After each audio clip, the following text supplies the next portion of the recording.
Gonna have to fight a battle more than once to truly win it.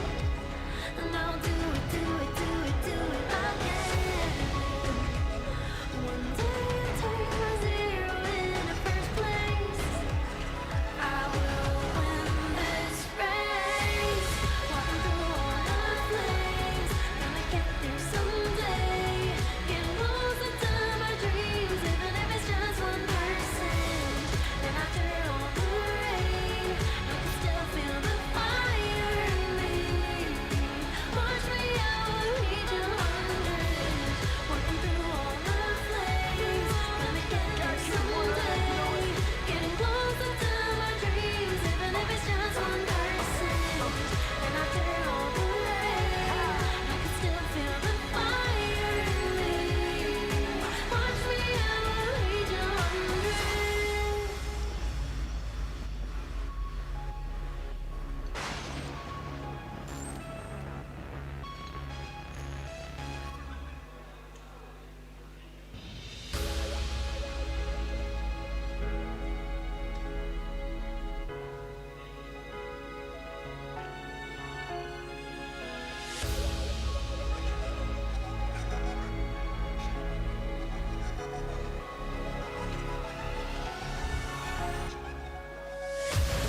Walking through all the flames, gonna get there someday.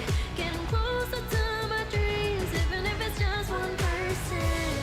And after all the rain, I could still feel the fire in me. Watch me, I will reach 100. Feel the light, the dream is calling in the night, telling me that this is what I've needed all this time. It feels so right. Nothing could ever pull me down. The stars are shining now. Ready to fight. It's my time. Oh. Though I spend days and nights just chasing the right flight for my own life. Not 1% could change the length of straight through every fall I dared to climb. I'm flying through the sky with hope that never dies. Been low, but now I rise. I'm going higher this time. I'm gonna shine. If I have to fight a battle more than once to truly win it, and I'll do it, do it, do it, do it again. One day I'll turn my zero into first place. I will win this race.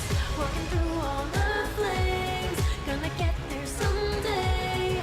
Getting closer to my dreams, even if it's just 1%. And after all the rain, I could still feel the fire in me. Watch me, I will reach 100. Walking through all the flames, gonna get there someday. Getting closer to my dreams, even if it's just 1%. And after all the rain, I could still feel the fire in me. Watch me, I will reach 100. If I wanna prove, gotta move ever forward. Ever forward, ever forward. If I wanna prove, gotta move ever forward. Ever forward. Too big. Go, keep it moving, don't stop. Tell you we won't stop climbing up to the top, yeah. Even if the weather's cold, always hot. If you're ready or you're not, go to show 'em what you got now. Been grinding for my whole life, so do what you gotta do. Keep it moving, this is your life. I spend days chasing dreams for so many nights. Still here, never last, cause I do it right. Get the fire inside and keep burning. Every time I breathe, yeah, we live and we love it. And you know I never leave it even done yet. I got the heat, gotta keep it 100. If I have to fight a battle more than once to truly win it, and I'll do it, do it, do it, do it again. One day I'll turn my zero into first place. I will win this race. Walking through all the flames, gonna get there someday. Getting closer to my dreams, even if it's just 1%. And after all the rain, I can still feel the fire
ready to fight. It's my time. Oh, though I spend days and nights just chasing the right flight for my own life. Now 1% could change the lane of straight through every fall I dared to climb. I'm flying through the sky with hope that never dies. Been low, but now I rise. I'm going higher this time. I'm gonna shine. If I have to fight a battle more than once to truly win it, and I'll do it, do it, do it, do it again. One day I'll turn my zero into first place. I will win this race. Walking through all the flames, gonna get there someday. Getting closer to my dreams, even if it's just 1%. And after all the rain, I could still feel the fire in me. Push me, I will reach 100. Walking through all the flames, gonna get there someday. Getting closer to my dreams, even if it's just 1%. And after all the rain, I could still feel the fire in me. Watch me, I will reach 100. If I wanna prove, gotta move ever forward.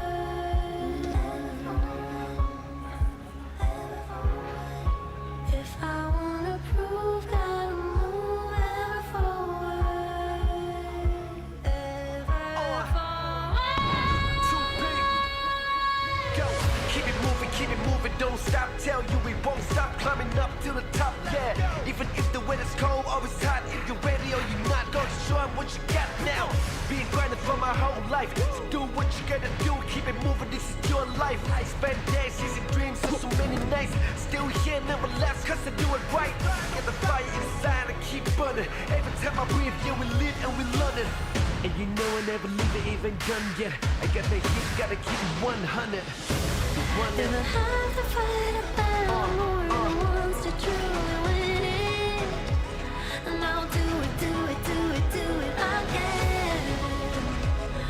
One day I'll turn my zero into first place. I will win this race. Walking through all the flames, gonna get there someday. Getting closer to my dreams, even if it's just 1%. And after all the rain, I can still feel the fire in me. Push me, I will reach 100. Walking through all the flames, gonna get there someday. Getting closer to my dreams, even if it's just 1%. And after all the rain, I can still feel the fire in me. Watch me, I will reach 100.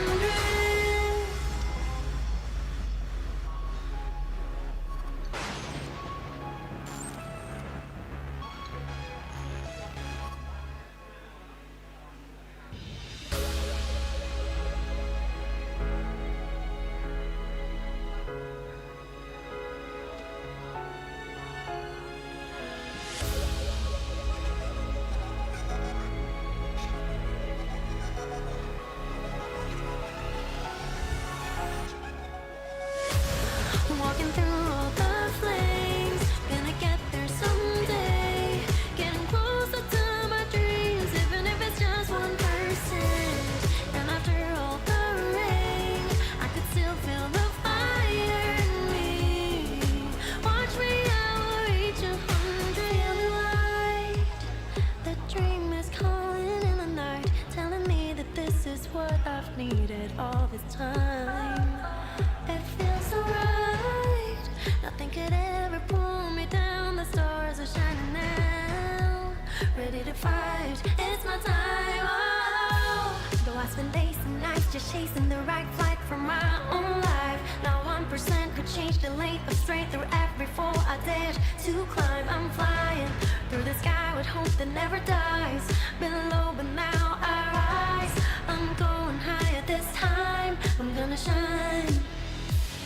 If I have to fight a battle more than once to truly win it, and I'll do it, do it, do it, do it again. One day I'll turn my zero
life. I spent days chasing dreams, so many nights. Still here, never less, cause I do it right. Get the fire inside and keep burning. Every time I breathe, yeah, we live and we learn it. And you know I never leave it even done yet. I got the heat, gotta keep it 100. If I have to fight a battle more than once to truly win it, and I'll do it, do it, do it, do it again. One day I'll turn my zero into first place. I will win this race. Walking through all the flames, gonna get there someday. Getting closer to my dreams, even if it's just 1%. And after all the rain, I can still feel the fire in me. Watch me, I will reach 100. Walking through all the flames, gonna get there someday. Getting closer to my dreams, even if it's just 1%. And after all the rain, I can still feel the fire in me. Watch me, I will reach 100.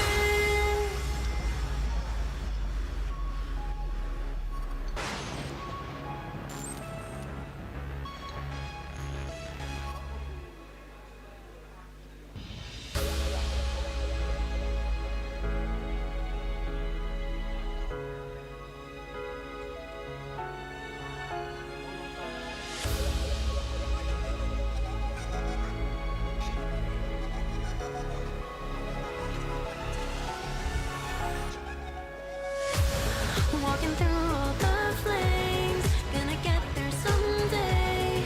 Getting closer to my dreams, even if it's just 1%. And after all the rain, I could still feel the fire in me. Watch me, I will reach 100. Light, the dream is calling in the night, telling me that this is what I've needed all this time. It feels so right. Nothing could ever pull me down. The stars are shining now. Ready to fight. It's my time. Oh. Though I spend days and nights just chasing the right flight for my own life. Now 1% could change the lane of straight through every fall I dared to climb. I'm flying through the sky with hope that never dies. Been low, but now I rise.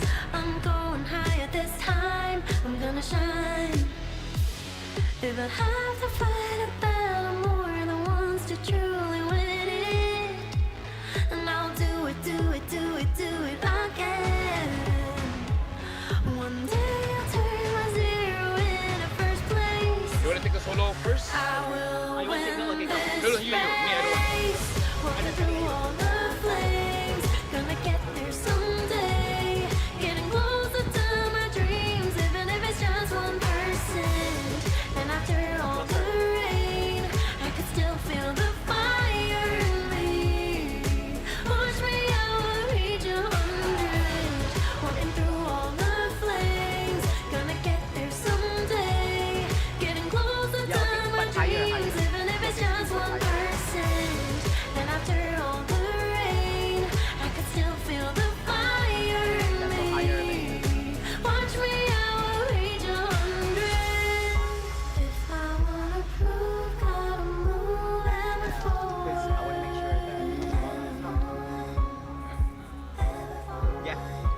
If I wanna prove, gotta move ever forward. Ever forward. Too big. Go, keep it moving, don't stop. Tell you we won't stop climbing up to the top, yeah. Even if the weather's cold or it's hot, if you're ready or you're not, go to show 'em what you got now. Been grinding for my whole life, so do what you gotta do. Keep it moving, this is your life. I spent days chasing dreams, so many nights. Still here, never last, cause I do it right. Get the fire inside and keep burning. Every time I breathe, yeah, we live and we learn it. And you know I never leave it even done yet. I got the heat, gotta keep it 100.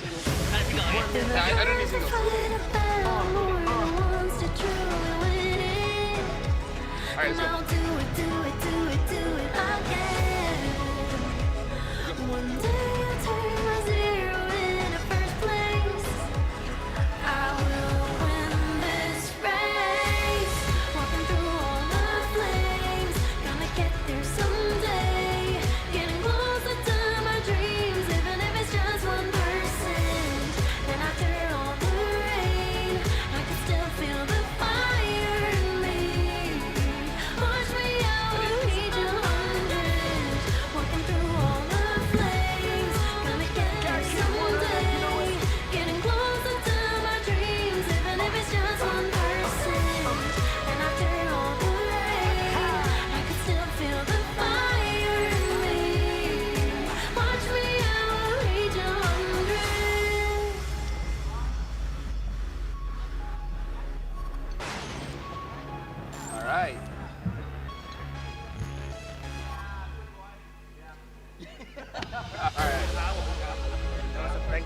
you.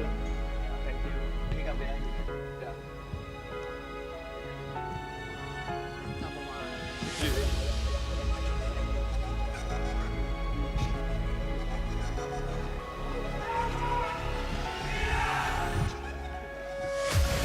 Walking through all the flames, gonna get there someday.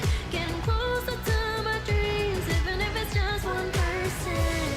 And after all the rain, I could still feel the fire in me.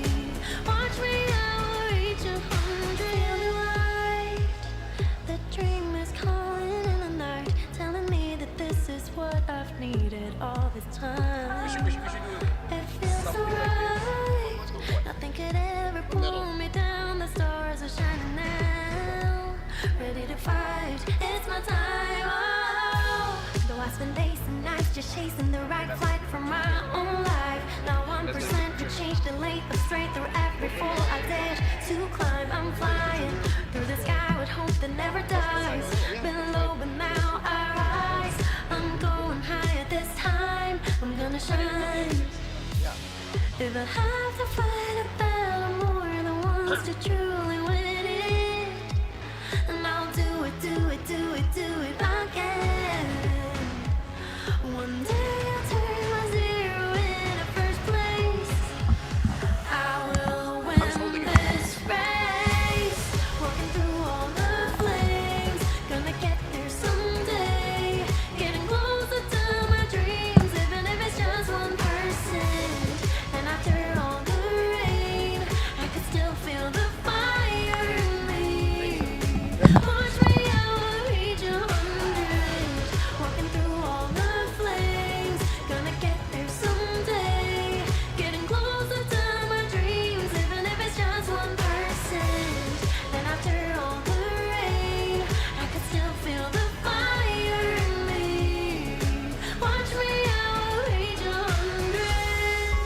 If I wanna prove, gotta move ever forward.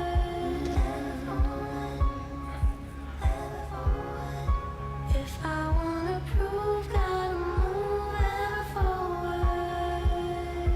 Ever forward. Too big. Go, keep it moving, don't stop. Tell you we won't stop climbing up to the top, yeah. Even if the weather's cold or it's hot, if you're ready or you're not, go show 'em what you got now. Been grinding for my whole life, so do what you gotta do. Keep it moving, this is your life. I spend days chasing dreams, so many nights. Still here, never left, cause I do it right. Get the fire inside and keep burning. Every time I breathe, yeah, we live and we love it. And you know I never leave it even done yet. I got the heat, gotta keep it 100. If I have to fight a battle more than once to truly win it, and I'll do it, do it, do it, do it again. One day I'll turn my zero into first place. I will win this race. Walking through all the flames, gonna get there someday. Getting closer to my dreams, even if it's just 1%. And after all the rain, I can still feel the fire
just chasing the right flight for my own life. Not 1% could change the late of straight through every fall I dared to climb. I'm flying through the sky with hope that never dies.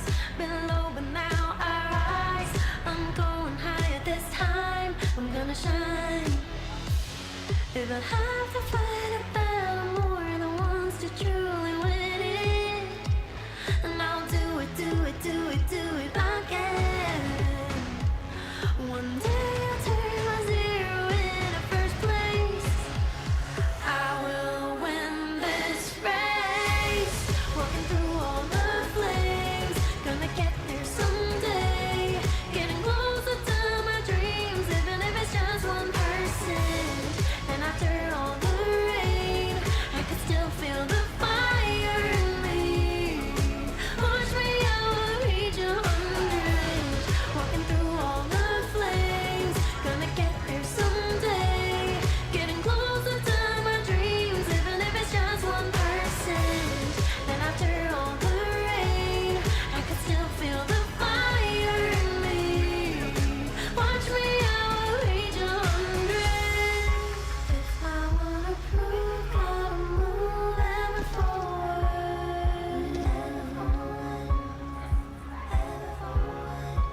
If I wanna prove, gotta move ever forward.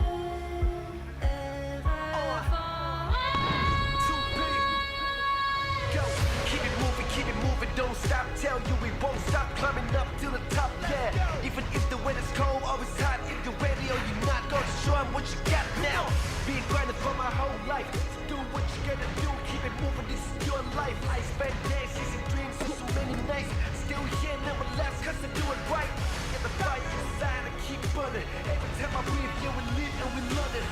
And you know I never leave it even done yet. I got the heat, gotta keep it 100. If I have to fight a battle more than once to truly win it, and I'll do it, do it, do it, do it again. One day I'll turn my zero into first place. I will win this race. Walking through all the flames, gonna get there someday. Getting closer to my dreams, even if it's just 1%. And after all the rain, I can still feel the fire in me. Watch me, I will reach 100. Walking through all the flames, gonna get there someday.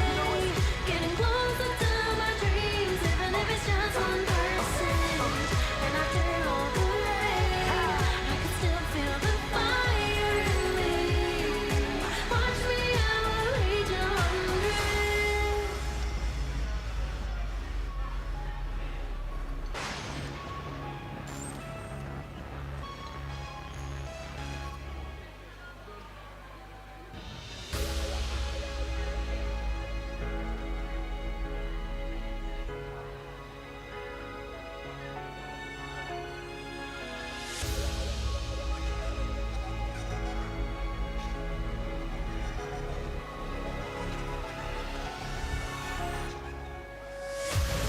Walking through all the flames, gonna get there someday. Getting closer to my dreams, even if it's just 1%. And after all the rain, I could still feel the fire in me. Watch me, I will reach 100. The dream is calling in the night, telling me that this is what I've needed all this time. It feels so right. Nothing could ever pull me down. The stars are shining now. Ready to fight. It's my time. Oh. Though I spend days and nights just chasing the right flight for my own life. Not 1% could change the late of straight through every fall I dared to climb. I'm flying through the sky with hope that never dies. Been low but now I rise. I'm going higher this time. I'm gonna shine. If I have to fight a battle more than once to truly win it, and I'll do it, do it, do it, do it again. One day I'll turn my zero into first place. I will win this race.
Been grinding for my whole life. So do what you gotta do, keep it moving, this is your life. I spend days chasing dreams, so many nights.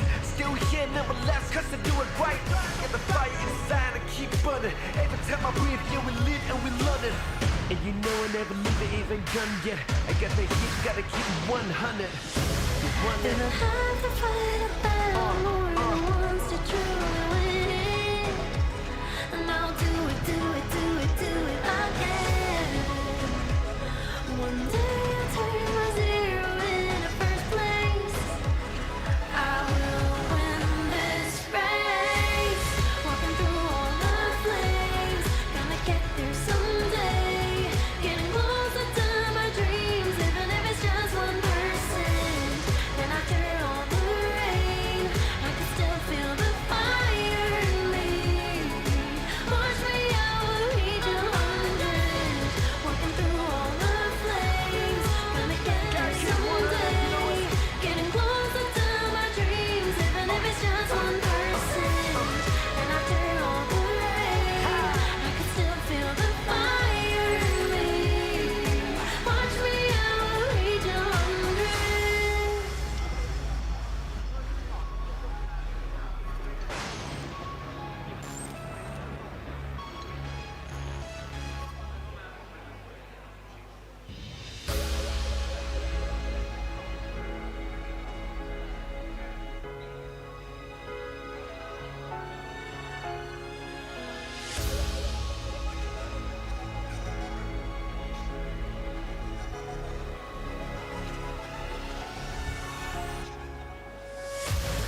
Walking through all the flames, gonna get there someday.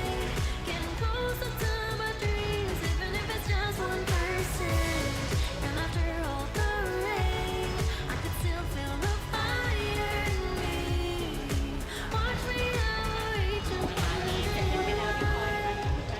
The dream is calling in the night, telling me that this is what I've needed all this time.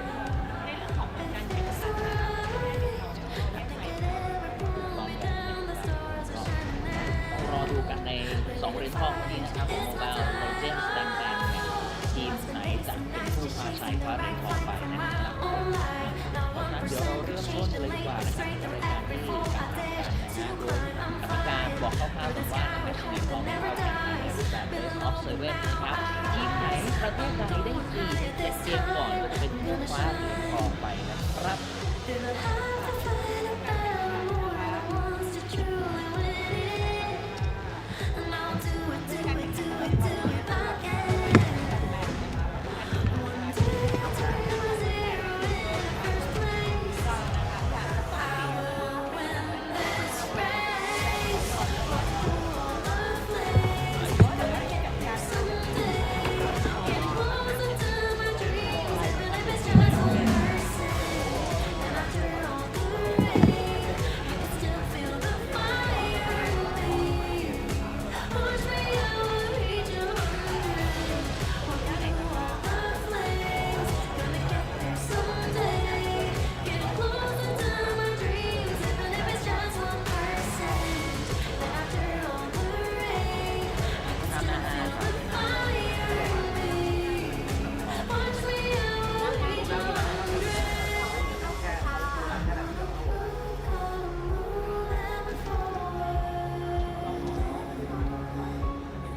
อ๋อ If I wanna prove, gotta move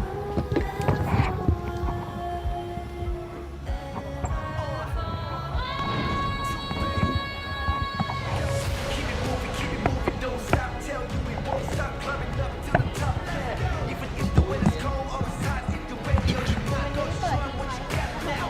Been grinding for my whole life. So do what you gotta do, keep it moving. This is your life. Yo, I see where the moon shot is at. Oh, yeah. You should ask Yuki. Yuki? It's Yuki right there. I think she's doing this up.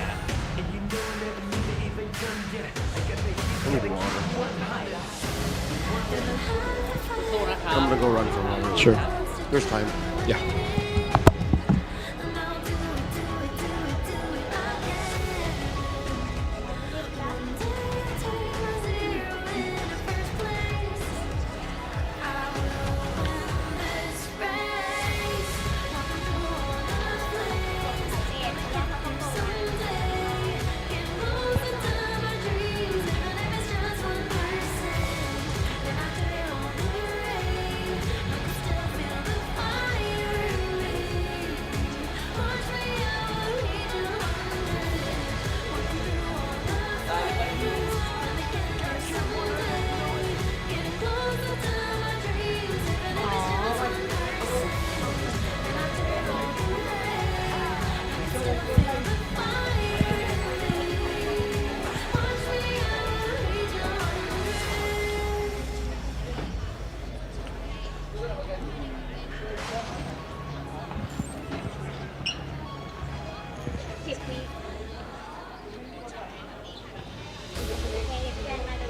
โซนโค้ดอ่ะ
If I have to fight a battle more than once to truly win it, and I'll do it, do it, do it, do it again. One day I'll turn my zero into first place. I will win this race. Walking through all the flames, gonna get there someday. Getting closer to my dreams, even if it's just 1%. And after all the rain, I can still feel the fire in me. Watch me, I will reach 100. Walking through all the flames, gonna get there someday. Getting closer to my dreams, even if it's just 1%.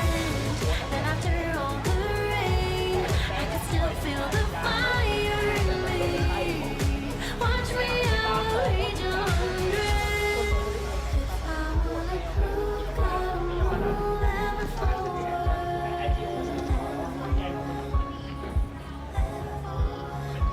If I wanna prove, gotta move ever forward.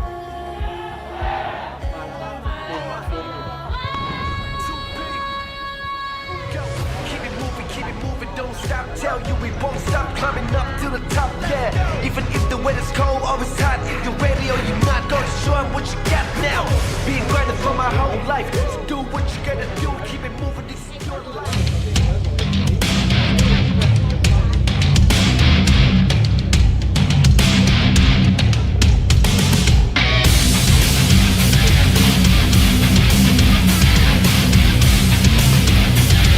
Let's go, let's go, let's go! Everybody make some noise!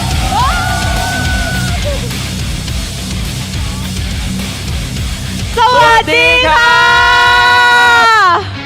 ต้อนรับทุกท่านครับเข้าสู่สนามกีฬา e-sport นะครับของมหกรรมกีฬาซีเกมส์ครั้งที่ 33 ที่ประเทศไทยมาแล้ว ตอนนี้นะคะทุกคนกำลังอยู่กับเจหลีพาวิลินค่ะ แล้วผมดิโอสารัตน์ครับวันนี้เราสองคนรับหน้าที่ดำเนินรายการอีก1วันนะครับสำหรับสนามแข่งขันกีฬา e-sport ของมหกรรมกีฬาซีเกมส์นะครับผมนี่คือครั้งที่ 33 แล้วนะฮะ ค่ะ เราจัดกันมาในตั้งแต่ 9 ธันวาคมนะครับแล้วก็จะไปกันถึง 20 ธันวาคมสำหรับการแข่งขันซีเกมส์นั่นเองนะครับผมซึ่งมีการแข่งขันมากกว่า 50 รายการการแข่งขันครับผมและแน่นอนกีฬา e-sport ก็เป็นหนึ่งในนั้นครับพี่หลี ใช่แล้วค่ะสำหรับการแข่งขันนะคะของกีฬาอีสปอร์ตนะคะเราจะจัดกันระหว่างวันที่ 13 ถึง 19 ธันวาคมนะคะ ครับ ซึ่งโอ้โหอีกไม่กี่วันนะคะก็จะสิ้นสุดลงแล้วนะคะ ถูกต้อง เราจัดกันที่กรุงเทพมหานครนะคะณศาลาพระเกี้ยวในจุฬาลงกรณ์มหาวิทยาลัยนั่นเองค่ะ ถูกต้อง ถ้าอย่างนั้นเดี๋ยวขอรายงานผลกันสักนิดนึงนะคะ ได้เลยครับ สำหรับการแข่งขันนะคะที่จบสิ้นไปแล้วนะคะแล้วเราทราบแล้วนะคะว่าใครได้เหรียญทองนะคะในเหรียญแรกของเราเนี่ยก็คือจะเป็นในเกม FC ออนไลน์นะคะ ถูกต้องครับ ซึ่งประเทศไทยนะคะได้เหรียญทองไปนะคะแต่สดๆร้อนๆเมื่อวานนี้นะคะนั่นก็คือเป็นการแข่งขันนะคะเกม Arena of Valor นะคะหรือว่า AOV นั่นเองนะคะหรือว่าชาวไทยเรียกว่า ROV นะคะ ใช่ครับ ซึ่งการแข่งขันนี้นะคะเราก็ได้ทราบผลไปแล้วนะคะว่าทีมที่ได้เหรียญทองนั่นก็คือทีมเวียดนาม ถูกต้องครับ ใช่แล้ ใน วค่ะ การแข่งขันประเภททีมหญิงนั่นเองนะครับผม ใช่ค่ะ นะแต่ว่ายังมีของประเภททีมชายให้ได้รอลุ้นกันอยู่นะครับเพราะฉะนั้นติดตามชมด้วยใจระทึก ถู กั ก น ต้อ นะ ง ครับ ค่ะ แล้วก็วันนี้นะคะ เกมที่สำคัญและน่าตื่นเต้นเร้าใจที่สุดนะคะแล้วได้ยินเสียงเชียร์ดังๆเมื่อสักครู่นี้นะคะ ครับ นั่น ผม ก็คือเป็นการชิงแชมป์นะคะของสุดยอดเกมที่ฮิตมากๆเลยนะคะนั่นก็คือเกม Mobile Legends Bang Bang นั่นเองนะคะซึ่งวันนี้เนี่ยเรานะคะจะชิงทองกันนะคะถึง 2 เหรียญด้วยกัน ถูกต้องครับ ทั้งประเภททีมชายและประเภททีมหญิงนะครับสำหรับการชิงเหรียญทองในเกม Mobile Legends Bang Bang นะครับเกมแนว MOBA ที่ได้รับความนิยมสูงที่สุดในระดับอาเซียนในภูมิภาคอาเซียนเลยครับผม ใช่แล้วค่ะ แล้วเมื่อสักครู่นี้นะคะเรานะคะก็พูดถึงนะคะอีก 2 เกมไปแล้ว ถูกต้อง เพราะว่าการแข่งขันกีฬา e-sport ของเราเนี่ยก็คือมีทั้ง Mobile Legends นะคะ ครับ แล้วก็มีทั้งที่เรา AOV นะ ถูกต้อง ที่เราได้เหรียญไปแล้วทีมหญิงแล้วก็ FC ออนไลน์แต่ว่าอีก 1 เกมนะคะที่มีการแข่งขันนะคะแล้วก็จะเริ่มแข่งขันกันในวันนี้ที่นี่นะคะนั่นก็คือเกม Free Fire นั่นเอง ใช่แล้วค่ะ ซึ่งวันนี้นะคะก็มาให้กำลังใจนะคะนักกีฬากันนะคะว่าทีมไหนที่บอกว่าจะไปกันได้นะคะแล้วได้ถึงเหรียญทองนะคะแล้ววันนี้นะคะในเรื่องของการแข่งขันเรากลับมานะคะที่ Mobile Legends Bang Bang นะคะที่เราจะชิงกันนะคะทั้งทองชายทองหญิงนะคะสำหรับ Mobile Legends Bang Bang นะคะก็เป็นเกมประเภท MOBA นะคะที่แบบว่ายอดนิยมมากๆเลยนะคะแต่ว่าในเรื่องของการเล่นเกมนี้จะใช้เทคนิคในเรื่องของการวางแผนแล้วก็ทีมเวิร์กในระดับสูงนะคะซึ่งนักกีฬานะคะก็ต้องมีการเตรียมตัวกันมาอย่างมาก แล้วก็มีการฟิตซ้อมกันมาอย่างดีค่ะ ถูกต้อง แต่ในส่วนของกติกาการแข่งขันล่ะคะ ในรอบนี้นะครับในรอบชิงเหรียญทองนี้นะครับผม Gold Medal Match นะครับผมจะเป็นการแข่งขันในรูปแบบ Best of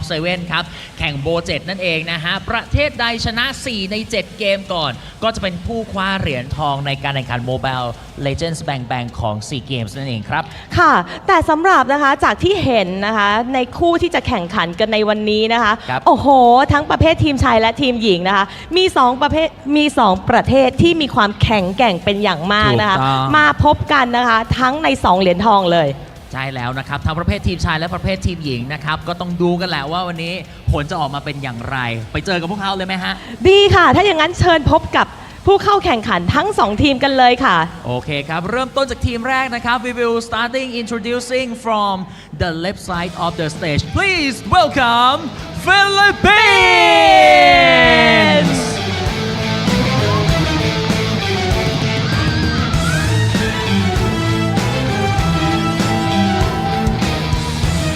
นี่นะตัวแทนครับจากประเทศฟิลิปปินส์ Let's go Philippines โอ้วันนี้กองเชียร์หนาแน่นเรียกว่ากองเชียร์หนาแน่นเลยโอเค please proceed to your position please can you you can You go can to go to prepare your yourself station now okay give them another round of applause Philippines และอีก 1 ทีมนะคะที่จะมาพบกับพวกเขานั่นก็คือทีม please welcome from the right side of the stage Team Malaysia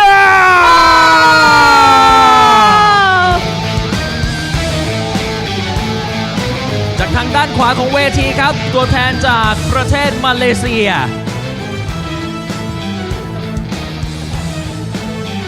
และนี่คือทีมจากมาเลเซีย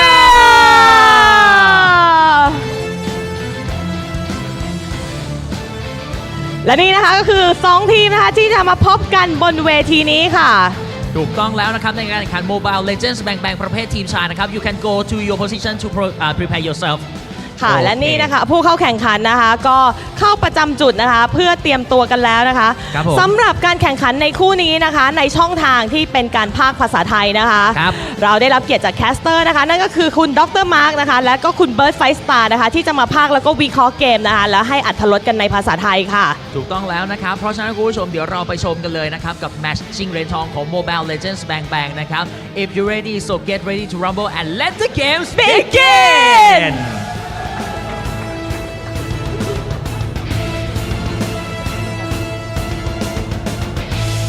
Thank you very much to our gracious host and welcome, ladies and gentlemen, to the 33rd SEA Games here in Thailand. This is the gold medal match. Myself, alongside me is Leo at your service. Coming at you live from the Sala Frakiao Hall in Chulalongkorn University. It's been a hectic week for Mobile Legends Bang Bang action. We have come to this point where in a single day, through a series of best of 7 matches, we'll be crowning 2 SEA Games gold medalists. We'll start off with the men's. And for both, it is going to be in Malaysia going up against the Philippines. And throughout their journey from the group stage, knockout stage, semifinals, both teams, from both men and women, have been having amazing bouts. But it's all come to this. This is going to determine who gets the gold and who gets the silver. I'd like to know what the stage feels like. We've been here for a bit now, and our hosts, Dio and Lee, have introduced our athletes. Again, on stage is Team Philippines and Team Malaysia. Lafel, did you get a quick chat with your fellow countrymen? Yes, a bit. Honestly, we were able to meet both Team Malaysia as well as Team Philippines in the back. It's a lot of mixed emotions. You know, there's happiness, there's excitement. You can see that some players are just locked in, and now we got to look at the brackets here to see the movements from the knockout stage forward. The movements for Team Philippines as well as Team Malaysia are different because Philippines, they started up top at the semifinals, able to win against Team Indonesia 3-1, and now in the gold medal match, Malaysia had to start from the knockout stage, able to defeat Thailand with 3-0.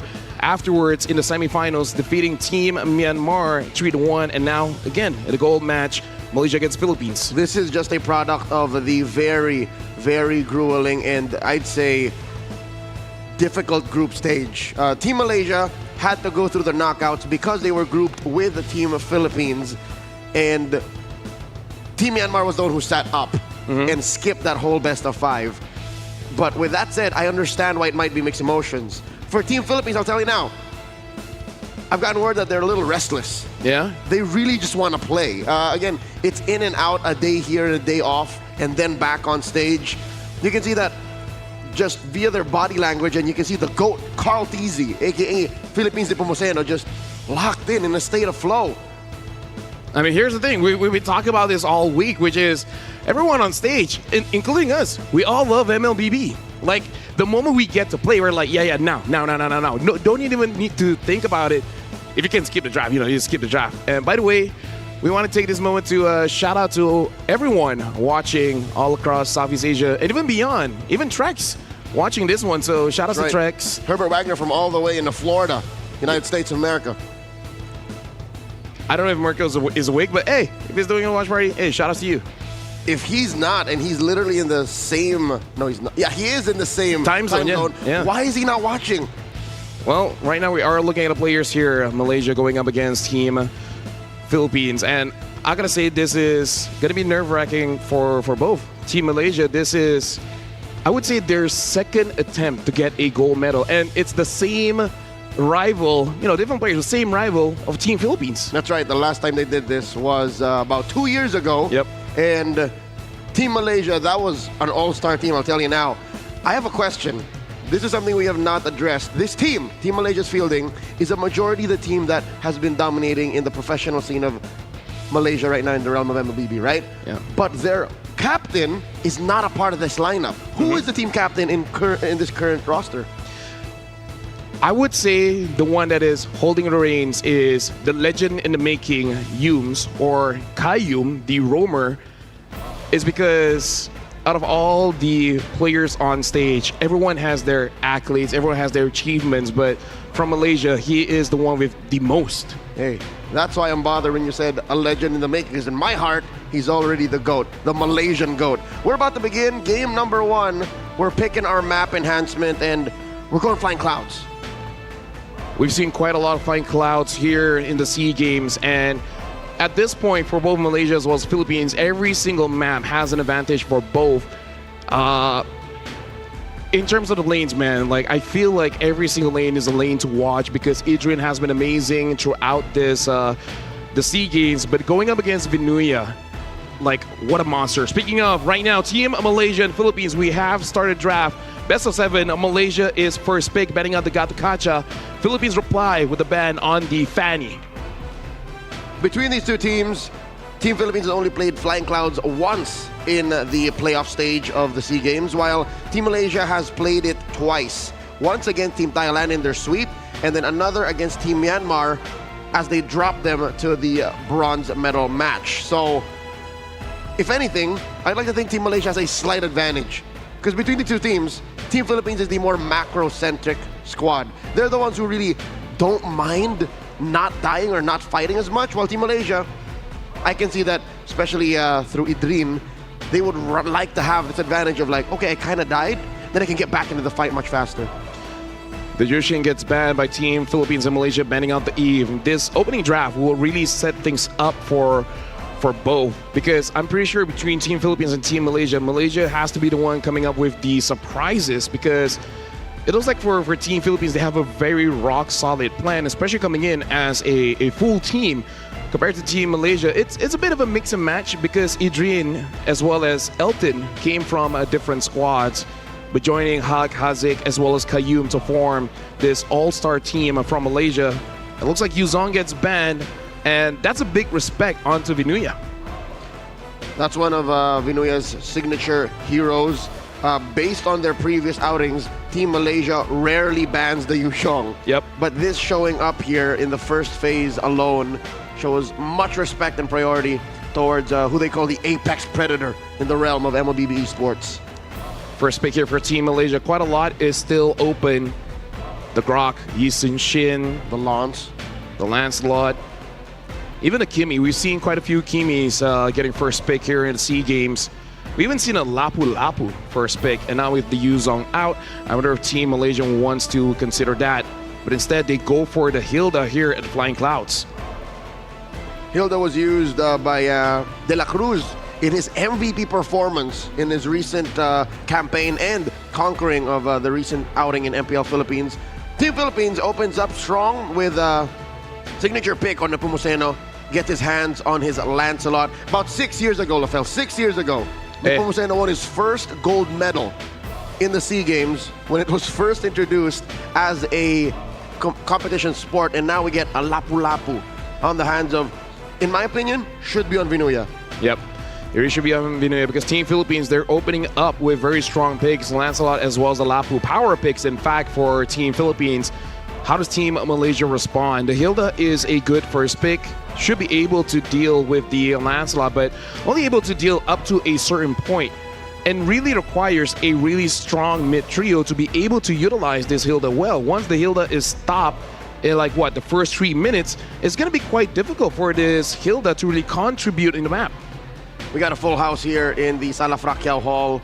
Chulalongkorn University welcomes plenty of visitors, supporters from both Team Philippines and Team Malaysia. Team Malaysia closing off their draft with a Hayabusa and a Kimi. It's almost like for both teams, they understand what is the power picks coming in from both, and kind of allowing it just to see for game number one. Because again, this is a best of 7. It's all about momentum, and at the same time, it's all about getting that information. So I think this is good. Both teams opening up in a way that I feel like both teams really wanted. Yep, Team Malaysia getting a lot of range, a lot of power to check with relative ease, while Team Philippines slowly but surely winning in the short range. They have really good dive. I wonder how Hazik will be playing up against Lapu Lapu, because the threats just keep on coming. Range invested in by Team Philippines, putting a Granger in the hands of Soriano. And again, it looks like for both teams, they're getting all their signatures here. What a good way to open up the gold medal match. But now with the Granger picked up, Esmeralda is next to get banned, because there is still an opportunity, even though it's less likely when you have a Hayabusa to play double fighters, but it still has to be respected. Esmeralda also has a pretty good lane against the Lapu until the Lapu gets level 4. So now for Team Malaysia, what is going to be up for the bans here? There's still no mid laner. Attack Pabico. I'll tell you now, Pabico still has access to the Farsa, still has access to the Lunox. These are very dangerous picks in the hands of who they call the Chef. Even Selena.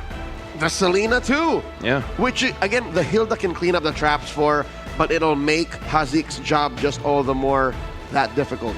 Yep, it's hard for Hazik to continue to pressure when he's getting free damage walking over those traps. Yeah, he's going to be forced to use Purify, but in my opinion, you'd want to pick Flicker at least for these first 3 picks. No, for sure, considering that you're going up against the Lapu as well as the Lancelot. But Team Malaysia, they only have 2 bans. They banned out the Farsa, which I feel like is priority number 1. Whatever next is just... coin flip, Lunox or Selena? There you go.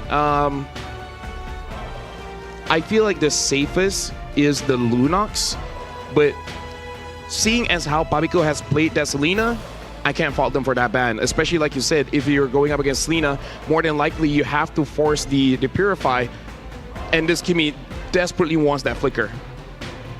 going into the last ban for Team Malaysia. One more. It has to be one of these mid laners, or else not at all. They dig deep. Coach Arcadia knows how deep this well runs, taking out that Loyi, a classic. And the Khalid gets picked up. This is a very aggressive lineup coming in from Team Philippines. Almost everyone except for the Granger really wants to jump in. But with that being said, Granger has a lot of forward momentum as well. We've seen this draft before in the semifinals.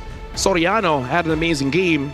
And now Team Malaysia, they have the Hilda, but now with the Khalid there as well. And plus any mid laner that's still available, it's going to be difficult for both the Hilda as well as the Kimi to really move forward. I wonder if they want to switch it up and put Hilda in the EXP instead and have something like a Grok in Rome. The fear of uncertainty. And the fact that the Grok is still open, it baffles me. How did we get this far in the draft? It's clear that Team Philippines have a game plan. The Grok was not part of that. They'd rather the speed and the sustainability of a Khalid across the map. You're right. I think the Grok should be in here. But no, the Hilda has already showed up. So it's a double sustained side lane here. The Ruby going into the hands of Elton while Idrin gets his Alice. Nice closer here for Team Malaysia. Yeah, like I said, it's rare do we see a double fighter with the Hayabusa. It looks like Team Philippines, they close it out with a Lunox. As we hear the cheer from the crowd, this is a good opening draft coming in from Team Malaysia as well as Team Philippines. Malaysia, clearly the win condition is going to be Hazik as well as Hawk. Team Philippines, it is a very aggressive lineup where multiple of the players are the win condition. And also Vinuya on that Lapu is also win condition in itself. Yep, for a lineup that has a marksman, which is again here and there in the current metagame, Team Philippines are not waiting for anything.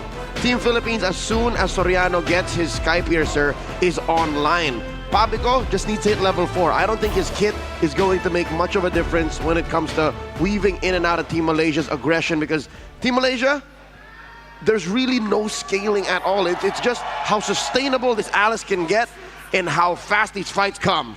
Ladies and gentlemen, welcome to the first game here in the gold medal match. Malaysia going up against Philippines. Initial rotations showing Team Philippines helping Nepomuceno get that purple first, while Team Malaysia invests very little in helping out Hawk. Look at the jump in by Kayum.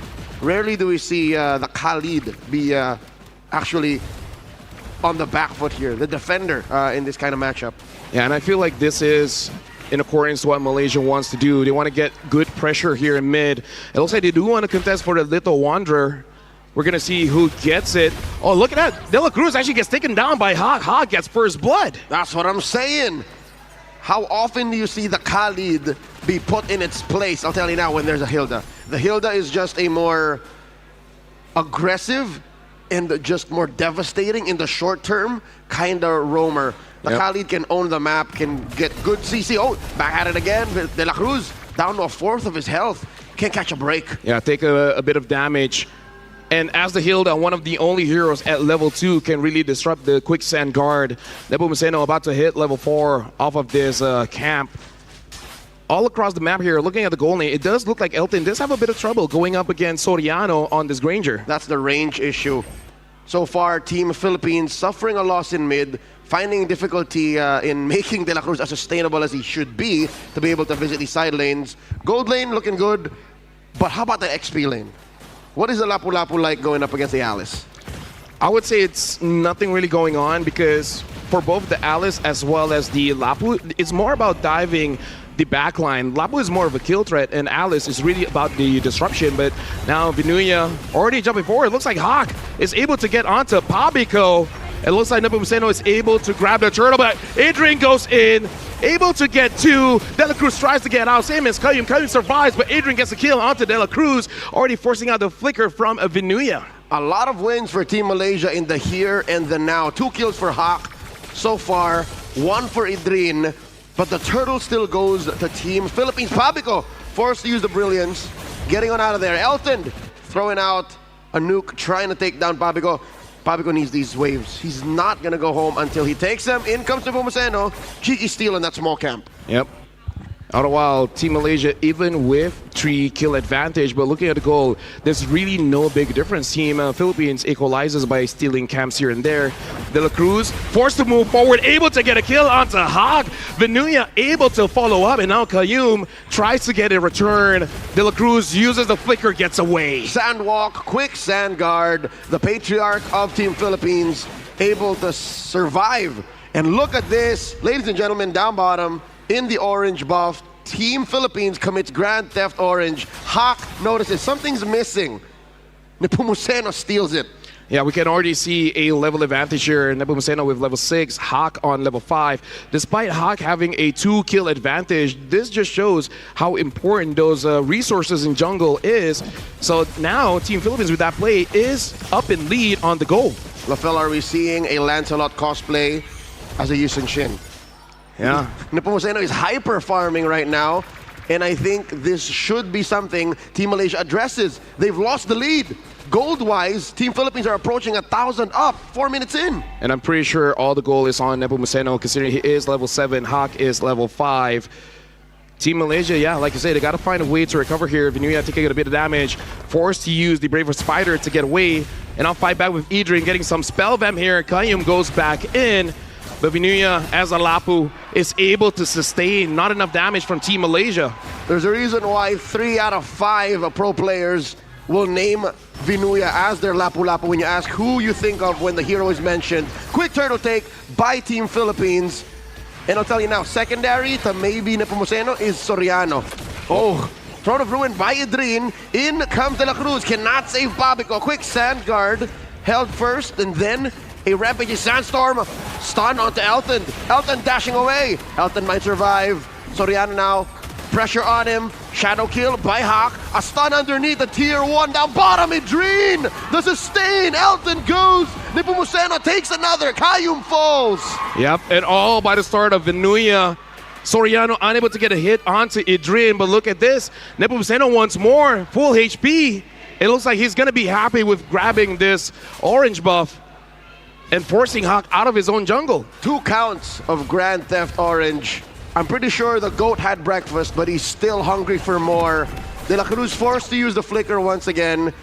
It's amazing how Team Philippines are able to put so much pressure on their own roamer because everyone else can take care of it. Team Philippines understand the main win condition is going to be Hawk, so not only avoiding death in the hands of this Hayabusa, but also making sure that this Hayabusa does not get the skill up. Whoa, whoa, whoa, whoa, whoa. And all down bot, Soriano is being protected by De La Cruz. Elton tries to get a kill, and Kayum seeing Papico there, not gonna risk it. Soriano survives, and Team Malaysia at this point, I would say their best course of action is try to delay it just a little bit so that Hawk gets back in terms of gold and EXP, so that they can fight in a more even field. You mentioned those 2 things. Team Philippines are up on that. XP and gold, 4,000 approaching. This is the final turtle spawning upper quarter. It's frustrating to be Idrin right now, given that Vinuya seems to be an immovable object. It's so hard to say, stay down, don't rotate, because the Alice just can't push as quick as the Lapu-Lapu, even if she wins that lane. Yeah, and winning lane is very subjective there because Alice really does not have kill pressure over fighters and tanks. All she really do is just disrupt over to the back line and hoping for your carry to do the work. Here comes Vinuya, got 3 on him. De La Cruz jumps in with the rampaging sandstorm. Papico waiting for the final moment. Gets a lot of damage on him, flickers on out. Nepomuceno takes the turtle. Elton taken down by Vinuya. Hazik falls to Soriano. Gets a double, Hawk falls. Idrin in the back line, takes down Papico. Takes a while to go down. Gleam on out, making Team Philippines work for this kill. Surviving just a little longer. Soriano misses with that hit. Going through these turrets might be an execute, but De La Cruz still scores. That's the correct play because you do not want to give more Sky Piercer stacks over to Soriano. So Idrin understood there was no way that he was going to survive. Might as well give it over to the Khalid rather than the Granger. So good play. LaFell, this is a huge XP gap between Hawk and Nepomuceno. You see that 12-8. At least Hawk does get that orange buff. So as bad as it is, it could really be worse. Vinuya gets Kayum, good stun, not gonna commit. And Team Philippines is there, gets onto Vinuya. Do they really want to go for this? Setting up the Throne of Ruin. Idrin finds two. Vinuya falls, serving up a kill to Hawk. Again, it's all about slowing it down just a little bit, stop the bleeding, and then eventually they'll be at least in terms of items, at an even pace. Hawk getting the support of Team Malaysia, making it so that he doesn't lose by that much. But hold on, quick engage by De La Cruz. Looks like Hazik is able to get that kill, but Team Philippines, they really just want to get this mid turret. And look at Idrin, forces Pabico to use his dash away. Nepomuceno is low, Hazik wants to go for the kill. Nepomuceno trying to get away. Level 13 here, might get caught. Hawk is not able to do it. Nepomuceno gets away, and Vinuya is there onto Idrin. Nowhere to go. Killing spree for Soriano. From Manila with love, signed, sealed, and delivered in Bangkok, Thailand. Nepomuceno runs through the competition and survives what must have been a lethal dive. I mean, Team Malaysia did get the push out, got a kill here and there, but now it's a 6,000 gold lead with the Lord spawning. LaFell, is there room for them to contest? I think instead of contesting, you really want to get some kind of pickoffs here because, again, you want more farm onto Hawk. And at this point, you know, Whoa! being this low, maybe not. Oh, Hazik moves forward, but De La Cruz is there to block for Pabico. De La Cruz here, acting as a shield from minute 0. 3 kills, that's actually more than you can ask for. Rampaging Sandstorm, point blank. Feel like De La Cruz falls, in comes Idrin. Kayum gives a stack over to Soriano, and Soriano gets caught out. Hawk with a shutdown. Elton holding on, gets a sustain. Nepomuceno on man-to-man defense, gets taken down. Hazik falls as well, 2 for 3. Team Malaysia getting some on the way out. And this is the kind of player Hazik is. He is selfless. He's not thinking about his own kid. Hold on, Ogi Shadow kill use. Nepomuceno still grabs the Lord. Hawk tries to get away. Vinuya is there. Flickered by Pabico, unable to get Hawk. Back to my point, this is the kind of player Hazik is. He understands what he has to do, even if he has to sacrifice his own life. Dying, but able to get onto Soriano. It's more about resetting those stacks rather than those kills. Vinuya looks like overstepping a little bit. Hazik secures the kill. It's come to the point where Team Philippines are approaching the late game mark, and there's very little they can get without full committal. And I think Team Malaysia is so good at reading that they're saying, hey, there's nothing Team Philippines can get without fully doing it all the way. And that is the space Team Malaysia should play in right now. It's come to a point where 6,000 gold seems to be the max that Team Philippines can get. So with that said, Team Malaysia should just, I'd say, welcome this Lord. Yep. Accept the fact that these tier 2s might fall and at least keep themselves close. Like, don't let this grow up to an 8K gold lead. Dangerous item build here. Nepomuceno is in the fray. The Lord is about to jump in. Looks the Holy Shields will protect Team Malaysia. Should be able to deal with the Lord, but not like you said. This tier 2, Team Philippines is on it. Kayum gets caught by Vinuya as well as De La Cruz, but in mid, Hazik as well as Elton are doing their very best to clear the minions, and looks like for now they're able to. Vinuya is there all alone, is gonna get taken down by Hawk. Killing spree for this Hayabusa. Not much De La Cruz could have done to save his XP laner. Vinuya constantly, I think for the second time now in 2 minutes, actually just overstepping, overcommitting, getting taken down. That's free economy for Malaysia, XP and gold they need to stop the bleeding. 11.5 minutes in, Lord spawning in the lower quarter in about a minute. Not a single turret taken down by Malaysia. LaFell, where do you think Malaysia can find space to get the map back? Because that is where they own it. Elton with the I'm offended. Soriano, very low. Heals up via the spell vamp. Kayum bites it. Elton now the next up on the dock. Hazik falls. Pabico with the dive. Idrin gleams on out of here. Nepomuceno on him. Nepomuceno looks to finish the job. Not underneath the tier 3. Hawk secures his purple. Nepomuceno gets a puncture on. All in an effort to push tier 2. Yeah, valiant effort, but one of the biggest game changer there was De La Cruz with the Blade of Heptases. Way too much damage on the Team Malaysia. Hawk trying his very best to defend here. Ogi shadow kill onto Soriano as well as the waves. Able to get out of there for now. And Idrin hits on the tree. Vinuya gets the kill. And on the minions, marching on in. Elton flying, gets onto Pabico. Hawk secures the kill. Kayum all the way in the back. Elton still survived with a spell vamp. Massive combo on there. Don't run Wolf King, holding them down but not taking care of the minion waves. They do take down Babico. De La Cruz follows up. It's all just Hawk left. Nepomuceno finds him. That's the wipeout. Soriano with the shutdown. Game 1 goes to Team Philippines. Congratulations to Team Philippines winning game number 1. But that was a good opener between Malaysia as well as Philippines, showing fight from both sides. And Team Malaysia willing to fight back, but now it's back to the drawing board. But in my personal opinion, I feel like for both teams, they really don't have to adjust that much because the concept is sound. I feel like just Team Malaysia was not ready for Nepomuceno to take the buffs away from Hawk. I agree. It wasn't a bad draft for Team Malaysia. It's just a draft that I think Team Philippines read well into, that had a very specific window that they just walked right in. It might have been just a Lancelot. Yeah. If it was any other, I don't think any other hero in the current metagame could have done that. I mean, maybe Nolan. But I think the Nolan on Alpuerta from the women's division might have been a very specific thing. So yeah, game 2, quick adjustment. If you can find a way to end up with the same draft, just take care of the Lancelot. Yeah. Maybe even consider if they really want to get that Hayabusa or a Yi Sun Shin, because the Yi Sun Shin was open, but you can't imagine a Yi Sun Shin in that situation as well might still suffer quite a bit. You can catch him. Yeah, you can catch him. The only real blunder was the attempt up top onto getting Soriano, but it's not really a blunder considering the fact that they almost got that kill, and if they did, it would be a big turnaround for Team Malaysia. And like I said, we got to look at the items here because the big difference was that Blade of Heptases on De La Cruz, and that's a damage that sometimes you don't consider going up against a Khalid because I believe before that point, he did not have that Blade of Heptases on. Nope. So the calculation was a bit different. That's right. More lethal than maybe even a snowball or a telegraphed attack is the sudden clutch of a roamer that was previously dying over and over again. You put him up against the corner and then suddenly he shanks you. That's what this Khalid did.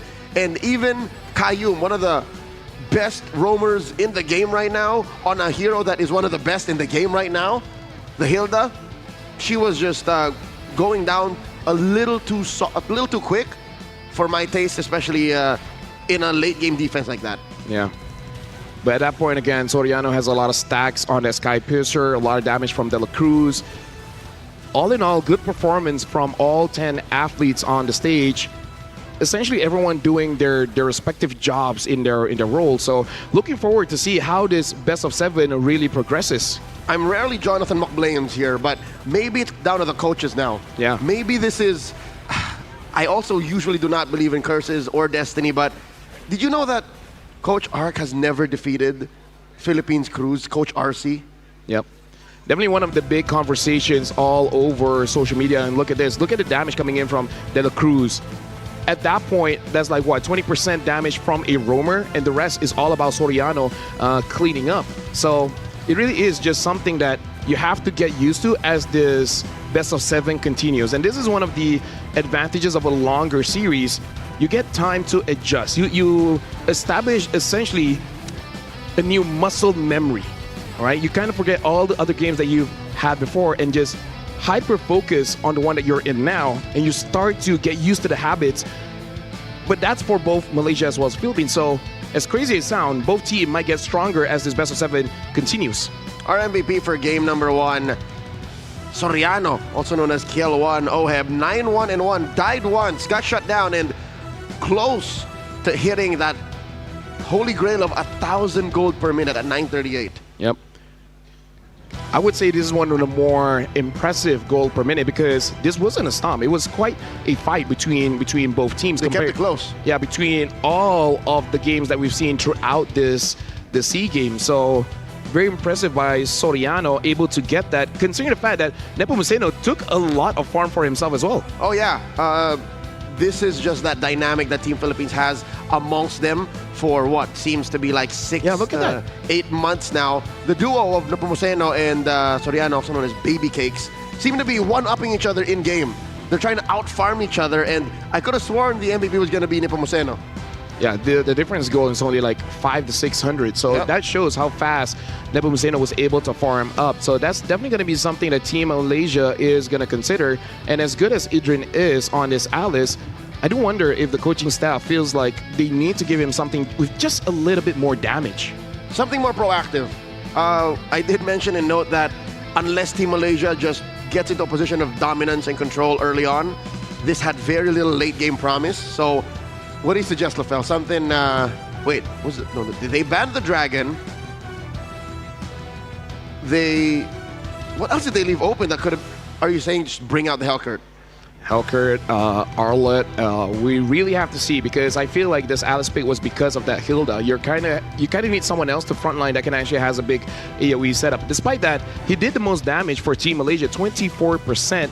And it really is just because he's able to stick around against Team Philippines for quite a while. So there you go. Game number 1 has concluded between Team Malaysia as well as Team Philippines. And that was a good starter. And just to remind everyone, this is a best of 7. So the first 4 wins. We are 1 point on for Team Philippines. This gives Team Malaysia a little bit of space. I don't think they're sweating though just yet. Yeah. I think this game 1 should be a vibe check as to how much Team Philippines wants to fight. And if you're going to watch the first 2 to 3 minutes, the answer is still not as much. They still want to invest in where they think their power spike really hits. Yeah, and I think I agree with you. This is more on the coaches at this point because they saw the map as a whole. You know, they see everything that the players don't see, right? So they see the macro for both Team Malaysia as well as Team Philippines. So it really is about those macro changes, because I feel like the players on stage, they're at the height of mechanics, macro. Now it really is kind of like a chess match. MCGG. And now with that, we're going for a short break, but after return, we will resume the gold medal match between Malaysia against Philippines.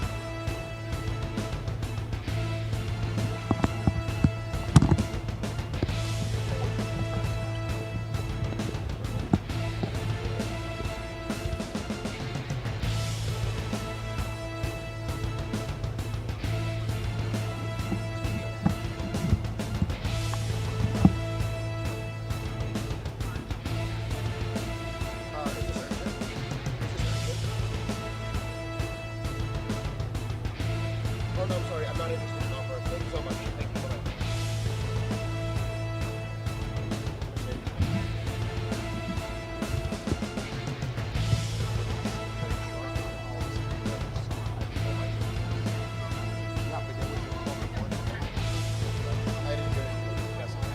I didn't acknowledge it.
SEA Games.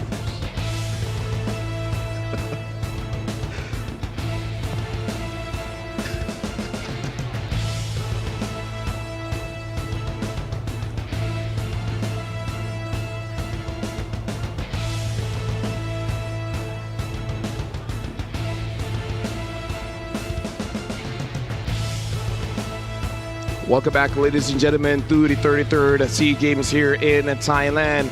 This is the gold medal match, Malaysia against Philippines. My name is Rafael, alongside with me is Leo, and this is going to be game number 2 where Team Philippines was able to get point number 1. I actually forgot there was so much happening in that post game. How long did game 1 last? It felt 12 minutes. There 12 you minutes, go. 12 12, 13, yeah. single Lord. Yes. Yes. So if anything, Team Malaysia, in their Game 1 draft, again, we mentioned how it's more on the coaches because we're assuming that it's an equal mechanics and macro matchup between the players. We agree that maybe XP Lane was, even if Idrin dealt the most damage and possibly even took the most, he needed something more proactive. He needed something that was more online in the moment. I actually feel like he did his job very well. It's just I feel like for Team Malaysia, they just need something a little bit more. That's it. Because you cannot say that he had a bad game. Exactly. What if he did his job? Yes, but what if it's the wrong job? For the moment. Moment. The moment. Moment. There you Yeah. go. But again, his Momo, he can't say no. Give him whatever the team needs. Exactly, and that's not on him, right? Yeah. I think it's more on the powers that be, Veki and Arcadia. So, on paper, what was left again, the Hellcurt, which again is not as weird anymore for me. The Arlot going up against the Lapu-Lapu, sure. I now get why Team Philippines banned the Esmeralda so quickly. It just made so much sense. Because in games that Team Malaysia is having a hard time, you got to look at Adrian. He finds a way to delay the game enough so that eventually you're able to fight on an equal field. And at that point, I would say it's more fair. That's the good thing about what Team Philippines is doing, is that skewing the favor towards them, making a bit unfair so that whenever Hawk does jump in, either he doesn't have enough HP or damage. Now you mentioned it. Having known these players and this team for a while, they're reviewing their performance there. What else could I have done? Yeah. Yeah, where do you think Hawk's mind is right now? Because that wasn't a Hawk game, man. That's not how the Sky Prince flies. Actually, I was quite impressed with his performance despite all the pressure that he had. He looked like he had a very cool hit. He didn't force too many kills.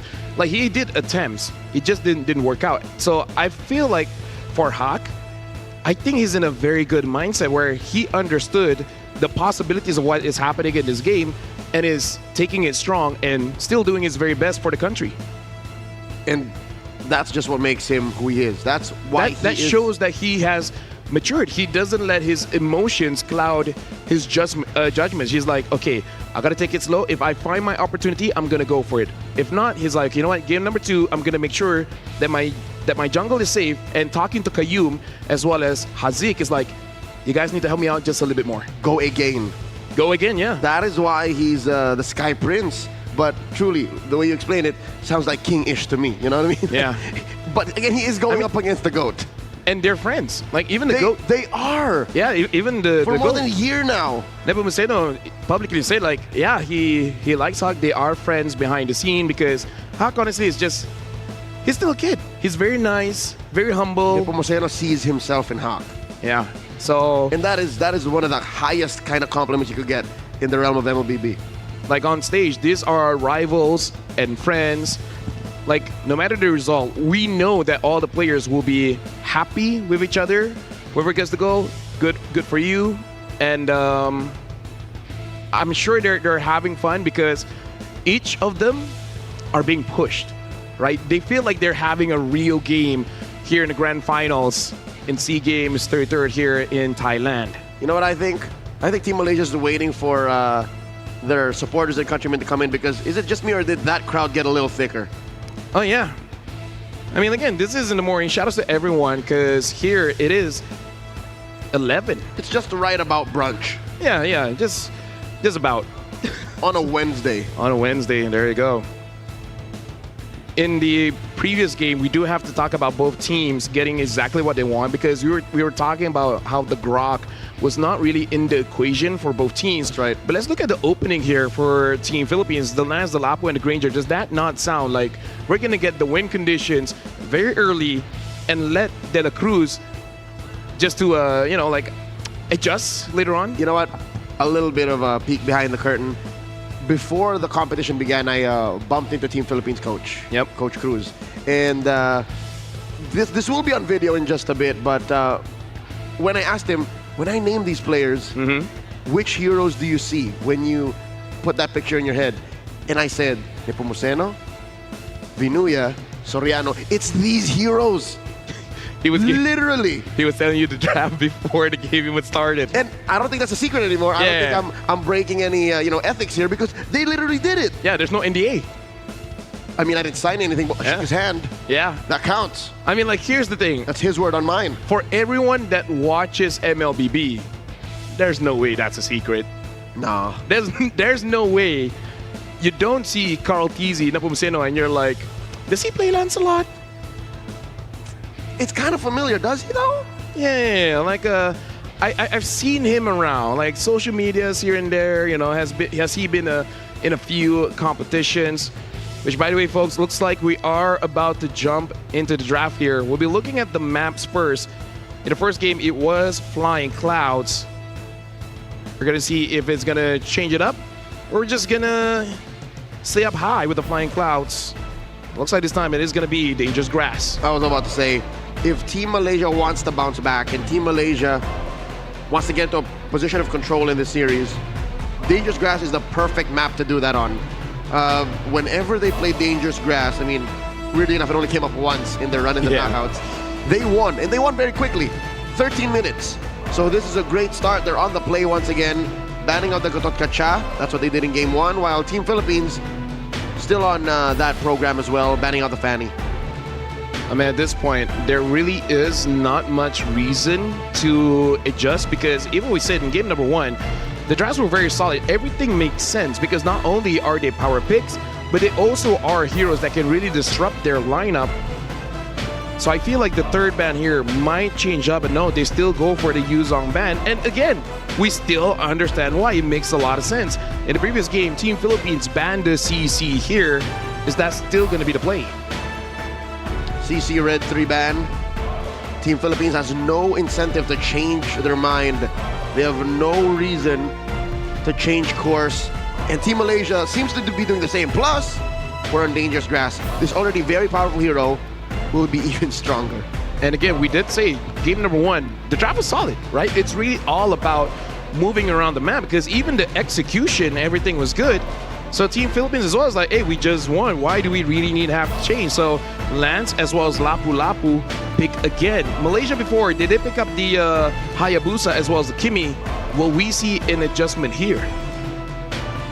I don't think so. Again, I think our teams agree with us. It must have just been that pick on Idrin that needs to change here. Yep. But then it becomes question, what? Team Philippines previously picked up the Granger and still gonna go for it.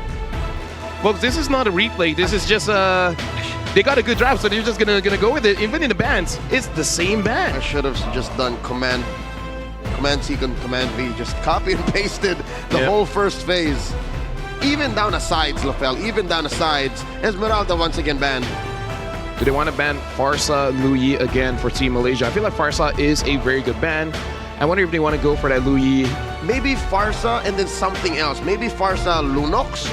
There you go. The Lunox gets banned out first. Lunox first. And the Uranus, same ban by Team Philippines in game number 1. And this time they banned out the Khalid, so they're more willing to fight against that Farsa. Maybe they're gonna give another diver for Idrin to deal with Pabico's Farsa if the Farsa does get picked up. The Farsa, or rather, Pabico's pick was done last. It was Red 5 for Team Philippines. Red 4 was where De La Cruz got his pick. And we're waiting on that just now. What does Coach Cruz have in his back pocket here? Hylos is a pretty good front line if that's what you're looking for. Quite solid damage. Having that revitalized early does equalize the pressure that Team Malaysia might be planning to have mid. And a Jawhead! An oldie but a goodie. One of the most prolific Jawhead users in the league, if not the world. De La Cruz shows us something old but something new. And Soriano is celebrating for that one. So I wonder if they're going to go for a cheese at gold where De La Cruz is just going to wait on that and give first blood over to Soriano. I mean, like, maybe not, but with the excitement of Soriano, maybe something cheesy. Or maybe just Soriano's just happy to be here. Yeah, I mean, here it is. This is his first attempt at a gold medal. And it's already 1 point in. 3 more, and he gets it. Team Malaysia, how do they respond after seeing this Jawhead? They picked up the Ruby before, and I feel like it is still a very strong pick. Looks like the pick has been chosen. It's going to be the same pick here. It is going to be the Alice as well as the Ruby, and now the Farsa that we have been speculating. Other than the Jawhead, this is the draft that we expected coming in from both teams. Team Philippines closing up strong with the Farsa. We saw from a mile away. And Team Malaysia just ends up with the same. Was it really the Khalid that changed the game for them? Perhaps because, again, that engage up top against Soriano could have changed the course of the game. And I understand there were other follow-ups coming in, but it could have set something up. So right now, Team Malaysia against Team Philippines. Team Philippines change up 2 heroes. This time using the Farsa as well as the Jawhead. Team Malaysia with the exact same lineup. Ladies and gentlemen, we're about to jump into game number 2, Malaysia against Philippines. Will the score change towards Malaysia, or will Team Philippines continue on their rampage? 100% the same draft for Team Malaysia. They have muscle memory, they have recent mechanics, and they have Team Philippines' tendencies guiding them throughout this attempt to try and equalize, while Team Philippines end up with a very different mid lane duo. A lot of range control, a lot of burst compared to what they were playing with in game 1. Look at this, Nepomuceno is already going towards Team Malaysia's jungle. Sees Hawk there and gonna not contest for that one, showing respect in their early game. Instead of going for the mid, they might set up something against Hazik here. Hazik has to be careful. Looks like they're just gonna be happy with the Little Wanderer. Kayunu gets picked off, has to use the flicker, and Hazik with the Starlium stops the movement of Team Philippines, helping out Kayum. Hawk coming in with a quad shadow, threatening a good amount of damage on Pabigo. Pabigo wings on out of there. So mid lane, again, a little bit more proactive from Team Philippines. We saw a little bit of the gold lane there. Soriano gets the crab, so I'd assume that that's a win for him. Team Malaysia, I think they have to also respect how they play against Vinuya.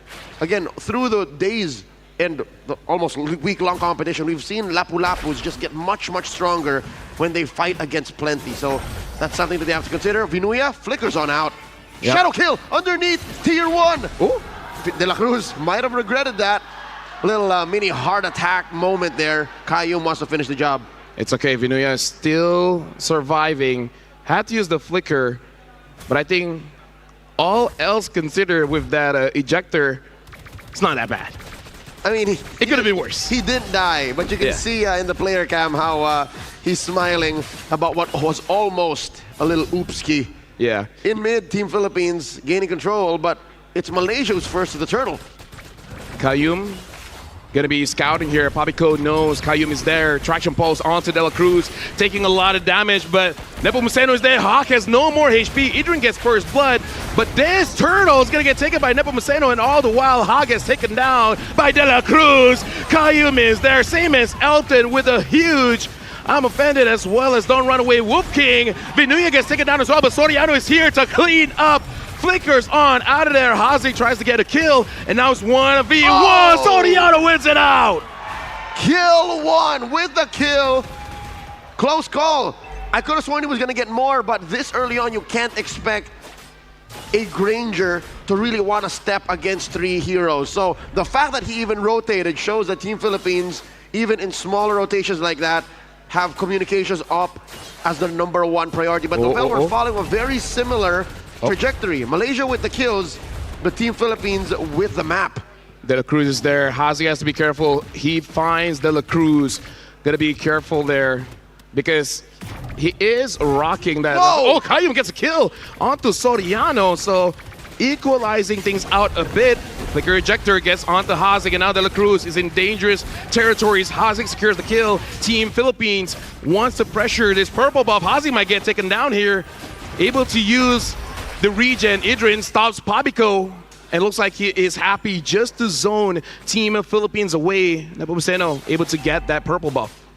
So we're seeing De La Cruz risk life and limb just to repeat what happened in game #1. Operation Choke Out Hawk, because that was all for Nepomuceno to steal away the purple. Yep. We can definitely see some changes in Team Malaysia's rotation here. protecting Hawk quite a bit more, not even going for those kills, making sure that he doesn't die as well as he doesn't lose out in his farm. 1,000 gold ahead here. Team Malaysia, Pabico gets found out by Hawk. Looks like Hawk just wants to get that feather airstrike before the turtle spawns.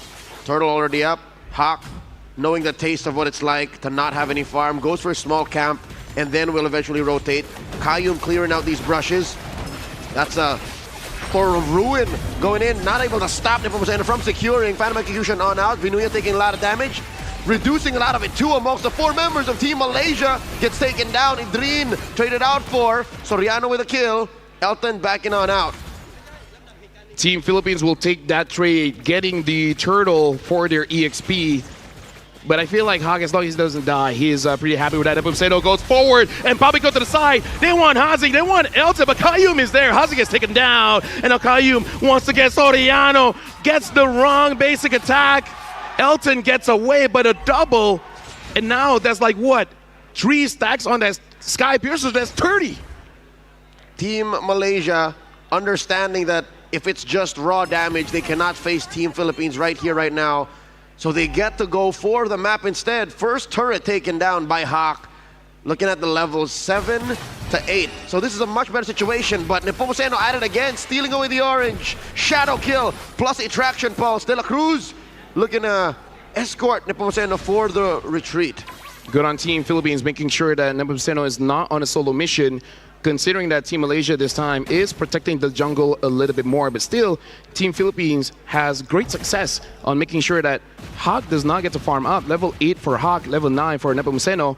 Not as bad as game number 1, but still, there is a lead. And the map is looking much, much better. Ejector onto Kayum. Kayum flickers on out. Half health, almost immediately. Feathered airstrike. Hawk goes in and goes out just as quickly.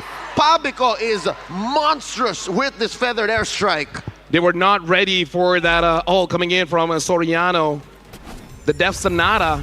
That was a big, I would say, surprise. Team Malaysia was definitely not ready for that, but they should remember that moving forward.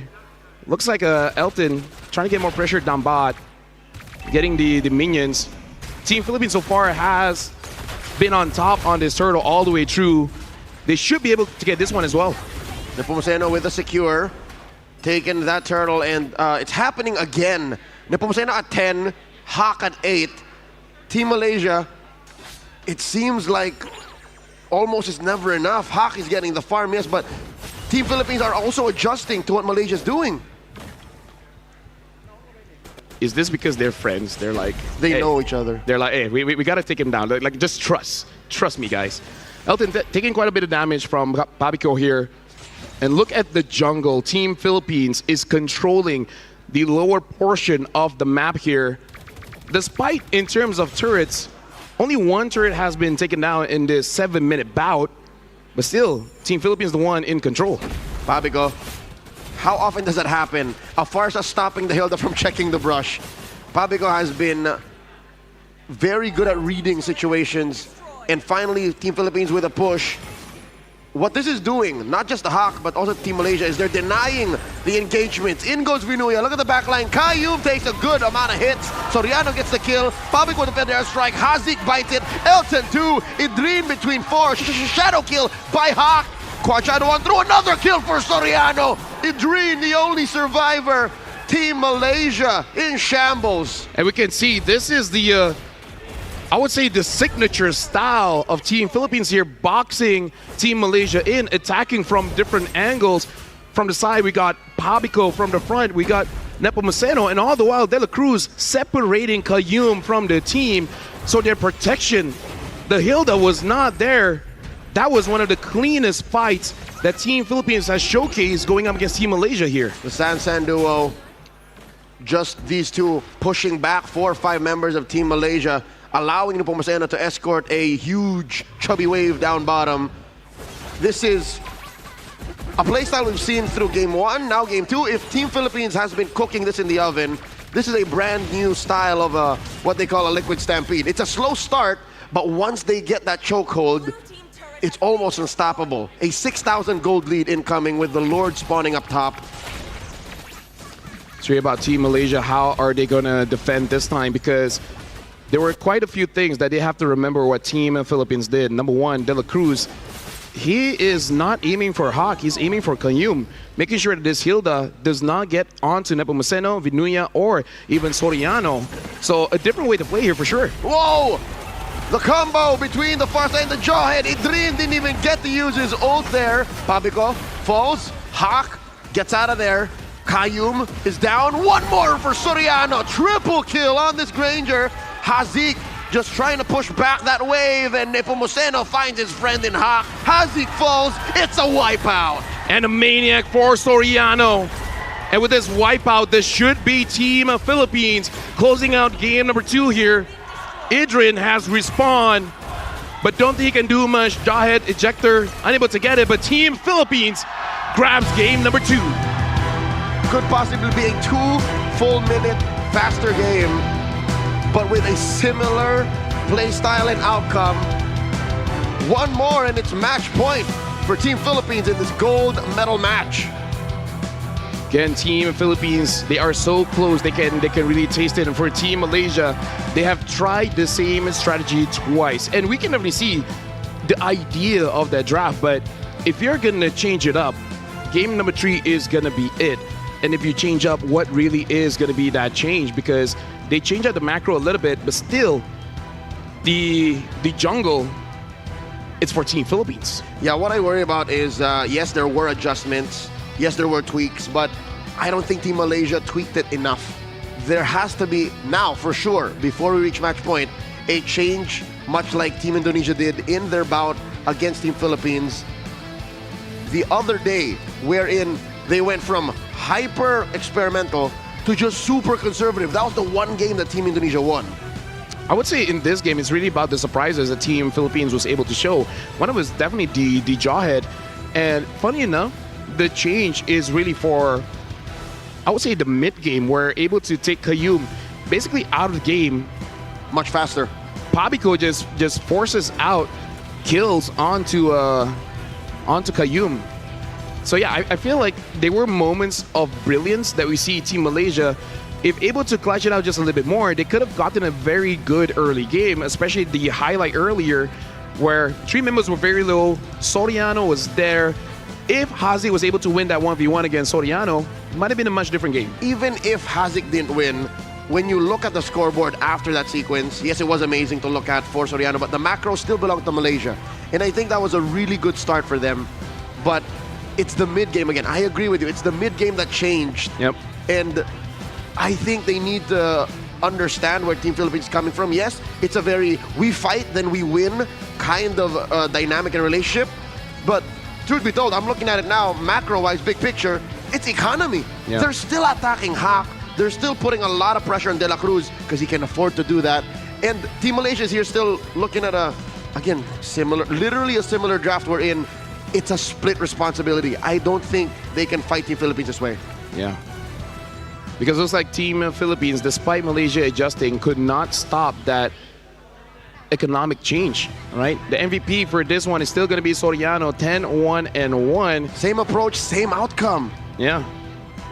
And again, Soriano having an amazing game. Even if he gets taken down, he will find a way. Heck, Team Philippines gives him that opportunity for him to really shine. This is the killer in Soriano. There's a reason why they call him the Filipino sniper. He always finds his mark. This is a much faster game, henceforth a much lower GPM. Not even a full build. This was a brute force breastplate when we finished game 1. And looking at it all, it's interesting how it was Team Philippines who had to change their draft. Yeah. But the change, I'd say, benefited them. I would say because they still got their cores, right? The Lancelot, the Lapu, as well as the Granger.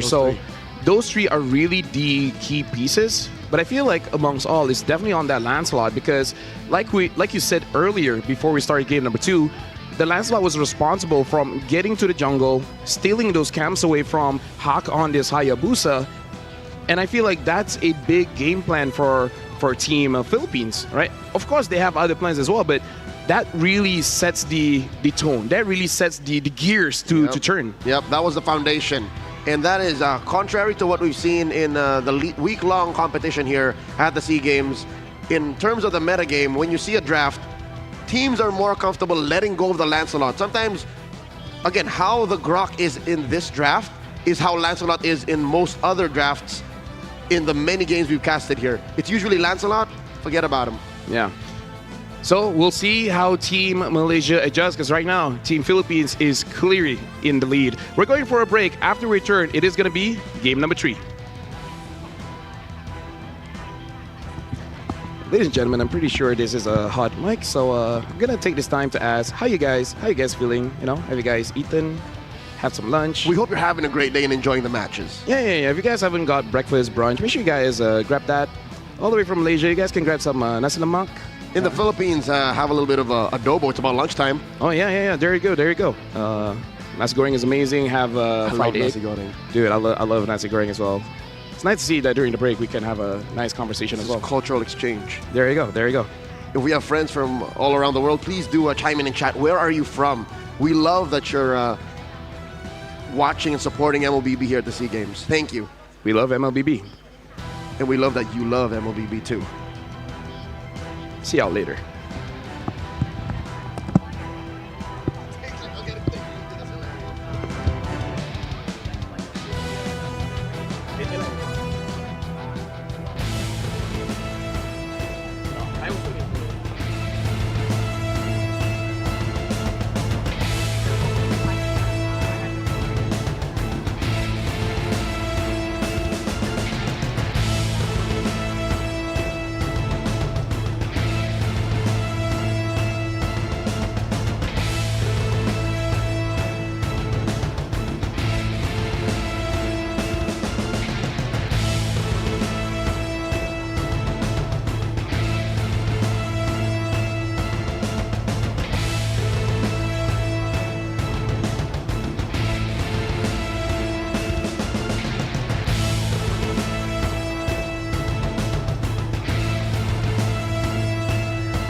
SEA Games.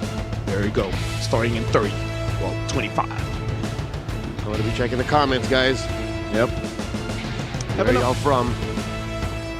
This is the Mobile Legends Esports channel that we're going to be checking, all right? All right. I'll check somewhere else. Mobile Legends Bang Bang. Where are y'all from? Where are y'all from? I want to see where y'all from.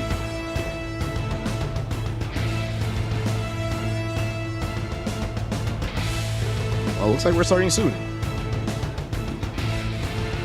Soon we'll be starting. S-O-O-N. Anyone see anything you said? I would assume there's a lot of Filipinos and Malaysians. Oh, yeah. Oh, yeah.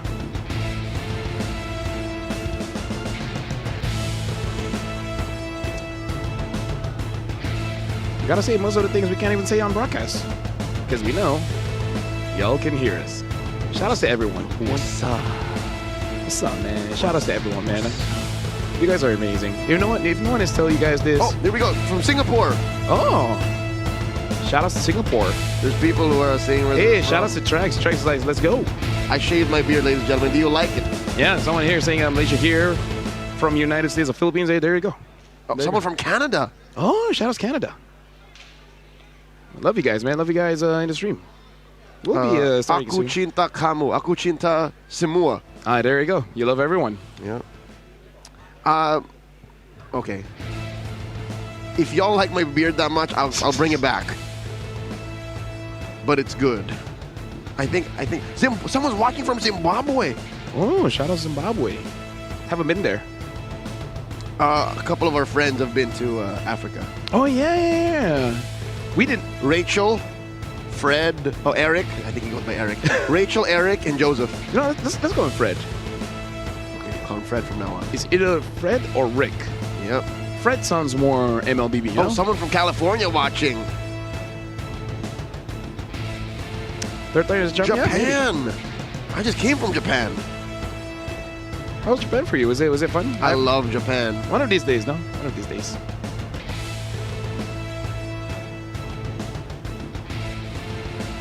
Okay.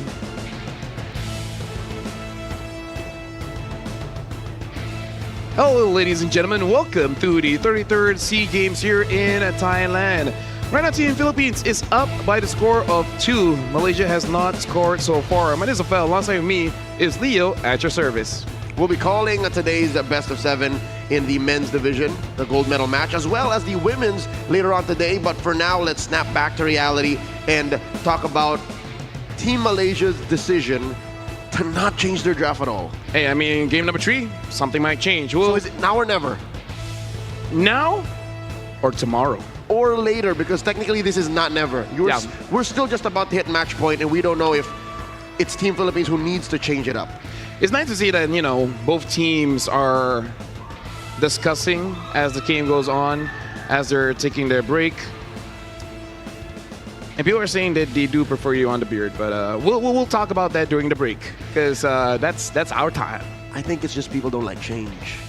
And maybe that's why Team Malaysia went into game 2 and said, they don't want change. We'll give it one more chance. This is a good draft. I think you and I agree. It's a good draft. It's a good draft. Yes. But Team Philippines was just always a step ahead, even with their adjustments. So now game 3, we'll see if Team Malaysia will take a page out of Team Indonesia's book and play very conservatively. Draft for but one core. If that was the case, you think Elton's ready for it? Or is it going to be Hak once again? Does Hak try to secure Yusun Shin?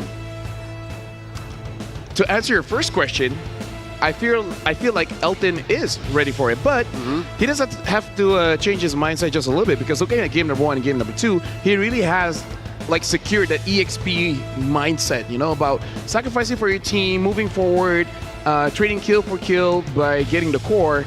As a traditional marksman, traditional gold laner, you want to reset your mindset to be like, I got to be a bit selfish, right? I think that's the biggest change. Exactly. And here we go, folks. Redeem the code.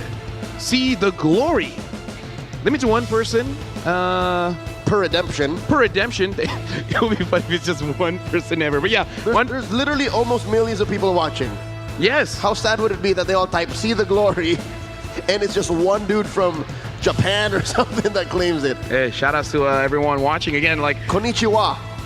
literally everyone across the globe is watching. MLBB is a global game, sir. I love MLBB. I do too. There you go.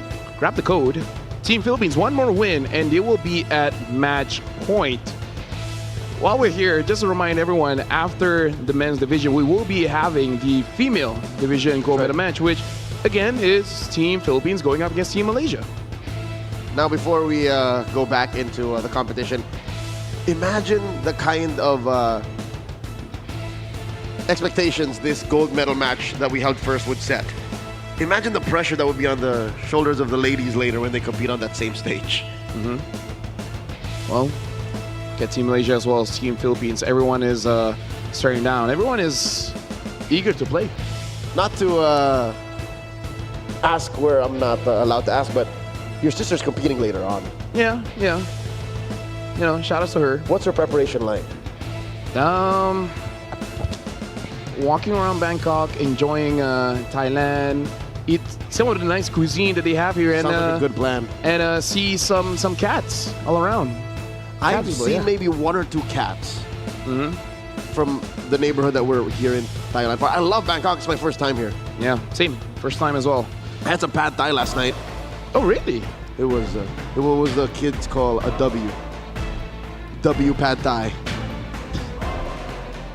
How do I respond to that? You say you want some pad thai too. All right. Well, now random map draw. Let's see what's on the table here. We got clouds as well as grass here. Now broken walls. Looks All like we're right. cycling through all the maps, Leo. I love the variety. This again also opens up a selection of strategies that Team Malaysia can dig into. And with a map change, we should also see a strat change. Hopefully, I mean, we'll see really in the draft, right? don't want to see insanity. You don't want to see an X-Borg? No, you know what? I want to see an X-Borg. Yeah, there you go. Eventually, But maybe. it has to be the right sequence. Yeah, you have to build up to it. You just can't open up with an X-Borg. Hey, I trust both coaches that to make the right choices here. So this is going to be the first change. This time, Team Philippines will be on the first pick, and Malaysia on the second one. And this time, Team Malaysia, they're betting on the Yuzong as well as the Hilda. Looks like the Hilda first pick is more or less of a deny, making sure that De La Cruz does not get his hands on the Hilda. That's right. It has been the first pick for Team Malaysia throughout Game 1 and Game 2. Kayum, a formidable Hilda user, but just wasn't in the cards for them to take advantage of its main strengths, even on dangerous grass. There goes Azushin. Team Philippines does not want to leave that open, so that means they're not planning around it.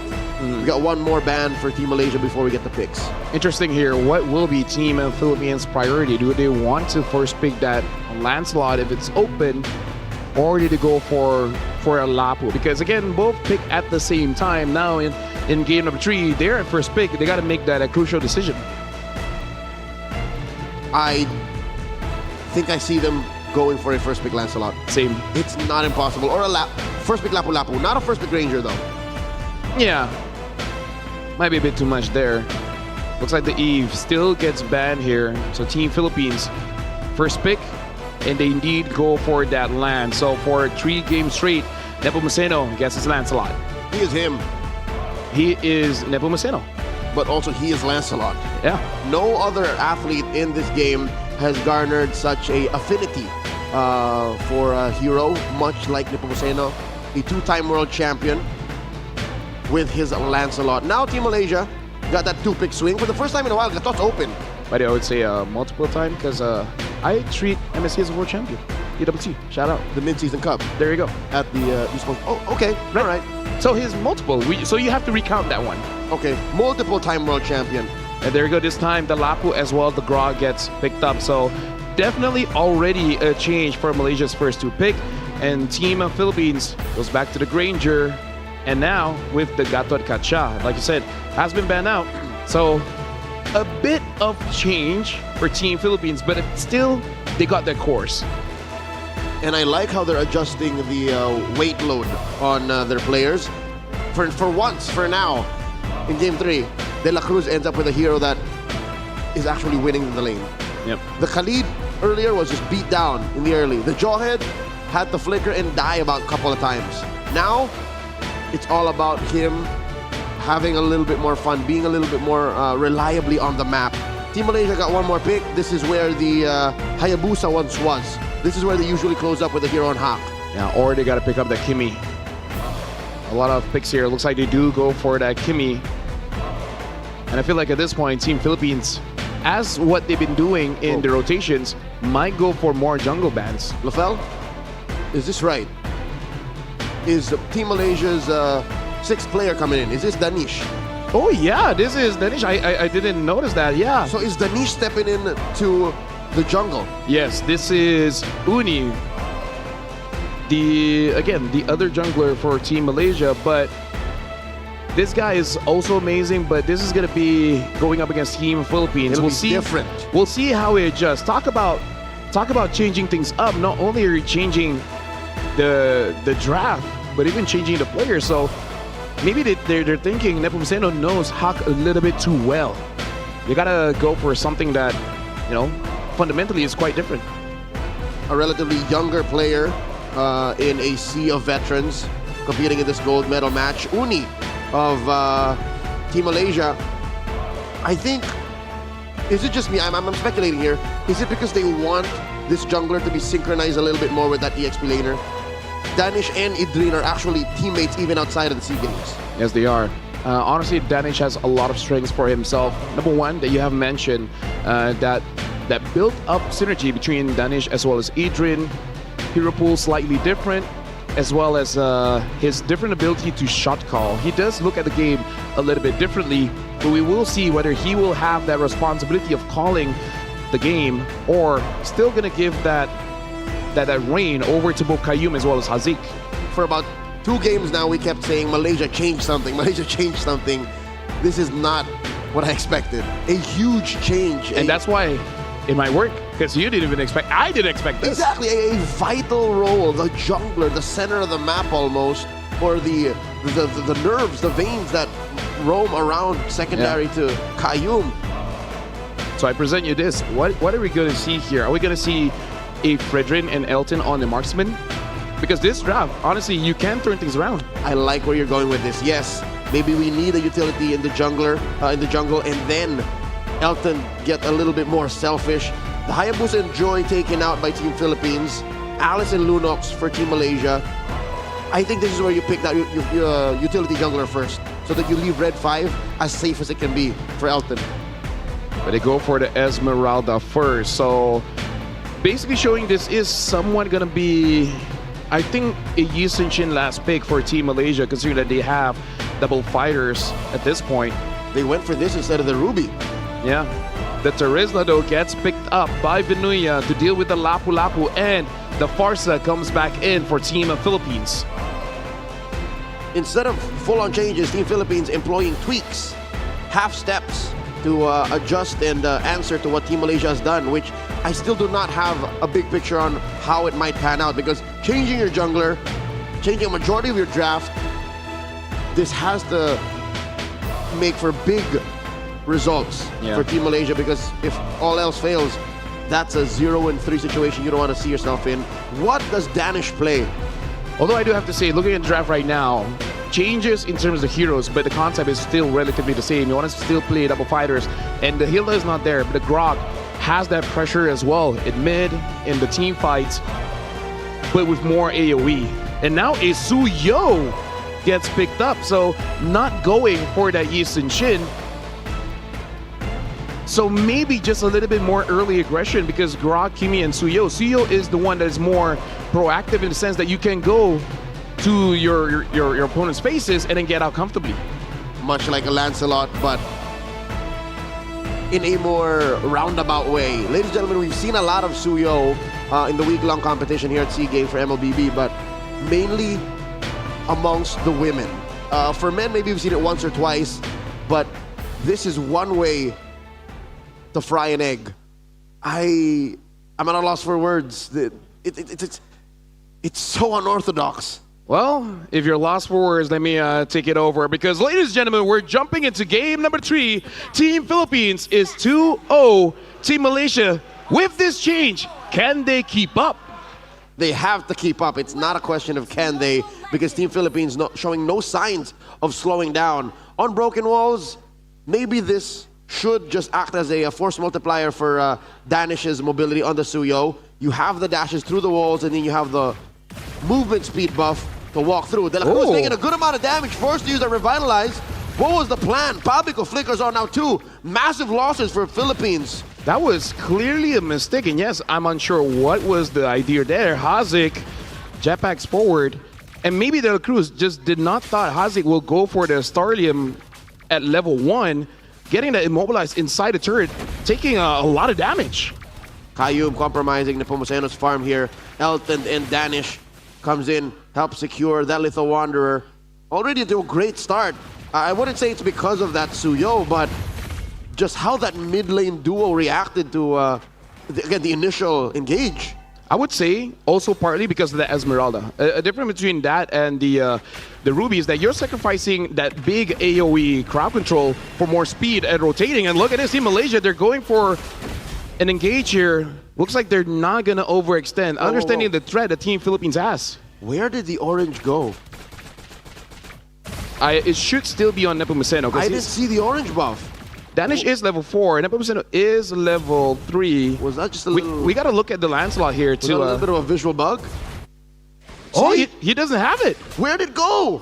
Must have been a steal by Malaysia. It happened so fast. At most, it might be on Kayum. It's on Danish. Hold on. Is that his? We got to look at Kayum. No, yeah. It should be on Danish. But so he's got double orange? Either ways, right now, Team Malaysia, slight advantage when it comes to the jungle here. Nepomuceno is still level 3. So Kayum is going to make sure that the Lancelot is not going to be a part of this turtle, at least not so fast. Can confirm it was Danish who stole it. His orange just came up. De La Cruz struggling. Almost all members of Team Malaysia are full level up on Team Philippines. And Elton here, almost actually stealing away the purple from Nepomuceno. It seems like the only real place that Team Philippines can breathe is the gold lane. And look at this, up top, Vinuya is all alone. This Terizla is going to be super tanky, so able to survive. But Team Malaysia is making sure that Vinuya doesn't get to roam around the map, at least for the first instance here. De La Cruz and Nepomuceno wants to get that purple, able to get it. So equalizing the pressure that Team Malaysia put on them. All right, Elton responding, blocking up the exit. Kayum coming through. Checking in, first blood drawn, a 1v1 in the EXP lane. Vinuya falls, De La Cruz follows up next, Danish secures. Yeah, right now Team Malaysia is catching the mistakes of Team Philippines, being very, very aggressive here. And now Nepomuceno, there's a bit of damage onto Kayum. Soriano is there to back him up, making sure that he is safe, getting this orange buff. Kayum just trying to slow it down, but probably not going to go for a steal. Nepomuceno holding on to that retribution. Pushing Kayum out. Elton charging up a falling star moon. Nepomuceno gets taken out. Did not expect the Esmeralda to be sitting in that brush. Yeah, good bait coming in from Kayum, making it so that Nepomuceno overextends. Trisham Pulse gets hit onto Pabico, but with no backup, Hazik cannot comfortably move forward to deal more damage. Elton having a good lane here, going up against Soriano. This time Team Malaysia does have the lead in terms of the gold as well as the kills here. We gotta see whether they can keep this lead or not. Team Malaysia seems to have Team Philippines exactly where they want them. Pabico, now feathered airstrike, trying to answer to this dog-piling approach that Team Malaysia has put onto Team Philippines' draft. Pabico wings by wings in, flushing Kayum out of that brush. Hazik takes a few hits. This is all just in an effort for Team Philippines to try and recover. It's not even the win right now. Yeah, Team Malaysia, what they did was just to force out Team Philippines to use all their major ults so that they can contest this turtle comfortably. Right now, Vinuya does have that War Axe, so able to do quite a lot here. Hazik goes in, Danish secures the turtle. Vinuya all alone, able to ult 4 members of Team Malaysia, but Adrian gets his second kill. Team Malaysia looking quite well, especially after securing that turtle still. 2 for 2, approaching a 3,000 gold lead. I believe this is what Team Malaysia wanted out of that draft in game 1 and 2. They wanted to be able to just call the shots, say where we're going, get it, but just the way Hak is playing, I think look was up top. red. Oh my lord! Was that a 1v1? And down bottom, Soriano goes down too. Team Philippines can't find anything. Yeah, it was kind of a 1v1. I was looking at the minimap, and Kayum was waiting Pabico did not thought a wild Grok will be waiting down there. And now Adrian is comfortable being all alone in his lane, not even rotating. Elton jumps in. Nepomuceno is dangerously low. AOG pops, hits onto Danish, and Elton is on to Pabico. De La Cruz secures the kill over to Danish. Elton is all alone, going up against 3 members of Team Philippines, able to get out of there. Looks like he's gonna stay bottom just a bit longer. Soriano is all alone. Looks like Elton is not gonna push it so far. Their objective here is probably just to get that turret. The Filipino contingency here in Sala Fraquiao in Chulalongkorn University comes alive for Team Philippines' first kill in this 6-minute game, and it was on Danish, taking advantage of the Suyo's natural weakness towards magic damage. Team Philippines now finding some time up in the upper quarter of the map to try and steal small camps, but I think Nepomuceno should watch his steps slowly. He's still 2 levels behind Danish.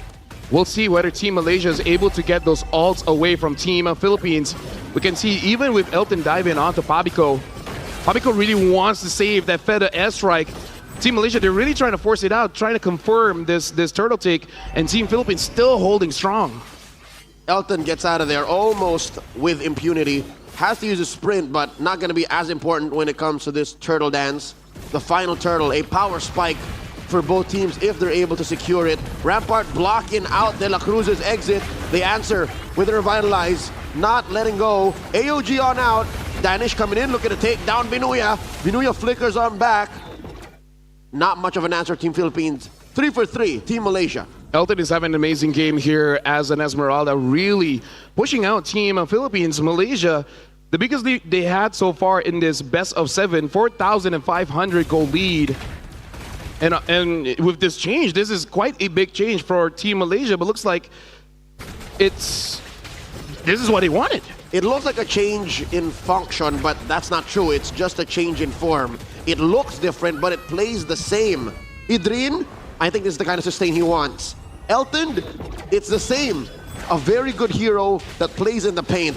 And Danish, I think I get now why he did not pick the Hayabusa, because the Hayabusa is more, I'm in, I'm out. But a Suyo can actually fight much, much longer in long team fights. A minute before the Lord spawns, Team Philippines is the only thing they can do, Lafel. They can just go around as 4, as 5. Yep. To try and secure farm for Soriano and Nepomuceno. Looking at the goal here as well, Danish does have the War Axe as well as the Hunter Strike, so a lot of penetration, but more importantly, able to stay in the fray for quite a while. Elton now having a Brute Force Breastplate is going to be able to dance around much more comfortably, making sure that even if he does get stunned up, he will be able to shake it off quite quickly. Up top, it does look like Nepomuceno was found out, has to use his puncture as well as his ult just to make sure that he gets away. De La Cruz, though, now does have that dominance eye, should be much more tankier going up against Team Malaysia. It's difficult for Team Philippines to think of how they'll contest this Lord or how they'll even get free farm, because besides these frontliners, basically everyone from Team Malaysia except for Hazik, you have to consider, how do you get to Hazik? There is an untouchable member of Team Malaysia that Team Philippines has to somehow find, and Nepomuceno's not in any shape to try and assassinate the Kimi. And look at this. Nepomuceno just trying to get as much farm as he can because he understands that he is one of the main carries for Team Philippines. He needs to get to level 15 as fast as possible because Danish is at level 14, should get level 15 very, very soon. Elton doing his very best to zone everyone away. Pabico looks like he is caught there.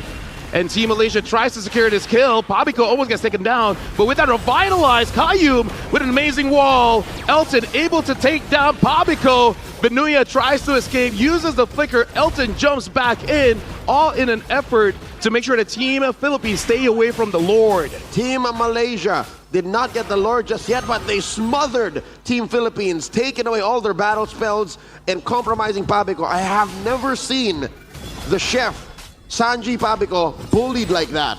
Well, Nepomuceno here is all alone against 5 members of Team Malaysia. Has to get out. And look at this. Nepomuceno gets taken down by Danish. Binuya is all alone. Kayum hits it on 3. Big tech charge from Team Malaysia. Double kill for Elton. Takes down Pabico. And this might be a wipeout. Team Malaysia wipes out Team Philippines. What turret? Team Malaysia have garnered a lead so gargantuan that they can fight underneath the turret, not even juggling that aggro. Team Malaysia have come alive in this series, a best of 7. Game 3 is looking like it's theirs. How does Team Philippines even consider coming back? Well, they got to take it step by step. Team Malaysia able to get the Holy Shields at mid. Nepomuceno is going to be one of the main ways, him and Pabico, to clear out the lanes.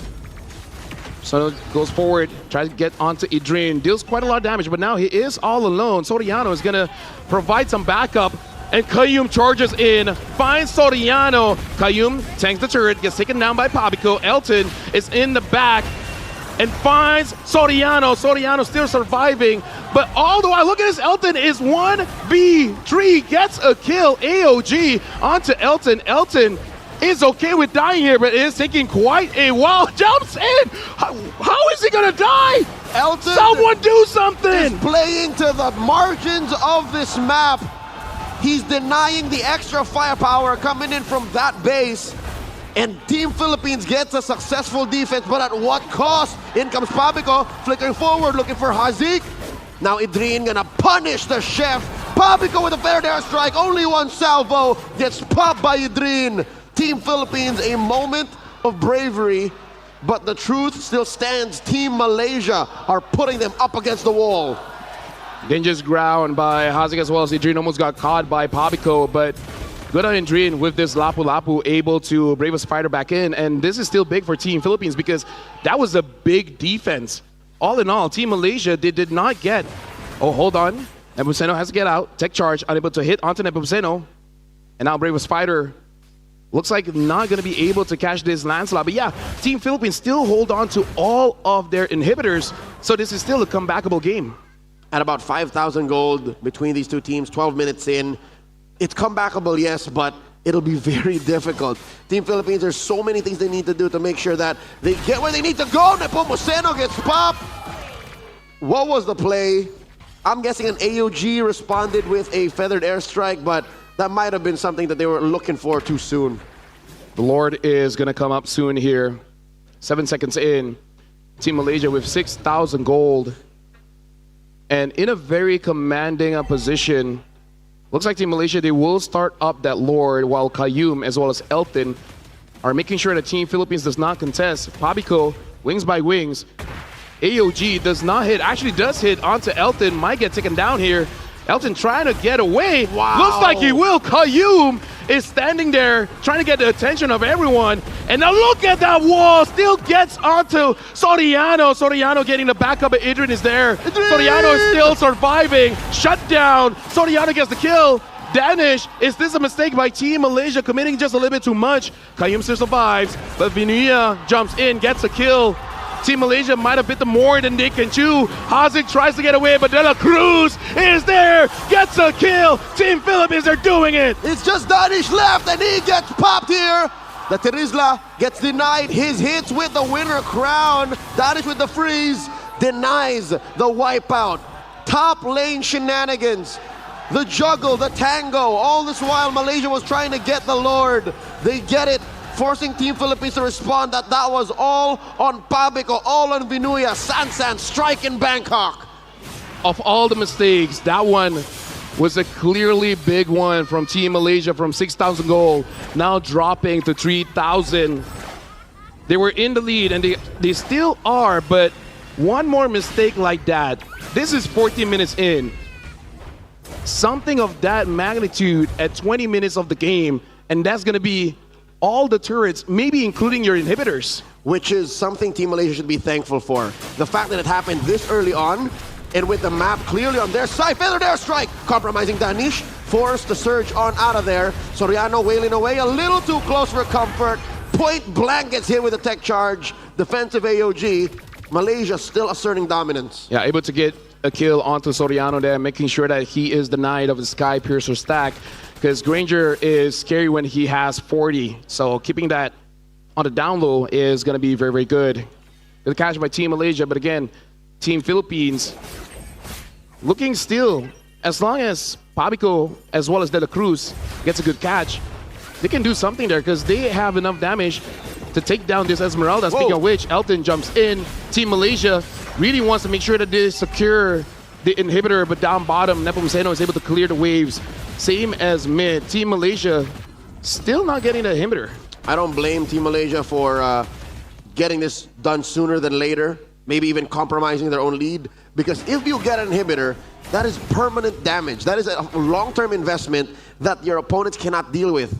Constantly having to deal with an open lane while, partaking in a Lord Dons, while trying to go for rotations is a tough job. And already Team Philippines are having difficulties crawling back into this game. Luckily, they get a slow push down bottom, fat wave left there by Nepomuceno, and they're slowly shrinking this lead. Earlier, Rafael, what was it, 6,000, 7,000? Yep. Now cut in half. And Team Malaysia, we got to talk about the mental here as well, because if they lose this one, a comeback from Team Philippines might be a lot of damage mentally for them, because this is as close as they got to taking a game, like losing this one, giving match point. Team Malaysia really got to lock in. They really got to calm down. Elton distracting De La Cruz from the main front line, and Nepomuceno dashing on through. Lord here at 10. It's Elton Nepomuceno with the secure. Down goes Hazik. And Kayum trying to push back Vinuya. He's not going to have any of it. Elton gets taken down by Soriano. Idrin versus 3. Make that 4. In comes Nepomuceno. Soriano gets a double. Stacks for kill 1. Danish moves on 4th. Kayum hidden its brush. Can he get out of here? Ooh. Catches De La Cruz. Soul Surge out. There's the freeze. AOG gets the go ahead and Sever not gonna save him, and the surge gets hit by Soriano. Another stack. It's just Kayum left. That play was on Vinuya. Able to get the ult onto Danish. And Team Philippines, they're in the base of Team Malaysia. Feathered airstrike, answered with a tech charge. Massive traction pulse. Kayum falls. Hazik barely survives. The waves get wiped out. Team Malaysia say not just yet. And now Team Philippines, they're in the lead with 2,000 gold. The Lord marches in. Elton got to make sure that he doesn't die here. Same as Hazik. Hazik almost got taken down by Nepomuceno. Malaysia, Elton trying his best to pull the Lord away. Idrin is at the front, dealing a lot of damage. Better airstrike. Idrin has to go back. AOG in. Team Philippines, they want to end the game now. They are on it. The Lord still standing. De La Cruz gets taken down. Minions from Team Malaysia are still here. Elton gets taken out. The Lord taken care of. Massive siege minion from the bottom. Danish at half health. Hazik and Idrin hold their ground. Team Philippines back on out of there. And this is what we say, a mistake after 14 minutes is game changing, and that's what we saw from Team Philippines. And this is them scaling up. Soriano is at full build. And Nepomuceno on his Lancelot, he has all of his core items. Last one really is just for juggling. So now both teams are playing at an even field. Team Philippines is no longer at a disadvantage when it comes to levels or items. If anything, they have the advantage from barely keeping their inhibitors up to now looking at a bare base to manage. This is where Team Philippines really relishes. The fact that they can send Nepomuceno, take care of that long lane from where the Lord is going to spawn about 40 seconds from now, to actually hiding in brushes, forcing Kayum to respond with a tech charge. What changed? Is Team Malaysia just not used to playing on the back foot? Because now they have to suddenly change gears. Nepomuceno now with the BOD, Pabico with the Blood Wings. Both Team Malaysia and Team Philippines, they're waiting for an opportunity for a big team fight here, because with the Grok as well as the Terizla, the big engage is there. And at 19 minutes of the game, as important as the Lord is, kills is more important, because those death timers is going to be very punishing. And we see from Team Philippines, with Soriano scaled up, they have the advantage when it comes to the damage. Vinuya finds Elton. Elton has to get away, and Elton might get taken down. Idrin jumps onto Pabico, flickers forward. Pabico is out. Vinuya chases Hazik. Vinuya way too much damage onto Hazik. Nepomuceno gets onto Idrin. Soriano getting chased by Danish. Vinuya gets Hazik. So now the main damage dealers from Team Malaysia, including Danish, has been taken down. Team Philippines, they might end this. Vinuya in the back line, playing 1v3, finally takes down Elton. Kayum with the flicker, putting up the rampart, gets jumped on by De La Cruz. It's a wipeout, the waves crashing in. Team Philippines, a game away from gold. Team Philippines is 1 game away. This is match point. The closest Malaysia has gotten to take down Team Philippines. But one good catch up top where both Pabico as well as De La Cruz getting Elton. And after that, everything went downhill for Team Malaysia. You know what? I'd like to call back to a small phrase I mentioned prior to that massive sequence at the Lord Pit. Is Malaysia just not used to playing on the back foot? Not really. They are okay. It's just that I feel like with the momentum that they had, Elton could tank the damage of Team Philippines. And he wouldn't have thought that a big engage like that, expanding the AOG, using the feather airstrike just to get an Esmeralda. And then again, Team Malaysia tried to fight back, but at that point, you know, context is very, very important because yes, they were leading, but by that time, Team Philippines has got their core items. The damage is there. So it was a lapse of judgment and a big surprise. I would say that was more on Pabico and De La Cruz making that play, because if it wasn't for that, if they were passive, did not go for Elton, Team Malaysia would still be in the lead. And it all started inside Team Philippines base. All this while being able to save their own inhibitors. I think that was key to the defense as well. What an odyssey for Team Philippines to have been put up against the wall like that. See, Team Malaysia had moments. Team Malaysia, you watch what? You watch 18 minutes of this game, you watch 17 minutes of the game, and you'd say that definitely was Malaysia's win, but even here, this is what you're talking about. No, later on, we will see. Not this. Not this. I could have sworn this was the beginning. This was the beginning, yes, but it was still Team Malaysia, and this is the one where we saw Elton all the way to the back, first one to drop, and then at this point, again, the damage from Team Philippines is already there because you see Team Malaysia, they could not tank it anymore. This was the deciding factor. At about 13, wow. This game ended just about at 20, and it was an 8-minute long comeback for Team Philippines. And of course, there's Vinuia getting that penalty zone straight onto Hazik as well as Danish. If Team Malaysia secured the Lord, there was a chance. With all the turrets that they have, it would have been enough. But this is just the nature of MLBB. Once a marksman gets his items, the damage is going to be there. You lost your window because again, you're playing double fighters. There's only so long that you can afford to give a lineup with the marksman.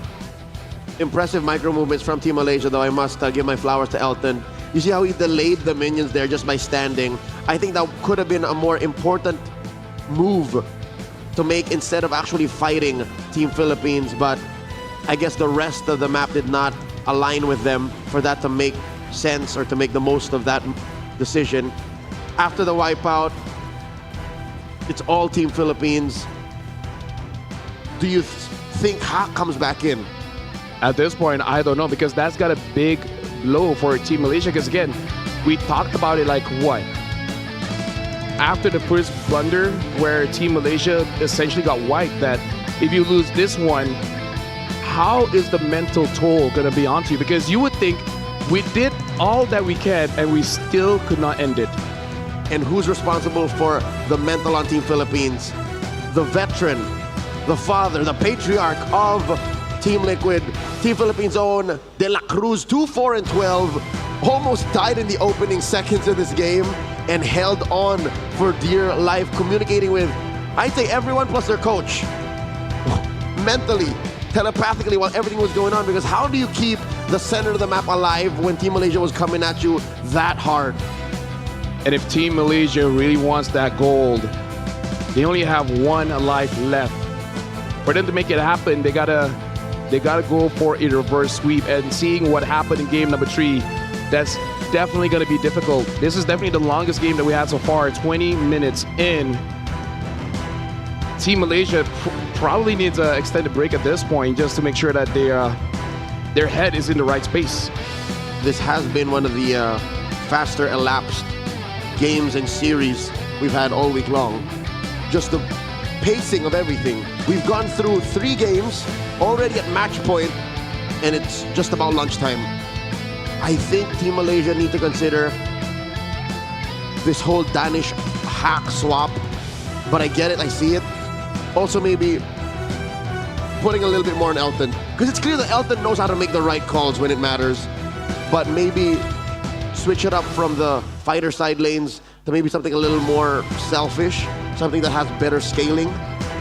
Yeah, a lot can be said in terms of the mistake, but right now we are going for a break because coming back might be the final game of this gold medal match. We'll see you guys right after this. Okay, it looks like we're going for a 2-minute break. Hopefully everyone here is feeling good. Make sure you keep yourself hydrated. And for the people in chat, don't forget to use the bathroom. Don't forget to use the bathroom. You can go on ahead. You know, just remind everyone, make sure that you're nice to each other. Here in the SEA Games, we'd like to promote. What do we want to promote? Celebrating each other's differences. There we go. There we go. Celebrating each other's differences. How's everyone in chat doing? Hopefully y'all doing quite well. That was a close game though. They did well. But shout out to the Philippines, able to come back from that one.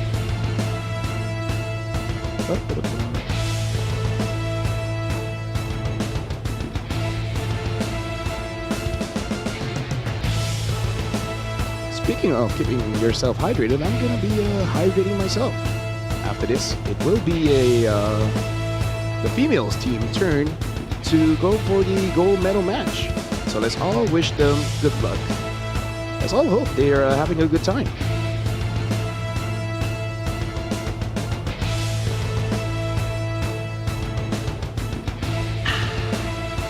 Water is amazing.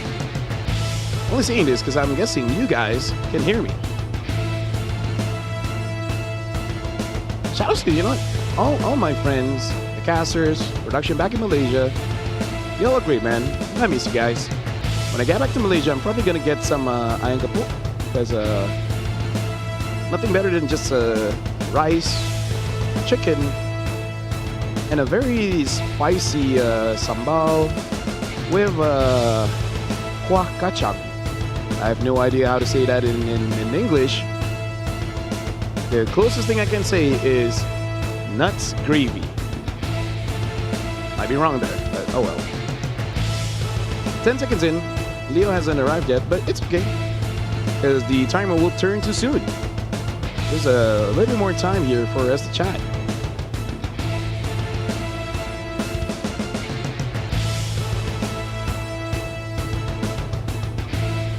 What do you guys think about Leo shaving? Looks different, right? Do y'all want me to shave? Y'all want to see how LaFell looks like without the beard? Beard and without a stash. I wonder if we will see the crowning of the medals now or after the day. I'm guessing it's the day. While we're doing this, I'm seeing production playing MCGG. Shout outs to MCGG. I love MCGG. Hey, looks like we're coming up.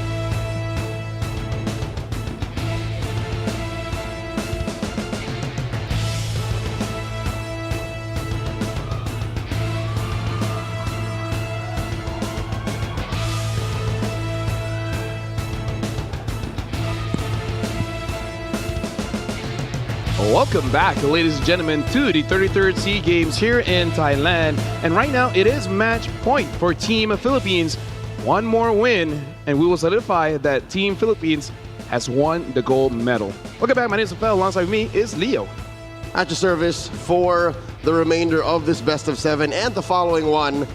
Still up to come on stage are the ladies of Team Philippines and Team Malaysia. But for now, we lock in.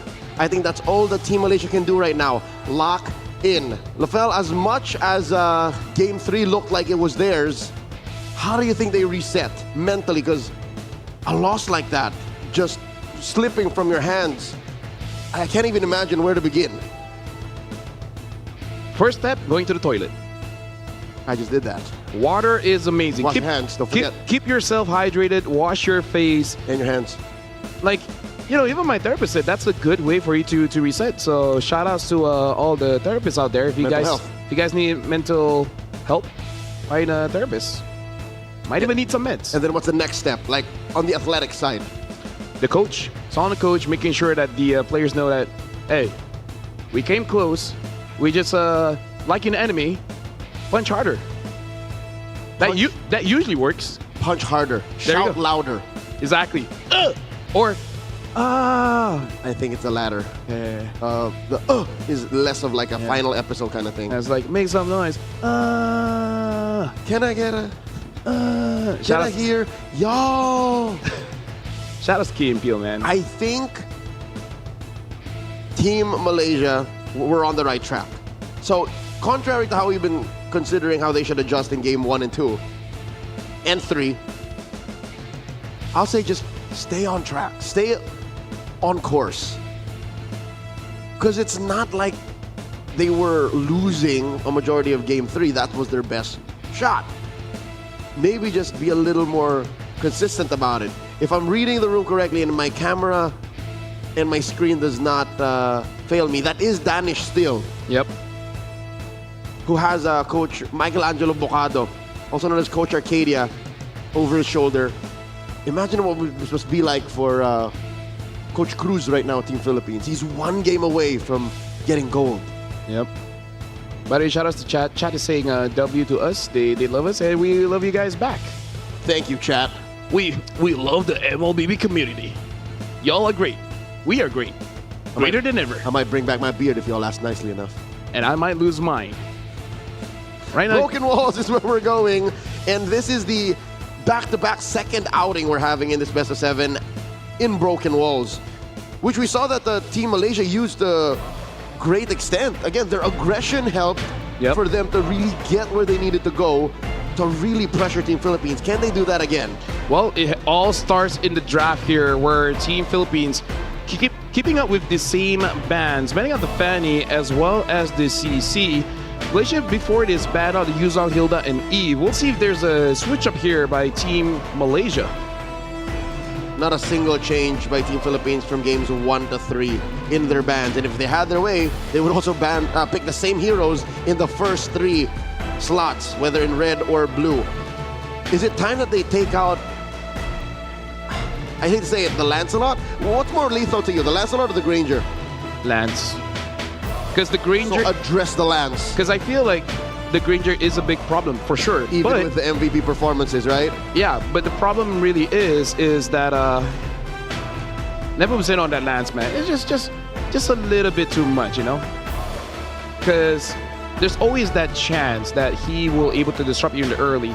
Speaking of, a bit of difference here. Team Philippines, they're the one that actually banned out the E, where previously it was Team Malaysia.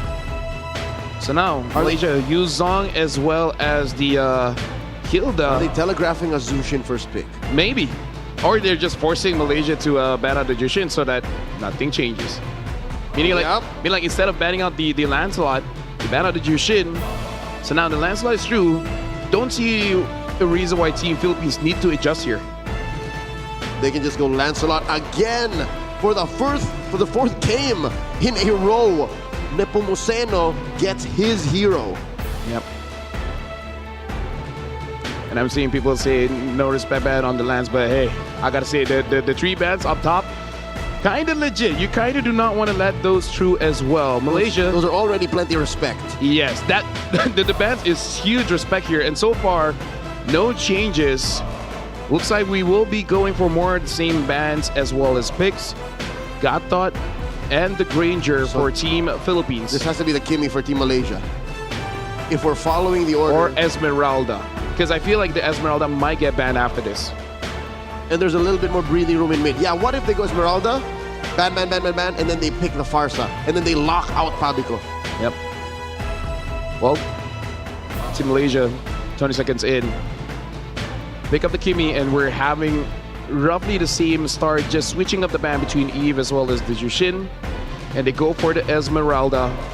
Because again, you know the Esmeralda will definitely get banned after this. But this means that Team Philippines might go for Hazik. Because I feel like the Suyo does not warrant a ban. Yeah. Or even the Hayabusa. I was going to say, Team Malaysia ban out the Lunox.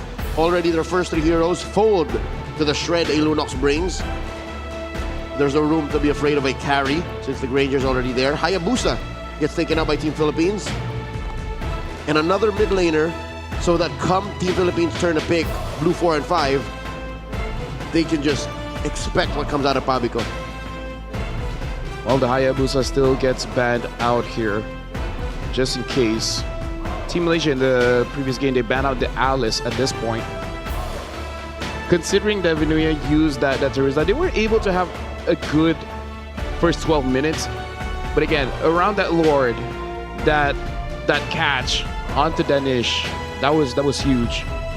But again, it could be a something that Danish just has to remember and just don't make the same mistake. Team Malaysia bans out the Alice, and the Team Philippines just bearing down on Danish. His hero selection is just compromised. They ban out the Joy.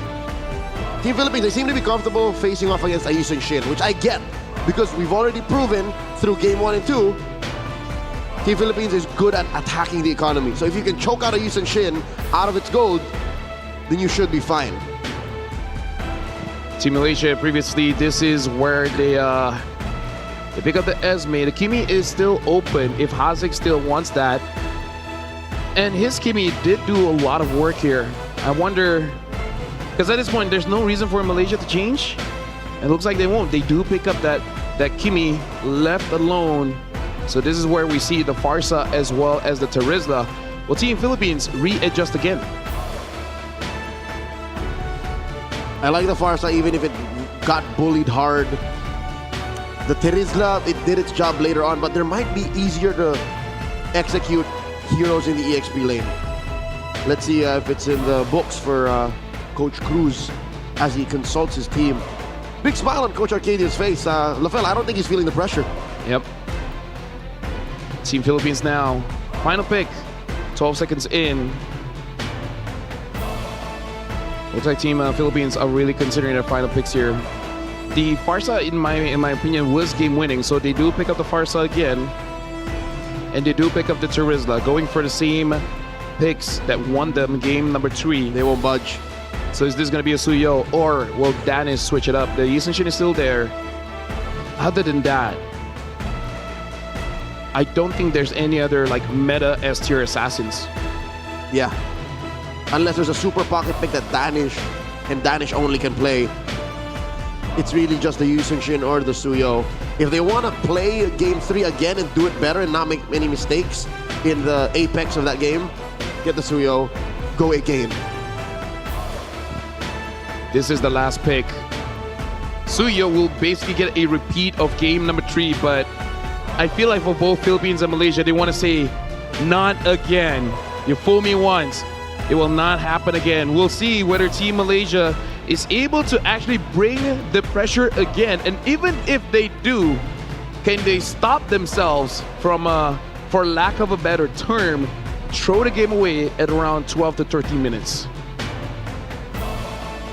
Game number 4 is just around the corner. A breath away from playing the game of your life for the pride of your country, for all the young men and women looking up to you.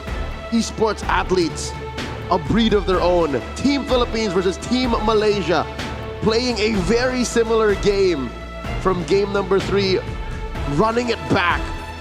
Match point for Team Philippines, 1 win away. Team Malaysia, all the pressure is on them. Ladies and gentlemen, this is game number 4. Philippines winning this one means they get the goal. Team Malaysia, this is their last and only chance to continue their run here in the gold medal match. All right, we avoid the follies of the opening seconds from Team Philippines, wherein De La Cruz and Pabico at the flicker and revitalize immediately. And already it's a change in pace in the first minute of the game. Yep. Looks like Team Malaysia, what they really want is just to protect their jungle for now. It looks like this is going to be free reign to Nepomuceno to grab that little Wanderer. So already a better start for Team Philippines here, because Team Malaysia cannot have a forward momentum now that the mistakes have been addressed.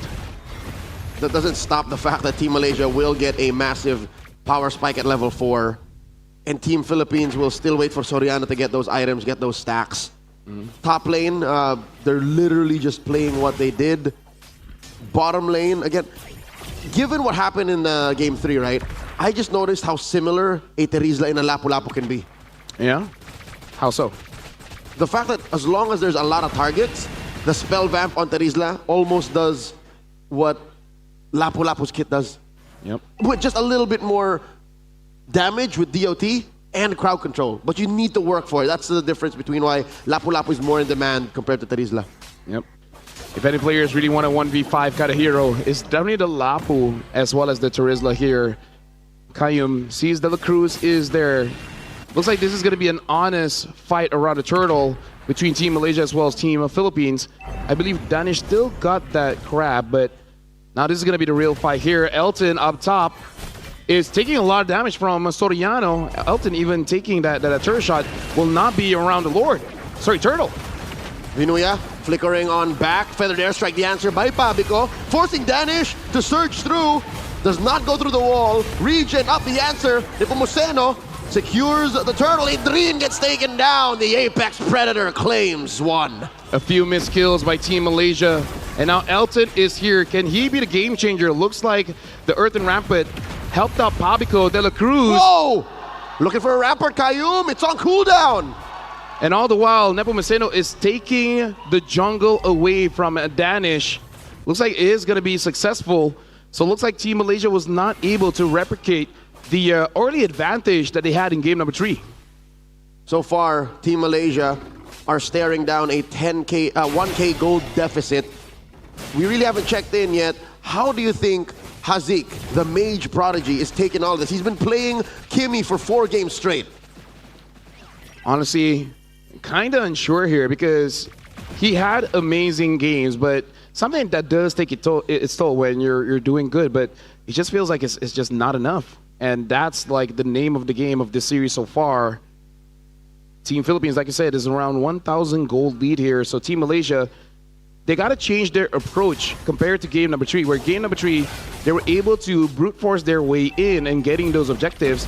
This time, they kind of have to wait for Team Philippines to make a mistake. Exactly. It's such a change in tempo that I'm not sure if it has bearing that Team Malaysia will be the one waiting for a blunder. Team Malaysia just bearing down on Vinuya. Not much of an answer. And looking at the map, it looks like Team Philippines can't capitalize on the trade.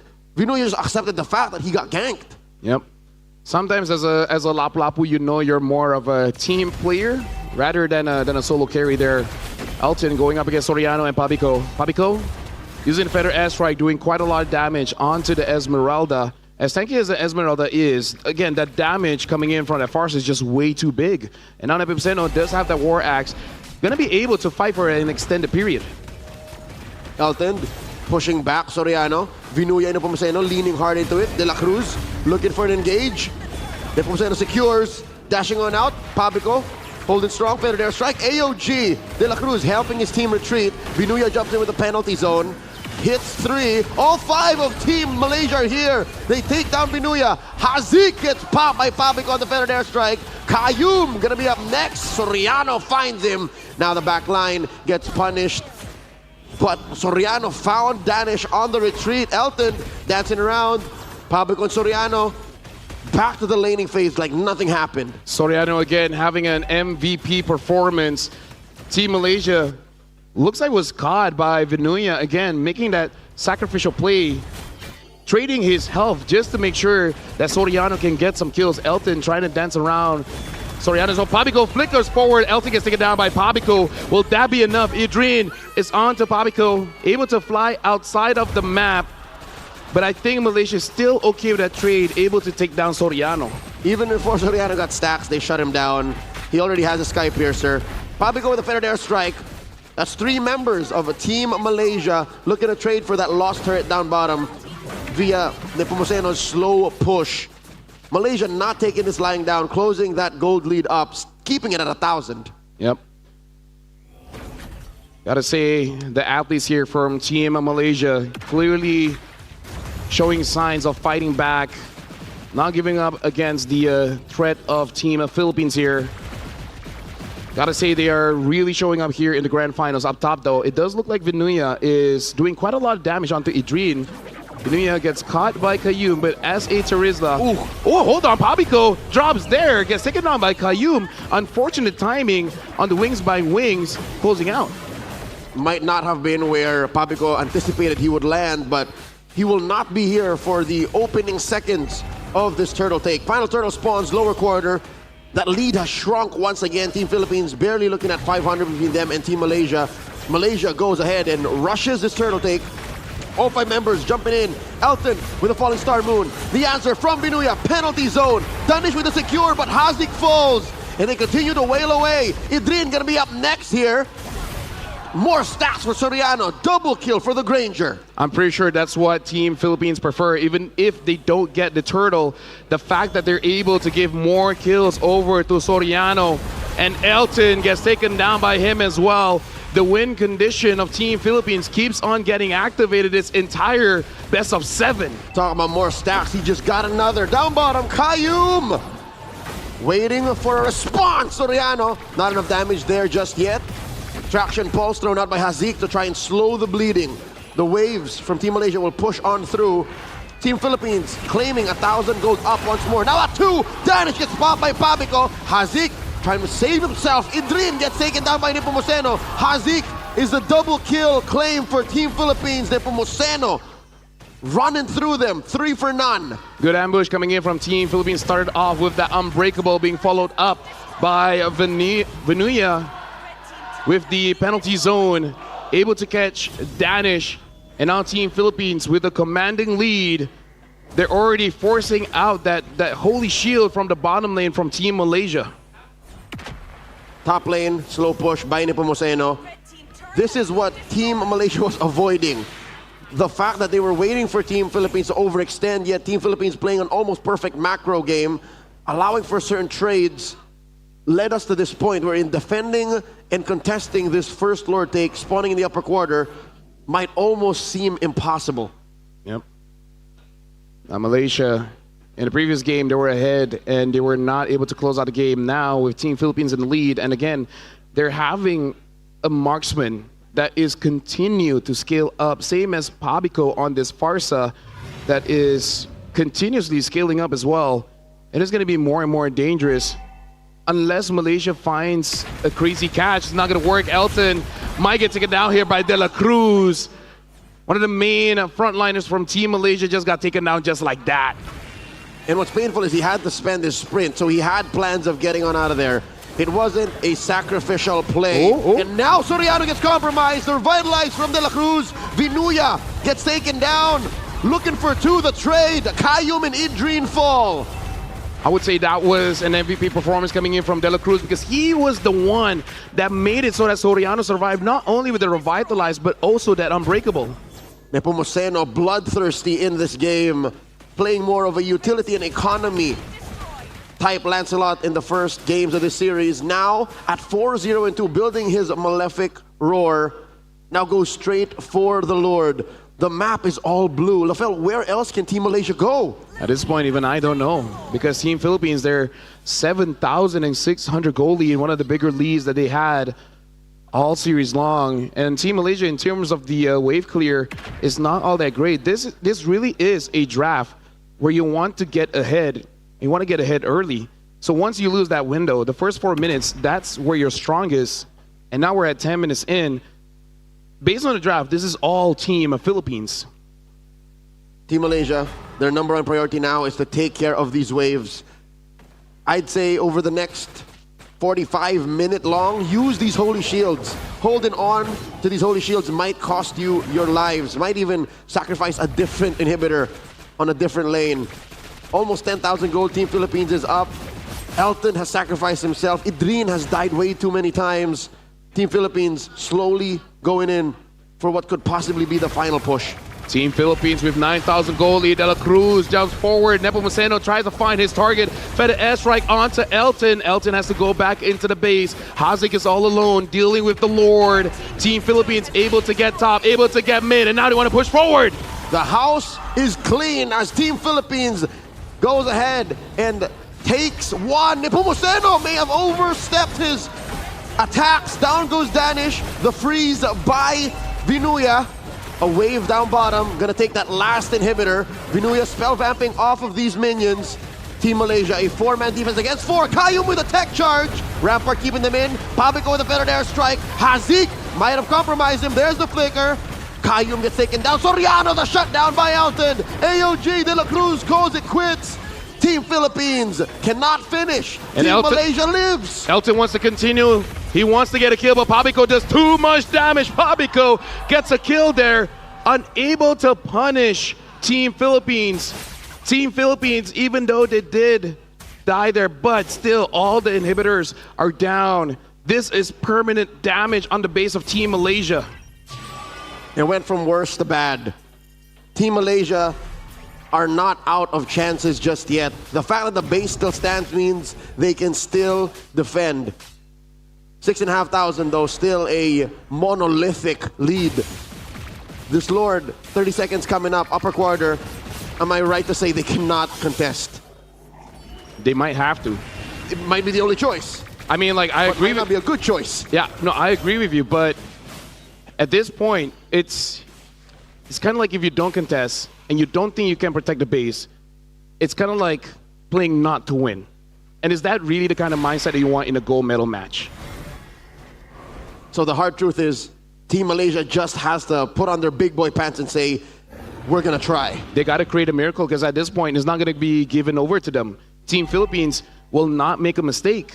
All right, here's an effort to do just that. Kayum and Danish a little deep on the other side of the river. Oh, De La Pabico. Cruz spotting them. Pabico put in here. Hazik, he's popping. Nepomuceno gets that Lord, but Pabico gets taken down by Kayum. And look at this, Team Philippines understand. Malaysia might get cheeky here, so they're trading mid for mid. Wait, no, Hazik's supposed to vice. Wait, Exactly, there's no kill for Team Philippines there. Oh. This slows down the push. The Lord in mid, but Pabico out in 20. All right. Legit, the Hazik would have been taken down there, and now Elton trying to clear the waves. Team Malaysia, this is still going to be a difficult push to stop. Vinuya hitting onto no one, getting pushed back with the crown used, trying to delay his death. And Adrian as well, taking too much damage. Soriano all the way in the back, dealing free damage. And looks like Nepomuceno gets onto Danish. Look at the base. The base gets taken down. Philippines wins gold. Team Philippines, Sibo stands tall, walking strong, winning the gold medal match 4-0. Congratulations to Team Philippines, again bringing a gold back home. But congratulations still to Team Malaysia for going back with the silver, playing valiantly. We're seeing celebrations all around with their very best efforts. I feel like Team Malaysia can still go back with a smile because they know they gave their very best, and we can see the respect from all 10 athletes on stage. On home soil in 2019, in Vietnam amidst the pandemic, in Cambodia, and now in Bangkok, Thailand, Team Philippines bag another gold in the realm of men's MLBB. Again, big congratulations. This is, I would say the dominance continues here in the SEA Games. So we'll see what is up in store for the players. But for now, we're going to be looking at the highlights. And again, much different from game number 3, where this time Team Philippines, they got the advantage and they kept it. This is insanity on many different levels. Number one, the fact that neither team decided to change much, expecting a different result, that's insanity. The fact that Team Philippines maintains this level of consistency on top of the MLBB world, the apex of competition, that's insanity. The fact that Nepomuceno's Lancelot was left untouched and opened a majority of the series, the same draft for Team Philippines from rolls 1 to 5, that's insanity. That's the best way to talk about our gold medal match. It's just full of insanities from all sides.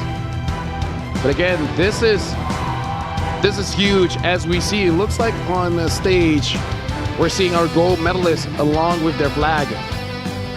I understand why Team Philippines is so excited to celebrate. For a majority of this lineup, Team Philippines, this version of Seaball. It's their first gold medal. For Nepomuceno, might just be another Wednesday. Yeah. Shout out to everyone that likes Wednesday. You know, some people really do like it, but either ways, amazing attempt from Team Malaysia as well. We can see a lot of good defenses. They made plays and they took risk. So still, they should be able to go back home with their heads held high, because for Malaysia, they have done their very best. But this is just one of those situations where you say, try again. And I'm sure in the next major outing of Team Malaysia, they will find success and they will work hard.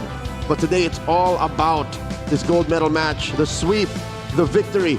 Once again for Team Philippines, watching that moment on camera and in-game, our MVP, none other than the patriarch of Seaball, Philippines, De La Cruz, the Gatot Kacha, his second game, Yep. back-to-back, 1-1 and 18. And both with MVP performances, 90% kill participation, being able to protect all the carries, man. Every single time Team Malaysia attempted for a dive, he is there with the unbreakable as well as the revitalize, making it so that with all the attempt the Team of Malaysia tried, it was just not enough. The fact that he had the encourage boots as well, giving extra damage for Soriano, for Pabico. This is Team Philippines playing around De La Cruz so that they can have maximum damage and maximum support. Interesting call out. Yes, those red roam boots. Usually, more often than not, we've seen conceal so that they get better engages. Here, they're not thinking about that. Team Malaysia was the one coming to them about 90% of the time. So that's why they answered with a set of encourage boots, which did just that. Got Soriano to a level where he's dealing, 27% of damage, despite Nepomuceno having quite the game himself on the Lancelot. Personally, as a roamer, I do prefer the encourage boots as well. We'll see in the next patch how the changes really roll out. Right now, ladies and gentlemen, you are seeing on screen our gold medalists. Team Philippines celebrating this win on stage. I honestly don't know how to feel. It felt like this elapsed. It feels like a dream, how fast it all happened. And it's not over yet for us for today, because we do have the females gold medal match right after this. Philippines against Malaysia as well. Here, taking the pictures on stage. They must be feeling very, very proud. The split between the MVP performances, 2 for Soriano and 2 for De La Cruz. It's all about the gold lane. It's all about the roam. Yep. Again, we're seeing on stage big congratulations all around. So we'll probably be seeing the award ceremony right after this. For you guys, make sure you guys redeem a code GOLD MLBB MEN, one time per person. So, with all of the thousands, nearing millions watching, there's one for everyone, all right? So click that in-game profile icon, click settings, and then type this redemption code in there. Once more, it's GOLD MLBB MEN. Yep. Shout outs to you guys for watching. That was an amazing series. Despite it being 4-0, I like that there was a lot of, you know, back and forth, fighting around, and a sign of not giving up. Because as fans of MLBB, that's what we really like to see. Oh yeah, this gold medal match had its moment, and I'm excited to see a majority of these athletes compete in the next World Championships coming up. That is what's on the horizon. Yep, for sure. And look like we are setting things up on stage.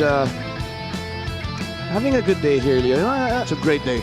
I'm glad I get to do the SEA Games with you. It never rained in Bangkok while we were here. Oh yeah. So the weather was just compliments to the chef. That is the weather here. Nice way to put it.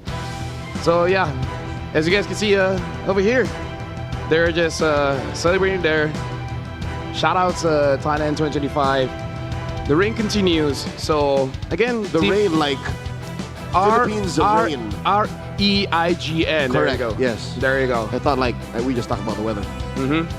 Yeah. Speaking of weather, we'll see when we get back to Malaysia and Philippines, see how the weather is like there. Feel like a lot of people have catch our conversation during the break, so really looking forward for us to have breakfast when we get back home, which is gonna be tomorrow. So that's gonna be interesting. Gonna spend one more night here. I haven't been home in about a month. Later on, I won't be home for a month, maybe more. Home is great. If you guys are at home and you guys get to spend time with your pets, Appreciate it. appreciate it. Because me, I already miss my cat, man. My cat is a monster, but she's nice. I miss my boys. Speaking of cats, Yeah. Cups and Castle. All of my cats are females, and it's not by choice, by accident. I'm happy with my boys. Yeah. So it looks like we are going for a break, but when we come back, it should be the award ceremony. My name is Rafael, and this is Leo. We'll see you guys for the female gold medal match later on.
just chasing the right flight for my own life. Now 1% could change the lane of straight through every fall I dared to climb. I'm flying through the sky with hope that never dies. Been low but now I rise. I'm going higher this time. I'm gonna shine. If I have to fight a battle more than once to truly win it, and I'll do it, do it, do it, do it again. One day I'll turn my zero into first place. I will win this race. Walking through all the flames, gonna get there someday. Getting closer to my dreams, even if it's just 1%. And after all the rain, I could still feel the fire in me. Watch me, I will reach 100. Walking through all the flames, gonna get there someday. Getting closer to my dreams, even if it's just 1%. And after all the rain, I could still feel the fire in me. Watch me, I will reach 100. If I wanna prove, gotta move ever forward. Ever forward. If I wanna prove, gotta move ever forward. Ever forward. Too big. Go, keep it moving, don't stop. Tell you we won't stop climbing up to the top, yeah. Even if the weather's cold or it's hot, if you're ready or you're not, gonna show 'em what you got now. Being grinding for my whole life, so do what you gotta do, keep it moving, this is your life. I spend days chasing dreams for so many nights, still here, never last, cause I do it right. Get the fire inside and keep burning. Every time I breathe, yeah, we live and we learn it. And you know I never leave it even done yet. I got the heat, gotta keep it 100.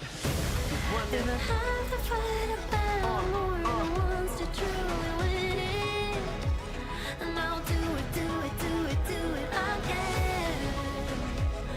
One day I'll turn my zero into first place. I will win this race. Walking through all the flames, gonna get there someday. Getting closer to my dreams, even if it's just 1%. And after all the rain, I can still feel the fire in me. Watch me, I will reach 100. Walking through all the flames, gonna get there someday. Getting closer to my dreams, even if it's just 1%. And after all the rain, I can still feel the fire in me. Watch me, I will reach 100.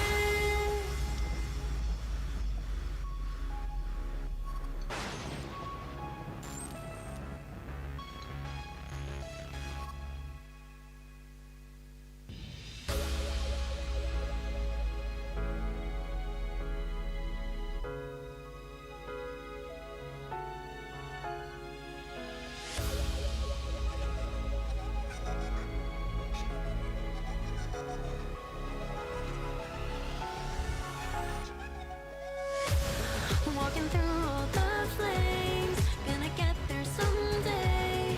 Getting closer to my dreams, even if it's just 1%. And after all the rain, I could still feel the fire in me. Watch me, I will reach 100. Feel the light, the dream is calling in the night, telling me that this is what I've needed all this time. It feels so right. Nothing could ever pull me down. The stars are shining now. Ready to fight. It's my time. Oh. Though I spend days and nights just chasing the right flight for my own life. Now 1% could change the lane of straight through every fall I dared to climb. I'm flying through the sky with hope that never dies. Been low but now I rise.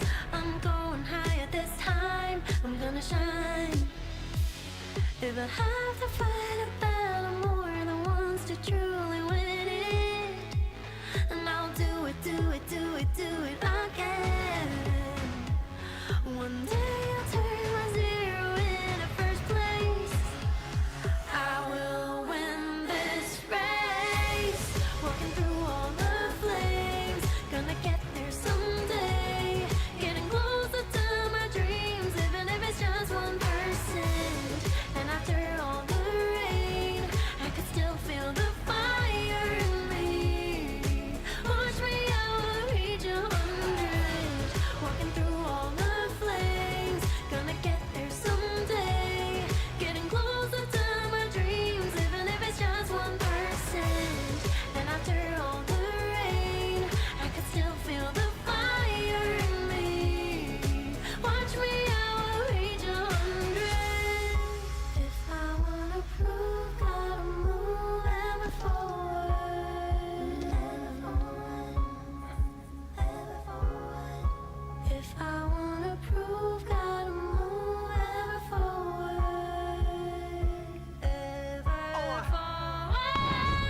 my whole life. So do what you gotta do, keep it moving, this is your life. I spend days chasing dreams, so many nights. Still here, never last, cause I do it right.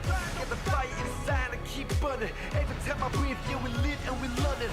And you know I never leave it even done yet. I got the heat, gotta keep it 100. If I have to fight a battle, more than once to truly win it, and I'll do it, do it, do it, do it again. One day I'll turn my zero into first place. I will win this race. Walking through all the flames, gonna get there someday.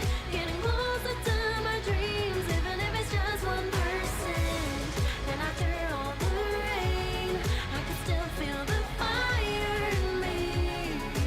Watch me, I will reach 100. Walking through all the flames, gonna get there someday. Getting closer to my dreams, even if it's just 1%. And after all the rain, I can still feel the fire in me. Watch me, I will reach 100.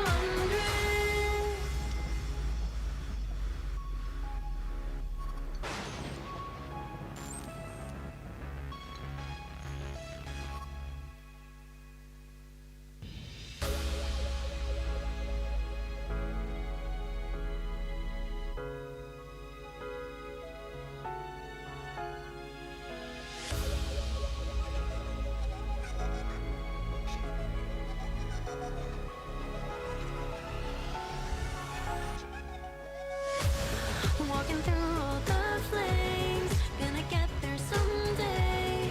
Getting closer to my dreams, even if it's just 1%. And after all the rain, I could still feel the fire in me.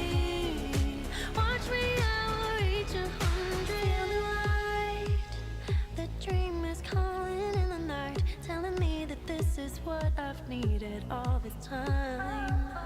It feels so right. Nothing could ever pull me down. The stars are shining now. Ready to fight. It's my time. Oh. Though I spend days and nights just chasing the right flight for my own life. Now 1% could change the lane of straight through every fall I dared to climb. I'm flying through the sky with hope that never dies. Been low, but now I rise. I'm going higher this time. I'm gonna shine. If I have to fight a battle more than once to truly win it, and I'll do it, do it, do it, do it again. One day I'll turn my zero into first place. I will win this race. Walking through all the flames, gonna get there someday. Getting closer to my dreams, even if it's just 1%. And after all the rain, I could still feel the fire in me. Watch me, I will reach 100. Walking through all the flames, gonna get there someday. Getting closer to my dreams, even if it's just 1%. And after all the rain, I could still feel the fire in me. Watch me, I will reach 100. If I wanna prove, gotta move ever forward. Ever forward. Ever forward. If I wanna prove, gotta move ever forward. Ever forward. 2P. Go, keep it moving, don't stop. Tell you we won't stop climbing up to the top, yeah. Even if the weather's cold or it's hot, if you're ready or you're not, go show 'em what you got now. Being grinding for my whole life, so do what you gotta do, keep it moving, this is your life. I spend days chasing dreams, so many nights. Still here, never last, cause I do it right. Get the fire inside and keep burning. Every time I breathe, yeah, we live and we learn it. And you know I never leave it even done yet. I got the heat, gotta keep it 100. If I have to fight a battle more than once to truly win it, and I'll do it, do it, do it, do it again. One day I'll turn my zero into first place. I will win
needed all this time.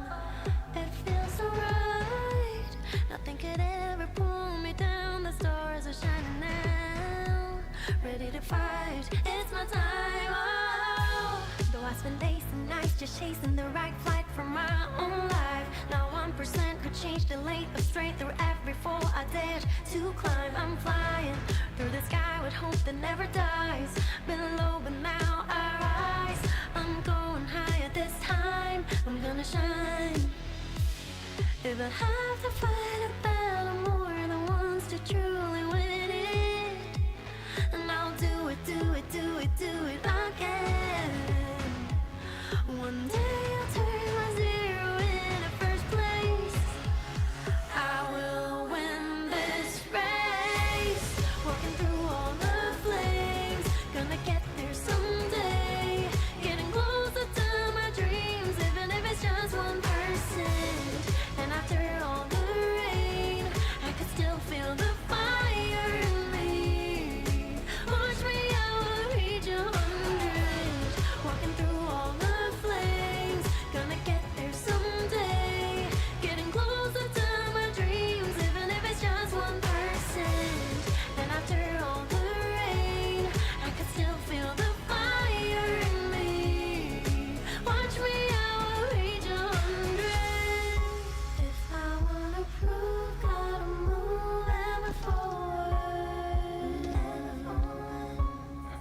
Ever forward. If I wanna prove, gotta move ever forward. Ever forward. Too big. Go, keep it moving, don't stop. Tell you we won't stop climbing up to the top, yeah. Even if the weather's cold or it's hot, if you're ready or you're not, go to show 'em what you got now. Being grinding for my whole life, so do what you gotta do, keep it moving, this is your life. I spend days chasing dreams, so many nights. Still here, never last, cause I do it right. Get the fire inside and keep burning. Every time I breathe, yeah, we live and we learn it. And you know I never leave it even done yet. I got the heat, gotta keep it 100. If I have to fight a battle more than once to truly win it, and I'll do it, do it, do it, do it again. One day I'll turn my zero into first place. I will win this race. Walking through all the flames, gonna get there someday. Getting closer to my dreams, even if it's just 1%. And after all the rain, I can still feel the fire in me. Watch me, I will reach 100. Walking through all the flames, gonna get there someday. Getting closer to my dreams, even if it's just 1%. And after all the rain, I can still feel the fire in me. Watch me, I will reach 100.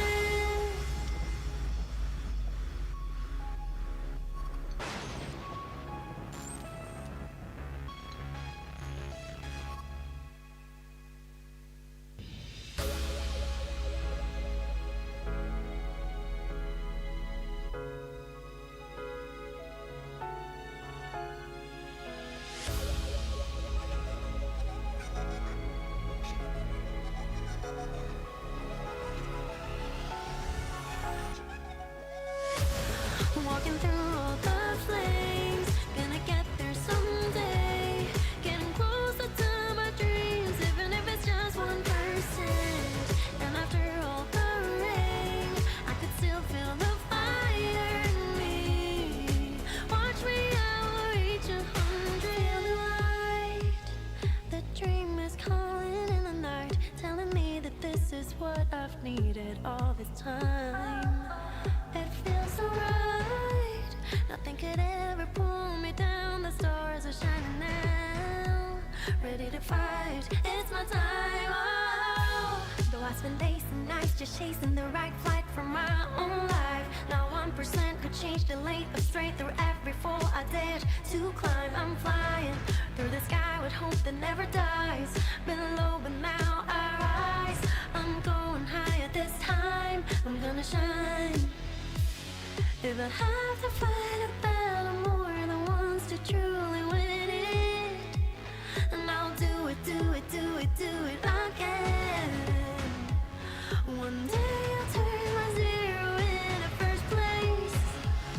I will win this race. Walking through all the flames, gonna get there someday. Getting closer to my dreams, even if it's just 1%. And after all the rain, I could still feel the fire in me. Watch me, I will reach 100.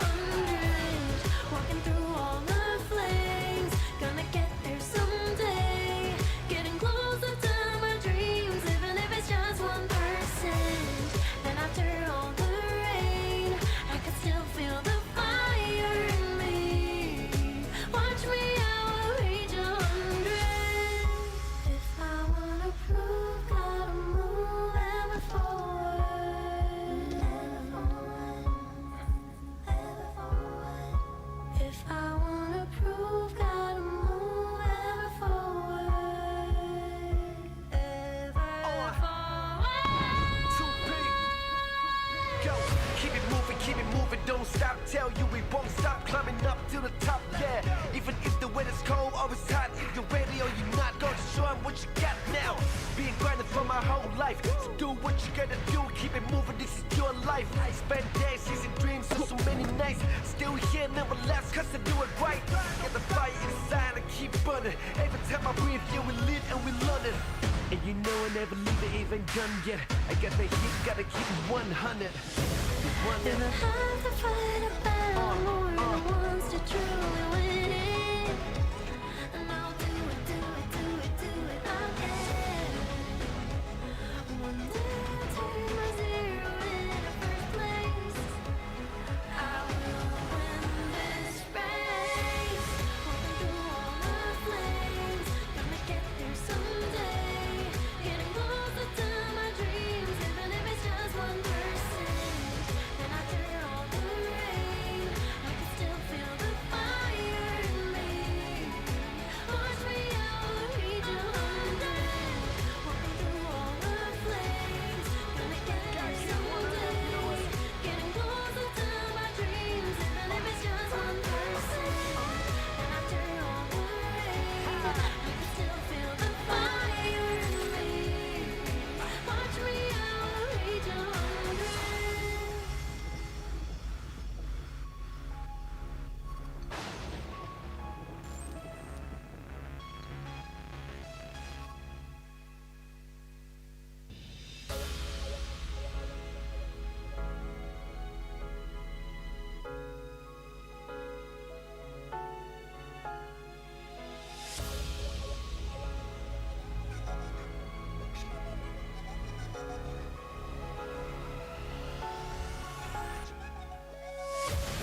Walking through all the flames, gonna get there someday. Getting closer to my dreams, even if it's just 1%. And after all the rain, I can still feel the fire in me. Watch me, I will reach 100. Light, the dream is calling in the night, telling me that this is what I've needed all this time. It feels so right. Nothing could ever pull me down. The stars are shining now. Ready to fight. It's my time. Oh, though I spend days and nights just chasing the right flight for my own life. Now 1% could change the lane of straight through every fall I dared to climb. I'm flying through the sky with hope that never dies. Been low, but now I rise. I'm going higher this time. I'm gonna shine. If I have to fight a battle more than once to truly win it, and I'll do it, do it, do it, do it again. One day I'll turn my zero into first place.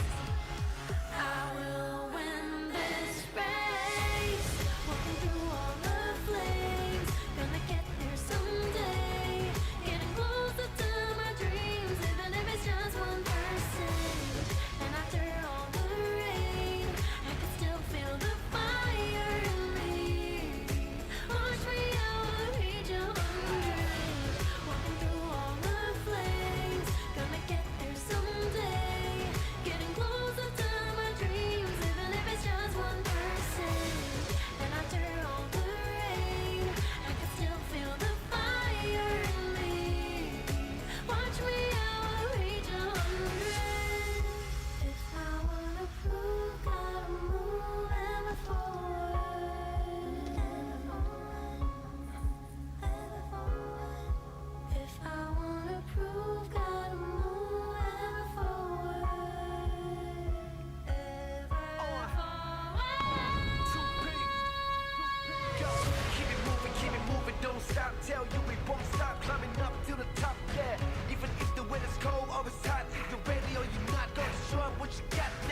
If I have to fight a battle more than once to truly win it, and I'll do it, do it, do it, do it again. One day I'll turn my zero into first place. I will win this race, walking through all the flames, gonna get there someday, getting closer to my dreams, even if it's just 1%. And after all the rain, I can still feel the fire in me. Watch me, I will reach 100, walking through all the flames, gonna get there someday, getting closer to my dreams, even if it's just 1%. And after all the rain, I can still feel the fire in me. Watch me, I will reach 100.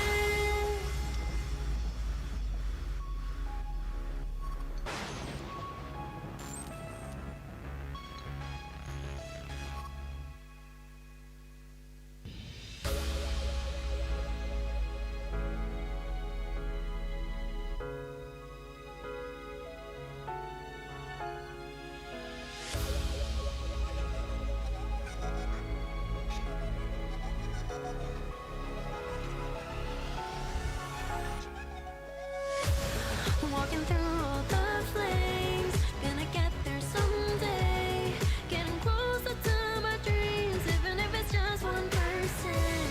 And after all the rain, I could still feel the fire in me. Watch me, I will reach 100. The light, the dream is calling in the night, telling me that this is what I've needed all this time. It feels so right. Nothing could ever pull me down. The stars are shining now. Ready to fight. It's my time. Oh. Though I spend days and nights just chasing the right flight for my own life. Now 1% could change the lane of straight through every fall I dared to climb. I'm flying through the sky with hope that never dies. Been low, but now I rise. I'm going higher this time. I'm gonna shine. If I have to fight a battle more than once to truly win it, and I'll do it, do it, do it, do it again. One day I'll turn my zero into first place. I will win this race, walking through all the flames, gonna get there someday, getting closer to my dreams, even if it's just 1%. And after all the rain, I can still feel the fire in me. Watch me, I will reach 100, walking through all the flames, gonna get there someday, getting closer to my dreams, even if it's just 1%. And after all the rain, I can still feel the fire in me. Watch me, I will reach 100. If I wanna prove, gotta move ever forward. Ever forward. If I wanna prove, gotta move ever forward. Ever forward. Too big. Go, keep it moving, don't stop. Tell you we won't stop climbing up to the top, yeah. Even if the weather's cold or it's hot, if you're ready or you're not, gonna show 'em what you got now. Being grinding for my whole life, so do what you gotta do, keep it moving, this is your life. I spend days chasing dreams for so many nights, still here, never last, cause I do it right. Get the fire inside and keep burning. Every time I breathe, yeah, we live and we learn it. And you know I never leave it even done yet. I got the heat, gotta keep it 100. If I have to fight a battle more than once to truly win it, and I'll do it, do it, do it, do it again. One day I'll turn my zero into first place. I will win this race, walking through all the flames, gonna get there someday, getting closer to my dreams, even if it's just 1%. And after all the rain, I can still feel the fire in me. Watch me, I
this is what I've needed all this time.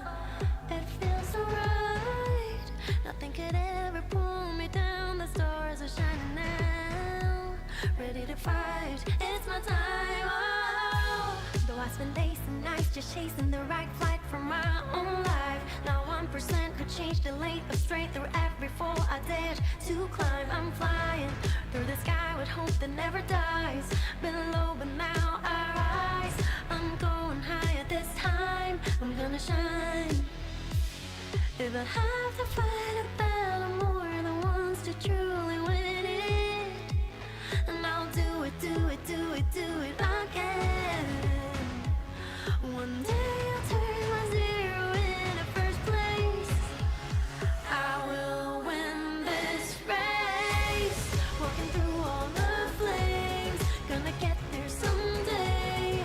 Getting closer to my dreams, even if it's just 1%.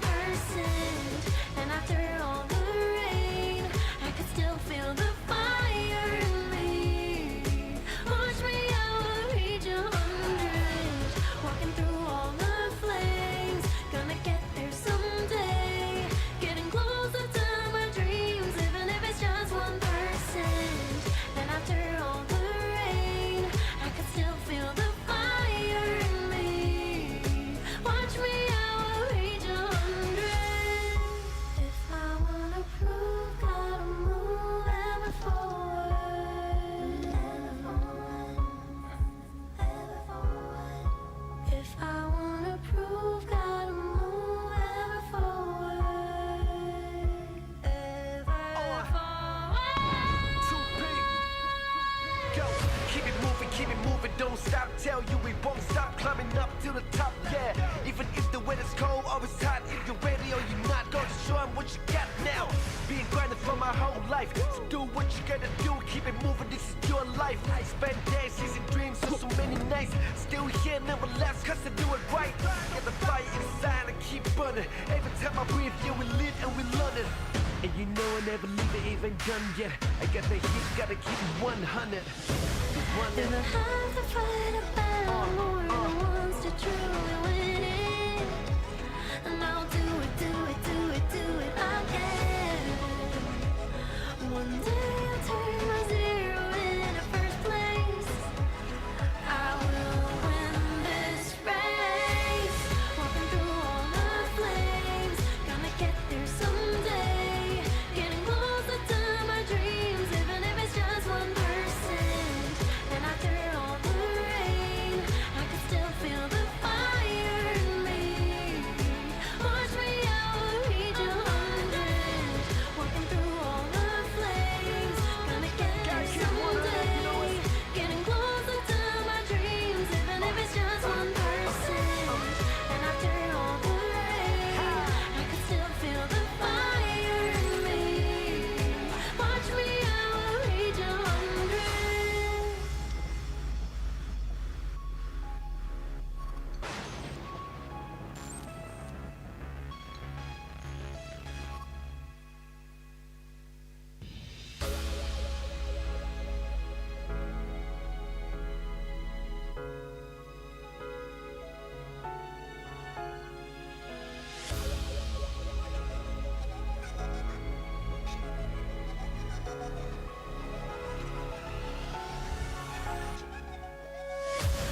Walking through all the flames, gonna get there someday. Getting closer to my dreams, even if it's just 1%. And after all the rain, I could still feel the fire in me. Watch me, I will reach 100. Feel the light, the dream is calling in the night, telling me that this is what I've needed all this time. It feels so right. Nothing could ever pull me down. The stars are shining now.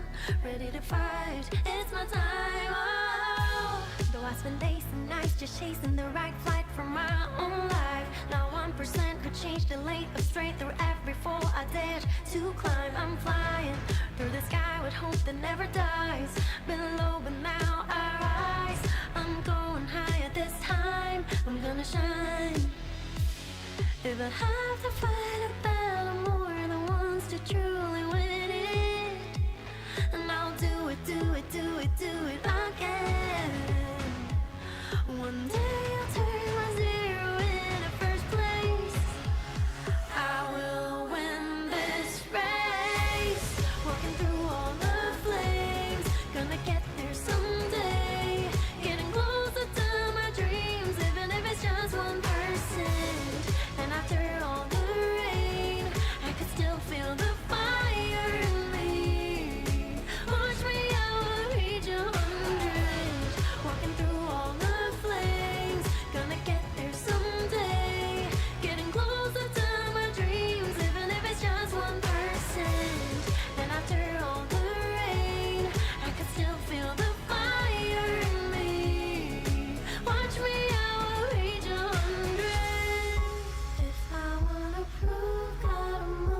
keep it moving, don't stop. Tell you we won't stop climbing up to the top, yeah. Even if the weather's cold or it's hot, if you're ready or you're not, go to show 'em what you got now. Being grinding for my whole life, so do what you gotta do, keep it moving, this is your life. I spend days chasing dreams, so many nights, still here, never last, cause I do it right. Get the fire inside and keep burning. Every time I breathe, yeah, we live and we learn it. And you know I never leave it even done yet. I got the heat, gotta keep it 100. If I have to fight a battle, more than once to truly win it, and I'll do it, do it, do it, do it again. One day I'll turn my zero into first place. I will win this race, walking through all the flames, gonna get there someday, getting closer to my dreams, even if it's just 1%. And after all the rain, I can still feel the fire in me. Watch me, I will reach 100, walking through all the flames, gonna get there someday, getting closer to my dreams, even if it's just 1%. And after all the rain, I can still feel the fire in me. Watch me, I will reach 100.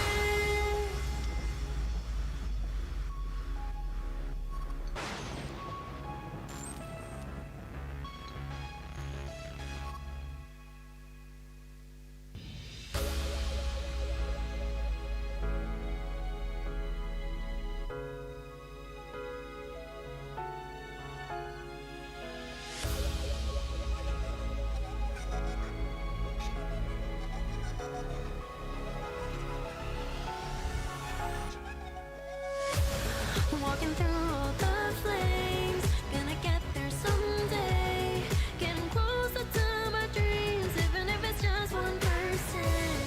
And after all the rain, I could still feel the fire in me.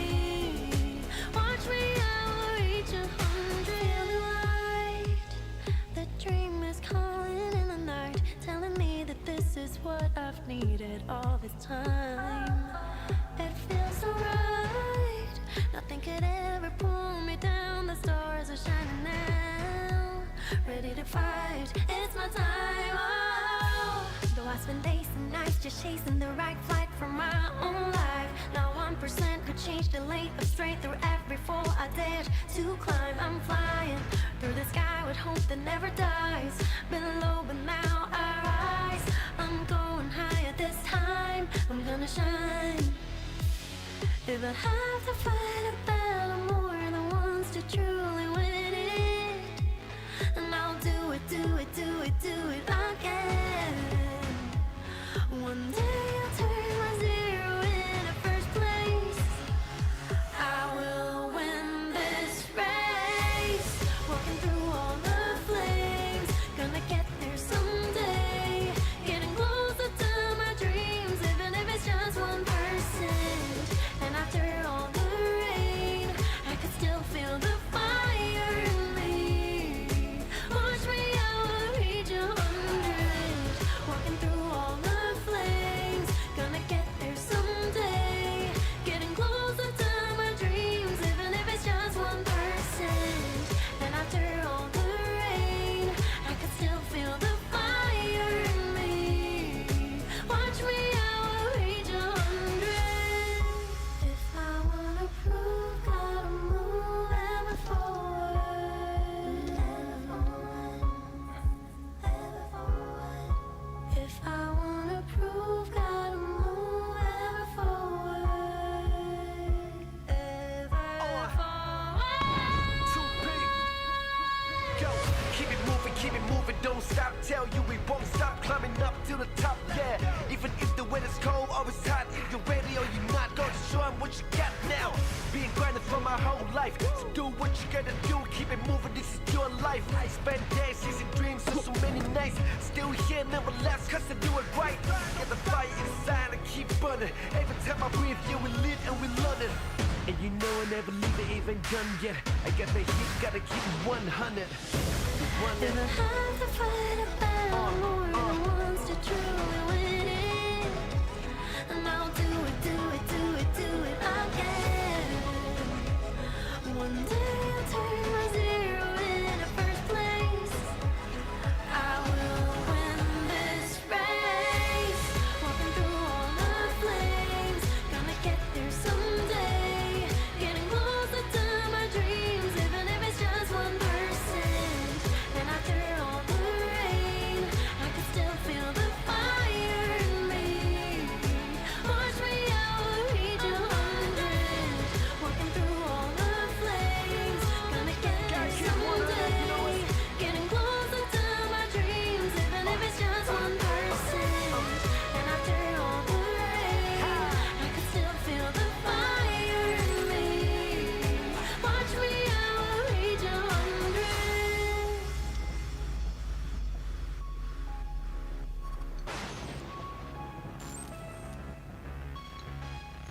could ever pull me down. The stars are shining now, ready to fight. It's my time. Oh, though I spend days and nights just chasing the right flight for my own life. Now 1% could change the lane of straight through every fall I dared to climb. I'm flying through the sky with hope that never dies.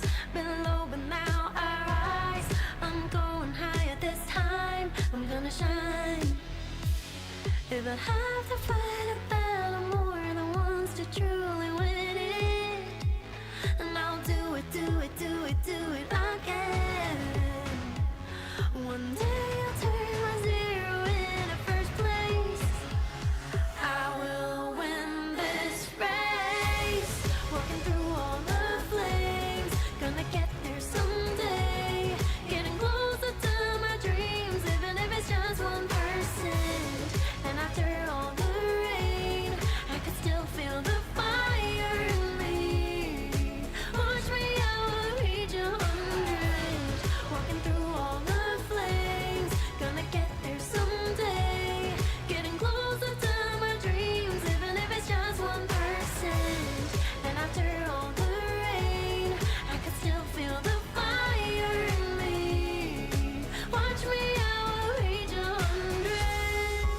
If I wanna prove, gotta move ever forward. Ever forward. If I wanna prove, gotta move ever forward. Ever forward. Too big. Go, keep it moving, don't stop. Tell you we won't stop climbing up to the top, yeah. Even if the weather's cold, always hot. If you're ready or you're not, go to show 'em what you got now. Being grinding for my whole life, so do what you gotta do. Keep it moving, this is your life. Spend days chasing dreams, so many nights. Still here, never last, cause I do it right. Get the fire inside and keep burning. Every time I breathe, yeah, we live and we learn it. And you know I never leave it even done yet. I got the heat, gotta keep it 100. If I have to fight a battle, more than once to truly win it, and I'll do it, do it, do it, do it again. One day I'll turn my zero into first place. I will win this race. Walking through all the flames, gonna get there someday. Getting closer to my dreams, even if it's just 1%. And after all the rain, I can still feel the fire in me. Watch me, I will reach 100. Walking through all the flames, gonna get there someday. Getting closer to my dreams, even if it's just 1%. And after all the rain, I can still feel the fire in me. Watch me, I will reach 100.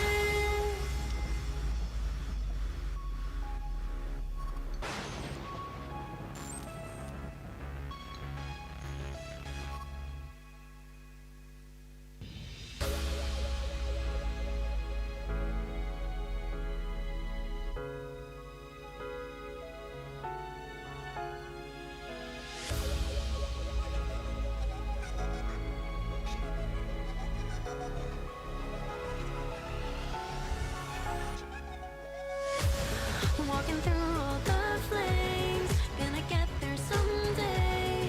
Getting closer to my dreams, even if it's just 1%. And after all the rain, I could still feel the fire in me. Watch me, I will reach 100. Feel the light, the dream is calling in the night, telling me that this is what I've needed all this time. It feels so right. Nothing could ever pull me down. The stars are shining now, ready to fight. It's my time. Oh, though I spend days and nights just chasing the right flight for my own life. Now 1% could change the lane of straight through every fall I dared to climb. I'm flying through the sky with hope that never dies. Been low, but now I rise. I'm going higher this time. I'm gonna shine. If I have to fight a battle, more than once to truly win it, and I'll do it, do it, do it, do it again.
stop climbing up to the top, yeah. Even if the weather's cold or it's hot, if you're ready or you're not, gonna show 'em what you got now. Being grinded for my whole life, so do what you gotta do, keep it moving, this is your life. I spend days chasing dreams, so many nights, still here, never left, cause I do it right. Get the fire inside and keep burning. Every time I breathe, yeah, we live and we learn it. And you know I never leave it even done yet. I got the heat, gotta keep it 100. If I have to fight a battle more than once to truly win it, and I'll do it, do it, do it, do it again. One day I'll turn my zero into first place. I will win this race. Walking through all the flames, gonna get there someday. Getting closer to my dreams, even if it's just 1%. And after all the rain, I can still feel the fire in me. Watch me, I will reach 100. Walking through all the flames, gonna get there someday. Getting closer to my dreams, even if it's just 1%. And after all the rain, I can still feel the fire in me. Watch me, I will reach 100.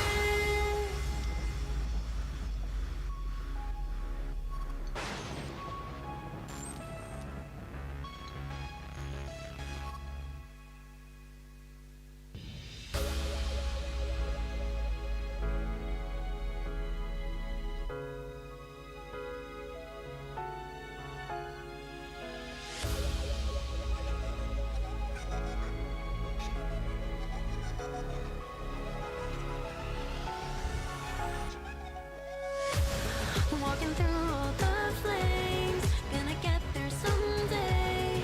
Getting closer to my dreams, even if it's just 1%. And after all the rain, I could still feel the fire in me.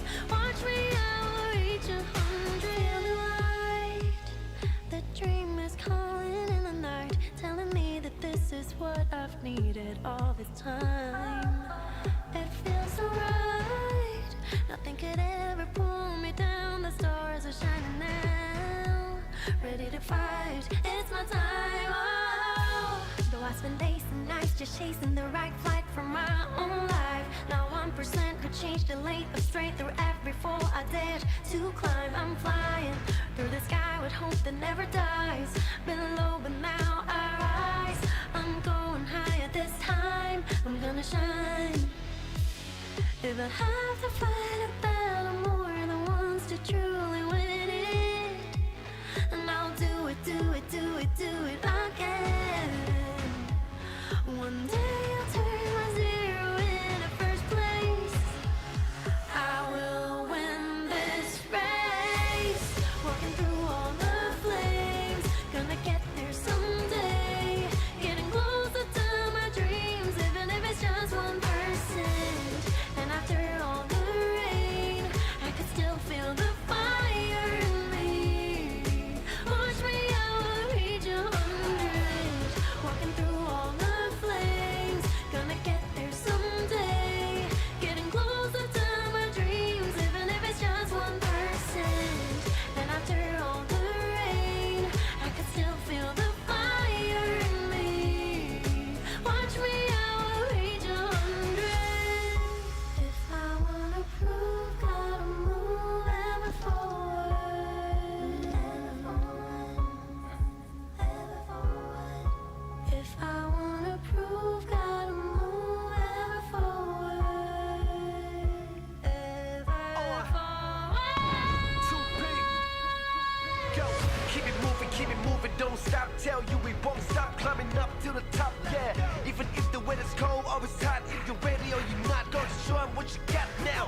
Being grinded for my whole life, so do what you gotta do, keep it moving, this is your life. I spend days chasing dreams, so many nights, still here, never left, cause I do it right. Get the fire inside and keep burning. Every time I breathe, yeah, we live and we learn it. And you know I never leave it even done yet. I got the heat, gotta keep it 100. If I have to fight a battle more than once to truly win it, and I'll do it, do it, do it, do it again.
needed all this time. It feels so right. Nothing could ever pull me down. The stars are shining now. Ready to fight. It's my time. Oh. Though I spend days and nights just chasing the right flight for my own life. Not 1% could change the lane of straight through every fall I dared to climb. I'm flying through the sky with hope that never dies. Been low but now I rise. I'm going higher this time. I'm gonna shine. If I have to fight a battle, more than once to truly win it, and I'll do it, do it, do it, do it again. One day I'll turn my zero into first place. I will win this race. Walking through all the flames, gonna get there someday. Getting closer to my dreams, even if it's just 1%. And after all the rain, I could still feel the fire in me. Watch me, I will reach 100. Walking through all the flames, gonna get there someday. Getting closer to my dreams, even if it's just 1%. And after all the rain, I could still feel the fire in me. Watch me, I will reach 100. If I wanna prove, gotta move ever forward. Ever forward. If I wanna prove, gotta move ever forward. Ever forward. 2P. Go, keep it moving, don't stop. Tell you we won't stop climbing up to the top, yeah. Even if the weather's cold or it's hot, if you're ready or you're not, gonna show 'em what you got now. Been grinding for my whole life, so do what you gotta do. Keep it moving, this is your life. Spend days chasing dreams for so many nights. Still here, never last, cause I do it right. Get the fire inside and keep burning. Every time I breathe, yeah, we live and we learn it. And you know I never leave it even done yet. I got the heat, gotta keep it 100. If I have to fight a battle, more than once to truly win it, and I'll do it, do it, do it, do it again. One day I'll turn my zero into first place. I will win this race. Walking through all the flames, gonna get there someday. Getting closer to my dreams, even if it's just 1%. And after all the rain, I can still feel the fire in me. Watch me, I will reach 100. Walking through all the flames, gonna get there someday. Getting closer to my dreams, even if it's just 1%. And after all the rain, I can still feel the fire in me. Watch me, I will reach 100.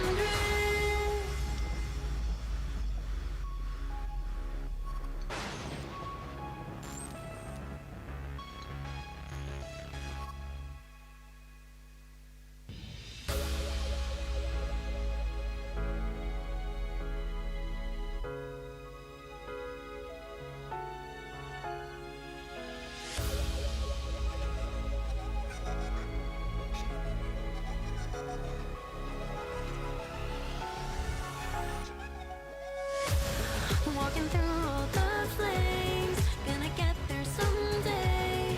Getting closer to my dreams, even if it's just 1%.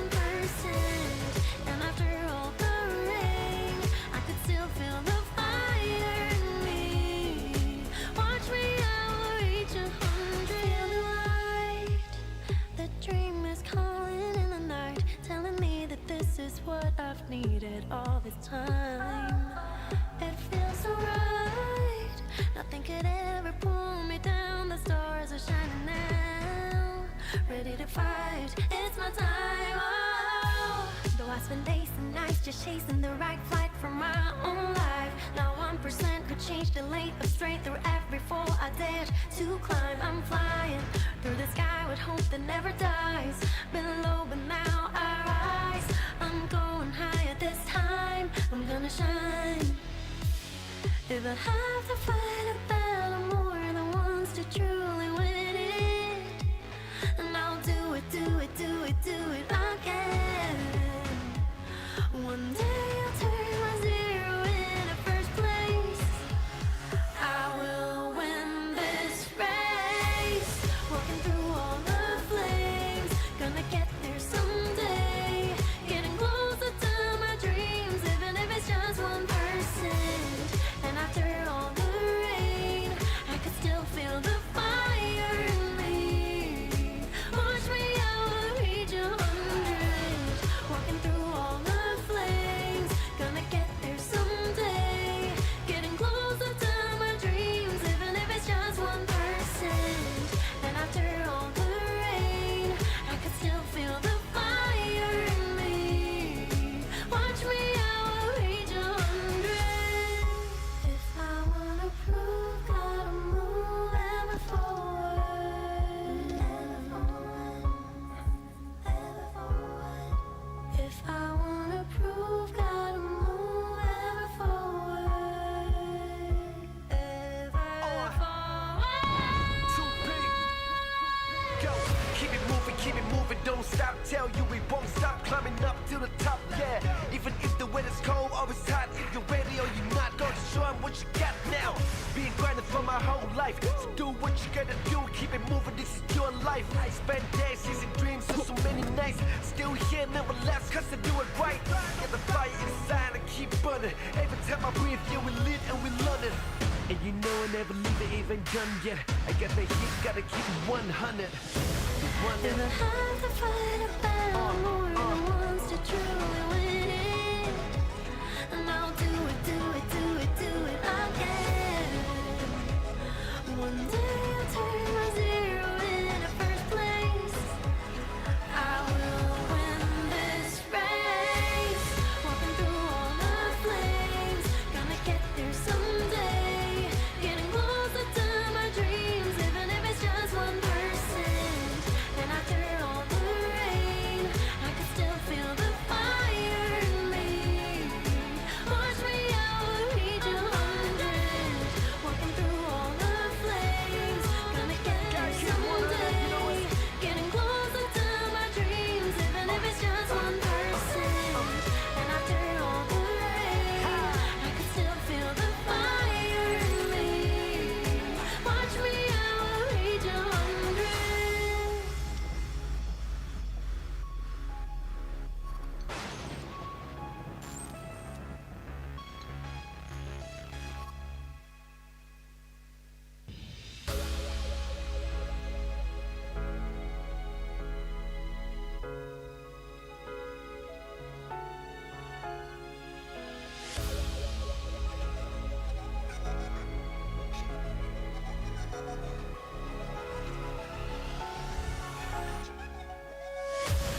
Walking through all the flames, gonna get there someday.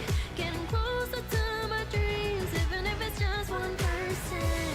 And after all the rain, I could still feel the fire in me. Watch me, I will reach 100. Light, the dream is calling in the night, telling me that this is what I've needed all this time. It feels so right. Nothing could ever pull me down. The stars are shining now. Ready to fight. It's my time. Oh. Though I spend days and nights just chasing the right flight from my own life. Now 1% could change the lane of straight through every fall I dared to climb. I'm flying through the sky with hope that never dies. Been low, but now I rise. I'm going higher this time. I'm gonna shine. If I have to fight a battle more than once to truly win it, and I'll do it, do it, do it, do it again. One day I'll turn my zero into first place. I will win this race. Walking through all the flames, gonna get there someday. Getting closer to my dreams, even if it's just 1%. And after all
never leave it, even done yet. I got the heat, gotta keep it 100. If I have to fight a battle more than once to truly win it, and I'll do it again. One day I'll turn my zero into first place.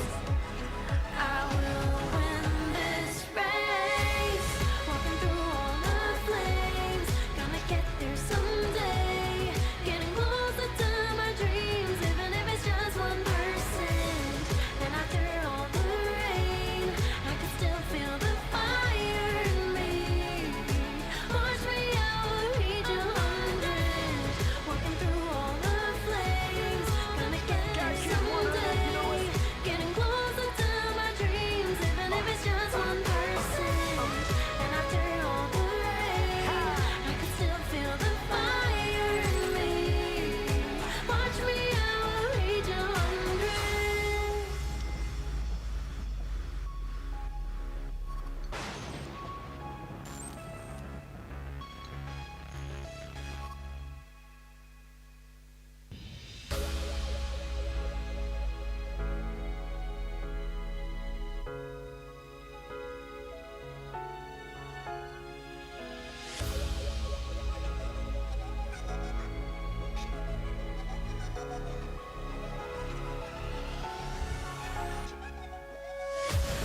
Walking through all the flames, gonna get there someday.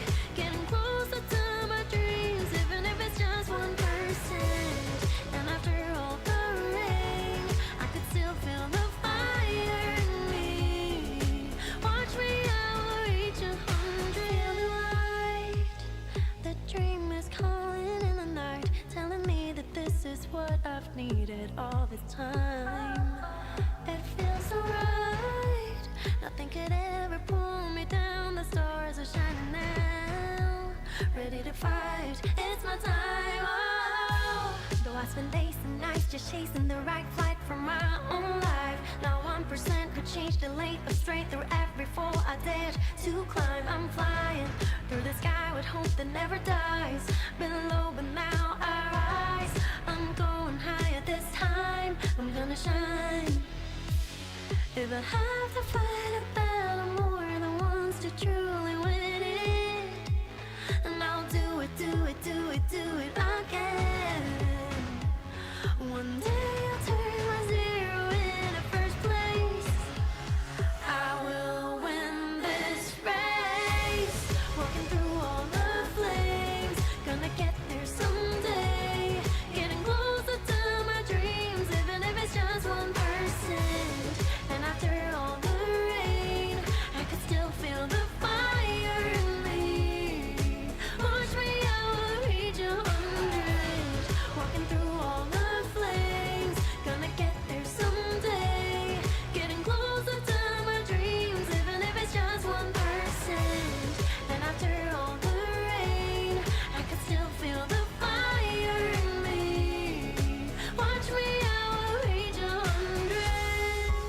If I wanna prove, gotta move ever forward.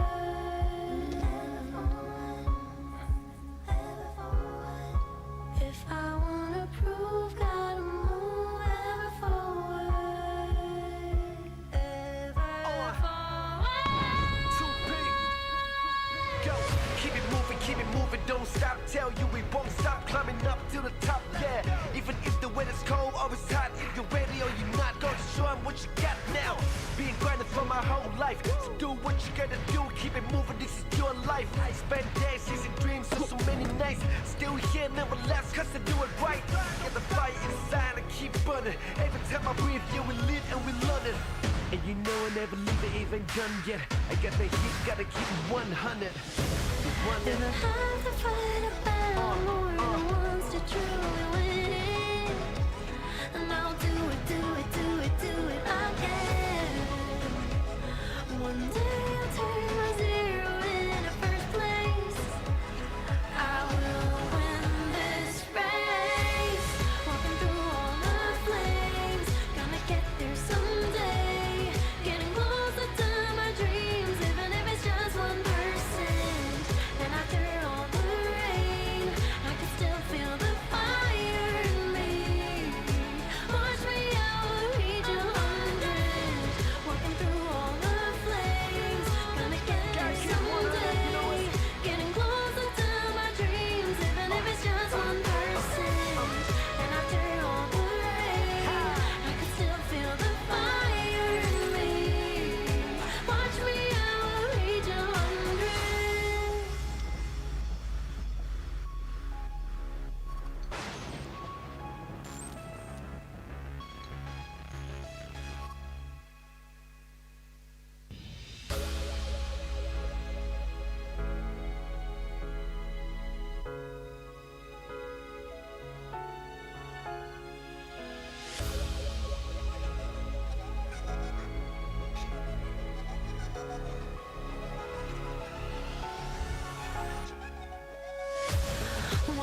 needed all this time.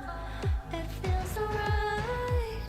Nothing could ever pull me down. The stars are shining now. Ready to fight. It's my time. Oh. Though I spend days and nights just chasing the right flight for my own life. Not 1% could change the length of straight through every fall I dared to climb. I'm flying through the sky with hope that never dies. Been low but now I rise. I'm going higher this time. I'm gonna shine.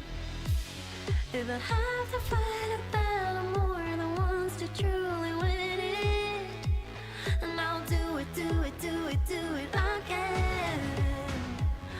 One day I'll turn my zero into first place. I will win this race. Walking through all the flames, gonna get there someday. Getting closer to my dreams, even if it's just 1%. And after all the rain, I could still feel the fire in me. Watch me, I will reach 100. Walking through all the flames, gonna get there someday. Getting closer to my dreams, even if it's just 1%.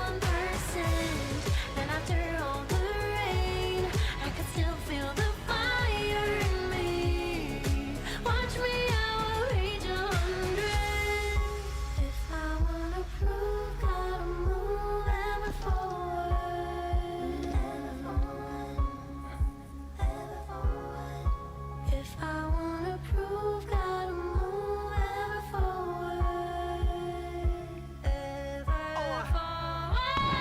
Too big. Go, keep it moving, don't stop. Tell you we won't stop climbing up to the top, yeah. Even if the weather's cold or it's hot, if you're ready or you're not, go to show 'em what you got now.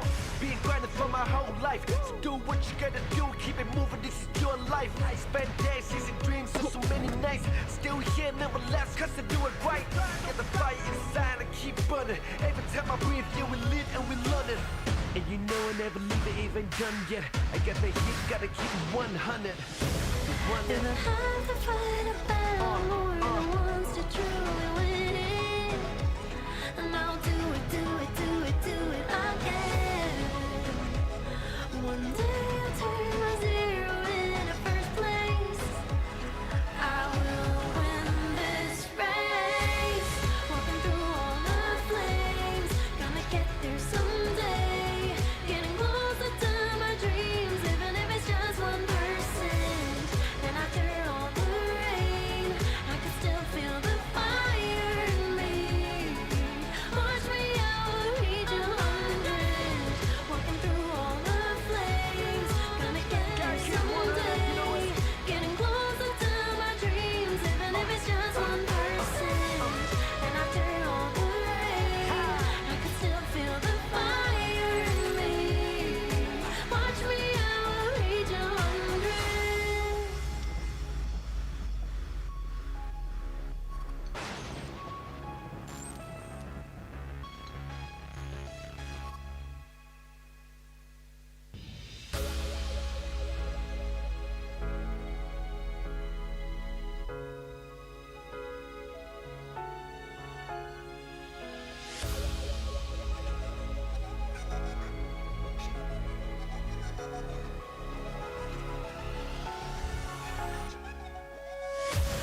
Walking through all the flames, gonna get there someday. Getting closer to my dreams, even if it's just 1%. And after all the rain, I could still feel the fire in me. Watch me, I will reach 100. Light, the dream is calling in the night, telling me that this is what I've needed all this time. It feels so right. Nothing could ever pull me down. The stars are shining now. Ready to fight. It's my time. Oh. Though I spend days and nights just chasing the right flight for my own life. Not 1% could change the length of straight through every fall I dared to climb. I'm flying through the sky with hope that never dies. Been low but now I rise. I'm going higher this time. I'm gonna shine. If I have to fight a battle more than once to truly win it. And I'll do it, do it, do it, do it again. One day I'll turn my zero into first place. I will win this race. Walking through all the flames, gonna get there someday. Getting closer to my dreams, even if it's just 1%. And after all the rain, I could still feel the fire in me. Watch me, I will reach 100. Walking through all the flames, gonna get there someday. Getting closer to my dreams, even if it's just 1%. And after all the rain, I could still feel the fire in me. Watch me, I will reach 100.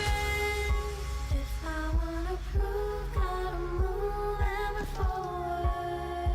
Ever forward. If I wanna prove, gotta move ever forward.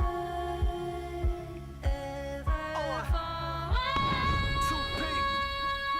Go, keep it moving, don't stop. Tell you we won't stop climbing up to the top, yeah. Even if the weather's cold or it's hot, if you're ready or you're not, go show 'em what you got now. Being grinding for my whole life, so do what you gotta do. Keep it moving, this is your life. I spend days chasing dreams, so many nights. Still here, never last, cause I do it right. Get the fire inside and keep burning. Every time I breathe, yeah, we live and we learn it. And you know I never leave it even done yet. I got the heat, gotta keep it 100. If I have to fight a battle more than once to truly win it, and I'll do it, do it, do it, do it again. One day I'll turn my zero into first place. I will win this race. Walking through all the flames, gonna get there someday. Getting closer to my dreams, even if it's just 1%. And after all the rain, I can still feel the fire in me. Watch me, I will reach 100. Walking through all the flames, gonna get there someday. Getting closer to my dreams, even if it's just 1%. And after all the rain, I can still feel the fire in me. Watch me, I will reach 100.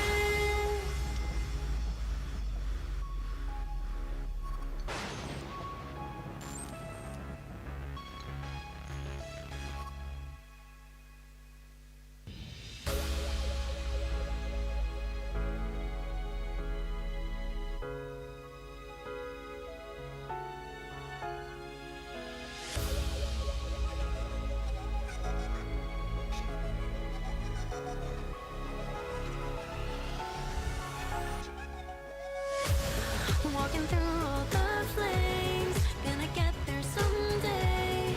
Getting closer to my dreams, even if it's just 1%. And after all the rain, I could still feel the fire in me. Watch me, I will reach 100. Feel the light, the dream is calling in the night, telling me that this is what I've needed all this time. It feels so right. Nothing could ever pull me down. The stars are shining now. Ready to fight. It's my time. Oh. Though I spend days and nights just chasing the right flight for my own life. Not 1% could change the lane of straight through every fall I dared to climb. I'm flying through the sky with hope that never dies. Been low, but now I rise.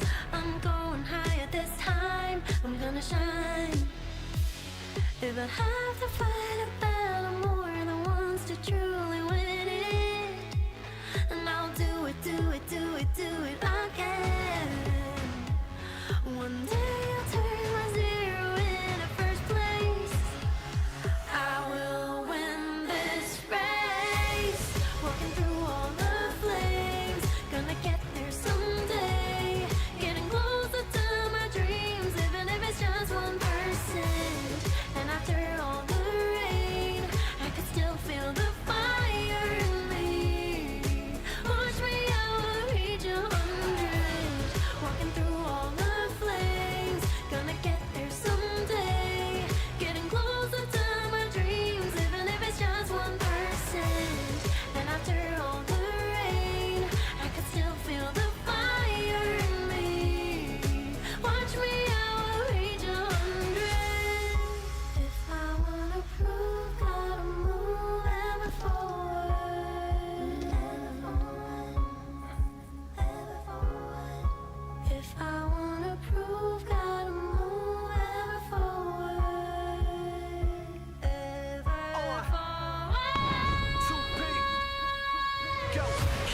keep it moving, don't stop. Tell you we won't stop climbing up to the top, yeah.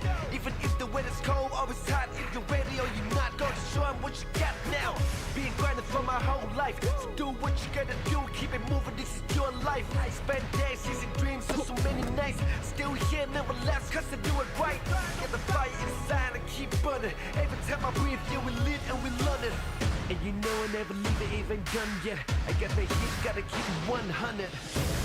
If I have to fight a battle, more than once to truly win it, and I'll do it, do it, do it, do it again.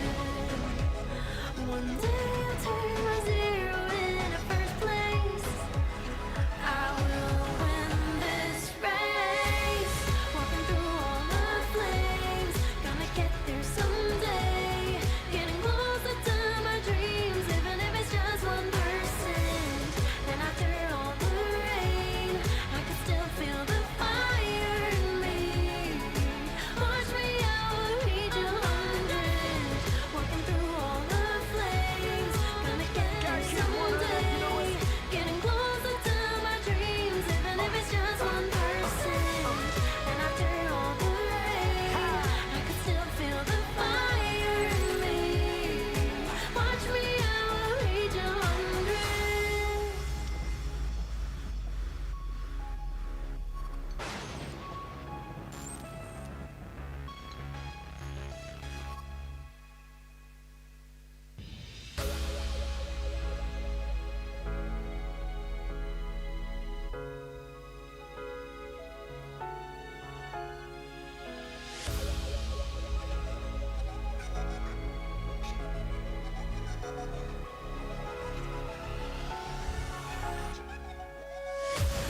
Walking through all the flames, gonna get there someday. Getting closer to my dreams, even if it's just 1%. And after all the rain, I could still feel the fire in me. Watch me, I will reach 100. Feel the light, the dream is calling in the night, telling me that this is what I've needed all this time. It feels so right. Nothing could ever pull me down. The stars are shining now. Ready to fight. It's my time. Oh. Though I spend days and nights just chasing the right flight for my own life. Now 1% could change the length of straight through every fall I dared to climb. I'm flying through the sky with hope that never dies. Been low, but now I rise. I'm going higher this time. I'm gonna shine. If I have to fight a battle more than once to truly win it, and I'll do it, do it, do it, do it again. One day I'll turn my zero into first place. I will win this race. Walking through all the flames, gonna get there someday. Getting closer to my dreams, even if it's just 1%. And after all the rain, I could still feel the fire in me. Watch me, I will reach 100. Walking through all the flames, gonna get there someday. Getting closer to my dreams, even if it's just 1%. And after all the rain, I could still feel the fire in me. Watch me, I will reach 100. If I wanna prove, gotta move ever forward. Ever forward. If I wanna prove, gotta move ever forward. Ever forward. Too big. Go, keep it moving, don't stop. Tell you we won't stop climbing up to the top, yeah. Even if the weather's cold, always hot. If you're ready or you're not, go to show 'em what you got now. Being grinding for my whole life, so do what you gotta do. Keep it moving, this is your life. I spend days chasing dreams, so many nights. Still here, never last, cause I do it right. Get the fire inside and keep burning. Every time I breathe, yeah, we live and we learn it. And you know I never leave it even done yet. I got the heat, gotta keep it 100. If I have to fight a battle more than once to truly win it, and I'll do it, do it, do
ready to fight. It's my time. Oh, though I spend days and nights just chasing the right flight from my own life. Now 1% could change the length of straight through every fall I dared to climb. I'm flying through the sky with hope that never dies.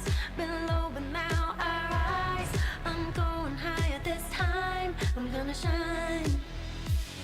If I have to fight a battle more than once to truly win it, and I'll do it, do it, do it, do it again. One day I'll turn my zero into first place. I will win this race. Walking through all the flames, gonna get there someday. Getting closer to my dreams, even if it's just 1%. And after all the rain, I could still feel the fire in me. Watch me, I will reach 100. Walking through all the flames, gonna get there someday. Getting closer to my dreams, even if it's just 1%. And after all the rain, I could still feel the fire in me. Watch me, I will reach 100. If I wanna prove, gotta move ever forward. Ever forward. If I wanna prove, gotta move ever forward. Ever forward. Too big. Go, keep it moving, don't stop. Tell you we won't stop climbing up to the top, yeah. Even if the weather's cold or it's hot, if you're ready or you're not, go show 'em what you got now. Being grinding for my whole life, so do what you gotta do, keep it moving, this is your life. I spend days chasing dreams, so many nights, still here, never less, cause I do it right. Get the fire inside and keep burning. Every time I breathe, yeah, we live and we learn it. And you know I never leave it even done yet. I got the heat, gotta keep it 100. If I have to fight a battle more than once to truly win it, and I'll do it, do it, do it, do it again. One day I'll turn my zero into first place. I will win this race. Walking through all the flames, gonna get there someday. Getting closer to my dreams, even if it's just 1%. And after all the rain, I can still feel the fire in me. Watch me, I will reach 100. Walking through all the flames, gonna get there someday. Getting closer to my dreams, even if it's just 1%. And after all the rain, I can still feel the fire in me. Watch me, I will reach 100.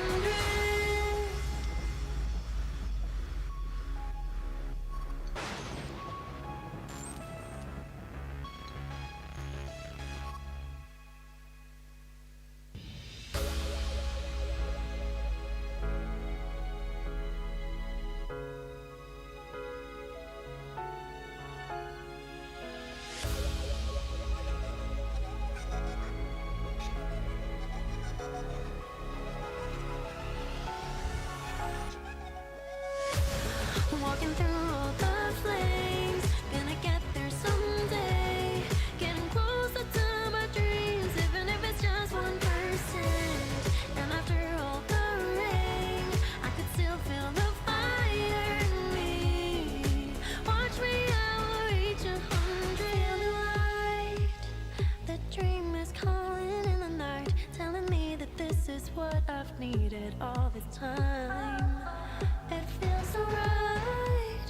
Nothing could ever pull me down. The stars are shining now. Ready to fight. It's my time. Oh, though I spend days and nights just chasing the right flight from my own life. Now 1% could change the length of straight through every fall I dared to climb. I'm flying through the sky with hope that never dies. Been low, but now I rise. I'm going higher this time. I'm gonna shine. If I have to fight a battle more than once to truly win it, and I'll do it, do it, do it, do it again. One day I'll turn my zero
don't stop. Tell you we won't stop climbing up to the top, yeah.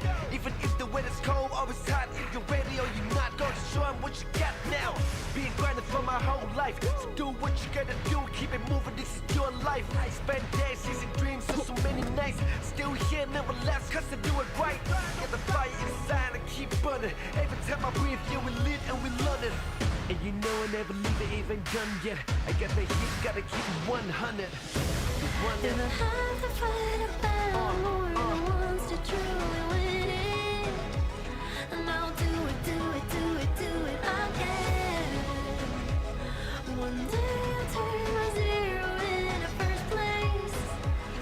I will win this race. Walking through all the flames, gonna get there someday. Getting closer to my dreams, even if it's just 1%. And after all the rain, I can still feel the fire in me. Watch me, I will reach 100. Walking through all the flames, gonna get there someday. Getting closer to my dreams, even if it's just 1%. And after all the rain, I can still feel the fire in me. Watch me, I will reach 100.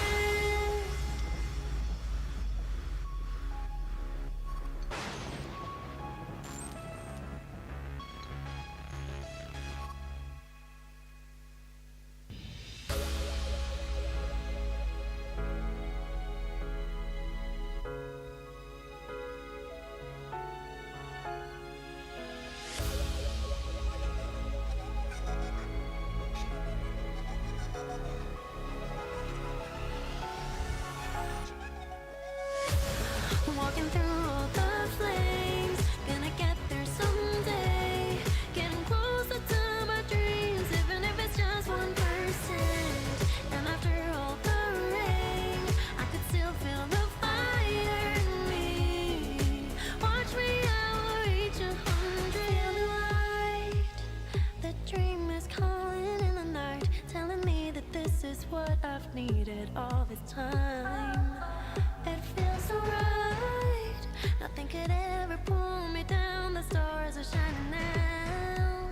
Ready to fight. It's my time. Oh. Though I spend days and nights just chasing the right flight for my own life. Not 1% could change the lane of straight through every fall I dared to climb. I'm flying through the sky with hope that never dies.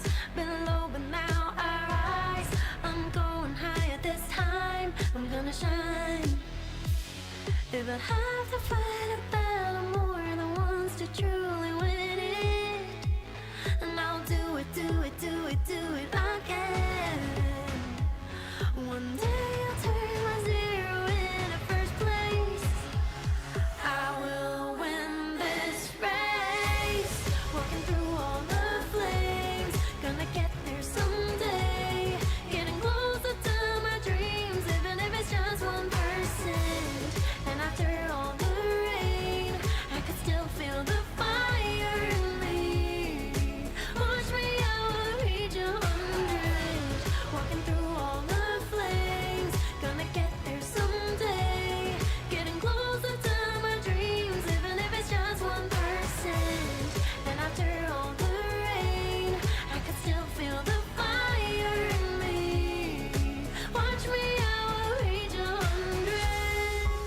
If I wanna prove, gotta move ever forward.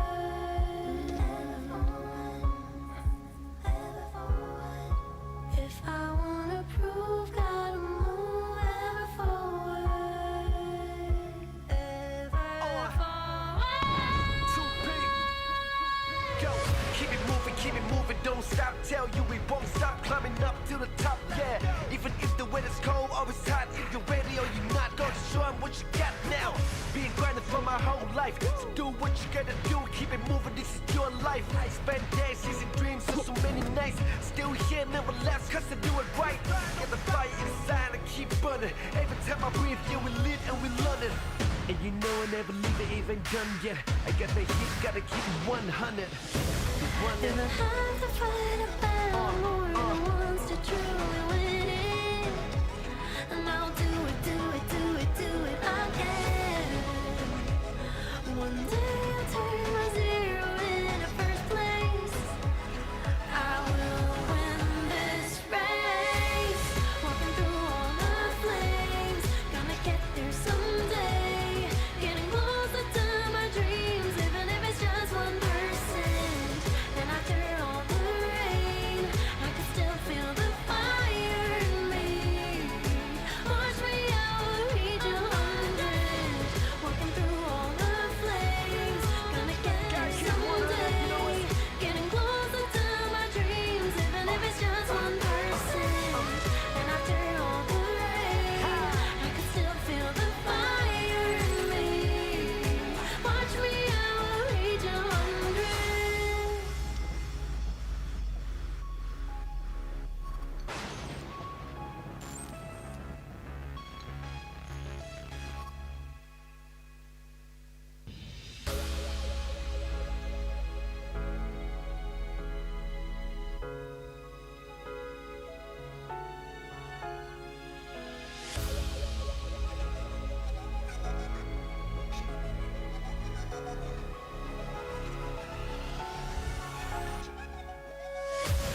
Walking through all the flames, gonna get there someday. Getting closer to my dreams, even if it's just 1%.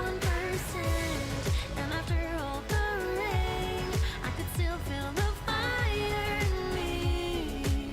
Watch me, I will reach 100. The light, the dream is calling in the night, telling me that this is what I've needed all this time. It feels so right.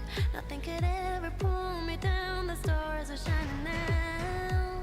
Ready to fight. It's my time. Oh. Though I spend days and nights just chasing the right flight from my own life. Now 1% could change the lane of straight through every fall I dared to climb. I'm flying through the sky with hope that never dies. Been low, but now I rise. I'm going higher this time. I'm gonna shine. If I have to fight a battle more than once to truly win it, and I'll do it, do it, do it, do it again. One day I'll turn my zero into first place.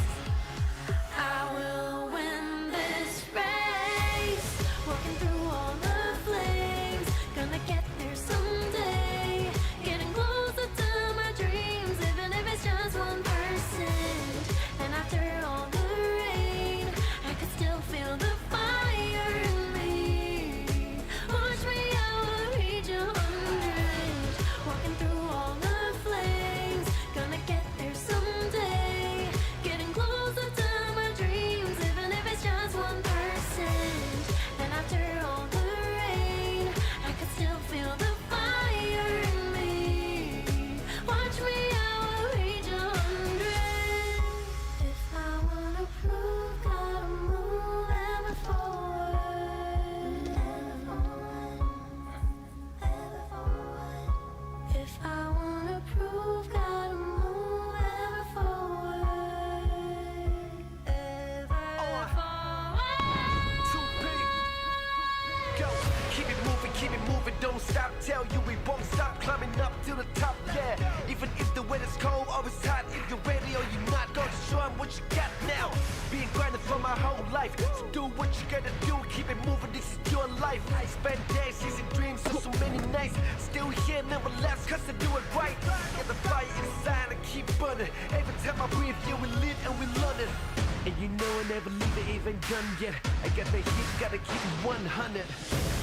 If I have to fight a battle more than once to truly win it, and I'll do it, do it, do it, do it again. One day I'll turn my zero into first place. I will win this race. Walking through all the flames, gonna get there someday. Getting closer to my dreams, even if it's just 1%. And after all the rain, I can still feel the fire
just chasing the right flight for my own life. Now 1% could change the late, but straight through every fall I dared to climb. I'm flying through the sky with hope that never dies.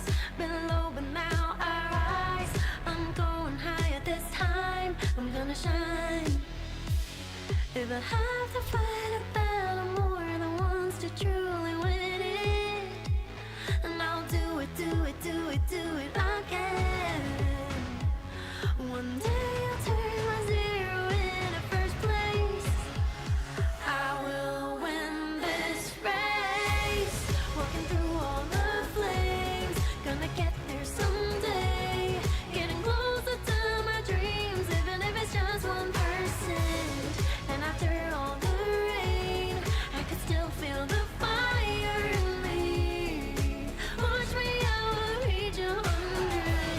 Walking through all the flames, gonna get there someday. Getting closer to my dreams, even if it's just 1%. And after all the rain, I could still feel the fire in me. Watch me, I will reach 100. If I wanna prove, gotta move ever forward. Ever forward. If I wanna prove, gotta move ever forward. Ever forward. 2P. Go, keep it moving, don't stop. Tell you we won't stop climbing up to the top, yeah. Even if the weather's cold or it's hot, if you're ready or you're not, go to show 'em what you got now. Being grinding for my whole life, so do what you gotta do, keep it moving, this is your life. I spend days chasing dreams, so many nights. Still here, never last, cause I do it right. Get the fire inside and keep burning. Every time I breathe, yeah, we live and we learn it. And you know I never leave it even done yet. I got the heat, gotta keep it 100. If I have to fight a battle, more than once to truly win it, and I'll do it, do it, do it, do it again. One day I'll turn my zero into first place. I will win this race. Walking through all the flames, gonna get there someday. Getting closer to my dreams, even if it's just 1%. And after all the rain, I can still feel the fire in me. Watch me, I will reach 100. Walking through all the flames, gonna get there someday. Getting closer to my dreams, even if it's just 1%. And after all the rain, I can still feel the fire in me. Watch me, I will reach 100.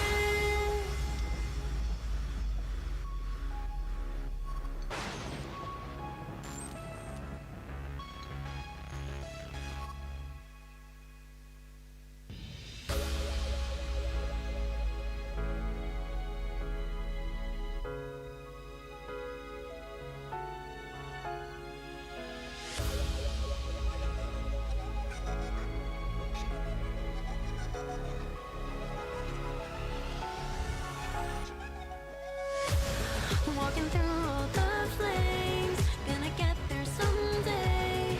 Getting closer to my dreams, even if it's just 1%. And after all the rain, I could still feel the fire in me. Watch me, I will reach 100. Light, the dream is calling in the night, telling me that this is what I've needed all this time. It feels so right. Nothing could ever pull me down. The stars are shining now. Ready to fight. It's my time. Oh. Though I spend days and nights just chasing the right flight for my own life. Now 1% could change the late, but straight through every fall I dared to climb. I'm flying through the sky with hope that never dies. Been low, but now I rise. I'm going higher this time. I'm gonna shine. If I have to fight a battle, more than once to truly win it, and I'll do it, do it, do it, do it again. One day I'll turn my zero into first place. I will win this race.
stop. Tell you we won't stop climbing up to the top, yeah.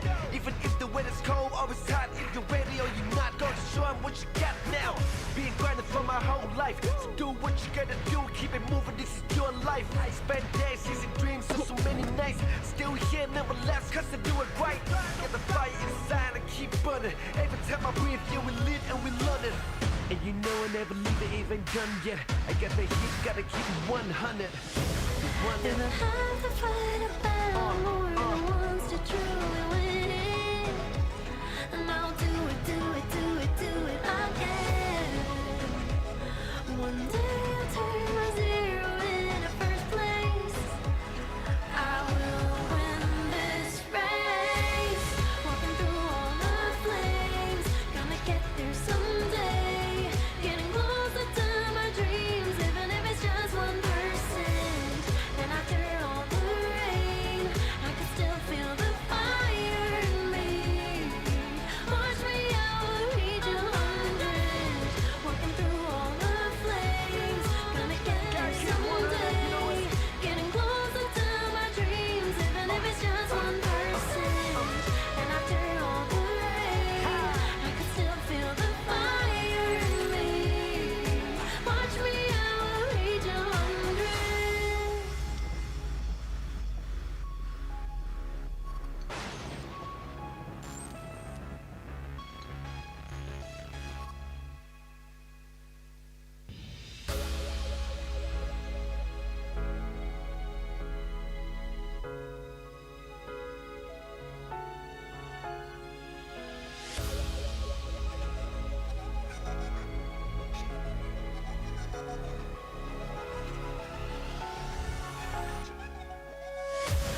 Walking through all the flames, gonna get there someday. Getting closer to my dreams, even if it's just 1%. And after all the rain, I could still feel the fire in me. Watch me, I will reach 100. Feel the light, the dream is calling in the night, telling me that this is what I've needed all this time. It feels so right. Nothing could ever pull me down. The stars are shining now. Ready to fight. It's my time. Oh. Though I spend days and nights just chasing the right flight from my own life. Now 1% could change the lane of straight through every fall I dared to climb. I'm flying through the sky with hope that never dies. Been low, but now I rise. I'm going higher this time. I'm gonna shine.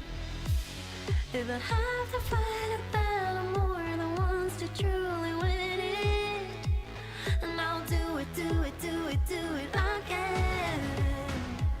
One day I'll turn my zero into first place. I will win this race. Walking through all the flames, gonna get there someday. Getting closer to my dreams, even if it's just 1%. And after all the rain, I could still feel the fire in me. Watch me, I will reach 100. Walking through all the flames, gonna get there someday. Getting closer to my dreams, even if it's just 1%. And after all the rain, I could still feel the fire in me. Watch me, I will reach 100. If I wanna prove, gotta move ever forward.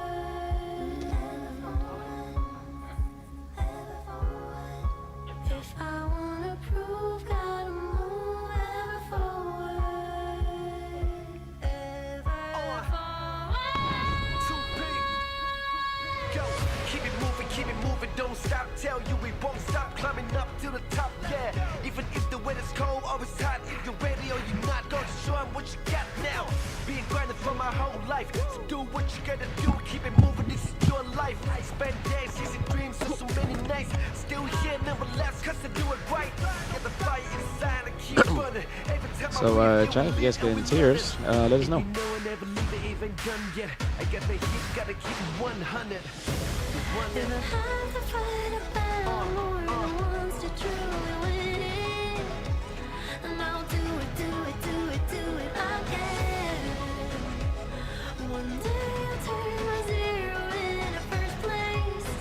Hello everyone, hopefully everyone's doing okay.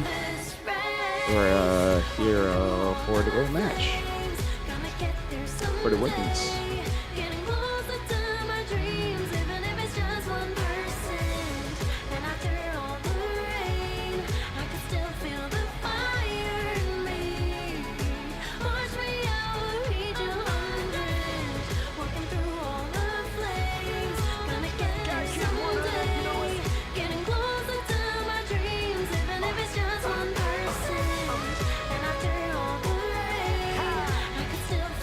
Okay, looks like the mic is on.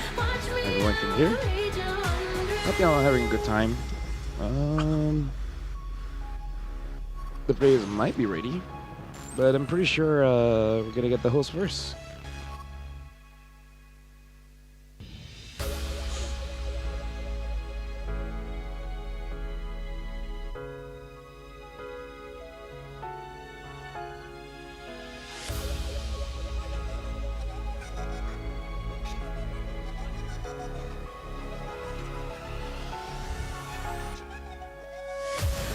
Walking through all the flames, gonna get there someday. Getting closer to my dreams, even if it's just 1%. And after all the rain, I could still feel the fire. Everyone's doing okay. Thanks for dropping by. Just we're waiting for the girls to get ready. The dream is calling in the night, telling me that this is what I've needed all this time. It feels so right. Nothing could ever pull me down. The stars are shining now. Ready to fight. It's my time. Oh. Though I spend days and nights just chasing the right flight for my own life. Now 1% could change the lane of straight through every fall I dared to climb. I'm flying through the sky with hope that never dies. Been low, but now I rise. I'm going higher this time. I'm gonna shine. If I have to fight a battle more than once to truly win it, and I'll do it, do it, do it, do it again. One day I'll turn my zero into first place. I will win this race. Walking through all the flames, gonna get there someday. Getting closer to my dreams, even if it's just 1%. And after all the rain, I could still feel the fire in me. Watch me, I will reach 100. Walking through all the flames, gonna get there someday. Getting closer to my dreams, even if it's just 1%. And after all the rain, I could still feel the fire in me. Watch me, I will reach 100. If I wanna prove, gotta move ever forward. Ever forward. If I wanna prove, gotta move ever forward. Ever forward. Too big. Go, keep it moving, don't stop. Tell you we won't stop climbing up to the top, yeah. Even if the weather's cold, always hot. If you're ready or you're not, gonna show 'em what you got now. Being grinding for my whole life, so do what you gotta do. Keep it moving, this is your life. I spend days chasing dreams, so many nights. Still here, never last, cause I do it right. Get the fire inside and keep burning. Every time I breathe, yeah, we live and we learn it. And you know I never leave it even done yet. I got the heat, gotta keep it 100. If I have to fight a battle more than once to truly win it, and I'll do it, do it, do it, do it again. One day I'll turn my zero into first place. I will win this race. Walking through all the flames, gonna get there someday. Getting closer to my dreams, even if it's just 1%. And after all the rain, I could still feel the fire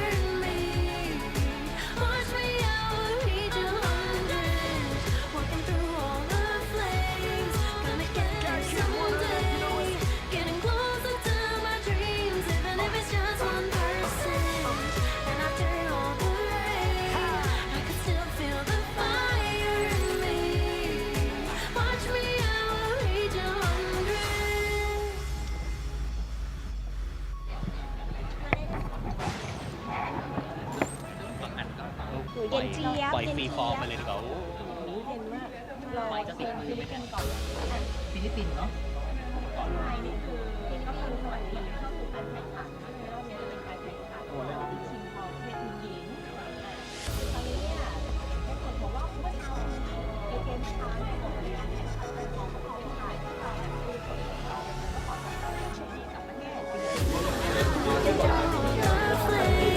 Gonna get there someday. Getting closer to my dreams, even if it's just 1%. And after all the rain, I could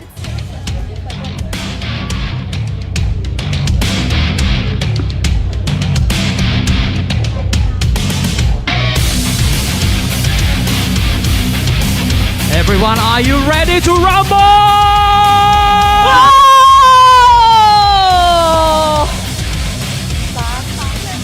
สวัสดีค่ะ มาแล้วโอ้ย ขอต้อนรับทุกท่านนะคะเข้าสู่การแข่งขันนะคะในช่วงต่อไปค่ะ กับการแข่งขัน Mobile Legends Bang Bang นะคะในประเภททีมหญิงชิงเหรียญทอง ถูกต้องแล้วนะครับผมกับการแข่งขันนะครับกีฬา e-sport ของมหกรรมกีฬาซีเกมส์ครั้งที่ 33 ที่ประเทศไทยนั่นเองครับ ใช่แล้วค่ะ แต่ก่อนอื่นเลยนะคะ ต้องขอแสดงความยินดีนะคะกับ Mobile Legends Bang Bang ประเภททีมชายค่ะ เพราะว่าตอนนี้นะคะเราทราบแล้วว่าใครทีมไหนจากประเทศไหนที่ได้เหรียญทอง ขอแสดงความยินดีกับ Philippines Yay! for the men teams match. But now we're gonna see who's gonna win the gold medal for the women team match. Yeah, but now we still don't know Yeah. which team Yeah. from which country will get that medal.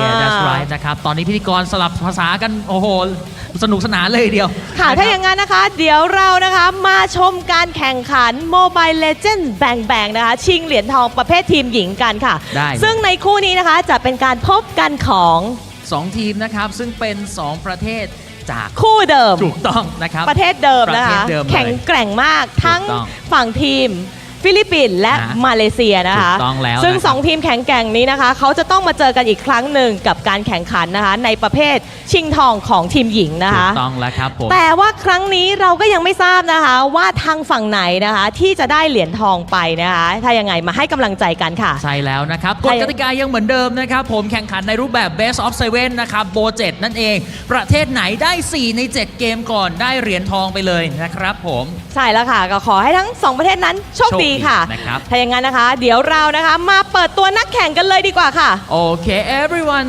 we will welcoming our athletes. So, introducing first from the left side of the stage, please welcome Philippines.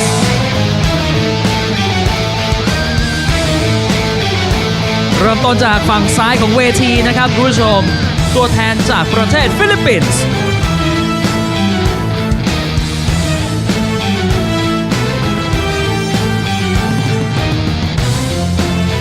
Please make some noise for Philippines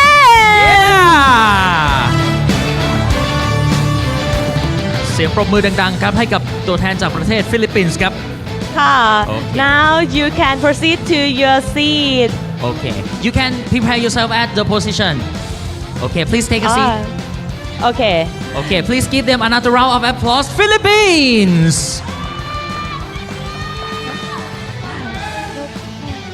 But Philippines versus Yeah, and for the right side of the stage, please welcome Malaysia!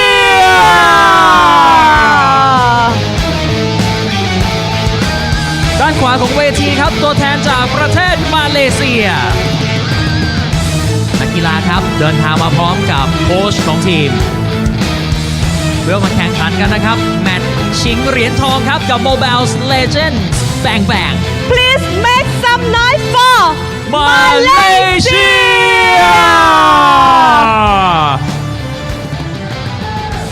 Woo!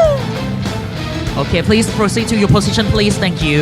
และนี่นะคะก็คือ 2 ทีมนะคะที่จะมาแข่งกันมันในรอบนี้ค่ะ ถูกต้องนะครับต้องดูกันว่าเหรียญทองที่ 2 ของวันนี้นะครับของ Mobile Legends Bang Bang เนี่ยจะเป็นของประเทศไหนนะครับผมเอาเลยไหมล่ะพี่หลี ใช่และในแมตช์นี้นะคะเราก็มีนักพากย์มันๆเช่นเดียวกันนะคะ ถูกต้องครับผม จะเป็นการพากย์มันๆนะคะของเจมส์จินมารุและผู้การเกมเมอร์ ถูกต้องแล้วนะครับคู่หูเจ้าเก่าเจ้าเดิมครับลิ้นติดไฟใส่สุดปอดเช่นเคยถ้าพร้อมกันแล้วรออะไรอยู่ล่ะฮะ Let's get ready to rumble and let the games begin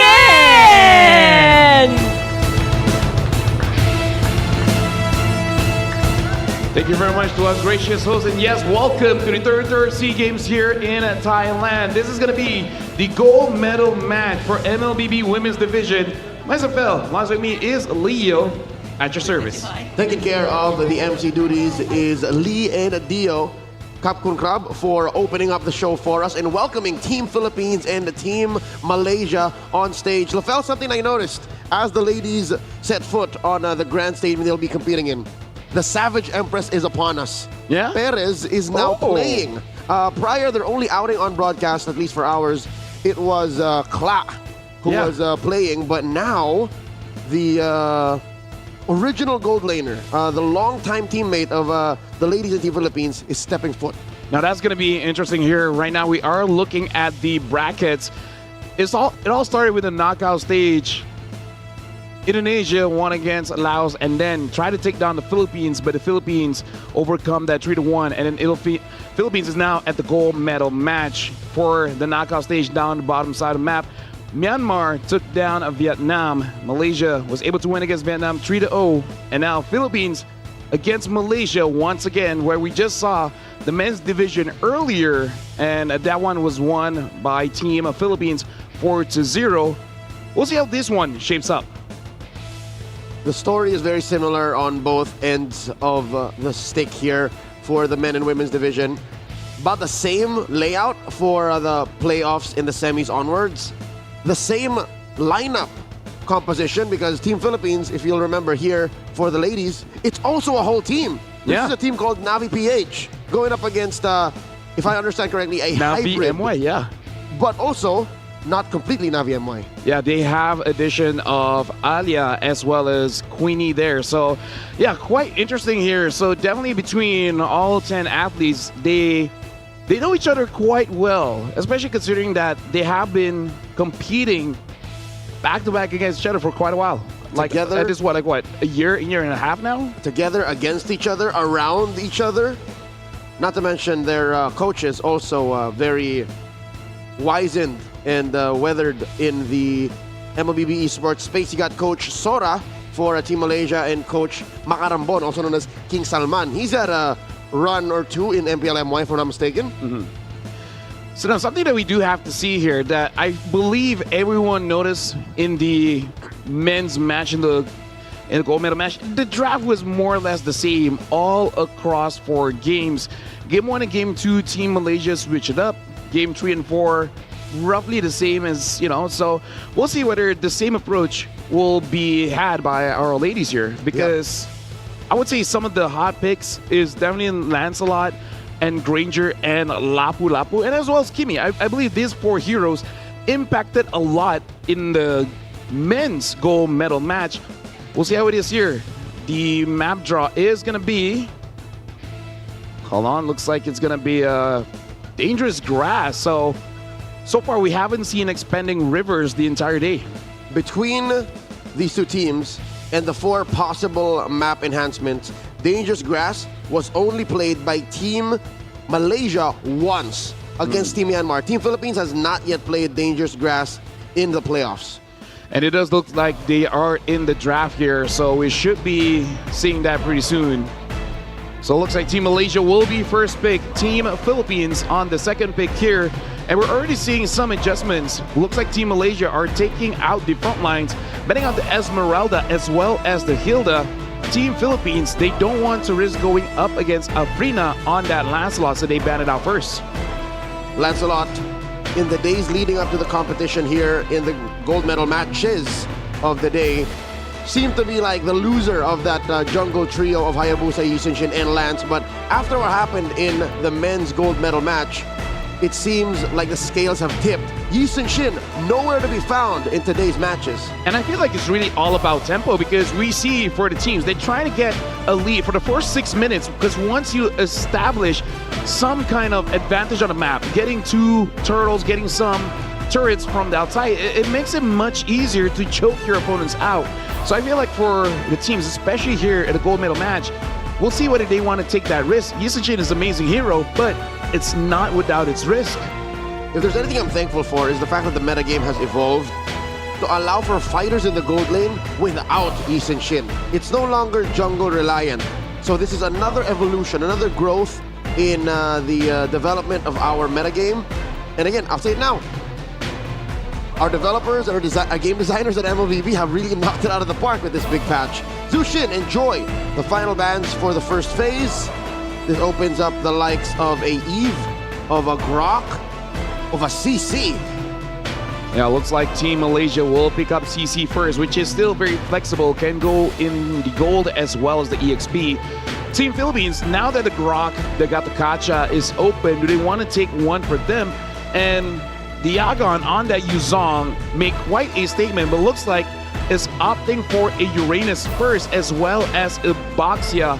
But I feel like Team Malaysia is comfortable just because they do have that CC, so at least they have some form of shred. We'll see if Malaysia eventually will pick up something like the Lunox or the Eve to have someone to burst out his front lines. On broadcast, Diagon, also known as Nat Ayanami of Team Philippines, has a 50-50 win rate on this Uranus. She won with it in the opening match against Indonesia, game 1, and then lost in game number 3 when Team Indonesia kind of reverted to a very conservative draft. Let's see how she'll use it now. Given that there's already a Baksha, we rarely see a Baksha in the same lineup as a gold lane Uranus. Yep. Team Malaysia, looks like they are going to go for that Fredrin, so this might be a utility matchup. Team Malaysia close it out by picking up the Gato Kacha, so at least for now, both Malaysia as well as Philippines, they're looking to have more of a brawly, but at the same time, well-controlled macro because all the picks right now are all front lines. Very sustainable heroes, a lot of HP. That means heroes like Carry and Lunox will come into play as priority picks. One more for Team Philippines before we close up the first phase. I'd say invest in the jungle now and then choke out even more. It looks like it'll be the Selena first. Unless that's a Baksha, then they're good. Yeah, I feel like for both teams, they're looking at 2 heroes, which is the Lunox as well as the X-Borg, because both are actually pretty strong in this matchup. But I do believe it should get banned out relatively soon. And then this is going to be a marksman matchup. You were talking about the carry, but we saw earlier from Soriano on that Granger and the Harif as well. I don't think Team Malaysia or Team Philippines can really afford to play double fighters unless, like you said, this Boxia goes into Rome and then they pick up something like a Yi Sun-shin in the jungle. The Lapu-Lapu goes. Team Malaysia has one more ban before we move on to Team Philippines' turn once more. I think these bans are going to be telling. These bans will show what priorities the teams should make on Red 4 for Team Philippines and what Team Malaysia might still be missing because we don't know where the CC is going. Yeah, they're banning out the Granger here. And personally for me, looking at the bans here, the X-Borg, most of the heroes that can fight against the X-Borg has been taken out. So I think for either Malaysia or Team Philippines, they might be able to get that unless Team Malaysia eventually picks up an Eve or a Barca. If Team Philippines pick up the X-Borg, it's going to be quite easy for Team Philippines to shred. So maybe Team Philippines will ban out the Eve. I think that makes the most sense. Eve and Farsa.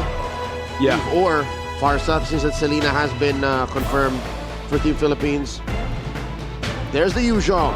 I believe Team Philippines will be investing in a very good backline. That's one of the specialties of Perez.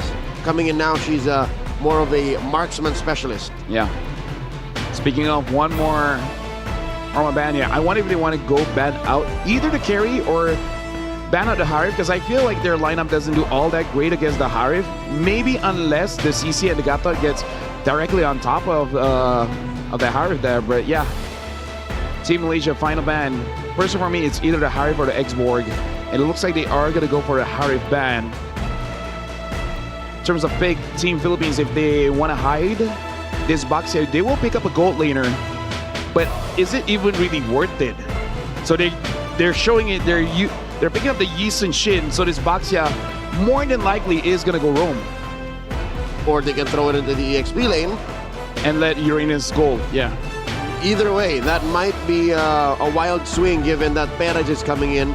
But who knows what's cooking in the playbook of Coach Macarambon. Now back to Team Malaysia once more. Coach Sora making a call, 2 picks to close up the draft. Considering that the Lapu and the Yuzong is out, I don't know what other options they want to put in the EXP lane to deal with this Uranus. Team Malaysia, the Ruby is still up if they want to put Ruby, CC in the same lineup, but that's a lot of control, not enough damage. I feel like the Eve should be here. The follow-up is just a bit uncertain. Oh, but no, they actually go for the Kimi as well as the Arlet, so this is essentially a lineup where you just want to protect that Kimi. All in on mid. Team of Malaysia, honest about their approach. Some modicum of burst coming in from that CC2, going into the hands of Queenie in the gold lane, but Team of Philippines. This reveals where the Baxia goes. This also reveals what Perez might be playing on her debut on the stage with our broadcast. Let me just say, Team Malaysia, their draft are really saying, like, we really want to fight. You know, we really want to fight. We got to... Oh, hold on. Talk about new picks. Something about women's MLBB. Every single game, we will always be honored with a new and fresh pick. The Melissa. For about 2 seconds, I figured, what was the name of this hero again? Because we barely see her. This is another hero that, on paper, should provide some good utility in the current metagame. A lot of dive, go away. A lot of chunky armor and HP, solid shred with DPS. My only fear is that's 1, 2, at least two targets for Team Malaysia can build a chastised pauldron. So her work is cut out for her. Ladies and gentlemen, this is going to be a best-of-7 gold medal match. Team Malaysia going up against Team Philippines. Welcome to the third SEA Games. Opening up on broken walls. The relatively chunky lineup from Team Malaysia should go ahead and work it out. I correct myself, it's dangerous grass. Yep. That's right. The only one time that they played was against Myanmar. Yep. So now it looks like in the mid lane, Team Malaysia putting a lot of pressure onto Amores, taking quite a lot of damage. Anis as well as Alia are trying to deny some of the farm, but Vivero as well as Al Puerto is there, making sure that Amores has no problem getting the farm. And now this early 3v3 for this Little Wanderer. That Melissa pick came out of nowhere and came pretty quick. I wonder how Team Philippines will be putting farm on both Perez and Al Puerto. Very rarely do we see now lineups with multiple sources of burst damage in the late game. How will they find the space to do that since Team Malaysia is expected to really gain control of the map early on? Yeah, I feel like with this kind of lineup, you need some kind of early advantage. So I think that's the idea with the Baxia as well as the Selena. Because on paper, it should be an easy engage where the Baxia rolls in, gets a stun, Selena follows up with the arrow, and then full combos on it. And then you try to slow down Team Malaysia, slow it down enough so that both Perez as well as Al Puerto both are able to get that farm. Speaking of, looking at the gold lane, it does look like Perez is having a favorable matchup going up against Queenie, especially with that war cry. Probably easy to proc when your opponent is just far away, so not really punishing you out. That's right. Very rarely now do we see basic attack-centric heroes. Because even in the gold lane, right, you have Harith and Granger. They don't really basic attack, they use spells. Alia in trouble here, forced to use that Revitalize, respecting the trap set down by Amores. And again, aggression coming in from Team Philippines. Yep, that's what you want to see. The Baxia just roll in, follow up with the Selena arrow, and then full combo. If it wasn't for that Revitalize, Alia would have been taken down, and now Team Philippines, they're the one aggressing. Mountain Shocker coming through, spots him, throws that turtle boat. Afrina taken out, first blood drawn by Team Philippines. Al Puerto going to be taken down by Farisha. No retribution. Both sides. Farisha secures. They're not done. They find Vivero. Cannot save her teammate. Alpuerto is off the map. So is Vivero. They might go for an invade, but without the Fredrin and with Alpuerto on their way back, Team Malaysia happy with the win. Yeah, this is Team Malaysia utilizing the draft very well because this is a very fight-heavy, combo-ish kind of draft where you have multiple ways to achieve a stun onto the members of Team Philippines, and then you want Farisha to be there. You want this Arlet to always be around. Speaking of, having a good time going up against Diagon on the EXP lane, winning up against this Uranus. So for Team Philippines, they got to be aware of this. Once someone gets locked down, that lockdown won't stop. It will just keep on continuing until this Arlet gets a kill. Which is a perilous balance, given that there's no Purify from Team Philippines. There is a somewhat cleanse when Alberto uses Traceless, but that's our only resource. And that's mainly how teams fight Yushin anyways. Once you wait for that Traceless, and maybe the Turtle Boat, that's the only other way she can interact with you besides damage, you're fine. And that is what Malaysia is watching out for. Team Philippines is going to be thankful that across all the lanes, maybe gold is the one that's safest. And I feel like the goal lane is going to be very important here because Perez has to use that go away. Hold on. Speaking of, Queenie gets caught, forces out the AOG from Alia to make sure that no further engage onto Queenie. As I was saying, the go away from Perez is going to be very important to stop the engage from Malaysia. Here we go, Alberto with another Mount Shocker. Catches the stun onto Hanis. That Kimi goes down. Diagon traded out for in the bottom lane. Perez looking for more. Alia survives. Alia, but 1 HP. Perez takes down Queenie, even underneath that tier 1. Yeah, it looks like fights across the board here. Down the bottom, it looks like Afrina made sure that Farisha able to secure another kill going up against Diagon, but Team Philippines understood that their win condition is going to be Perez. So 4 members going up top. Team Malaysia and Team Philippines starting things out 3-3. But now, it looks like Team Malaysia, Afrina is first on the scene on this turtle.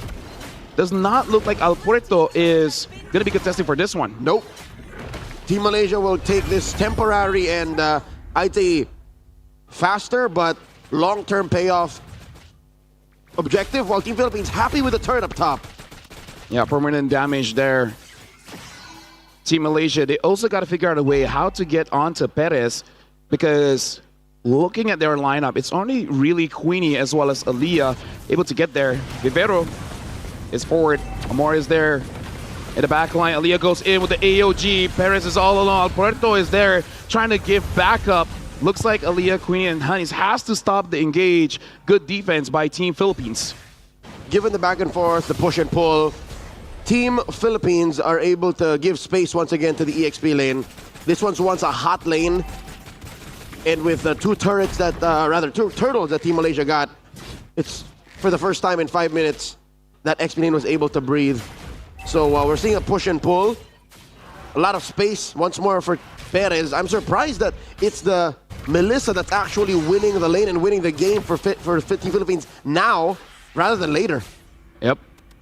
And I do have to say, with this kind of pace, it's actually better for Team Philippines considering that they have double marksman here with the Yisun Shin as well as the Melissa. Team Malaysia, they're not fighting despite them having a very heavy fighting kind of composition. So they're doing quite well, but this is basically in the favor of Team Philippines. They also don't want to fight. Yep, if this pace continues for what? 4 or 5 minutes more, Team Philippines will reach critical mass. Item check here, Hunter Strike for Alpuerto on her way to a War Axe. Compare that to the relatively low impact economy on Afrina, given she is a tank jungler. Most of the money is on Farisha. Yep. So on paper, if you keep farming up an Arlet that's laned up against a Uranus, that's not a very good late game plan. Yep, so this is going to be the final turtle here. Looks like both Team Malaysia as well as Team Philippines, they're all centered here. Diagon taking quite a lot of damage. Vivero still being in the front there. AOG hits onto Diagon. Amores jumps in, has to flicker out. Team Malaysia, they keep on fighting. Hani secures the kill onto Perez. It looks like the stun from Amores is able to get one, but still Farisha gets the killing spree. All the while, Alpuerto and Amores has to escape. Diagon is there, still healing up, but all members of Team Malaysia is there. Looks like Team Malaysia might try to go for this Uranus or at least get the turret. Impressive work for Team Malaysia. Commendable discipline on Farisha. I don't think Diagon is long for the world here.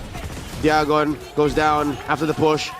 Farisha was the key to winning that fight. She waited for the go away to expire and then hit Perez with the final slash. It looked like an I'm offended. It really looked like she pulled her from out of there with a scythe, but that's what compromised Team Philippines' formation, and that's what won them the fight. Yeah, this is what Team Malaysia has to keep on doing, which is forcing fights. Because eventually, this is a competition where you do clump up, and when you do clump up, it really helps out Melissa. Melissa's going to spread all the love and all the damage to everyone, and that's not going to help Team Malaysia there until, like you said, there are members, 2 members from Team Malaysia that can build that Chastise Pauldron, and maybe eventually the Blade Armor as well. We'll see how effective that is to go up against this Melissa, which does have that Inspire. Puerto, Mount Shocker, helping confirm a kill. They do know where Farisha is. I think the Philippines should be all the wiser to respect the Arlet. Massive push up top though. Queenie left alone. Yep. No pressure there yet. Queenie might even get this turret for free because even Farisha is trying to stop that Yi Sun-shin. The Yi Sun-shin now is rotating towards top, but Queenie is doing a massive amount of damage. Al Puerto is there, having to use the Retribution, but looks like Queenie still gets it, but the arrow hits onto Queenie. Queenie now using the Vengeance, try to heal up with the yo-yos, and looks like it's able to survive. Massive blunder by Team Philippines. Back-to-back wasted rotation for that mid laner and jungler, plus they failed to protect the turret.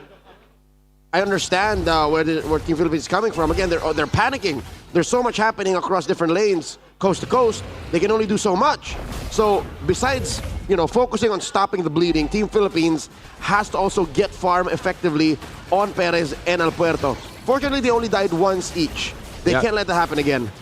Looks like Engage coming in from Team Malaysia finds Vivero. Afrina gets a kill. And now AOG doesn't hit onto anyone. All the way back is Perez and Diagon. Afrina, though, taking a lot of damage. Hannes is trying to provide backup. Diagon all the way to the front. Able to escape death so far. Morris trying to go for a flank. Gets onto Alia. Alia jumps back in. Farisha gets a mega kill. Al Puerto has to get away. Perez is still free hitting. Gets a kill onto Alia. Queenie is there trying to force out Perez and Al Puerto away from the Lord. But now Team Malaysia, they have to be careful as well. They are relatively low HP except for Queenie. 2 for 3.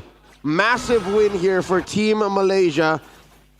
It was difficult for Team Philippines to find a trade like that. If anything, they failed to even take down Afrina. It was just a 1 for 3. So a long haul trade like that, I think Perez is still short of 1 or 2 items. She's not dealing the kind of burst I think Team Philippines needs. Yeah, right now they don't have lockdown as well until Morris actually hits the Abyssal Arrow. Because you got to stop Queenie, Farisha as well as Hannes, but it is going to be a bit tricky. So yeah, it looks like Team Philippines with the draft that they have, they just got to make sure that they protect Perez. Perez can deal the damage, you just need that protection because you can see Team Malaysia, basically every single member, even the Kimi can just barge in. Yep. Dons has been initiated here. Slight pull towards Team Malaysia's side. Team Philippines waiting on Al Puerto to finish off her orange. They can take their time. Al Puerto still holding on to her Mount Shocker to check in where the members of Team Malaysia are. It's a safe 3,000 gold between these two teams.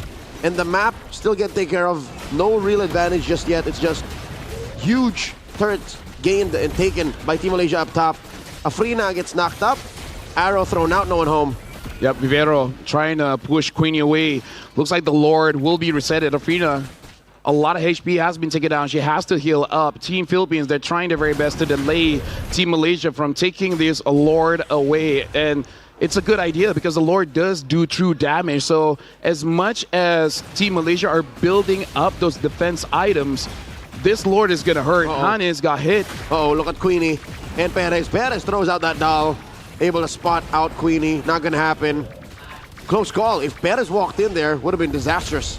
Yep, so far Anis does keep getting hit. Hold on, Afrina jumps in. Alia goes all the way to the back. A good traction pulse coming in from Anis. Gets a kill onto Perez. And double kill. Vivero is unable to get away. Alia making sure that Team Philippines cannot go back in. Staying in the fray. Good, unbreakable, unstoppable for Farisha. And now Diagon is the last from Team Philippines. Alia still survives. The unbreakable allowing Team Malaysia to follow up, and now Team Malaysia grabs the Lord. That's a 4 for none. Team Philippines, this draft may have been way too fragile of a damage profile. It's literally all on Amores or rather all on Alpuerto, all on Perez. Amores isn't really even burst anymore. All she needs to do is find traps, find arrows, and that's what set it up. But that's too fragile, that's too specific. And a lot of setup here for Isha. Every single member of Team Malaysia have some sort of stun, so she can vengeance endlessly, dashing here and there. So it makes it all the more difficult for Team Philippines to really stop this Arlet.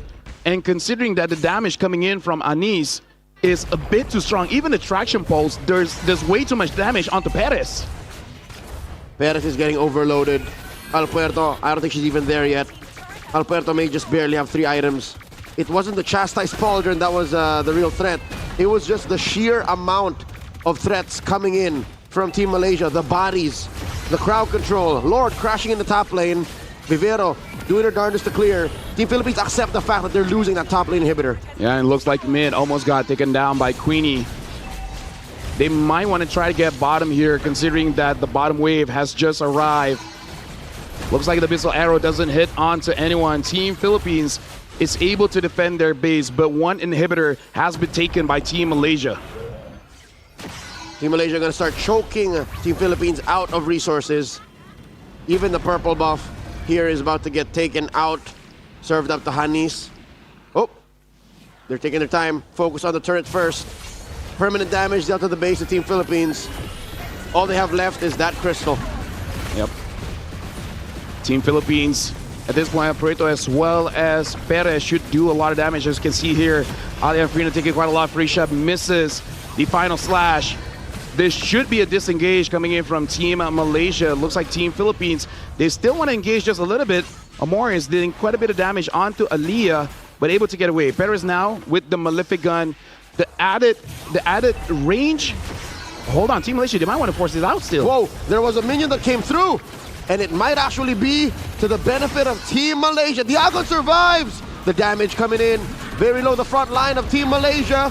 Perez in the middle of it all, once again, taken down. The Appraiser's Rat serves up a kill to Queenie. Vivero falls, so does Diagon.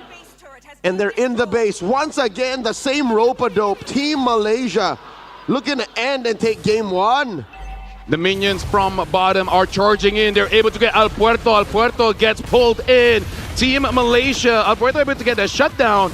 And now I don't know whether they can end this or not. They're trying. Amore is taking quite a bit of damage from Anis. And Alpuerto gets targeted. Farisha dives back. Looks like is gonna die there. Team Malaysia, they really should try to end game now. Looks like the first point for Malaysia. Could have gone either way. But at the end of the day, if waves are crashing from each lane, it was undeniable. It was inevitable for Team Malaysia to take the dub. What happened to Team Philippines? That was very uncharacteristic of them. Yeah, I would say this is one of the drafts where you might have overthink it just a little bit, because a lot of mechanics has to go correctly for them to work in comparison to Team Malaysia. This is one of those drafts where you might even say it can be autopiloted, because it's a relatively easy draft to pull off. All you have to do is fight. And I'm pretty sure everyone that loves MLBB loves to fight.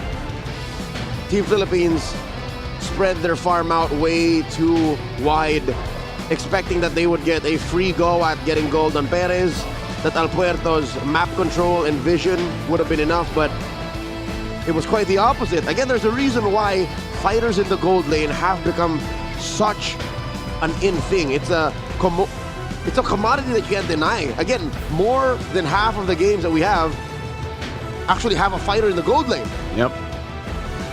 And It's become the norm.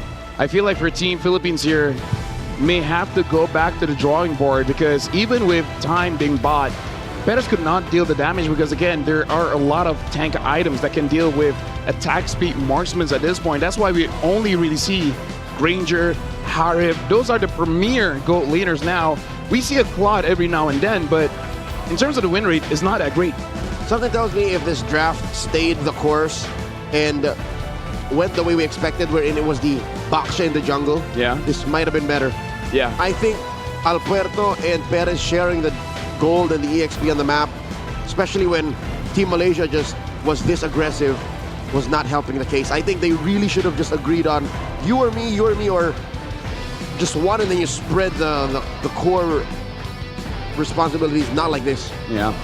I'd have to say that Malaysia took an interesting turn here with basically having a mid carry as well as an EXP carry, because again, this does look like one of those drafts where you can clearly tell whoever is playing the Arliss, they're telling everyone else like, hey, you, Frederick, you, Kimi, you, Gatot, as long as you guys keep on giving me those stuns, you know I can jump in, and that's why she is the MVP. 5-0-10, 94% kill participation, even having that rose gold meter to help with the sustain.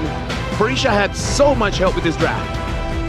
From owning the Uranus, bullying Diagon from minute one, all the way to compromising Perez and denying that late game comeback from Team Philippines. 5-0-10. I did say that in the late game, if this continued, if it was Arlott all the way and that was the only real carry, quote unquote, for Team Malaysia, wouldn't have been good. Fortunately, they ended before 16 minutes. So they ended where they needed to, and they finished the job. And we're looking at items here. El Puerto as well as Perez, they almost got full build. So they honestly already had the damage that they needed. It's just that, again, Team Malaysia, they just forced themselves. They understood that maybe one or two of us might get taken down, but you just trust everyone else to finish the job. And Ani is able to get 3 items. I believe even if this game extends, as long as it extends long enough so that Anis can have that Demon Hunter sword, eventually might be able to take down Diagon as well as Vivero, and then basically everyone just goes back onto El Puerto as well as Perez. I feel like Philippines draft, it has a good concept, and I feel like it can definitely work. It's just that there's too many things that you gotta hope happen well. For example, this Selena as well as Baxia having an amazing early game, which we saw, even with the arrows hitting, the Gato Gacha with the Revitalize helped out everyone from Team Malaysia. Maybe in a different metagame, maybe against a different team, this would have worked. But against Team Malaysia, and with the current patch we have, Team Philippines were really just shooting in the dark. Which again brings us to the question, is there a marksman lineup that relies on basic attacks that is successful, that can work? Because we haven't seen it in a while.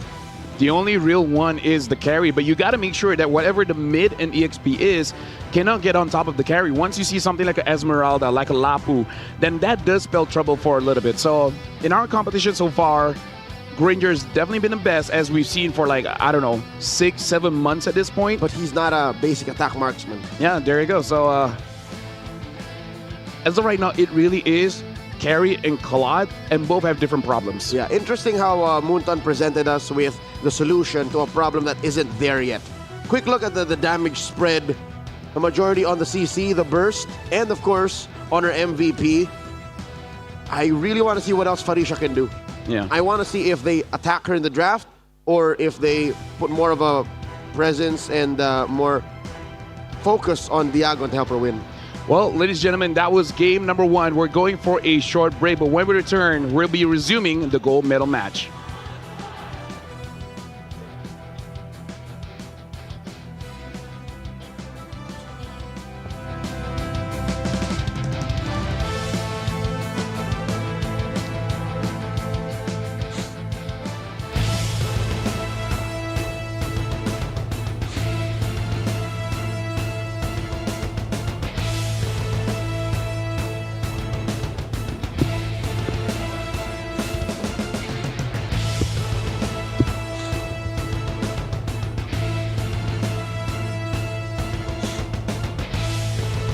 Already seeing some 6-7s in the chat. You guys can just draw the 6-7s.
Welcome back, ladies and gentlemen. This is the third SEA Games here in Thailand. MLBB for the women's division. Malaysia against Philippines in a gold medal match. As of right now, Malaysia is up on the board. Welcome, my name is Rafael. Alongside with me is Leo. 15 minutes, 32 seconds is all it took for Team Malaysia to take control and win in Game 1. A lot on the table for Team Philippines to consider. Multiple sources of damage, but a whole lot of farm needed. That was a story of their draft in Game 1. I think they should reconsider, go back to square one. Make a draft that is centered maybe on one core or 1.5 cores so that they're not as behind. They're not as slow to fight as we clearly see Team Malaysia is. Yep. Looks like the previous attempt was making sure that Afrina doesn't get her heroes because Hayabusa, Lance, as well as Joy has been banned out. And we are going to be playing on the flying clouds here. So we'll see whether Team Philippines will readjust their strategy because it does look like Afrina is relatively comfortable still on that Fredrin. Does not have the carry potential like when she's on a Lance, Haya, or a Joy. But looks like, at least for now, they will still be banning out the Lance. Welcome, ladies and gentlemen. Malaysia is going to be first pick. Philippines second. This time, Team Malaysia banning out the Hilda. About the same opener. Team Malaysia banned out the Hilda, the Esmeralda, and the Zushin in Game 1. While the Lancelot and a couple of other junglers for Team Philippines. If we're following that same pattern, Team Malaysia should now either be taking out the Zushin or the Esmeralda once again. There it is. Yep. The Esmeralda gets banned out. So looking at the bans, maybe they're just making a lineup that is good for both Farisha as well as Queenie, making sure that whatever matchup they have in both gold as well as EXP are matchups that they can comfortably fight against. The Jushin is still up. We'll see whether Team Malaysia still wants to ban that out because Team Philippines are still going for the Hayabusa ban. The last ban for Team Philippines from before is Joy. We'll see whether they want to commit to that again. We're waiting on the Zushin. If it is indeed the Zushin, I think it makes sense. If Team Malaysia doesn't change their drafting pattern as much, it's actually on Team Philippines. It's their onus. It's their prerogative to switch it up. There goes the Zushin. Is this another attack on the Joy? There it is. The Joy gets banned. Team Malaysia, they still have the option to pick up the CC once again because they're opening where's the CC, Gatot, and Fred. I feel like for Team Philippines, they might have just delayed the Uranus pick. I think the Baxia is fine, but then go for something else. Go for something like the Gatokacha to deny at least Alia on the Gatokacha. If Team Malaysia open with the CC, I think Team PH should go for the Gatot. Gatot something. Yep.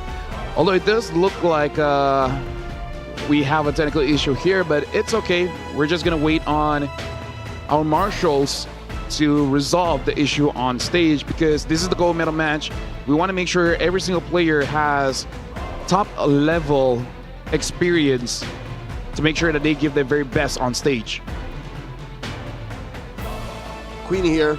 On screen you see powdering up her device. So this must be a sign that they are jumping back in, and we are. The opener is a CC. Yep. So it looks like not a lot of adjustments here so far. I don't think you need to pick up the Uranus all that early. Nope. I feel like the box set still makes sense, but then maybe take away something like the Kimi, something like the Gatot. I would say Gatot Kimi to open. Yeah. But they still go for the Uranus for now, as well as the Baxia. So it does look like for the women's division here, as of now, mirroring what happened earlier today with the men's. But the other way around. Yes. It's Team Philippines who might keep forcing a strat that they could have sworn worked, but against this very specific opponent, just doesn't. Team Malaysia, they can go ahead and Fredrin Gatot again, or maybe even rush Gatot Kimi. Yeah. It's quick.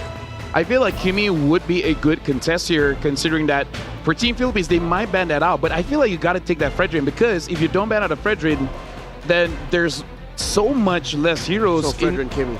Yeah, in the... But I think, you know what? Why change it up? Just Fredrin Kimi. Fredrin Kimi.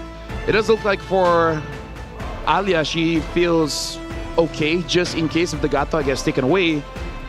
And Team Philippines, if they pick up the Gatot here, the Baxia is going to go jungle, but they do go for that Eve. Much better change because I would say Eve has a good range of power from early all the way to the end. Yep, and she plays very good with zones.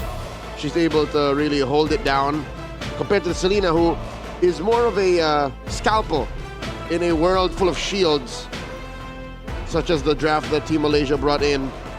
Going to be difficult to interact with. So now they go ahead and ban out the Gatot Kacha since they have a roamer of their own.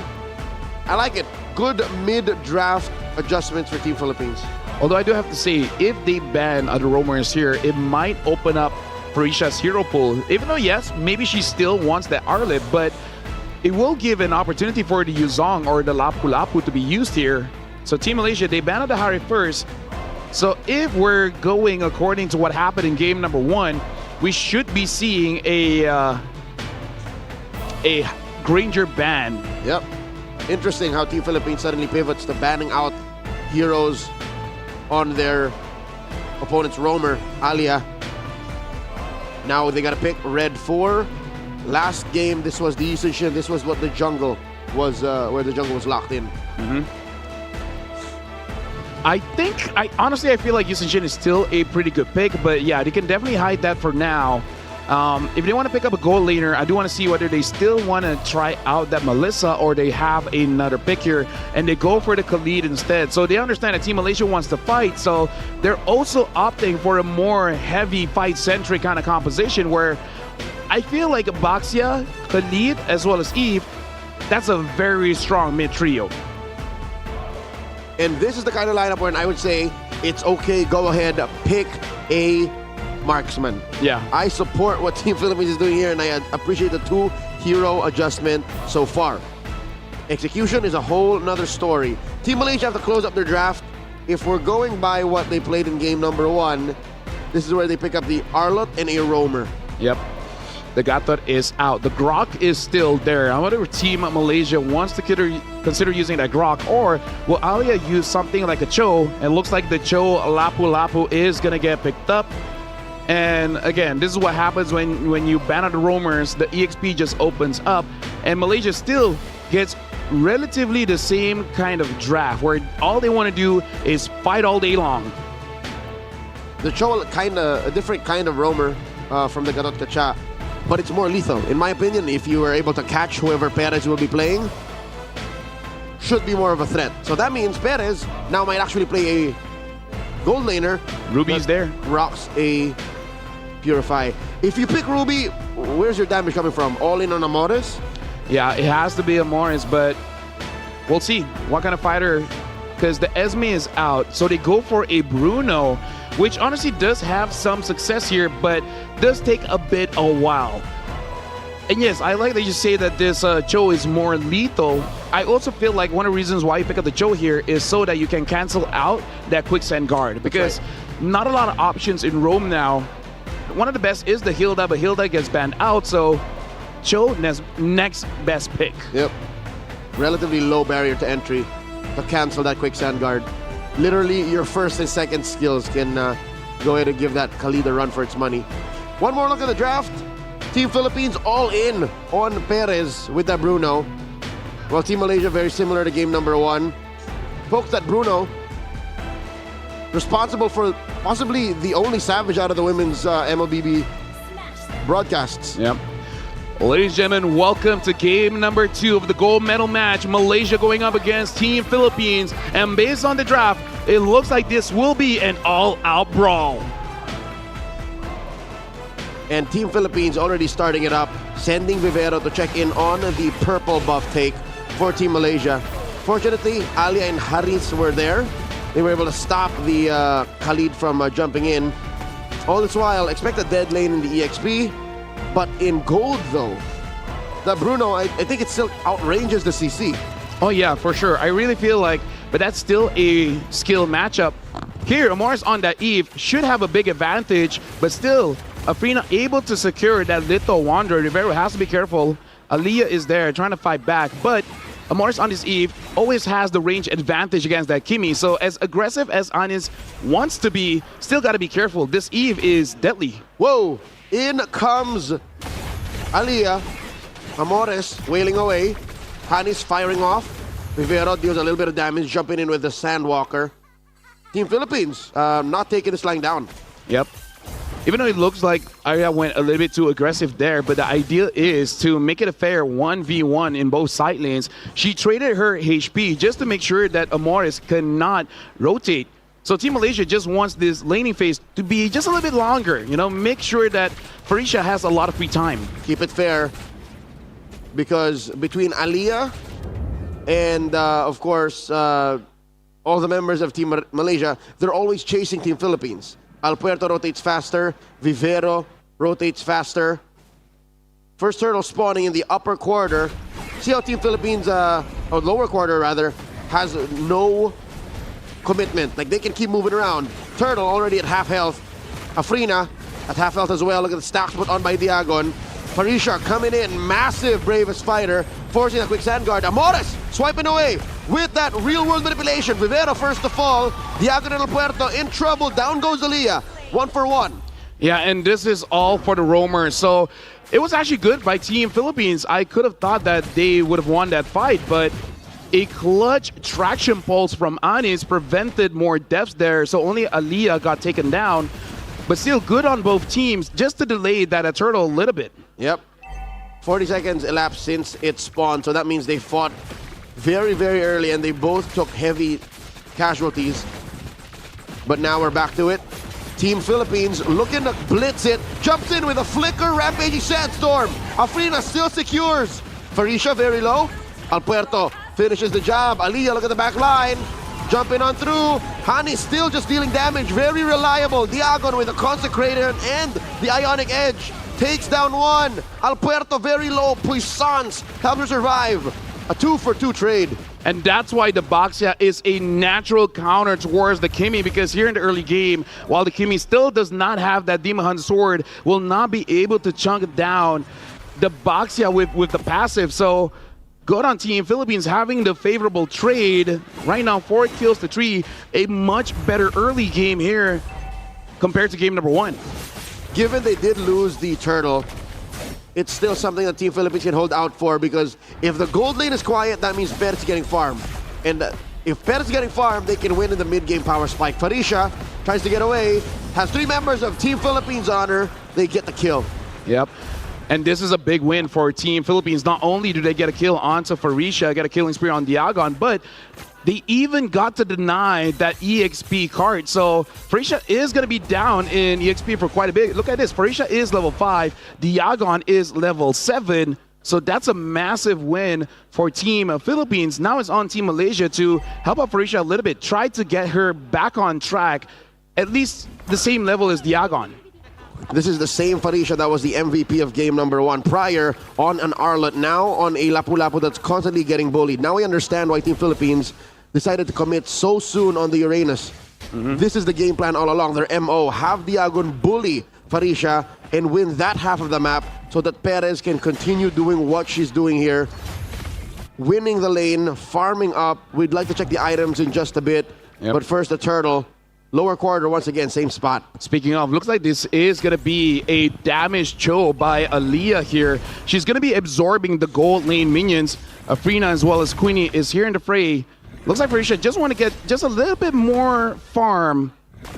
But once she's there, I think the main target should be Amores. If Amores gets taken down early by Farisha, that should be the goal for Team Malaysia to just keep on going on. Turtle very low, gets a soft reset here.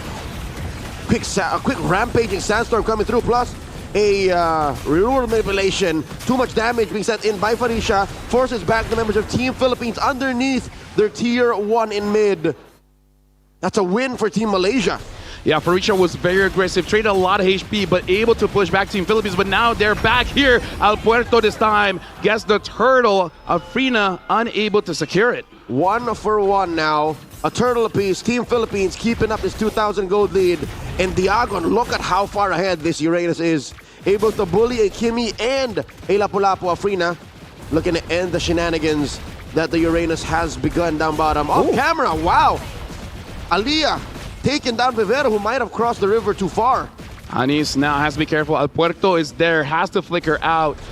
Unfortunately, Farisha used the dash as well, so no one is going to body block for that one. Queenie taking a bit of damage from Perez, and this gold lane is going to be quite interesting because Perez will be switching up, fighting against the Cho as well as the CC. Looking at Cho here, having the Blade of Heptasy, so no wonder can get a kill. Both Morris as well as Perez has to be careful. Oh, she's looking for Perez. Perez pops that Purify. Might have taken too much damage, and Queenie's gonna burst her down.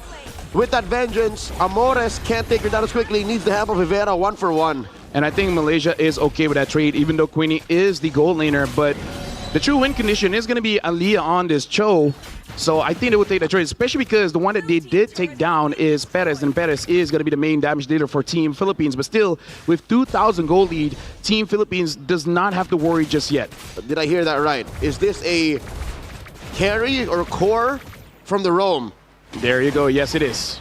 A damaged Cho that is not hiding what it is. Her first fully built item is the Blade of Heptases. And I think she's on her way to what could be a Blade of Despair. Yep. And I feel like it's a sound idea because throughout all the chaos that Farisha will push through, either Perez or Amores will be all alone. And during all that chaos, it is really on Aliyah to get that kick, to get that kill. And it's going to be more dangerous during the Lord fight because she's going to be split pushing all the while. Did you say to get that cake? Yes. And that kick. And that kick. Turtle started up the final one, rubber match. A piece. Team Philippines and Team Malaysia have won. Who's going to get the last? Afrina deep inside the pit. Alpuerto gets hit by everything thrown at her by Team Malaysia. Vivero looking to protect and trying to reinforce his backline. Real room manipulation already used by Amores. Now it's all down to the Turtle. Afrina secures. It may have took too long for Team Philippines to make their move. Alpuerto in trouble. That's the Appraiser's Wrath. She's going to go down. Hanis gets the kill. Yep, and it looks like Hanis gets the shutdown and the double kill. Aliyah, although I do have to say, fought against Perez. Perez almost took down Aliyah. Aliyah was able to get away. And now she goes in, gets onto Perez. Just one hit, already dealing quite a lot of damage. So Perez on this Bruno really has to be careful here. And that turtle fight was really on Farisha. Farisha able to push Amores away from the turtle, providing no damage for Team Philippines. Made it so that Team Malaysia was not really in any real trouble the entire time, dealing with the Khalid as well as the Baxia and the Uranus. Okay, to be fair, the reason why Team Philippines found it hard to engage on Team Malaysia there was they overshot and, moved 2 steps forward by sending Perez down to the gold lane or to the opposite lane from where the turtle was. So they went ahead and said, yeah, we want you to focus on the turtle, or rather the turret, because the turtle will use as bait. I think Team Philippines underestimated how bad that could have turned out for them. And they were basically being a little bit too honest here. So Team Malaysia looks like they want to control this lane, allowing Aliyah all the way up top. And yes, it is going to be the BOD. So quite a lot of burst damage at 9 minutes here. Vivero has to use her ult just to get away, but Afrina has used the retribution. So Afrina playing against 3. Traction pulse thrown out by Hanis. And there's the Appraiser's Wrath. Quick Sandguard keeps that front line alive, but just for a little longer. Diagon goes down as well. Perez burning up. She gets on out of there. Real world manipulation used defensively by Amores, plus the Poissons underneath tier 2. The pendulum has swung. Team Malaysia are now up by about 800 gold. Even though Aliyah does not have the damage just yet to one-shot Perez, but off of that play, now they have full control over the Lord Pit, able to get mid lane, and now Team Malaysia has taken the advantage on their side again. 1,000 up, and now they might get this Lord. Queenie doing a lot of damage onto Alpuerto. Farisha is there, making sure that Morris is nowhere near the pit. Alpuerto gets a kill onto Queenie, so now a bit dangerous here for Team Malaysia. Can Afrina do it? Farisha is there. Lord is low. Alpuerto secures the Lord. Afrina trying to get away, same as Anis as well as Farisha. Afrina, whoa, no HP left, gets taken down by Diagon. The Uranus was chasing the Fredrin heavyweight track and field match in that little sequence. And now Aliyah trying to go through between 3. Does not. Sweet revenge for Perez as they push through mid. Just when we thought Team Malaysia was in control, almost 1,000 up. suddenly Team Philippines strike back with a vengeance. Look at this, Hani's put down to about a fifth of her health. Team Philippines takes care of that tier 2 just like that. Yeah, and looks like the Holy Shield has been used in mid. And the damage coming in from the Cho is strong, but when that Eve still has that shield, it is going to be very difficult to push through. The Lord is charging up top. Looks like we'll be getting that tier 2, no problem. Team Philippines controls the jungle, takes everything away from Afrina. Team Malaysia now, they have to defend against Team Philippines with 2,000 up. And Perez at this point should have a lot of damage. Diagon catching all this heat from Anis and Afrina. Lord crashes up into that tier 3. And the only Holy Shields left, extra resources for Malaysia's defense is down bottom. Real relation. Look at Aliyah trying to find Amores, but balls in her face. There goes Perez throwing it out. And this is dangerous. Down goes Aliyah. Vivero helps with the slow on that jump. And that's a free pickoff for Team Philippines.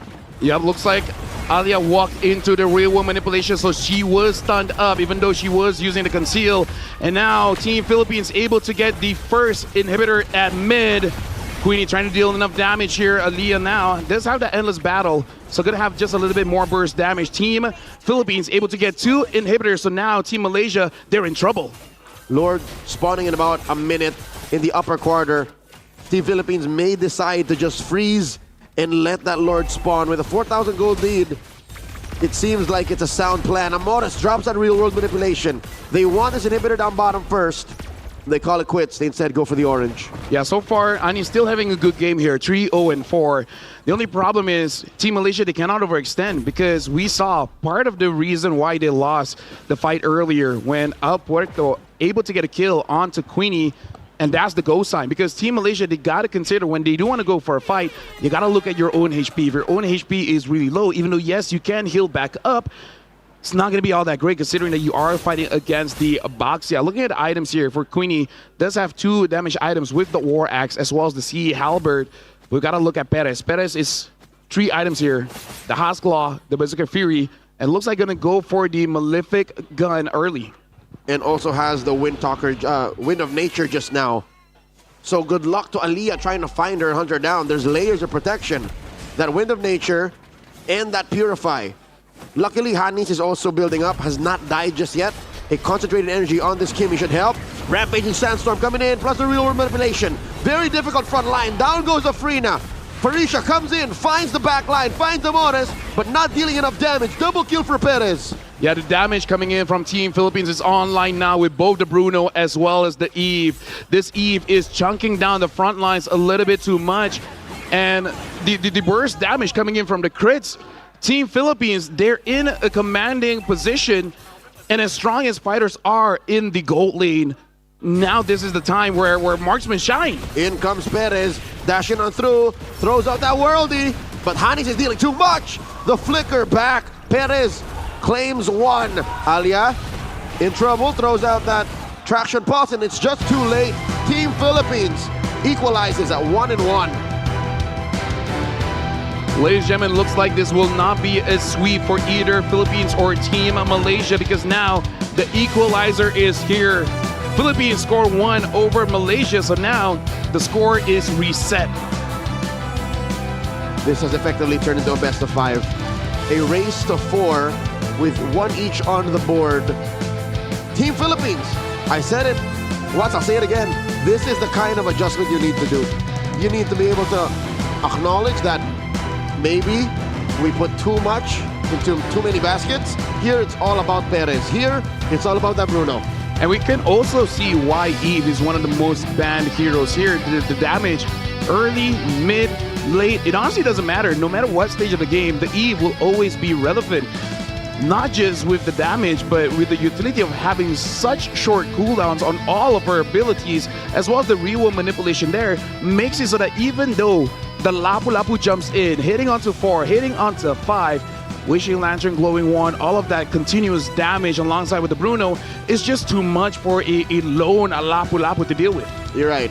I think this also opens up a little bit of an issue for Team Malaysia. Besides the Cho and the random traction pulse you'll be throwing out, your rockets as a Kimmy, where is the vision coming from?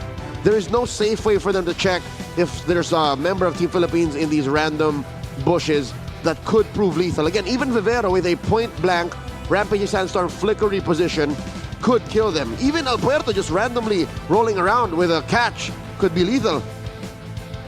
Honestly, to the point where I feel like gotta go back to basics here because they pick up the Kimi against the Baxia, which worked in game number 1, but game number 2 we can see the discrepancy there. Like, this is just one of those games where Kimi just doesn't feel good. You're going up against the Eve, you're going up against the Baxia, you're going up against 2 counters, and we can see that even with a damaged Cho, even with a Lapu Lapu, the shield on the Eve cannot be understated. That's why an Esmeralda is necessary to deal with the Eve, because that shield is just too much. Only someone that can penetrate shields is really viable to take it on the Eve. And that's what the Esmeralda is built for, which oddly enough was banned by Team Malaysia early on, not knowing that they could have used that weapon very specifically. I'm excited to see who our MVP is and the details as to how Team Philippines got to this point. But there it is, the Eve, we talked about it. Where is the shields coming from? Amores built a whole lot of magic damage that's very low to the ground, easy and affordable. Enchanted Talisman, Glowing Wand, those were the first 2 items. Or maybe even the Blood Wings, you think? Yeah. No, I think the Blood Wings was third, Yeah. and then Divine Glaive. Yeah, and you don't even need the Blunt Wings that early, because every single time you spam your abilities, every time you hit it, You get shields. you get shields. And at this point, she's basically the bait. It's like, yeah, kick me, I have the shields. Your basic attack might take my shields out, but the kick is not gonna move the Eve. The Eve is only gonna stop attacking, but she's gonna stay still. And what that means is that the Cho will be vulnerable because you're just standing still, allowing for everyone else to attack at you. Paris here, almost full build, looks like the final item, maybe just for that final push, might go for that Wind Talker, but after getting the Haas Claw, that Berserker Fury, as well as the penetration from the Malefic Gun, it is more than enough to deal with the heavy frontline from Team Malaysia. It happened, Lafel, it worked. 9.7k gold on that Cho. Aliyah did it. Could this be a preview of what's possible in the realm of MLBB? To be able to put so much gold on your roamer. I feel like it's definitely possible because quite a few teams was able to unlock the full potential of a damaged roamer, but you got to make sure that there's a clear and easy target for you to get, because look at the lineup from Team Philippines here. There's a lot of heavy, front line and even a back line with the Eve here, a lot of protection, because once Aliyah tries to go in, that real world manipulation, as long as Perez stays inside, what does Cho have to do? Has to get inside. And when the Cho is inside, you'll be taking way too much damage, and then you'll end up dying either by the Bruno or the Eve. I feel like for Team Malaysia, if they want to keep this up, that Eve has to go, or you need a different answer. I think the damage shows a little too high concept. The Hunter could come from somewhere else. So maybe an Assassin again? Well, if it's left open. So for now, the score is tied 1-1. We'll be going for a short break. When we return, it is going to be game number 3.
Games here in SEA Games 33rd in Thailand. Nice to hear my voice again. Nice to feel. Alongside me is Leo. You guys are watching the gold medal match of Malaysia going up against Philippines. The score right now is 1-1. I appreciate the adjustments from both teams here. Now it's up to Team Malaysia once more as we play a game of hot potato. Who has momentum? Who has the initiative? Who has the proactive choice to make the call to change it up? Since in game one, Team Philippines bit off more than they could chew. They drafted a Selena, a Yusun Shin, and a Melissa in the same draft. These are the heroes that we usually don't see all put together. While in game two, Malaysia played a very similar draft to what they did in game one, but they played a damaged Cho. So I'm excited to see how game three pans out. Well, right now you guys can get some goodies. Redeem code MLBB33CGSEAG, and you guys can get something good for yourselves. And it's only one time per person, so grab it quick. Again, one time per person. The thousands and thousands, close to a million watching all over the world, everyone can do it. So open up that in-game profile icon, click settings, and there'll be a redemption code. That's where you put in MLBB33SEAG. Thank you very much, sir. We're going to see what is the adjustments coming in for Team Malaysia, because You're welcome. Anis has shown she can play a pretty good Kimi, but I feel like you got to make it so that she doesn't have to go up against so many natural counters, the Baxia, the Eve. I feel like one is okay, like you can deal with it. Multiple is a little bit too hard. So I am wondering what is going to be the change up here for Team Malaysia, and if they make that change, whether Team Philippines will change that as well, because looks like it is going to be a theme for the gold medal match. We're just going to change maybe one, maybe two, maybe even just half. If we're going to learn anything from the Team Philippines versus Team Malaysia match in the men's side of things, I think whoever discovers that one linchpin pick from their opponent and bans it out first should have a clear advantage. So right now in hindsight is a Lancelot. Yeah. So I'm hoping that both of these teams now find out what their opponent wants to really pick and then just bears down hard. We came from Dangerous Grass. We came from Flying Clouds. What's map 3 going to be? We haven't seen Rivers so far, but it looks like it's going to be broken walls.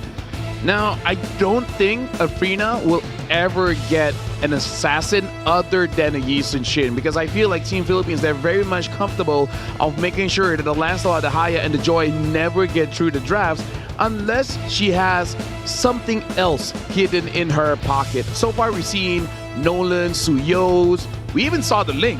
So we'll see what is going to be the pickup if Team Malaysia wants to go back to the assassins. How bad does Afrina want to play an assassin? Very. Because if I understand correctly, that might be what gets them across to a point of Team Philippines just giving up on banning assassins, you know? She played a Fredrin, succeeded. She played another Fredrin, came up short. So we'll see if it's time to switch it up. Team Philippines, even though they switch sides, decides to still attack the assassins in the jungle. There goes the Hayabusa, there goes the Joy, while Team Malaysia respecting the Agon's Uranus. I want to see if they will let go of that Lancelot, ban something else, and either forces Team Malaysia to ban out the Lancelot, or they try to pick it up for themselves. Because again, we've seen today, Lancelot is a pretty strong pick. Malaysia does end up banning out that Uranus. If they're going back, there's still the Hilda as well as the Jushin. I don't know between either which one they want to let through, because if they really want to play this heavy lineup, you really cannot let go of the Jushin. And if you ban something else, that might be an indicator that Team Malaysia wants to do a 180 and change out the draft. Team Philippines can ban one, Malaysia might ban the other, and then Team Philippines might steal the Lancelot. Yeah. And then that puts Afrina back. See? Ban one, ban the other. Lancelot for Team Philippines. What's next, Coach Sora? Yeah, this is on Team Malaysia now. Do you want to let go of that Lancelot, try to fight against it? Because in terms of what's been open, that's just it. Because Team Philippines, they themselves ban out the Jushin. So it looks like they will not take that chance in this best of 7. Team Philippines will be the first pick here. In terms of first pick, I wonder if they still want to go for that Baxia. If they go for the Baxia, does Malaysia go Esmeralda Eve? That sounds pretty good. What if Team Philippines takes that CC away? Because CC also, with a lot of shred can deal with the Baxia, but hasn't been the biggest problem that Team Philippines had to face. So instead of it being more of a steal, it can just be a block. But nope, they go for the Baxia.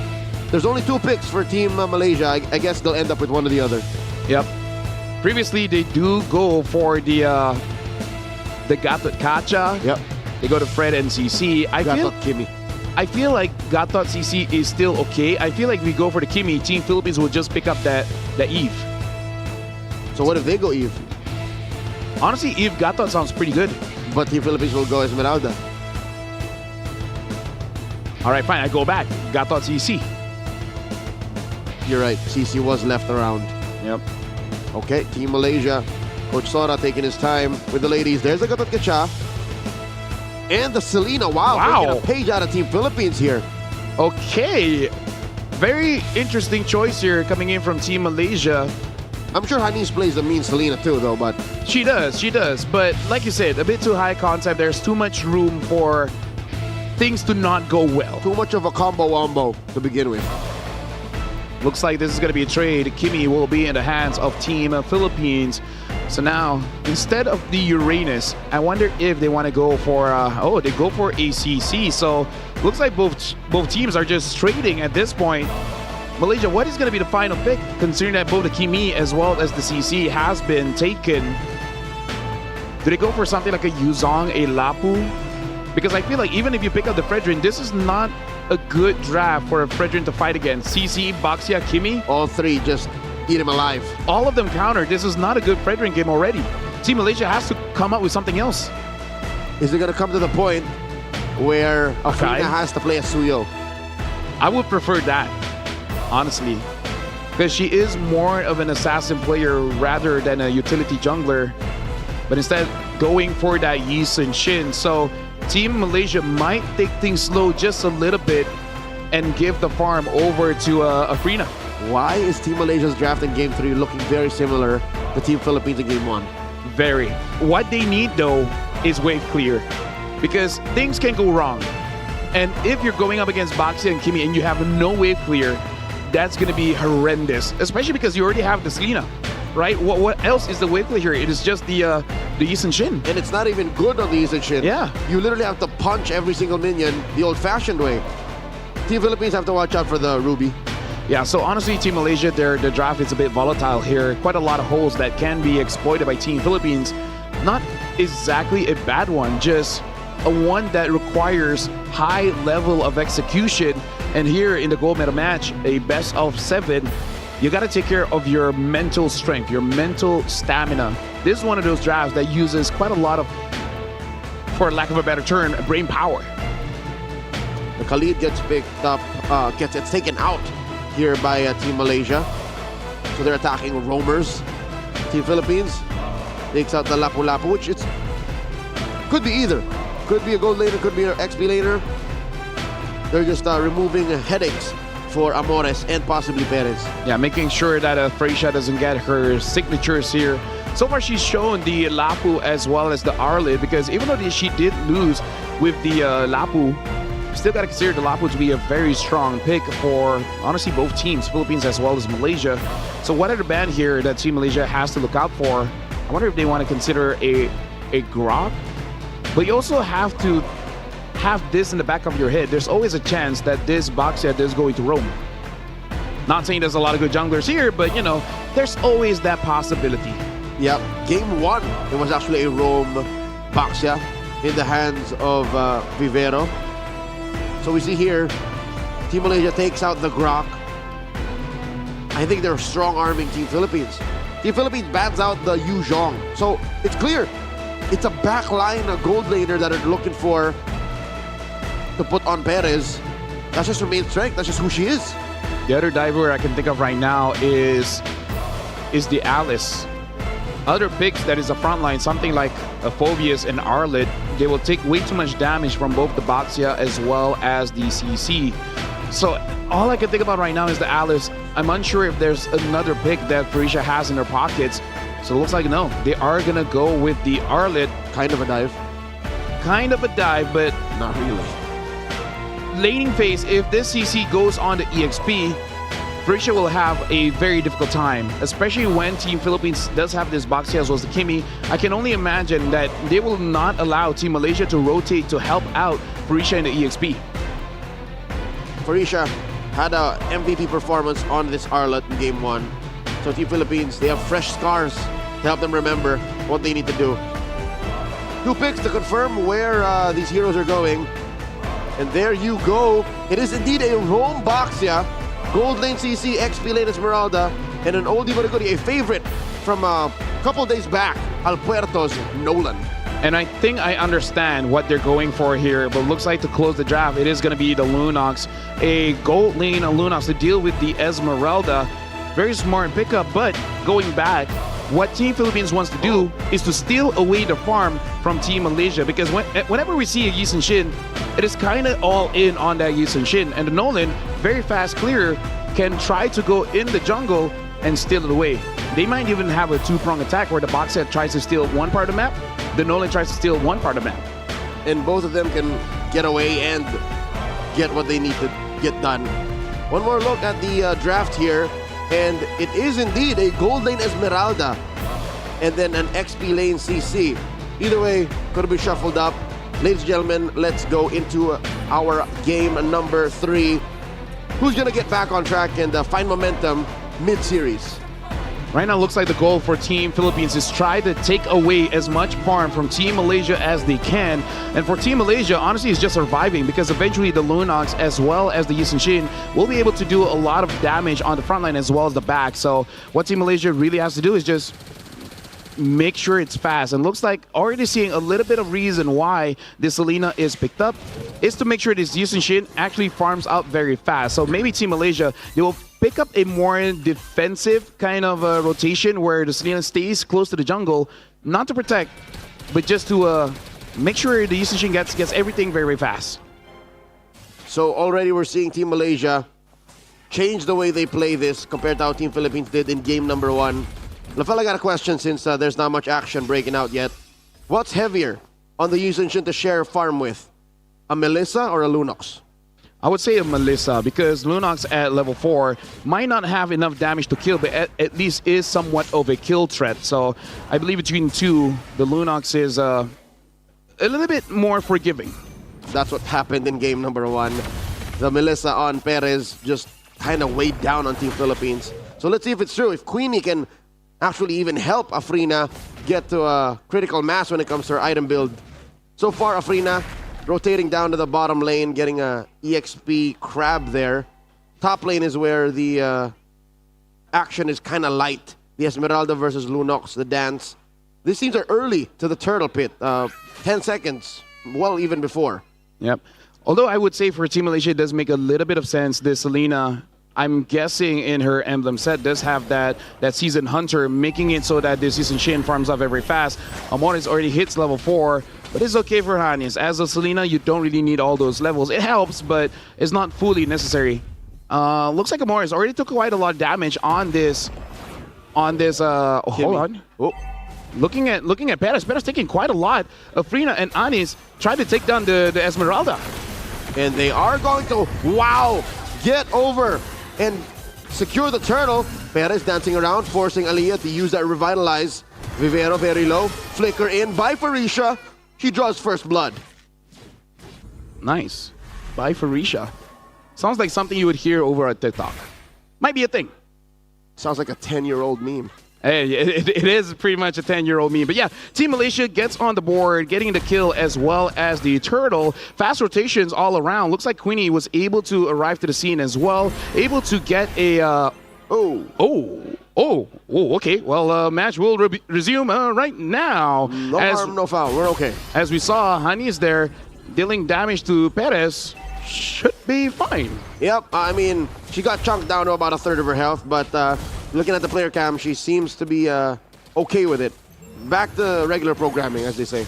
Yep. I feel like that was good on Queenie, able to get some form of extra farm with the assist because she was having quite difficulties going up against Paris pre-level 4. Now at level 4 should be completely fine. Team Malaysia 1,000 ahead, so it looks like Team Philippines have not been able to establish a lot of dominance in the jungle. Frina gets free farm, essentially. Not a lot of rotations coming in from Team Philippines. Looks like the game has slowed down just a little bit and everyone's playing just a little bit more honest. Oh, just as you say, Team Philippines suffers another loss. The trap on Hanis finds Al Puerto. She almost got away with it too. And I was about to say, as long as it's quiet like this, Team Malaysia should be happy. It benefits them in the long run, but if they're getting free kills along the way, why not? Yep. It looks like they will be helping out Queenie just a little bit so that she can get out of the lane because this Lunox is very much needed in the upcoming Turtle fight because she is the real shredder for Team Malaysia to take down Vivero, to take down Alpreto, even Paris if Paris ends up joining into the fight. So Team Malaysia, we're already seeing the Arlet not having a good time going up against the CC, but somehow able to heal up. Alpuerto finds Queenie, forces a brilliance. Hanis dodging on through, dashes, falling Star Moon from Perez. Looking to get the damage on a Queenie. She still had her flicker. Amores dealing some damage here. Alia looking for that unbreakable. Perez stays the course, dances around Queenie. Nowhere else for her to go. Diagon, one-on-one versus Farisha. Turtle's not going anywhere. Yep, mistake coming in from a Queenie, even though she tried to heal up from the minions, but Perez was relatively healthy enough to just move forward. So she got to make sure she doesn't make that mistake again because with that, Team Philippines are back in control of the Turtle and it looks like should be able to get this for free. Whereas Team Malaysia, the setup, it just didn't come true just because Queenie got caught. Turtle apiece, each side at 5 minutes. LaFell, because of how slow the game has been going, it feels like it's been longer than 5 minutes. Oh yeah, for sure. It feels like they've been trying to do so much with the small margins that they've been finding. And it's Team Malaysia who actually gets the first turret down, bottom lane. Yeah, and it's over to the Yusin Shin. Frina, this is what she really wants. Looks like able to hit onto the Kimi. Amoris is able to get away. Does have to use the Purify though, but yeah, Anis on this Selena is starting to look pretty good because the arrows have been keep on hitting and it's been hitting the right targets. Relatively low commitment on Hanis' Selena to even force out Purifies like that. Throws out an arrow on the disengage. Looking at the items now, it's 3.2k on Queenie versus Perez' 3.5. So safe to say, post laning phase, Perez is happy with the results. Yeah, looking at the level as well, looks like Perez has a small lead. Queenie might get level 8 off of that minion, but it looks like Team Philippines, they want to engage onto Queenie here. They find her once again, forcing a brilliance early on. Mount Shocker by Afrina, looking to use that turtle boat defensively.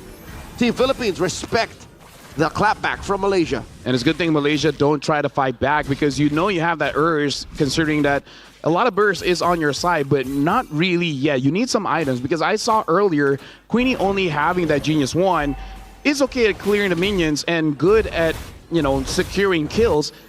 But from full HP to 0, not just yet. You might need 2 or maybe 3 more items. Looking for a power spike. Could come in at the 8 or 9 minute mark. So far, Perez able to go 3v1. Team Malaysia not committing too much to that engagement. Look at the long lane. That is slow work by Diagon on that turret. Alongside a wave. Mount Shocker exposes her. Afrina knows. Anis with the traps, allowing Team Malaysia to rush this turtle take. Yep, able to get that pretty quickly. And Team Malaysia, looks like what they were looking for was actually Purify. Speaking of, looks like Vivero was caught. So Team Malaysia gets a kill off of that. Team Malaysia, 2 for 1. Forcing Al Puerto out of there. Farisha misses the final slash, but her job has already been done. Amores firing off Aliyah at about half health. It seems like Team Philippines find it hard to find safe engagements. They're always in and out, in and out. Team Malaysia's firepower and, again, on-demand crowd control are such lethal weapons. Yeah, and this also shows why Gato Kacha is such an amazing hero in the current meta, where one of the rare heroes that can still use a revitalize, so that even if someone gets taken down, you've used all your abilities. There's no more crowd control, no nothing. You're still healing them back up. And that is something that is very rare in the current meta. Before this, quite a lot of heroes can use it. Now, honestly, not so much. Look at this. Perez catches a face full of Mountain Shocker. Farisha dancing around. It's weird for the Esmeralda to have finally come through because I get why Team Malaysia doesn't like it. Diagon with the vengeance. Trading out with Hanis. Again, that was a 2v1 to begin with.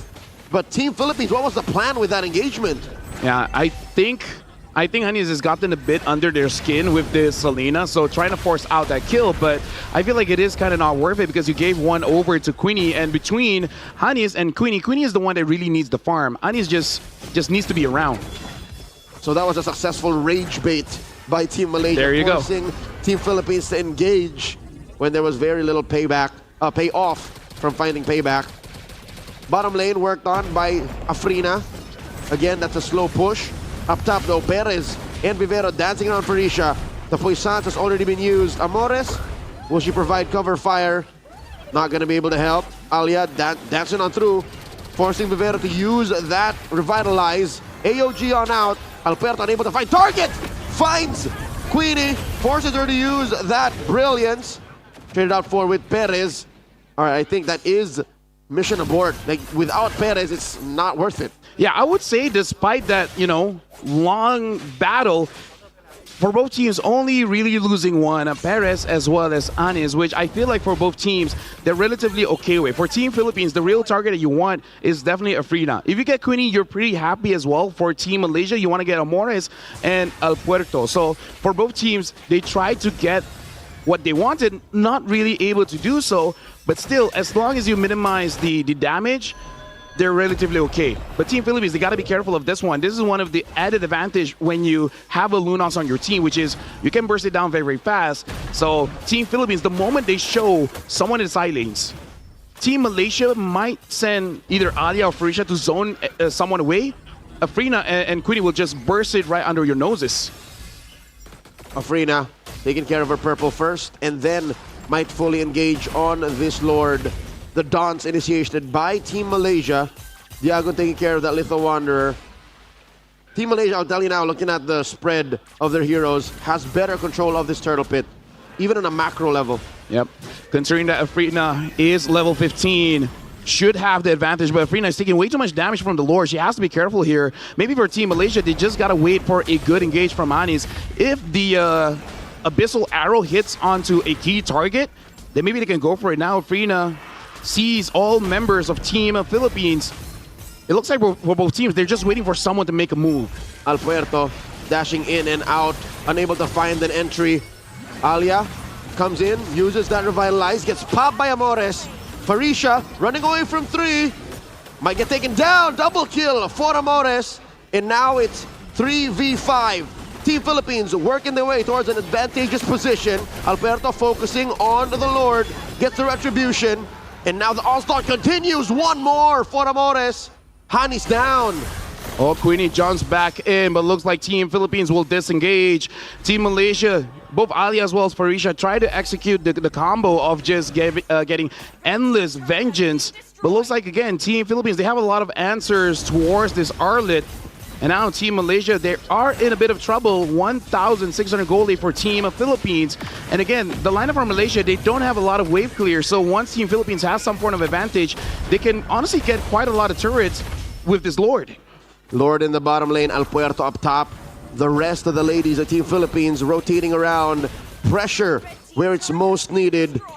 The long lanes, the side lanes is where Team Malaysia have to face off against Team Philippines, who's relatively built now. Nice catch onto Diagon. Final slash puts her underneath that tier 3. Free pickoff. Yep. It was good on Farisha to actually get that. Perez is still doing her job, which is just to zone out Team Malaysia. I would say all the success when it comes to the team fight is off of Perez, even though you see her KD is just 1, 1, and 2. But this Esmeralda is doing such a good job to make sure that Queenie, Afrina, as well as Hanis is not really in the fray. So whenever Alia and Farisha goes in, it's essentially a 2v4. If you're looking at the numbers, 1 holding up against 3, that's a good trade. I think that's one of the main strengths of an Esmeralda ever since her competitive debut and peak where she would go up against the Uranus, because whoever would fully commit and send more heroes to answer to the Esmeralda was the loser. Again, macro-wise, there are ways to mitigate for that, but here we're seeing that now. Perez is forcing Team Malaysia to answer to her, and that's what allowed Team Philippines to move around and gain parts of the map, even if, on paper, Malaysia has better macro. So now Team Malaysia, they got to make a decision whether whenever they see Perez jumping in, do they want to go all in and taking down this Esmeralda, or split the fight and let Farisha and Aliyah find some kind of backline like a Morris? Aliyah flushed out of that Y brush. Traction pulse thrown out. AOG used defensively. In comes Farisha, dashing on between the softies, and Farisha gets bit down by Team Philippines. That's a free pickoff. Perez still looking for someone to dance with. Looking for the jump. Falling Star Moon on the 3. Aliyah, Hanis, Afrina sent back. They're going to continue and try to penetrate, looking for this push on the bottom lane inhibitor. Team Philippines make it in. Yeah, one hit and actually quite a lot of damage onto Morris. But yeah, so right now for Team Philippines, they're the one rage baiting. They're like raw, trying to make it so that Farisha dives in, try to go for that kill. And you can see why, because it's a very fast engage, quite a lot of damage, but she herself can't take too much damage, especially when Morris does have that Sky Piercer, might be able to get a kill. At this point, probably about 30 stacks or maybe 20. So Team Malaysia, as much as it's Farisha's job, just to dive in, do a lot of damage, is not going to help the team out if it's forever a 4v5. They got to make it so that they split Team Philippines up, not the other way around. I think it's still doable. With a 3,000 gold lead, it's doable. But the map is not on their side. Long lane is the lane that got penetrated. That is where permanent damage is dealt constantly via waves. Mount Shocker, I think that's go time. Vengeance onto Diago and AOG. They fight Queenie in the back line. Aliyah with the Revitalize. Farisha doing her best. Final Slash already used up. Alberto with a double kill. Amores gets another. Aliyah off the map. It's just Hanis and Afrina left. Yeah, Afrina so far at this point, she might be full build, but unable to really dish out the damage. Now with the Malefic Roar, I wonder if this is going to be enough to defend against Team Philippines here. Team Philippines jump in. Perez dancing around. Alberto finds Hanis. It's just Afrina.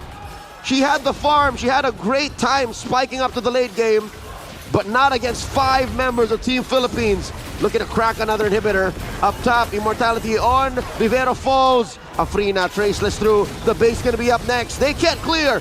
Game 3 goes to Team Philippines. So right now the Philippines is up 2-1 against Team Malaysia. And I gotta say, so far between the teams, whoever goes for the more straightforward draft definitely does have that advantage.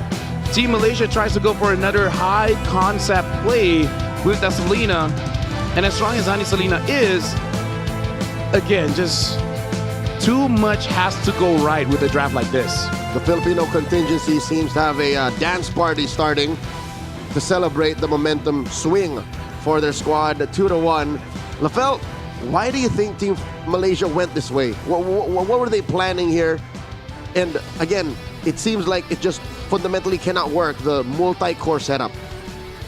I feel like for the Selena pick is one of Hane's strong picks, like a comfort. But I feel like even if that's the case, probably not worth picking up first, because unless they just know it is something that Team Philippines really wants to prioritize, I really feel like in a best of 7 gold medal match, go for something that makes sense is better, like a Eve, like a Kimi. Maybe not a Kimi because you already saw the box and you could get countered by the Eve. Just not sure why the Eve was open and they don't pick it up. Like, sometimes the obvious answer is the correct one. Yep. So far, that is the trend. Even a lineup with almost no cores, such as the one that Team Malaysia drafted in Game 1. Hell, even this one in Game 3. For Team Philippines, there is no true core. The only real kind of burst you get is through Nolan, and through that Esmeralda, you can hold on to Kimi in the mid-game. That's what's working. And speaking of the Kimi, that's our MVP. Amores on that Kimi, 404. Errors not found. I think she almost played a perfect game. Yeah, she did. So now I feel like for both teams, they should probably see what has been going on for the first 3 games. And maybe, get a page out of the book of what we saw in the earlier gold medal match, which is what works, what is relatively easy to execute, and then just go with that. Because something that you got to consider is going up on stage where your whole country, plus honestly every other country, is watching as well. The world. There is a lot of pressure, and with pressure, a lot of adrenaline is there, and sometimes with adrenaline, you might make an over-aggressive play when you really shouldn't. And Team Malaysia, I don't think there were that many over-aggressive plays. There were aggressive plays, that's for sure, but looking at their draft, that's what they needed to do. They kept it tight, and I think it was that aggressive pace that also gave Team Philippines kind of more reason to answer back and to help Perez and Diagon do what they did, which is, again, give Team Malaysia too much to think about to get farm on Afrina, to get farm on Queenie. And even if Queenie did deal a majority of the damage in this game to Team Philippines, 29%, she did not have a good Lunox game. I can imagine what it would be like if I played that Lunox in this very situation. I would be exhausted. Oh yeah, for sure. Speaking of Team Malaysia, overall has banned out the Esmeralda in the game that they did not. We can definitely see why the Esmeralda is worth banning, because really made it so that their cores, their damage dealers, were nowhere close the fight. But with that, Team Philippines is 2 and Malaysia is 1. We will be going for a short break. When we return, we'll see whether Team Malaysia can equalize or Team Philippines gets match point.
Welcome, ladies and gentlemen. This is going to be the fourth game in the gold medal match between Malaysia going up against Team Philippines. Right now, Team Philippines are on the advantage with 2 points to Malaysia's 1.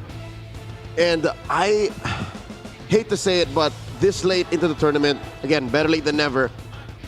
See now why Kimmy is possibly the most in-demand hero that really doesn't get banned out. Yeah. She's the most, I guess in terms of, nomenclature, she's the lesser evil.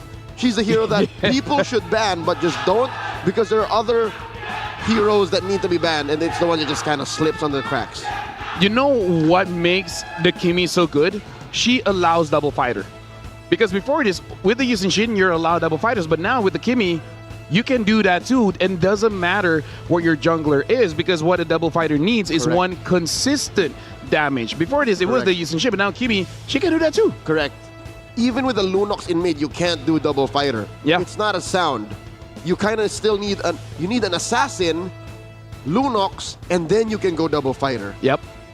So that's really what has been afforded to whichever lineup has that Kimmy. I do have to say, I believe that to a different extent, the Eve can kind of do the same, where the Eve can give continuous damage, not like the Kimmy, but especially once you do have that Wishing Lantern, it is definitely possible. Yep. What the Kimmy lacks in zoning, she makes up for in the consistent damage, but Eve, on the other hand, makes up for the lack of damage that Kimmy has with zoning, and I'd say a little bit more sustainability. Yep. The extra shields she gets. She's, I think, one of a kind in the game as a battle mage. Choosing a random map draw this time around. Game number 4. We've been through broken walls. We've been through flying clouds. We've been through dangerous grass. How's about we make a round through the land at dawn? We get one unique map enhancement per game so far. Expanding rivers. Yep. Now we're looking at the players of Team Malaysia as well as Team Philippines. We're able to see them backstage. All 10 athletes are really locked in for this one, because this is starting to become quite the series. But again, I feel like as casters, we just want to see a very simple opening. Team Malaysia will be the first to ban, and they ban out the Eve. How does Team Philippines respond? Guessing they will just keep batting out the Lancelot, the Hayabusa, as well as the Joy. Basically making it perma-ban that Afrina will not be using an assassin unless she wants to go for that Yusin Shin again. I think the draft patterns, especially in the bans, should change drastically for Team Malaysia. Team Philippines, I think they can get away with this. One solid ban, and then still continue attacking Afrina. But this is already switching things up just a little bit. Wonder if Team Philippines will let go of one, because they're batting out the Jushin. Yes, but also consider this is the same ban they did in game number 3. Zushin plus Joy plus Hayabusa. So they're kind of on the same track, despite switching sides. And it looks like the contest coming in from both teams will also be that CC, because both Queenie as well as Dagon actually had a pretty good game with that CC. Esmeralda looks like gonna have one game only. Well, one game so far, but I will accept if she keeps on getting banned out. You know what? I think it's fair. Esmeralda is kind of just a little bit too good right now.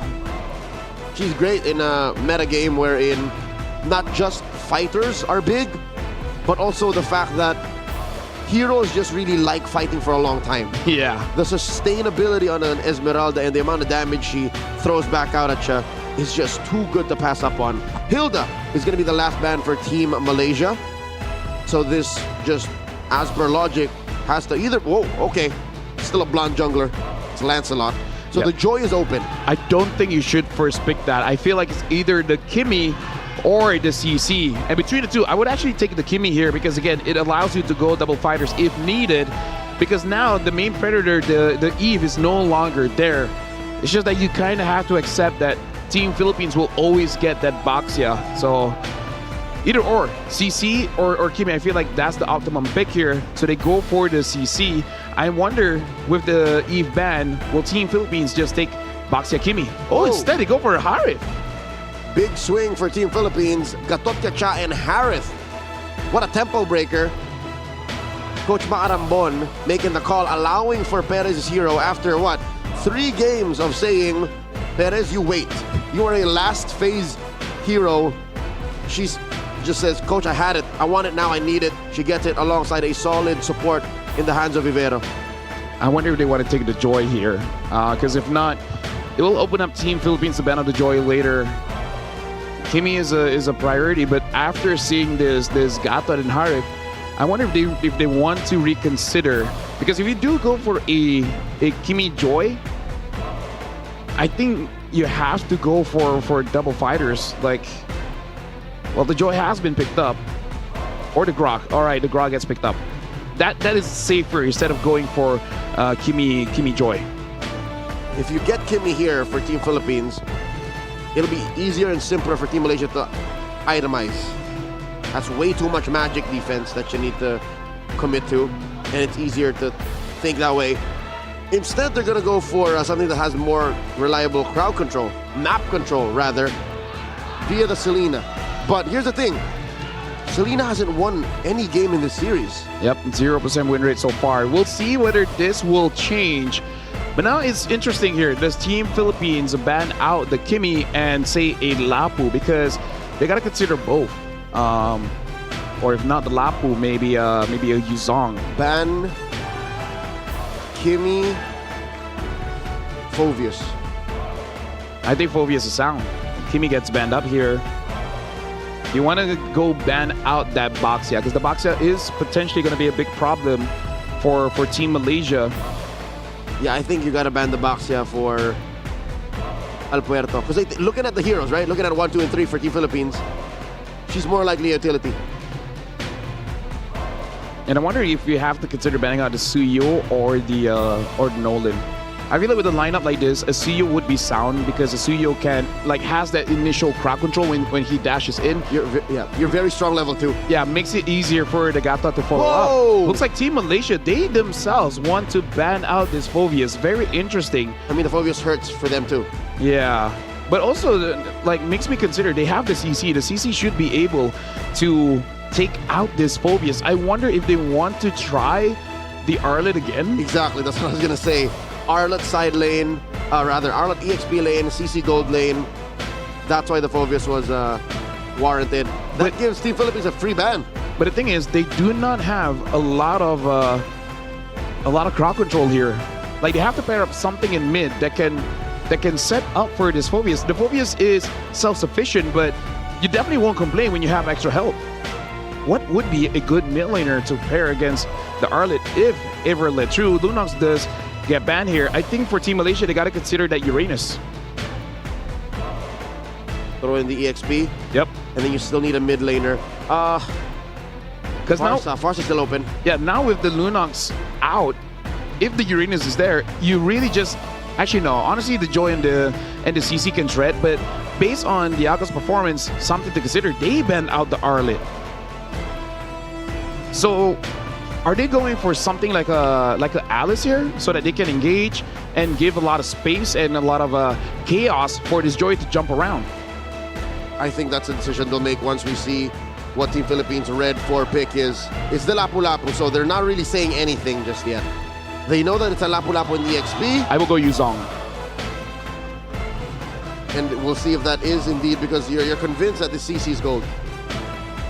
Honestly, yeah. Unless you want to go for a Granger. And we still don't have a Hanis hero. Granger Farsa, I think, is okay. You do have to deal with the Lapu as well as the Gatot. But if your early game is good enough, you might be able to bait out all these engages and just fly away. So it's either Farsa Granger or you go for a Yuzong Farsa. Is there any other picks here in mid? I hate to say it, but mid is once again one of the tightest lanes. This has been the trend for about a year now. Yep. Where there's literally just a handful of heroes in mid. They made their choice. It's Lilia coming through alongside that Alice. It is going to be a first for us to see the Lilia, but it has been used by Team Malaysia before. And indeed, the Uranus does get picked up here. So, Uranus jungle? Huh. Talk about high concept coming Uranus jungle, not Boxia. Oh yeah, the backside was still open. Well, we'll see how things goes because it does look like for the MLBB female division has been the case since the group stage here, Leo. Every single game, there will be one new hero. If you're talking about entertainment, you really got to check out the MLBB female division. Where else would you look? Ladies and gentlemen, one more glance at these two lineups. The Lilia coming through for Team Malaysia, and Team Philippines throws a Uranus into the jungle for El Puerto.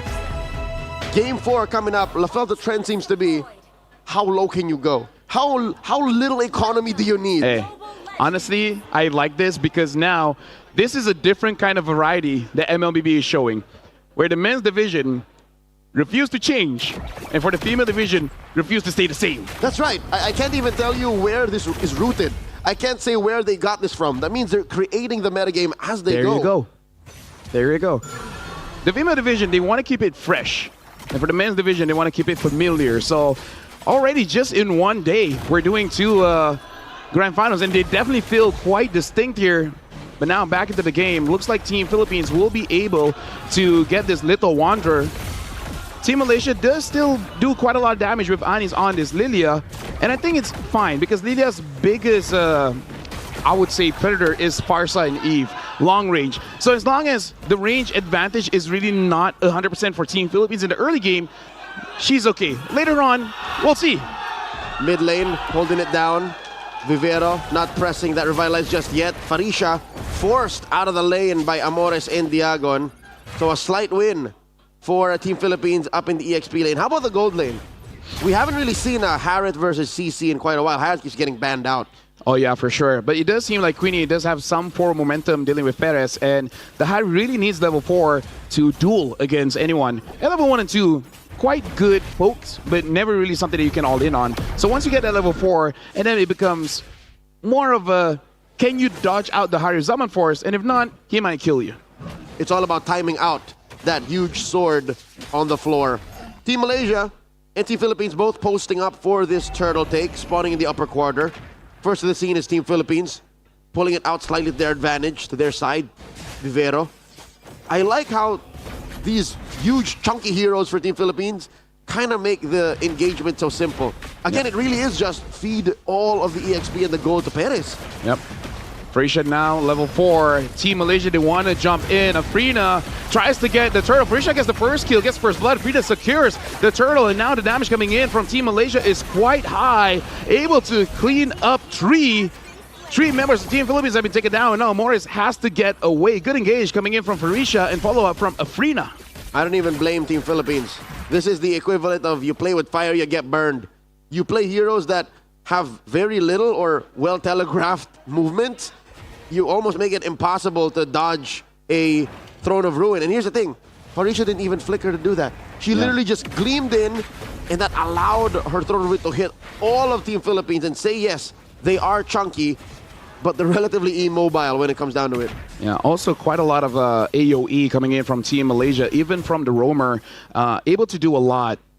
I'm pretty sure there was a tech charge there. Didn't really notice when it was popped, but I'm guessing that's also a big game changer that Aaliyah brought out with this Grok. With that exchange, Malaysia does have quite a lead, 1,300, mostly because basically Anis, Alia, Afrina, as well as Farisha, in the first 3 minutes of the game, they have 100% kill participation, so a lot of gold shared between the 4. And guess where that gold was taken? On the other side of the map, where Perez is not. Perez going 2v1. Perez holding on to her Purify, dropping that Zaman Force, pushing Afrina and Queenie back. Yeah, this is why Harv is also one of the premier gold laners, because even if pressure kind of feels like a EXP where you can fight back, Farisha and Diagon fighting for this crab. It looks like Diagon is able to secure the crab for herself. The turtle will spawn very soon. Team Philippines, they have a draft that can deal with the turtle very well. They just got to be careful. If they're caught by the Throne of Ruin again, Afrina dealing free damage, you might see what happened in the first exchange of the turtle. River expanding, the currents pulling players faster and closer towards that pit. Same spot, upper quarter. El Puerto, Diagon, and Vivero have to watch out for that Throne of Ruin once again. Yep. Aaliyah's trying to zone everyone out. Ani is making sure that she uses her glooms, I would say sparingly, but as long as she keeps on hitting him, she should be able to spam this out. The damage coming in from this Lilia at the early game is actually quite well. Amores, everything is on Aaliyah, having to use the tech charge. And look at this, the Throne of Ruin hits onto Dre. AOG follows up, but Frina secures a kill onto Al Puerto. Vivero tries to get away. Aaliyah is playing around with Diagon. Diagon is all alone from Team Philippines. Aaliyah still survives. Diagon tries to get away. Queenie is here, able to tie up Perez and Amores. And right now, Team Malaysia securing all the kills on the map, forcing Amores and Perez back. Plus, an inevitable turtle take. 100% so far for Team Malaysia. It happened again, Lafel. It happened again. Yes, they did better to sidestep the Throne of Ruin, but the check charge was lethal. And this all-in plan for Perez, I don't know how much and how long they can hold out for this. Literally, Perez was there. It's just she couldn't deal enough damage yet. All right, now full engage onto Queenie. Queenie having to use the Vengeance. Perez as well as Vivero. Queenie able to heal out with the War Axe. Aaliyah is here. Tech charges onto Vivero, but able to escape with the AOG. Both Team Malaysia and Team Philippines able to escape that engage. Good read by Vivero. Defensively using that AOG. Now, we're waiting for an impact play from Al Puerto and Amores. Not a single death on Amores, but Al Puerto, again, she's literally playing with a sledgehammer. But sometimes you need a knife, sometimes you need a screwdriver, sometimes you need a wrench. But Uranus is literally just a hammer. What is she to do? Well, Diagon now does have that War Axe, so this time she does involve herself in a big team fight.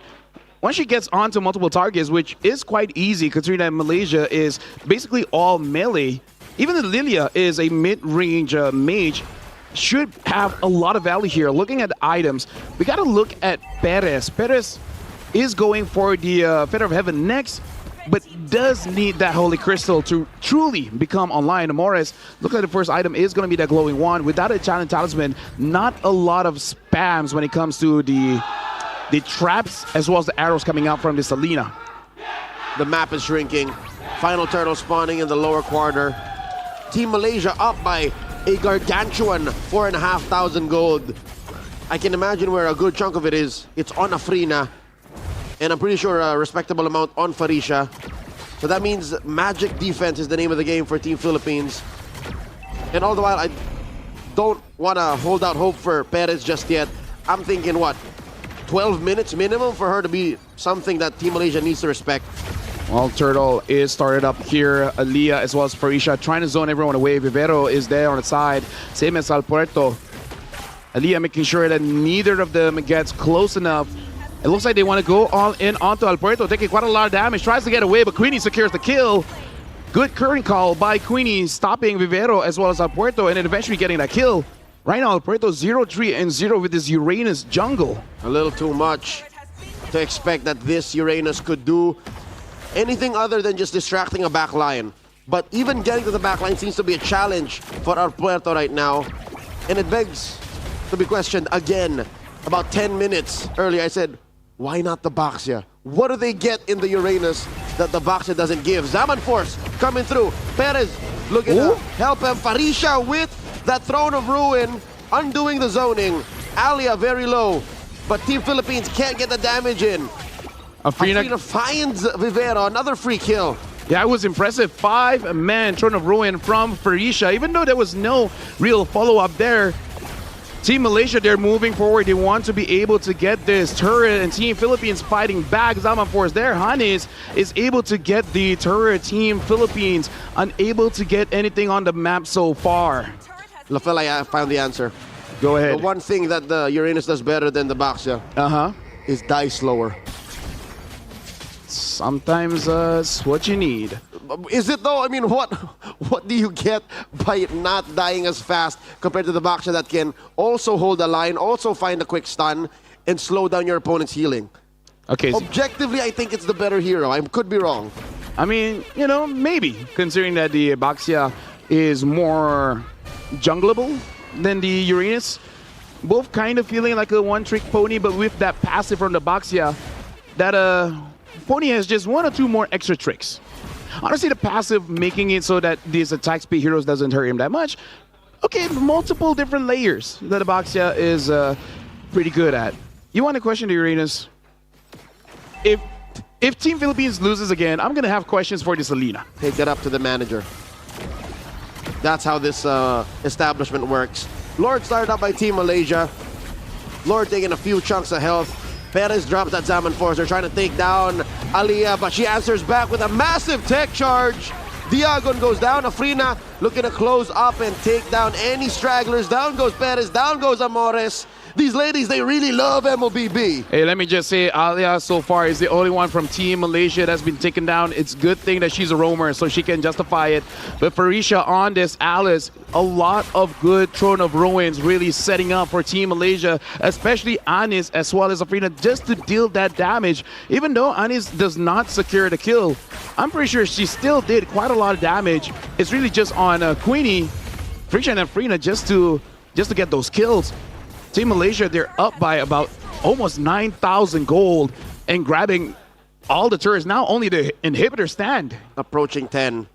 LaFell, I cannot see a world where Team Philippines comes back. It's very difficult to see a lineup that is so all in on a Harith that is easily counterable by anti-heal, anti-magic items and even anti-heal items for this to survive. Team Philippines may have outdrafted themselves. No, I do agree. This is just a theme of what's been going on the entire gold medal match here. Team Malaysia now with the Lord up top. Team Philippines with this Holy Shield able to protect this one because that's quite a lot of damage onto the Lord. So just a bit of hold on. Afrina able to get a Morris off screen. So that's already one kill for Team Malaysia. Now the siege from Anis. This Lilia at this point is going to be trouble because there's not a lot of range from Team Philippines to deal with this Lilia. Alpuerto taking damage across the threshold of their base. Zaman Force by Perez. AOG coming through. Even Perez can't stand underneath her own teammates. Revitalize. Diagon shuts down Queenie. They're taking care of the waves. Team Philippines able to save that top lane inhibitor. Even though that was a good engage from Team Malaysia, especially coming in from Farisha. But yeah, I think they just overstepped because, again, this is just 11, 12 minutes of the game. The turrets are still up.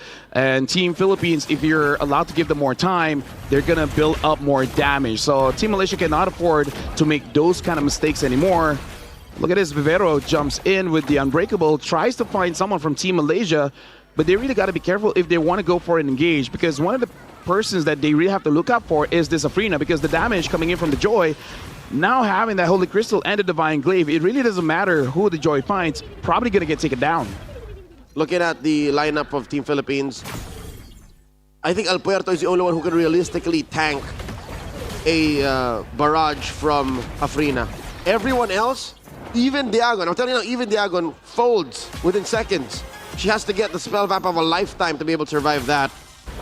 And Afrina seems to be unstoppable now. Aliyah put down about a third of her health, catches an arrow, treats it like it's nothing. How do they stop Afrina?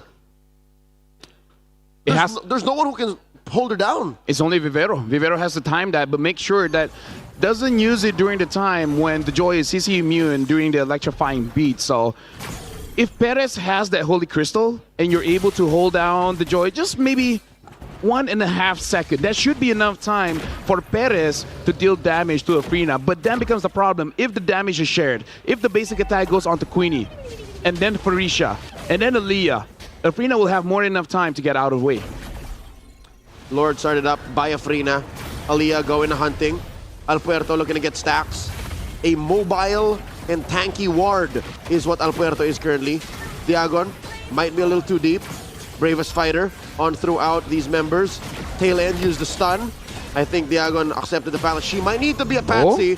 Oh! Massive Throne of Ruin here by Farisha. But Team Philippines able to back out. AOG keeps him down. Perez looking to swing back and forth. Not enough damage just yet. Vivero might fall. Farisha gets served up a kill. Oh, Afrina. And in comes Afrina. She freezes up and she gets shut down. Kill for Perez. And they're not done. Team Philippines looking to push out Team Malaysia out of their base. Another Zaman Force dropped in. Farisha catches a good amount of it. Perez dancing on through. Gleam out Team Malaysia. still confident they might be able to take this orange. Let me just say, as a roamer, I understand whenever I get a good engage, it really compels your team to follow up. So whenever you do engage, you got to be careful. Farisha having to use the tornado ruin just to survive, goes in, gets off the tree, gets Perez. Farisha is having an MVP performance. Diagon tries to get a kill, tries to stun them up, but gonna get taken down by Anis. Gonna be the first kill for this Lydia. And now Team Malaysia alongside with the Lord gonna crash in. And Team Malaysia with almost 9,000 gold. And look at that bottom wave as well. Team Malaysia might get all inhibitors here. Perez still about 15 seconds out. AOG, Vivera holding on for hope. Tech charge, stuns him up. The minions still crashing into the base. Amores flickers out very low. Team Malaysia equalizes. 2-2 after game 4. Ladies and gentlemen, this best of 7 might go all the way. After that equalization, 2-2, 2 more wins for both teams will get them the gold medal. So the next match will be match point for either teams. And you know what, questions will be hold later on during this, when we look at the items. Right, we gotta look at the highlights here, and the easier to execute draft here really makes it so that good MLBB is shown. Speaking of, Farisha on this Atlas, nigh unstoppable. If not Afrina, maybe Farisha is the MVP. Oh, I thought we were gonna find out.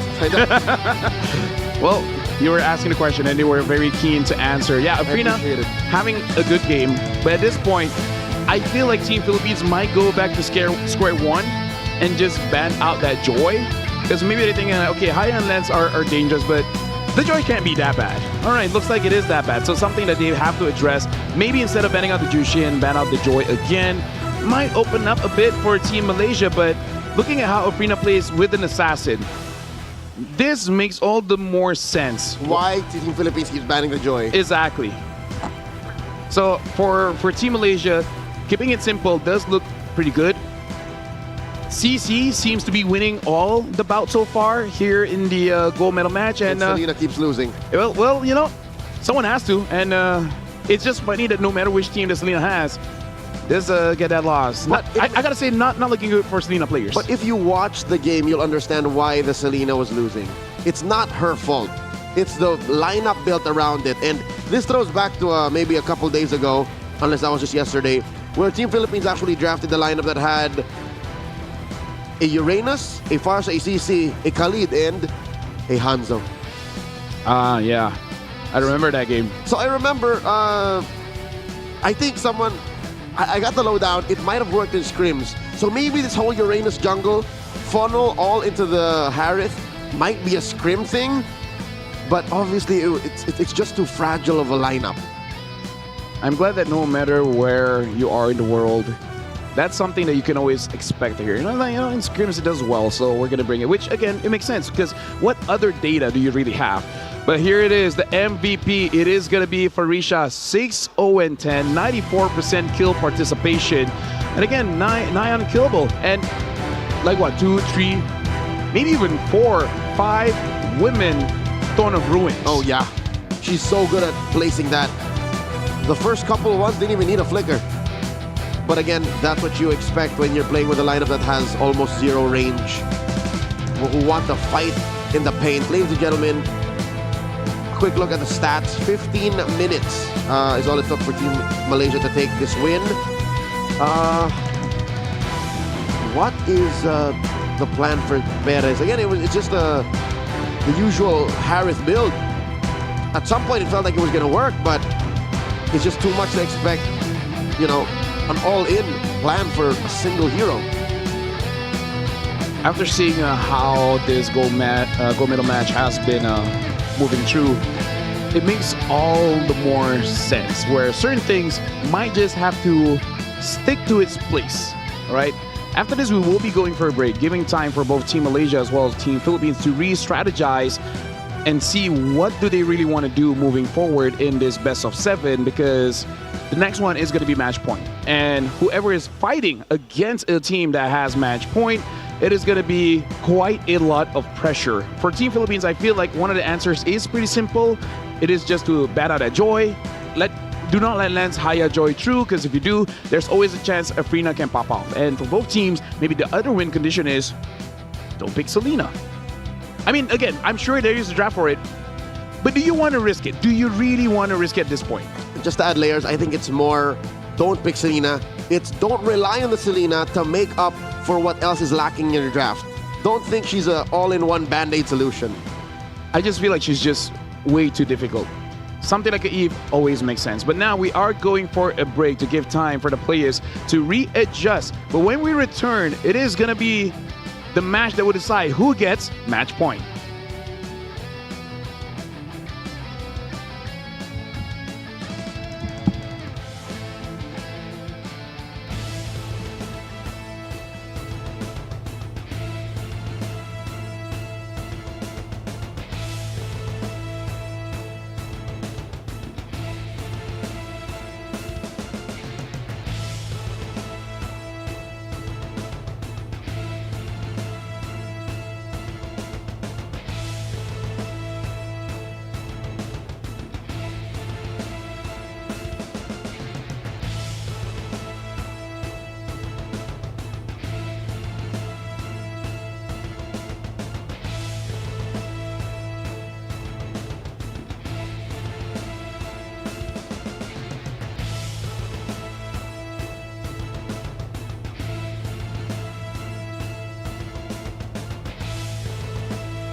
Welcome back, ladies and gentlemen. This is going to be the match that really sets it up for the next one, because whoever wins this one will get match point, meaning that they are just one win away on getting that gold medal. My name is Rafael, alongside me is Leo, and this is really starting to shape up into a best of 7, because so far we've already gone through 4 games and we still don't know who has the clear advantage here. Truth be told, I'd like to point out that in Game 4, more than any other time in this broadcast, in this match, it was clear what went wrong. Yeah? Yep. The Baxia or? The lack of Baxia and the all-in plan to just have the Harith be the singular carry. Yeah.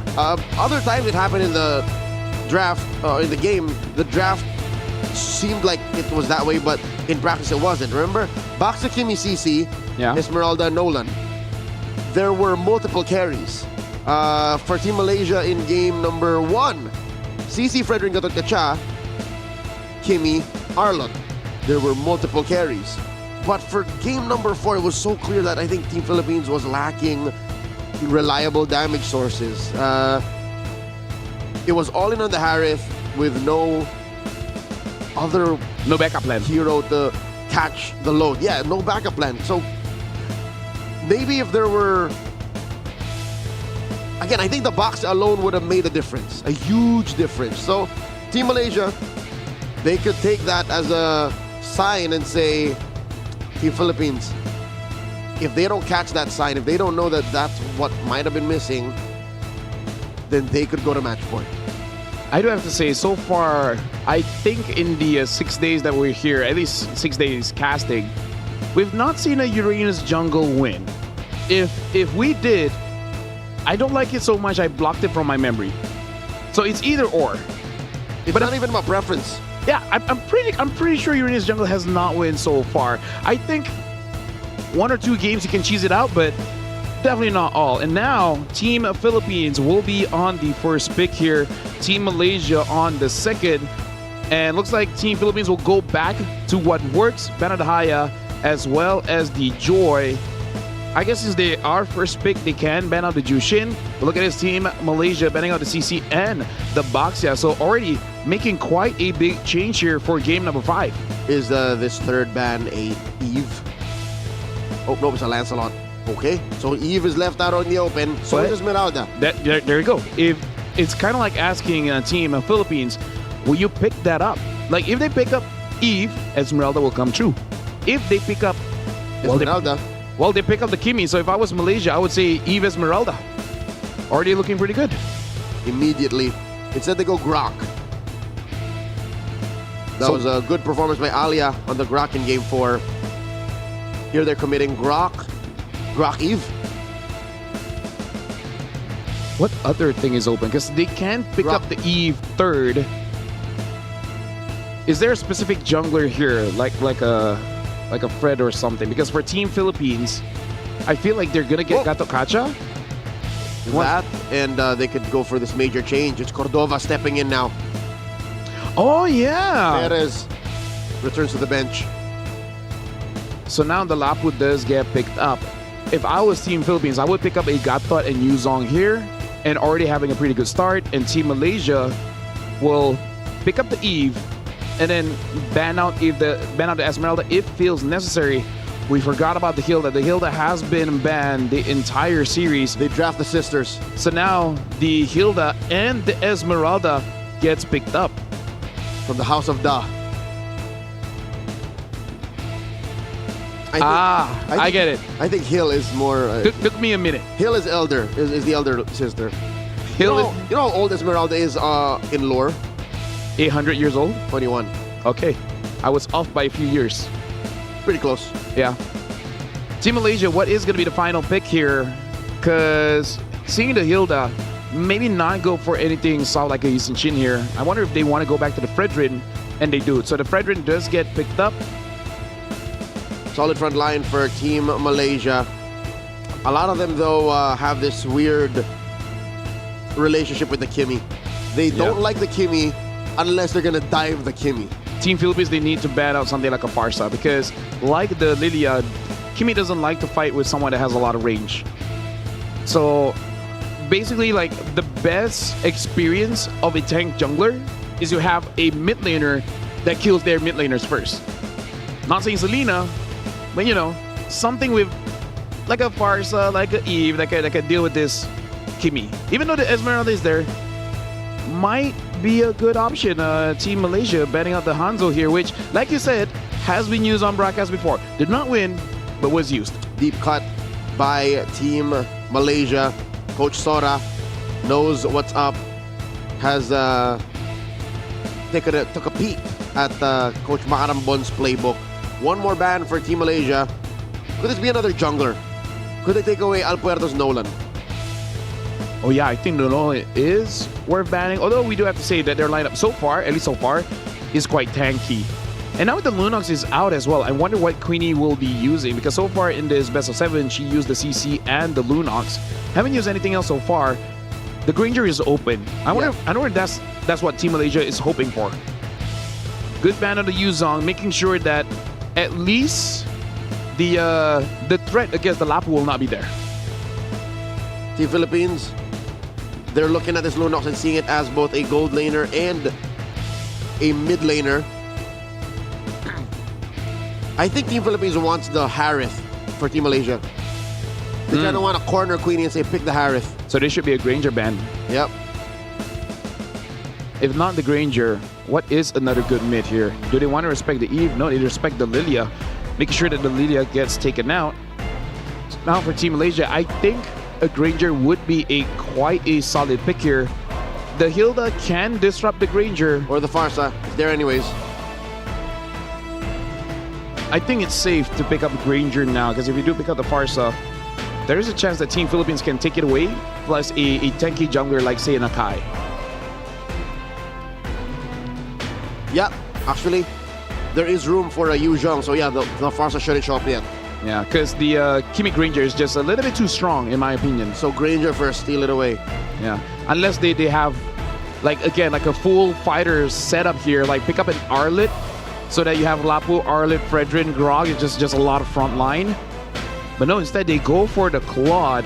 And we do ask the question, what is a good basic attack marksman right now? Some success on the Claude and carry, but again, in terms of the win rate, not really all that consistent. It's kind of like trading wins, lose, wins, lose, wins, lose. Claudes have been scarce here in the SEA Games. And here we see it before we reach match point in the women's gold medal match. 2 final picks for Team Philippines. We still do not have their jungler. There's a Selena. It looks like Team Philippines looking to repair that win rate on Selena. So is this Kimi going gold? It looks like it's the only way.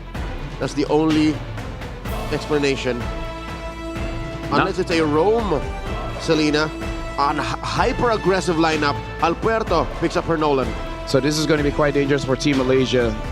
Honestly, with Selena, Nolan, and Hilda, I'm actually okay with that Selena, because this is a very aggressive mid trio that can really start taking away your jungle. And considering that Afrina is going to be using this Fredrin, she's not really going to be clearing the jungle that fast. Farisha, sorry, this is going to be Ani's hero here, the mid.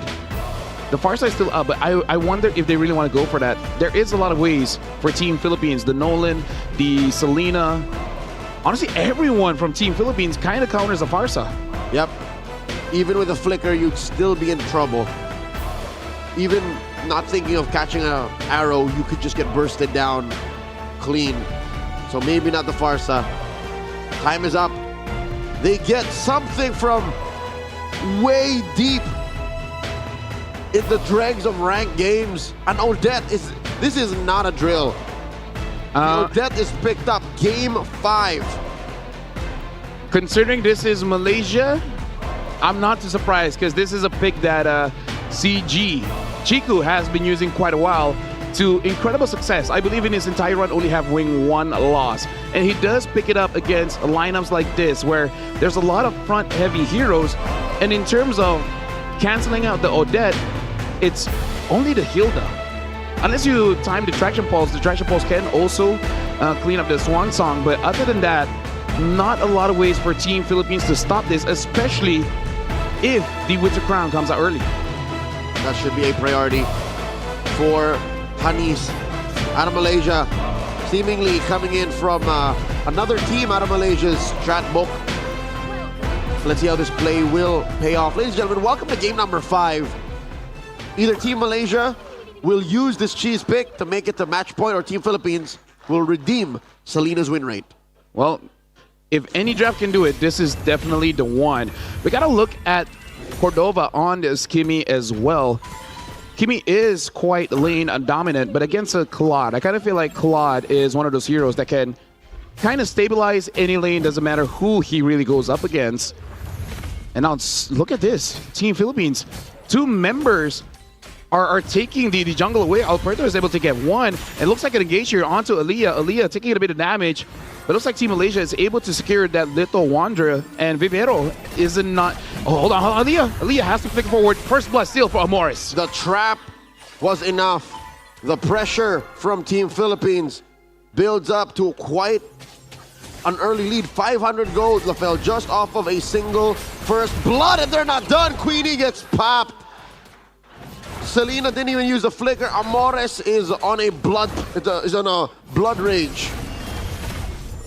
Looks like Afrina still able to secure the orange buff. So still on time to get the level 4 to contest for the turtle. But yeah, this is a very quick aggression coming in from Team Philippines, especially from Amores, already having 100% kill participation. Cordova able to put Queenie down in the in her own turret just to make sure she doesn't get away, making it easy for Amores to hit the abyssal arrow. And now the turtle does spawn. Team Malaysia, they are down by almost 1,000 gold. I wonder how they're going to fight this one, especially because Hanis does not get that level 4. It looks like Hanis took a bit of damage.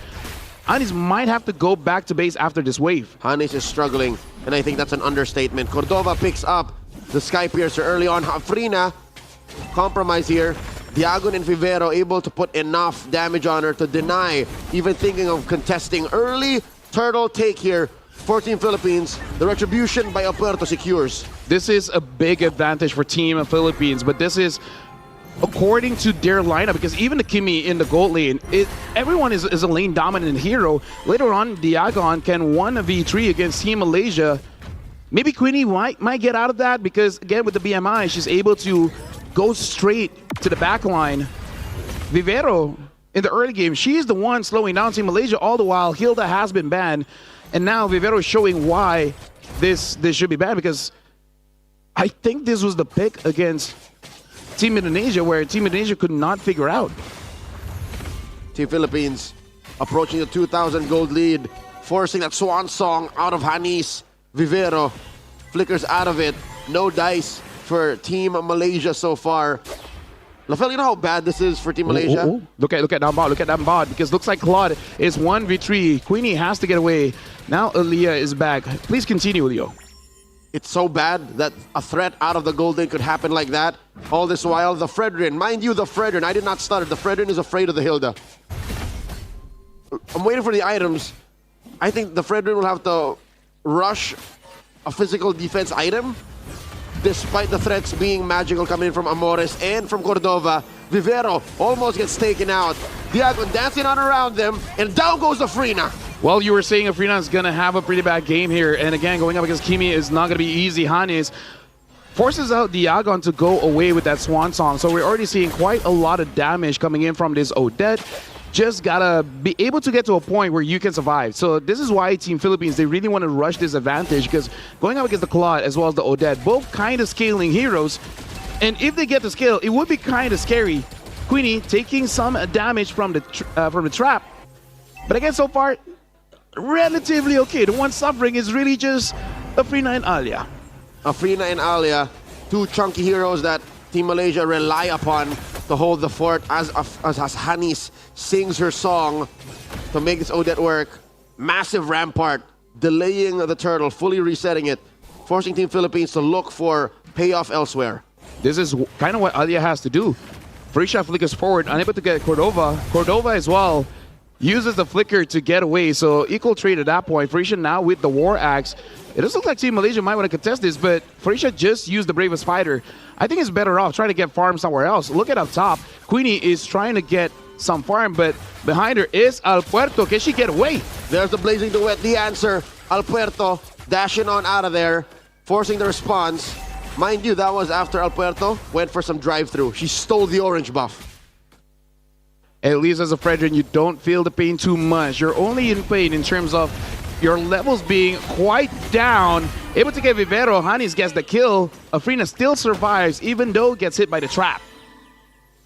I think it was perfect timing. Before the power of wildness out of Vivero lands, she already died. I think Afrina was that close to going down.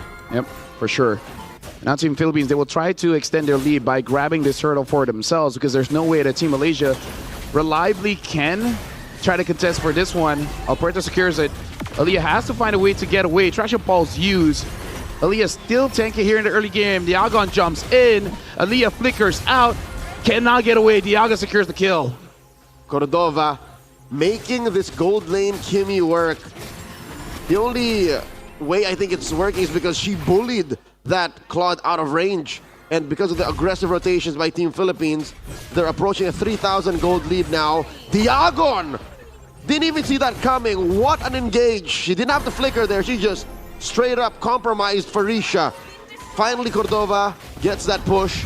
Swan Song used by Hanis up top. A lot of action across the map. Yep, Hanis has to get out. Takes a lot of damage. Same as Queenie. Queenie almost taking out Vivero. Able to. So at least for the Claude, getting some farm. Queenie, though, with no HP left, really has to be careful. El Puerto gets another turret. Team Malaysia, they want to buy time, but they're losing by 4,000 gold. This is a little bit too much than they really want. Pushes across the board. Mid was taken by El Puerto. Top lane taken by Amores. While Diagon dancing around 3, compromising Afrina's orange.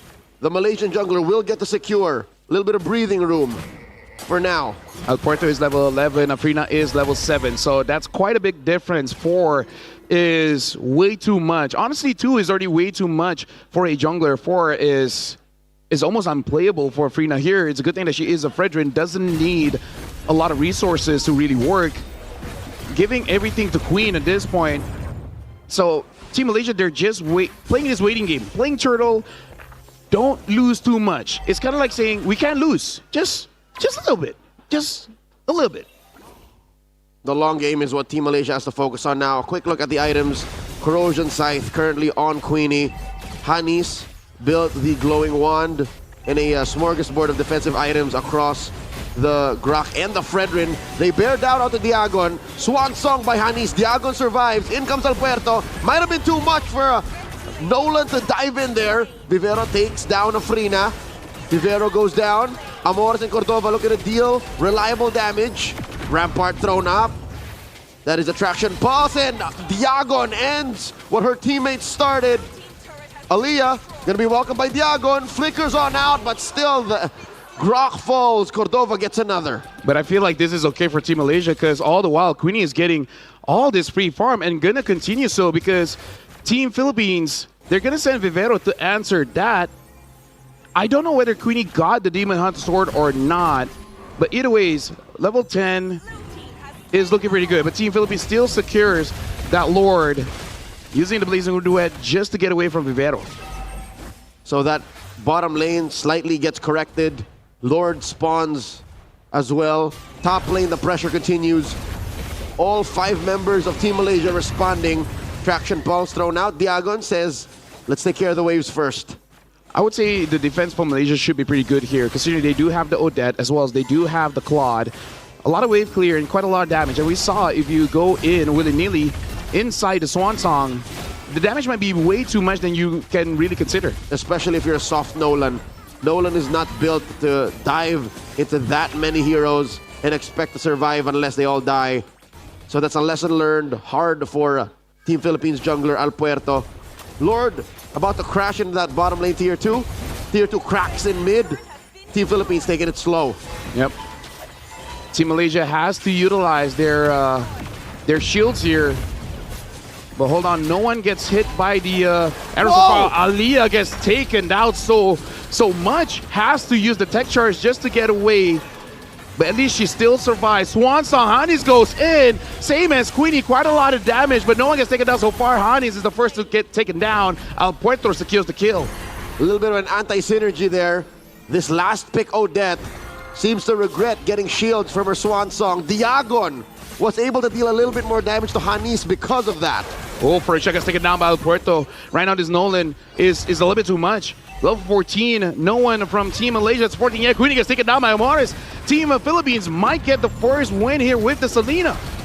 And underneath tier 3, the combo from the Grok and the Fredrin take down Vivero. But the ladies of Team Philippines are already inside the base. Down goes Amores. Cordova still firing away. There goes the Swanson, taking down Diagon. But she gets traded out for Hanis falls. It's just Cordova and Aliyah left on the map. That was surprisingly good for Malaysia, considering that Hanis got a triple kill, got a few shutdowns. The goal is still all for Team Philippines, but off of that, Queenie is now basically gets her 3 items. She just needs one. Either it goes for something more defensive or just go full damage and builds a Malefic Gun or Malefic Roar, because the 3 items for the Claude is completed. The Swift Trinity on Queenie as she approaches the 7K gold mark. But look at Cordova, 2,000, a full 2,000 gold up. She's on her way to what seems to be a divine glaive. A lot of damage put onto Aliyah. How is she gonna survive? Diago dancing around, keeping Queenie and Hanis in her vision. I think the play here is to extend that long lane, push it up a little more, so that the Dons here coming up in the upper quarter, it's a little easier for Team Philippines. Yeah, probably Queenie trying to get one more item. Either Malefic Gun or Roar, both should work quite well here. Either way, she just needs some kind of penetration to do with Vivero as well as Diagon. Everyone else, I think she has enough damage to be able to handle. Team Malaysia will try to, at least delay this lure, because one more lure from Team Philippines and that might be the end. Aliyah catches a face full of traction pulse. Might get bursted down. Cordova gets a stack. Swan song here by Hanis, flickering forward. Farisha looking for targets. Massive shutdown by Hanis on Cordova. And Team Philippines trading 1-for-1 was not in their bingo card. Blazing duet coming in. Diagon takes down Hanis. Diagon might have regretted coming in a little too deep. It's a free 9 Queenie honor. And Queenie takes her down 2-for-2. Yeah, right now this Claude is becoming online. Damage from Hanis has to be careful. Hold on, Queenie able to get away. Afrina is there to protect. And now Morris and El Puerto look at the back. Queenie is all alone. Vivero able to get that kill. Is this Hilda really a roamer? El Puerto looking for targets. They get the stun to Farisha. Aliyah puts up that rampart. Disincentivizes forward motion. Team Malaysia, they gotta wait this out. Hanis is now up. She can deal quite a lot of AoE damage. They just gotta wait it out. Queenie, 15 seconds away. And yes, Vivero on this Hilda, a little bit too much. The damage from Malaysia is there. They just can't tank. Lord at a third of its health. Farisha deep into the pit, gets knocked up.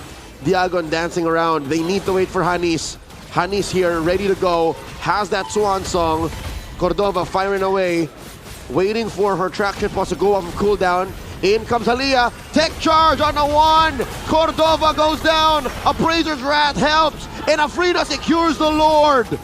And now Queenie is here. Queenie jumps in. Vivero is all alone. Amores and Diagon want to go back, engaging in onto Team Malaysia. And look at this. The goal lead is non-existent.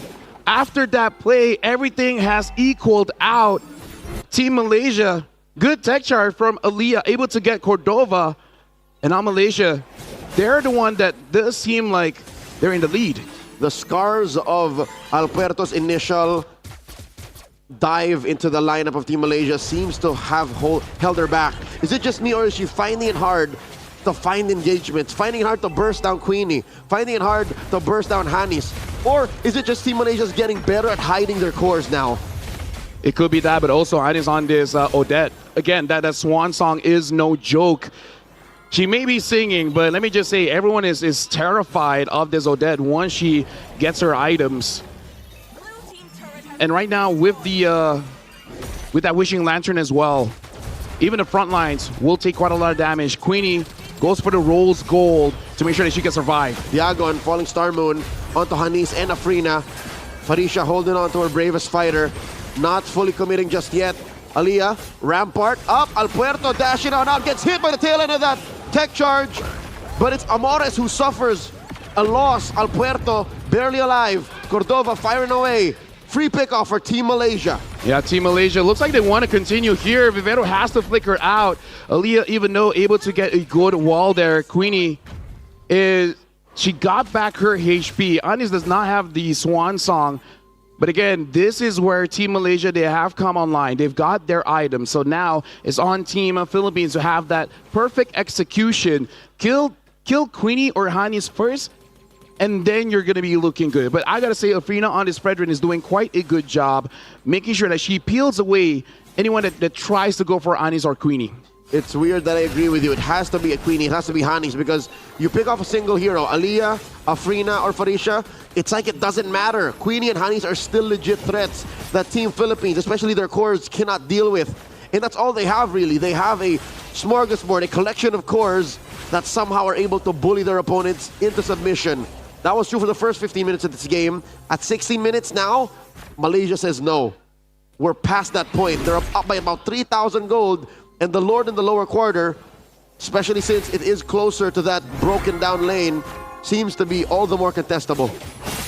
Queenie has to be the one to clear this. Aaliyah has vision of members of Team Philippines, but she does have to be careful. She is far away from her team and takes a lot of damage from Cordova here. She does have the immortality, but still does not give her the room to really take a lot of unnecessary damage. If she does get damaged, she has to make sure that she can get away. Afrina and Farisha posting up. Diagon flushing Afrina out of that fence brush. Aaliyah coming up, charging, huge passive. About to be popped, used on Vivero. Aaliyah cleaning up these traps. This is a dance unlike we've ever seen in a while, involving heroes we didn't expect to see today. Queenie on that Claude has to be careful because once she shows her face, that's go time. Team Philippines will hard engage onto one member of Team Malaysia. Look at this, even El Puerto is waiting to the side. They see Queenie and now Team Philippines, they're looking for a target. Look at El Puerto. But so far, Team Malaysia, they're hiding their cores. No one is being vulnerable. Queenie is still pushing. And it looks like El Puerto has to go back and repair that situation. Clear the waves. Force a response from Queenie. Queenie comes in. Queenie, I assume, gets blazing duet. She has a immortality, and in comes Vivero. Vivero forcing her response. No BMI on Queenie. They pop her immortality here. There it goes off of cooldown. Vivero does not have an ult just yet, wailing away. Punching Queenie, gets her down. Immortality for immortality. Cordova off the map. What happened there? Yeah, all the while, Hani is still way too much damage on the Cordova. And now look at the Lord. The Lord is very low. El Puerto gets it. Team Malaysia has to disengage. And now even Queenie has to go back. Quick rotation from this Nolan, helping out Team Philippines by securing the Lord. El Puerto, her instincts finally kicking in. The clutch play to rush on over. Zipping through the map, going to that Lord. Say what you will about an Appraiser's Wrath plus Retribution combo. Nothing can burst as quickly as a Nolan on a mission. Vivero, El Puerto, and Amores pushing up in mid. Queenie to the rescue. Aaliyah has 3 members of Team Philippines, make that 4. Lord coming up. Cordova wants to be part of this action, rushing through mid. Anis is coming up, so Team Malaysia should have their cores to defend their base. But look at Queenie. Queenie gets engaged on Diagon, taking way too much damage, and now even the Swan Song used, able to get 1. And now El Puerto could not get a kill there. Team of Philippines able to get the inhibitor down mid. Anis might have used her Swan Song just a little bit too early, but that was enough to make sure the Team of Philippines does not continue with their engage. A takedown on Diagon is well worth it. It may have made the difference between Team Philippines taking down the inhibitor, waiting for the next Lord, or them ending the game right then and there. Team Malaysia have some room to breathe. Team Malaysia can sit comfortably, saying Queenie is a legit threat. Queenie can keep doing that, forcing out mistakes from Team Philippines. It's kind of weird to say, but the real threat for Team Malaysia is actually Vivero. As much as El Puerto can, kill Queenie very fast, Vivero just doesn't stop. Even if she can't one-shot the Claude, she would just keep on moving forward and forward and forward and forward. The fact that she does have that blade armor, eventually the Claude might hit himself a little bit too much and he dies. And I think that's what she's waiting for, to finally build fully the Blade of Heptases. Once she does that, then all the more Queenie has to one-up her own strategies. Queenie has to be more of a hidden core, which is what allowed the Team Malaysia to get this far into this game. Team Philippines, where does the level up come from them? Who's gonna clutch it? I think Amores is hitting the arrows. Amores is planting the traps the way she needs to. I hate to say it, but I'm looking at Alpuerto. I need her to be more proactive. I need her to come in, not just when they're gonna clutch a Lord. Maybe she can also kind of scare Queenie around. Bully that Claude, find her when she's not ready. In comes Rivero, conceal. I think Malaysia knows. Oh, Hanis though, she's way too far forward. She has to be careful. She has the Holy Crystal, she has the damage, but she does not have that HP. Team of Philippines, they're waiting for someone, Queenie or Hanis, to show their face for Al Puerto to go and find. Right now Farisha is there. And Farisha goes in, 1v3, able to survive so far. Afrina jumps in, finds the members of Team Philippines, and now Team Malaysia, they are controlling the Lord Pit. Hanis and Queenie has to be careful because you know everyone is going after you. Afrina does get stunned up. Afrina taking quite a bit of damage. Same as Farisha. Farisha has to get away. Now using the Brave Spider. Tries to get onto Cordova. Cordova able to get away. Hanis is all alone. Swan song used for Vivero. Vivero looks like the immortality pop. Diagon is on a mission all the while. Look at the Lord. The Lord is being taken down. Diagon gets Hanis. Team of Philippines might get this Lord for free. And Team Malaysia, again, having to defend. Cordova in the middle of it all falls. That's a score for Malaysia, but now in comes the rest of Team Philippines. They pop Farisha's immortality. Down goes Vivero. Aliyah able to get away. Diagon very low, but Queenie and Afrina cannot commit. They have to take care of the wave. Inhibitor up top gets popped by Amores. Yeah, Queenie right now does not have the Blazing Duet. So this is going to be pretty tough. Afrina has to go back to base. Queenie now getting some damage potion. At 22 minutes, looks like this might be the end. Queenie gets taken down by Alpuerto. Team of Philippines is one crystal away from securing match point. And looks like they are going to do it. Ladies and gentlemen, Team Philippines is one game away. 3-1. After games and games of losing with the Selena, Team Philippines finally repair that win rate. 3 losses, 1 win. I didn't think we were going to see it in this best of 7, but finally at Game 5, Selena wins. And it was a hard-fought battle. I got to say here, man, that was impressive coming in from both teams. You can definitely see the idea coming in from the draft of Team Malaysia as well as Team Philippines. It really is all about that execution. But the damage is just way too much for the front lines. Afrina, Farisha, as well as Aliyah could not tank it up. Cannot buy enough time for both Queenie and Hanis to really do the job here. So, I don't know, that Hilda is just a little bit too much. And as nice as it is to think that a solution to the current metagame could be in that Odette, it's just the Esmeralda was there. Diagon was doing what an Esmeralda does best, going 2v1, 3v1. And is it just me or is Alpuerto's Nolan at 100%? Oh yeah, for sure. Haven't seen it lost so far. There's so much threats that Team Philippines got. And that's what this draft is. That's what made it work. Yeah, the Esmeralda as well as the Hilda that always gets banned out has shown why it should be considered to be banned out. It's 5 threats. Even Cordova, who came in as a last-minute replacement mid-game, mid-series, playing a Kimi, all they needed was someone who just dealt reliable damage. I'll even go as far as someone who is acting as bait. Because Team Malaysia can't help but say, we can't find the Nolan, let's give it up. We can't kill the Esmeralda and the Hilda reliably, let it go. Cordova is the next best thing. And I think that's how they played. They played around the fact that Cordova will be the target, and we accept that fact. We play accordingly. For now, this is Malaysia with no extra lives. One more loss, and that's it. still, honestly, getting a silver is a big achievement because for Team Malaysia, the highest we've gotten so far for the female division is the bronze. So no matter what, this is going to be the highest they've ever been. But everyone here in the SEA Games wants to fight for gold. So the best way I can say it is no more experimentations. Whatever your best draft is, you just got to show it up for the next 2 games if you really want to get that goal, because Team Philippines just won more, and then that's it. They will bring the goal back home. What a day to be a Filipino fan of MLBB esports, to be a Filipino in general, bagging 2 gold medals in a single competition day, but it's not over just yet.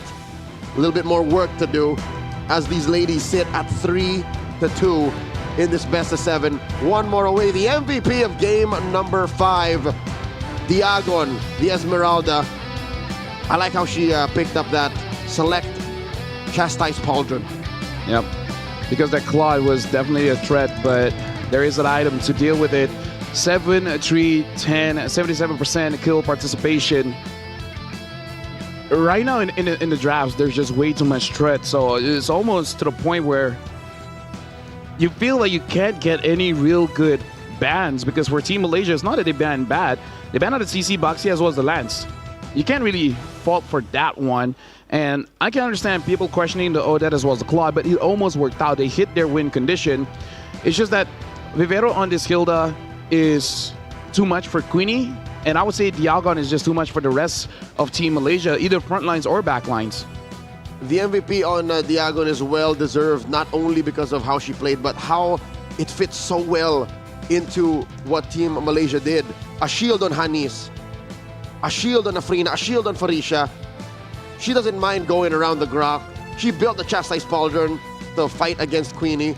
There's literally nothing Team Malaysia could do unless they all go against Diagon, and those are the only deaths she has when they went all in on the Esmeralda, and that's what opened up the map. That's why maybe they were able to, still kind of play around the Selena, which again did its job. I think the fact that this was a Selena made the early game so much more easier. Yep, for sure. Team Philippines had an amazing start, and they continued their onslaught. Only one time Malaysia was able to get back the goal lead around the Lord. It was close, 32% damage for Queenie on this Claude, but like I said, match point for Team Philippines, so the pressure now is on Malaysia. Whatever the next draft is, it has to be their very best one. Ladies and gentlemen, we are gonna go for a short break, but after this, the MLBB female division here at SEA Games will resume.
Ladies and gentlemen, we're about to hit, I would say, I don't know, almost an impossible situation for Team Malaysia here, where it could be the final game that they are playing. This is match point for Team Philippines with 3, Malaysia to 2. So every decision for both teams counts. Like this next game will be the difference maker for this gold medal match. You know, LaFell, if Team Philippines can brute force and make Selena work, I think Team Malaysia can take us all the way. If that's what we're talking about, because it's not like their draft was too loco. They took us past 20 minutes. It's not like they were playing bad. Whenever they had a chance and whenever there was a comeback imminent, they almost made it look like they could, right? At some point in game number 5, they even got a gold lead several times, in fact, in a 22-minute bout. So with that said, I think it really just comes down to comfort. Not just for yourself, but comfort in the metagame. Something that you're not forcing too much. And maybe the Claude plus Odette was just 2 picks too much. Maybe it was just one of them, and then they stuck with something a little more meta. Maybe that could have been Team Malaysia's win. Funny enough, I kind of feel like the one that's having the hardest time here is Afrina, because all of her comforts is banned out. And even though she's not bad on the Fredrin, it's just a pick that she can't reliably carry on. She's just supporting other people, and Queenie and Honeys can carry for sure. But it's really something that Team Malaysia does not want. They want Afrina to have an amazing game, and now we are in the draft. Malaysia against Philippines. This time Malaysia goes back to the Esmeralda ban. Team Philippines bans out that Hayabusa. I would say for Team Philippines, there's gonna be no change. Team Malaysia, this is the change that we gotta be looking for. I get where you're coming from. I understand that for a player such as Afrina, even if it does look good, even if it does seem like she's playing well or contributing, maybe she just isn't getting there and giving out as much as she thinks she could. Because I remember the Joy match, the Joy game in the series, she really, really bullied Team Philippines. Again, what was that, 15-18? Yeah. A really fast game in all things considered during the series. So, yeah, if Team Philippines continues down this route of taking out Hayabusa, Joy, Lancelot, forcing her on utility picks, then maybe, you know, the lineup really is strained that way. Well, the Lance gets banned out. Pretty sure the next ban upcoming is gonna be that Joy. I wonder if Team Malaysia, now with Esmeralda no longer in the fray, will they pick up an Eve first, or they just ban out the Eve and try to take either the Jushin or the Kimi? Because Hannes also needs to be someone that can deal some form of consistent damage. Even though Jushin doesn't have the most amount of damage, I think it's enough. But with the Baxia ban, this is very interesting. So they ban the Joy. Team Philippines allows us to open up Pandora's box. There's so many open threats. CC, Kimi, Zushin, Lapu-Lapu, Eve, Brock. They go for the Kimi. So, like we said, they're going to go with their very best, right? Whatever is their best draft, try to get it. Team Philippines, the Eve is there. Would they go Eve Yuzhong? That will be the comfort of Team Philippines. That will look very strong. The Uranus is open too. It might be something Diaga want. Oh, and CC. The CC is there as well. Okay, so CC Yuzhong is a little too spelled out. I would say maybe take Gatot or Grok and then +1. Gatot Yuzhong. Sounds very solid here. Team Philippines really thinking about their picks here. But knowing their propensity for Uranus. Yeah, there's always that chance. Yeah, there's always that chance the Uranus pops out. And they go for a Lapu Farsa. So a bit different here. Okay, you know what? Maybe they don't have to bear down on the Yuzhongs too much, because these two heroes, what they end up with, already bully the Kimi plenty. Yep. I would go for either Yuzong or Alice. And unless Afrina has something else, you just gotta pick out the Fredrin, because once the Fredrin is banned, then you're really pushing her to what else does she have. Like, does she herself want something like a Nolan? Yep, she'd be forced, again, somehow draft around a Yi Sun-shin lineup or pick up something like a Suyo, which we've seen, you know, a couple times today not work out exactly well. 2 picks coming out from Team Malaysia, blue 2 and 3. There's the Yi Sun-shin and the Grak. I appreciate this. I actually like how Team Malaysia takes fate into their own hands and says, yeah, you're not going to bully me into picking this. Yep. I'll decide now. This is a Yi Sun-shin draft. And again, I think this is poetic for her as well. The Khalid gets picked up because for me, again, as a carry player, you want to say that you play the SEA Games giving it your all. If you keep on using utility, can you really tell yourself that I tried my best? As a carry player, I feel like she would tell the coach, give me something that I can carry. If I can't, then I tried my best, I couldn't. Rather than what if, you know? Admirable for one of Malaysia's finest. Afrina decides to take fate into her own hands. And again, kudos as well to her coaches, Sora and Rexvin, for allowing this. Going into the bands, again, even we can't believe how CC just went by like that. CC gets taken out by Team Philippines. I would say Nolan has to get out here because the farm from the Yi Sun-shin is going to get taken away. In fact, you already have the Farsa Khalid. So much for momentum. You give over Nolan, it's going to be very dangerous unless you have a specific mid pick that can really fight against that. So the Nolan gets banned. The other thing that maybe you could consider banning here, they banned the Hanzo before. I don't know if they want to go that far. Would you ban out something that Cordova can use? I mean, to be fair, this Lapu, we really don't know where it's going, but considering all the assassins are taken out, highly likely it's going to be EXP. I wish I knew Cordova a little better. She, for the majority of broadcasted games, or at least games we know of, were playing marksman. So if Team Philippines is comfortable with the switch up, then that's something that we're learning on the fly. Team Philippines, I don't know if Hanzo is going to be in the books. A pattern I see is the Hanzo is always attempted to or is run into a Fredrin. Yeah. So since Fredrin is nowhere to be found anymore for Team Malaysia, then say goodbye to that. Ruby, good read by Team Philippines. One of the most commonly used gold laners alongside the Yi Sun-shin. The Yuzong gets banned, so they understand a threat that is Lapu can go in the gold lane. Team Philippines, the Fredrin is up if they do want to get that Fredrin, but I believe they will pick up something like a Granger first. It is something that Cordova has used before, and I think it is a comfortable carry. Other than that, a Harv is up, and in terms of the heroes that can really deal with the Harv, it's not there just yet. We also do not have a guaranteed XP laner, so maybe Phovius rears his purple head. That's the Alice coming out for Team Philippines. That's Diagon's pick. Again, easy ways to go and hunt for that Kimi and that Yi Sun-shin. How does Team Malaysia respond? We're going to find out who they're bringing out in the EXP and in the gold. I feel like this is more of a read coming in from Team Philippines, because I do feel like for Team Malaysia, they wanted that Alice. It's good against the Farsa especially. Yep. And Farisha is mean on that Alice. Getting multiple times amazing engages with the Throne of Ruin. The Arlet is still there. It might be an Arletable game. Not a lot of setup, but Farisha has shown that she is self-sufficient. Other than that, I'm not entirely sure what other EXP laners are available here. The Uranus is there, but actually it wouldn't be that bad. Not a lot of shred from Team Philippines. Okay. Another debut pick coming up.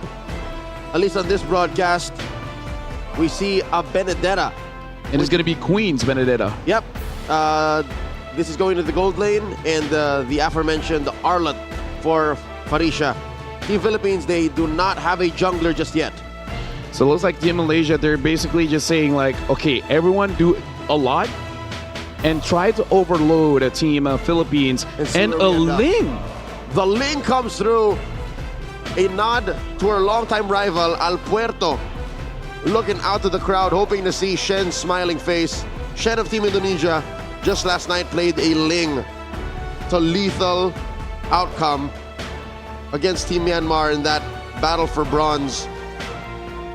And now for the battle for gold. Alpuerto is looking to secure top finish with an oldie but a goodie. The Ling shows up here in game number 6. Ladies and gentlemen, right now it is match point for Team Philippines. For Team Malaysia, this is potentially their final draft. We'll see whether Team Malaysia can push us all the way for us to go all 7 games. Welcome to SEA Games 33rd. Here, Malaysia going up against Philippines in the gold medal match. Let's assess once again where the economy is at for these squads. In the gold lane, I think Queenie is doing okay. Queenie isn't exactly demanding too much of the farm. She can still give over plenty of it to Afrina. Hanis, farm will just find you as a Kimmy anyways. For Team Philippines though, I slightly worry. Oh, hold on. He's doing quite a lot of damage onto Vivero. Vivero still holding on to that flicker. Don't want to use it too early here. Farisha going up against the Alice has to be a little bit more careful. Have to just absorb those minion waves and try not to contest so much because the level 2 of an Alice is actually quite strong. She's fine. Diagon able to rotate, help out where she's needed. Speaking of which, Team Philippines, I think it's the same. Despite them being very different heroes, a Yi Sun Shin and a Ling, this is very all-in on their core, on their jungler. Amoras taking a good amount of damage. Quick sand guard by Vivero, forcing Aliyah to possibly expend her passive. This is miserable for Vivero. Can I just say, there's so many ways for that quick sand guard to get cancelled out. Yep. But again, the reason the Khalid is here to force aggressions to possibly jump on the Kimmy. I feel like that's the idea for Team Philippines here because they're overloading Anis here. Oh yeah, I think it's enough of a benefit to make up for that con. Yes, I cannot quick sand guard as reliably, but I have just as much dive, just as lethal of an output as a Hilda. It's kind of like saying all of us are going to jump in. Some might die, but one of us will for sure get the Kimmy. And that's enough for Team Philippines. Team Malaysia, aggressive rotations themselves, visiting that bottom lane, the EXP lane. That's where the turtle will spawn about 2 seconds from now. Yep. So right now, Anis as well as Aliyah. Looks like Anis will be getting that level 4 before they really contest for this turtle. But considering that this is a Yi Sun Shin going up against a Ling, I'm not entirely sure who really wants to contest for that turtle first because they're really farm independent. So, oh, hold on. Fed Ezra use Aliyah in trouble. Farisha is there though, trying to help out. Final Splash gets onto 2. Farisha is on a solo mission, has to use the flicker to get herself out of the way. All right, here's your answer. I think Team Philippines just wanted to delay. Team Philippines wanted to catch as many from Team Malaysia off guard. And between the Yi Sun Shin and the Ling just has an easier time securing Tempest of Blades plus Retribution. Combo that's hard to counter, but Farisha finds the angle. Down goes Aliyah, down goes Diagon. Cordova as well, 3 for 2 the current trade. Afrina gets found out to Team Philippines. Wow, in the blink of an eye, they might not have expected Malaysia to respond that way. Yeah, 4 out of 5 got taken down. Farisha with a double, and more impressively, with an Arlet securing that turtle. Even I was lost for words. 1,800 gold lead for Team Malaysia here. Wow, I'm just guessing a lot of burst damage from Aliyah, Frina, and Hanis just coincidentally hit all together. This young lady, Farisha, seems to have been born to play Arlet. I cannot remember a more dominant Arlet player out of the female MLBB realm. Vivero here compromises Queenie. Queenie able to get out of there. Afrina building herself a Hunter Strike. I wonder what the farm is like for Puerto. Both of these junglers actually suffered a loss early on. Yep. Something that we can say is that we've seen a Ling build before, and it's basically going for that crit build with the Hosclaw, the Berserker's Fury, and maybe an endless battle. But usually that is the current build for a Ling, which BOD. I would say the price isn't that expensive, but the endless as well as the BOD is definitely expensive. That's your luxury items. Yep. The turtle will spawn up top, so it's between Cordova as well as Queenie. Whoever does win out that lane just a little bit more will provide their team with a little bit more space. And I feel like for Team Philippines, even though they have a big Throne of Ruin to engage onto Malaysia, they do have to be careful because it looks like some kind of wombo combo between Anis, Aliyah, and Afrina and Farisha just deals way too much damage. That's what made that initial turtle initiation so much more impressive, is the fact that on paper, it should make no sense. On paper, Sure, you could get a tech edge, tech charge. Sure, you can get a final slash, but none of those things combo with each other directly. Yeah. Especially with the kit that Malaysia's cores have. Yes. And also kind of nice. That makes it not honest. Yeah, it could come out of nowhere. Yeah. So now Alberto does have that Berserker Fury. So no sustain, opting for not going for the House Claw first, probably the second item. Team Malaysia might just try to delay here because it does look like Afrina just wants to get some farm. All the while, Queenie is pushing down bottom. So Team Malaysia, the communication here is just to stall them out and let Queenie as well as Afrina absorb the farm. This delay is benefiting Team Malaysia. The slower the game goes, the less Team Philippines can make calls, the better it is for that Yusen Shin, for Afrina, to approach a point of inevitability. Yes, the Ling is very strong when it scales. Yes, it can find you in the back line, but it's so ult reliant. It's so energy reliant. Talk to me at about 22 minutes, people are more afraid of the Yusen Shin. And I feel like one of the answers for this Ling is going to be Farisha on this Arlet. And Arlet is pretty nasty going up against any kind of assassin because the chase is going to be endless. Afrina sees everyone, so she's going to get the turtle, no problem here. Team Malaysia now with about 3,000. And Queenie here also pretty much undisturbed in farm. We haven't seen this on broadcast just yet. We know that the Benedetta is there. And hold on, in one hard engage onto Cordova, gets taken down. Diagon goes in, but even using the flicker, but no one is there to really follow up with that amazing engage. Okay, here comes Amores. And she gets hit with a final slash. Displays canceled. That feathered air strike. No response is coming in from their jungler just yet. A little too busy with Queenie in mid. Afrina with that retribution, helping push in that tier 1 up top. Yeah, Malaysia will be happy getting that turret for themselves. 4,000 gold lead here. El Puerto gets fined by Farisha. Farisha again having an amazing game on this Arlet. Flickers away and looks like using the Vengeance to go in and out. Team Philippines is having a hard time dealing with Farisha on this Arlet. Team Philippines, it seems like the story of this game is as long as El Puerto cannot land, this plane ain't going nowhere. While Afrina taking the time and now finding a position of power, so easy for her to farm up. Aliyah able to dodge through that feathered airstrike. Team Philippines, they're struggling. Yeah, Team Malaysia looks like they're drafting in a way that they are playing 4-1 and sometimes can be a 3-1-1 where either Afrina is going to be there to provide the damage or give time for Afrina to farm. All the while, Queenie doesn't mind going 0-0-0. She's just there to really give map presence, making it so that asking a question to Team Philippines, do you want to deal with them or do you want to deal with me? Either ways, it will never be a 5v5. Aliyah gets bullied out of this brush here. Vivero, initially what we thought was a proactive pick, is now relegated to just acting as a ward, defensively flushing out brushes, making sure that the coast is clear for El Puerto. Lord spawns Lafel, it's difficult for Team Philippines. It's possible, but you think El Puerto should try and steal this away? She can with the Tempest of Blades. Definitely can. So I feel like for Team Malaysia, they might not risk this. They might try to go for some kills, considering that they do have Afrina here. But, oh wait, Afrina does get a BOD, so I think she does have that damage. And now they force out Diagon, but the engage is actually from Team Philippines. Gets Afrina! El Puerto still survives. Might have been a big mistake by Team Malaysia. 3 members have taken down a Queenie. Able to get one, and now it's all on to Farisha as well as Queenie. Queenie gets a double, and Afrina there tries to fight against Cordova. Queenie has been silent all game long, and now makes the hero play. Cordova has to try to get away. Farisha as well as Queenie now getting a killing spree. 3 kills for Queenie, saving it, making sure that Team Philippines cannot get the Lord. Team Philippines may have overextended, taking too much time, relishing in the short victory that they got there. Shocking Team Malaysia into submission, delaying that Lord take, which was almost surely going over to Afrina. Queenie, from being the hunted to the hunter, she used to just use that sword intent to run away. Eye for an eye.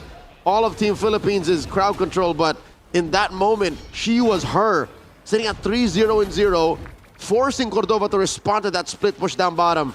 Team Philippines, they have to work for that moment again. They have to orchestrate a situation like that wherein they shock Afrina into a quick death and then try to split up all these threats coming from all different directions. Right now, the Lord has been started by Team Malaysia, and looks like Queenie does have a bit of damage. She does have at least an endless battle. 10 minutes into this game, Team Philippines, they have been farming out quite well. Farisha has to be careful. Better S-strike used. Farisha wants to go back in. They're looking for a target. Afrina finds onto Diagon. Afrina able to dodge the stun, gets a kill onto Diagon. And now without the better S-strike, looks like Team Malaysia will attempt the Lord here. They still have to be careful though. El Puerto, level 13. Oh, it looks like they're going to engage here. It looks like they got Vivero and then flicker forward. Farisha tries to get onto Vivero. Vivero still able to get away. Amores taking quite a bit of damage, but all the while, El Puerto tries to go for a 1v1. Queenie gets Amores. Afrina gets taken down by El Puerto, using this link just to execute onto Afrina. And just like that, with Afrina off the map, no retribution, Team Philippines delay the inevitable once again. Stop Team Malaysia from securing a Lord. All but 100% for them. The fact that there's a Ling in their midst makes them think twice. Team Philippines threading the needle. They are literally living on the edge. They force out Diagon just to move away. Team Malaysia is going to try to steal away this purple. Looks like El Puerto still able to secure it. Diagon taking quite a bit of damage. So Team Malaysia and Team Philippines both are trying to essentially delay the game. And again, it kind of favors both of them. At one point, it will just be a skill matchup. An anime fight, if you will. Team Malaysia back to regular programming. About 2 minutes ago, they wanted this Lord. Now they're going to try to get it again. Afrina underneath the pit. El Puerto, about 5 seconds until her retribution is off. Mount Shocker coming in. El Puerto comes through. Mia with a Lord secure. Amores with a feathered airstrike. Down goes Vivero. Afrina gets taken down by El Puerto. Diagon down. Farisha gets a kill. El Puerto running for her life. Amores gets found by Farisha. 3 down for Team Philippines. Might not have been worth it to risk it like that. Yeah, Farisha, I gotta say, oh! Close. Okay, close. She thought no one was there, but yeah. Farisha is on a solo mission here, 5-0-6. She's saying, I'm gonna dive the back, same as Queenie. Afrina completely, always targeted by El Puerto. El Puerto so far is winning it out, but this is the advantage when you're playing a lineup that has multiple threats. One gets taken down, the rest pick it back up. Is it just me or it's Team Malaysia spreading out the objective takes? The first hurdle, Farisha. Yes. The first Lord, Aliyah. This is Team Philippines struggling to maintain tempo, to get composure. El Puerto looking to shut down Queenie. Aliyah to the rescue. Tempest of Blades. I think she's all out of eyes for an eye. And Aliyah does stop the damage, but El Puerto had to sacrifice her tier 2. Yep. Team Philippines, Vivero gets taken down.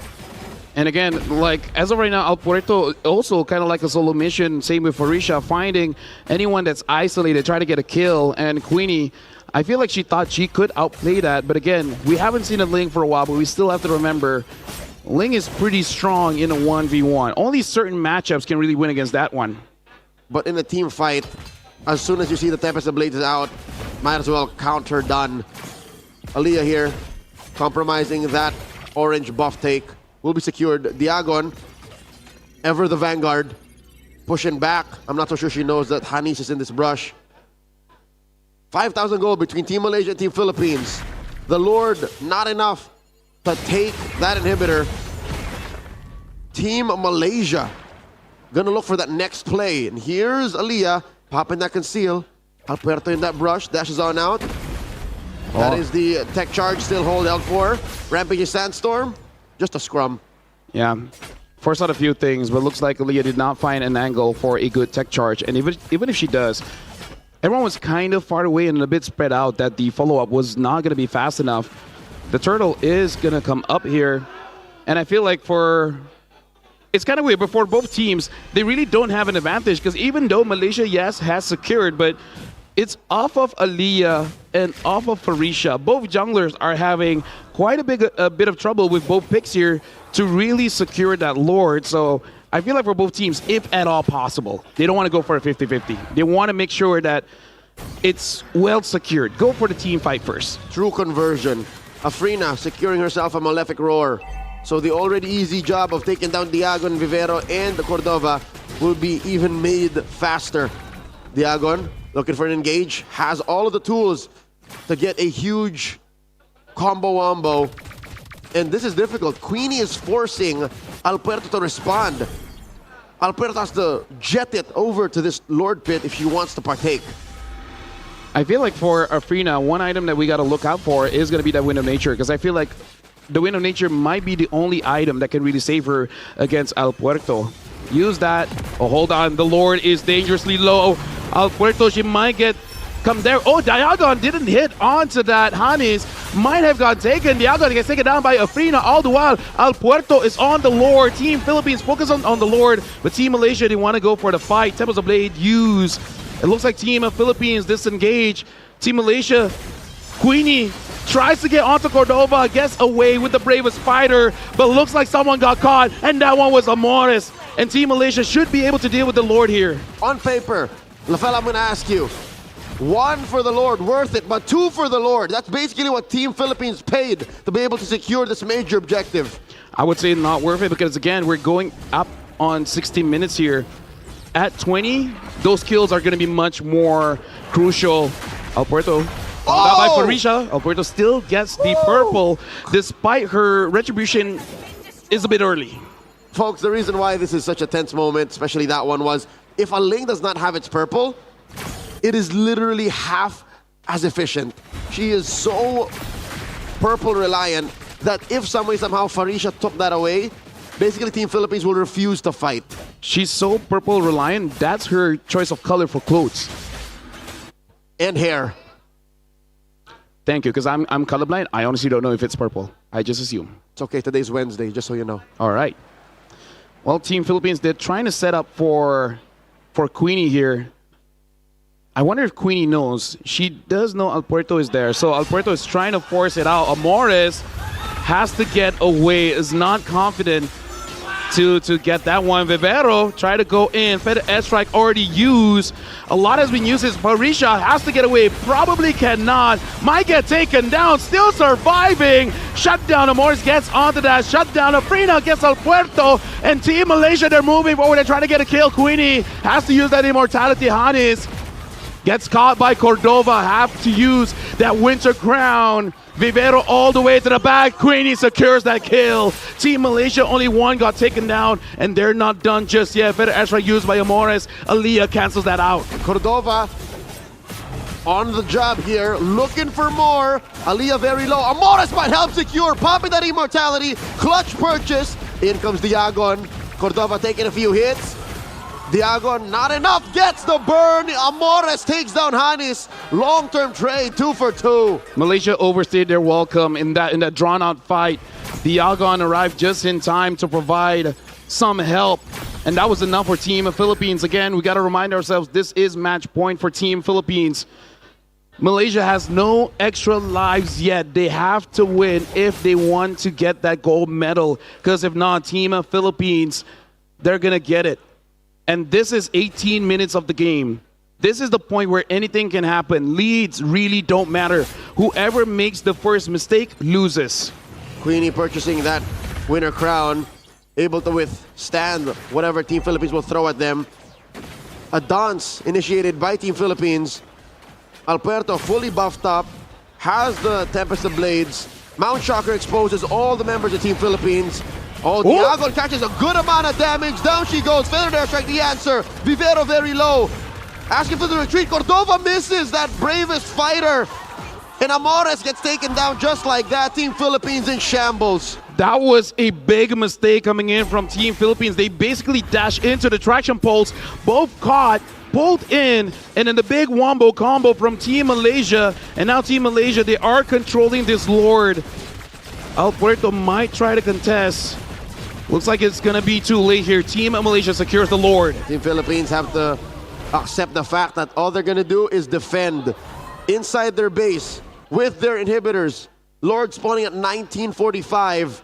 The lead is the biggest it's ever been all game long. 7,500 gold. Fortunately, Team Philippines has a Farsa. So the clapback could be lethal. If Team Malaysia doesn't play this right, they could be wiped out. But that's far from the truth of, if you're watching this game, you'll see how clean they play. You'll know how well they protect Afrina and how Farisha is still just an unstoppable monster on this Arlot. It's possible considering the fact that we did see Diagon and Vivero go for an engage but get caught by that traction pole. So Team Malaysia, the same way, might actually jump in and then get caught by, hold on, Queenie 1v1 against El Puerto, able to get out of there. They got to be careful where if Diagon gets a 5-woman Throne of Ruin, that could be over for Team Malaysia. Aliyah investing a little bit more in physical defense. Antiqueras should slow down El Puerto's burst. Third airstrike coming in. Amores taking care of the waves. The turret will fall. And Cordova coming in with the bravest fighter. Oh, Hanis. Not much of an engage. Hanis Low roll. Hanis is all alone there. It was a good thing that El Puerto did not find her. Could have been taken down. The Kimi is necessary for Team Malaysia to potentially end the game. And Team Malaysia, they're taking this very carefully. They understand the threat of an engage from Diagon and a Vivero. They're not gonna give the opportunity for Team Philippines to take a fight against them.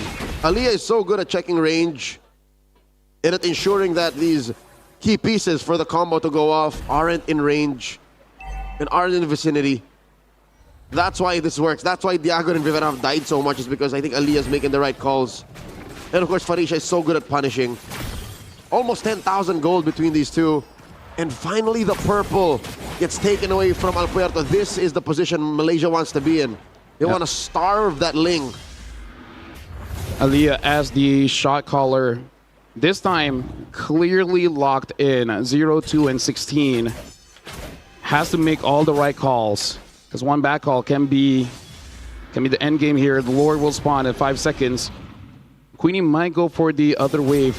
Got to be careful. Aliyah providing as much vision as she can so that Queenie can make a good decision whether she should stay or not. Looks like El Puerto is onto her. El Puerto doing quite a lot of damage, going all in onto Queenie. Queenie tries to escape, but look at the Lord. The Lord is being contested here. Dodging Diagon. Afrina is there. Cordova jumps in, and now Traction Pulse gets off the Diagon. Afrina is dodging everything. All the while, Team Malaysia, they're kiting it out. Look at the Lord. The Lord gets secured by El Puerto, but El Puerto gets taken down. Afrina gets the kill. Team Philippines has to disengage with the Lord. They should try to defend this one. Team Philippines making themselves scarce. Delta split throughout the map. Vivero falls, and left to defend is Diagon, Amores, and Cordova. Diagon almost got her exit closed off by Afrina. This might be too much. There might be too much minions to defend. There's the blazing duet. Rather, the Alecto final blow taking us. It happened in the blink of an eye. And with that, ladies and gentlemen, we are going all 7 games. Now this is a true best of 7. One more between Malaysia and Philippines. This gold medal is gonna be worth it, because you know that the ladies here are fighting tooth and nail.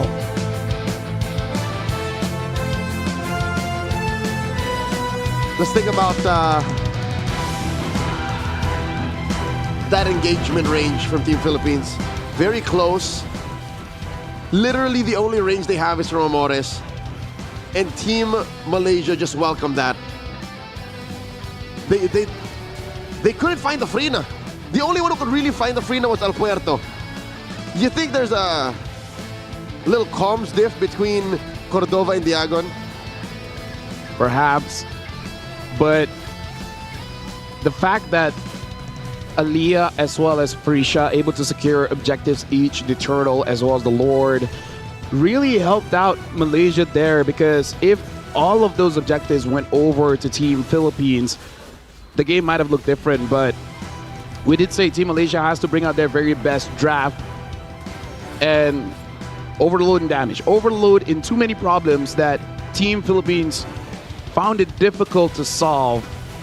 And for either Philippines or Malaysia, this win is going to be sweet, because they gave it their very all. And here's the thing, folks watching back at home, watching this game, I can imagine the amount of I don't know, man. Stress watching is like, the games are close. It's close and it's gone the distance. Again, this was what, 20-something minutes? Both these teams are leaving it all out on the line. No holds barred. My question is, will there be another swap? Will Cordova stay for game number 7? This is And what kind of draft will we see? well, as much as we say Team Malaysia brought out their very best draft, the same has to be said for Team Philippines. This is just one more game. Even I don't know how this will turn out. This is quite a lot. And the MVP again is Parisha on the Arlet.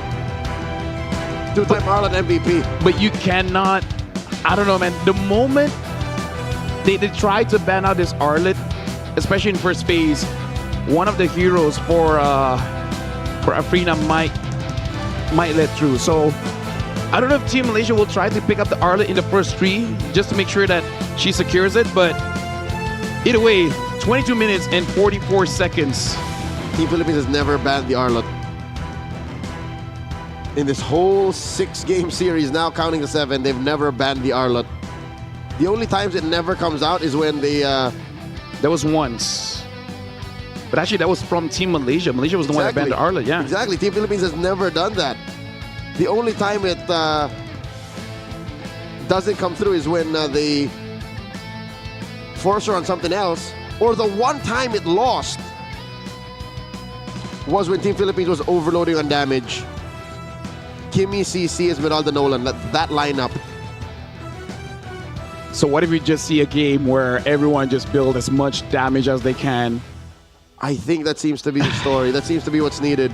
But in all fairness, Team Philippines had a decent amount of damage here. It's just maybe they skewed a little more to crowd control. And when you can't get the crowd control, much like how the Rampaging Sandstorm, the Throne of Ruin just couldn't land, then this is the situation you end up with. Ladies and gentlemen, I feel like the players need a break. Me and Leo, we need a break because we're going to game 7. But when we return, it will officially be the final game. And we get to see who goes back with the goal. Will it be Team Malaysia or Team Philippines? We'll see you guys right after the break.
Ladies and gentlemen, this is going to be the final game to close out the female division of MLBB. Because right now the scores are tied 3-3. One more gets the gold. At this point, I'm pretty sure everyone watching just wants the game to get started because, I don't know, man, I feel like everyone at home is restless at this point. I can only imagine how restless they are given that the fans of Team Philippines and Team Malaysia have stuck around here with us at the Sala Fracquiao Hall in Chulalongkorn University.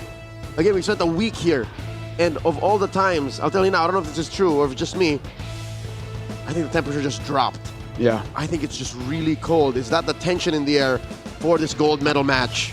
Honestly, it is the tension, man, because I walk past them and it's a mix of emotions. But let me just say, for the crowd at home, if you're supporting Team Philippines, Team Malaysia, no matter what, you should feel proud of the performance being showcased here today. Because of anything, you can say that they brought heart and spirit into this best of 7. This is gonna be everything that they had. After this game, I'm pretty sure they're gonna be too tired because they have nothing else left in the tank. The final map of the day is gonna be Dangerous Grass. Dangerous Grass is where we started this series, and it's where it's going to end. At this point, there are no hard truths. There are no picks that are bad, because even the Salina was made work by Team Philippines. Even the Yi Shin, who often is the first pick, right? But oddly enough, today in both gold medal matches was avoided like the plague by our teams. So now going into this final draft, Team Philippines will continue to attack Afrina. They will still take out the Joy. They will still take out the Hayabusa. Lafel, do you think they'll do what they did in game 2? Game 3? Yeah, about the middle of the series, wherein they ban one mage, like a Zushin or an Eve, and they take the Lance or something. I feel like the last ban of Malaysia here is really gonna tell, because I think even they have discussed whether are they comfortable for this final game to let go of the Lance in order to secure something else here, because by hook or by crook, oh, this is a change. They're banning out the Yi Shin. So really respecting Team Malaysia here, and the Lance finally lets through. Esmeralda gets banned, and that was a fast ban. Team Malaysia, they've discussed it, and they basically said, yep, we're gonna let it go. They're gonna fight it. Lancelot first pick for Team Philippines. So Team Malaysia has about, an 80% chance to play the Fredrin. Yep. Kimi, as well as the CC, has been picked up. Both the Grok as well as the Gatot is open. The Eve and the Zushin too. I wonder what is going to be the pick here for Team Philippines.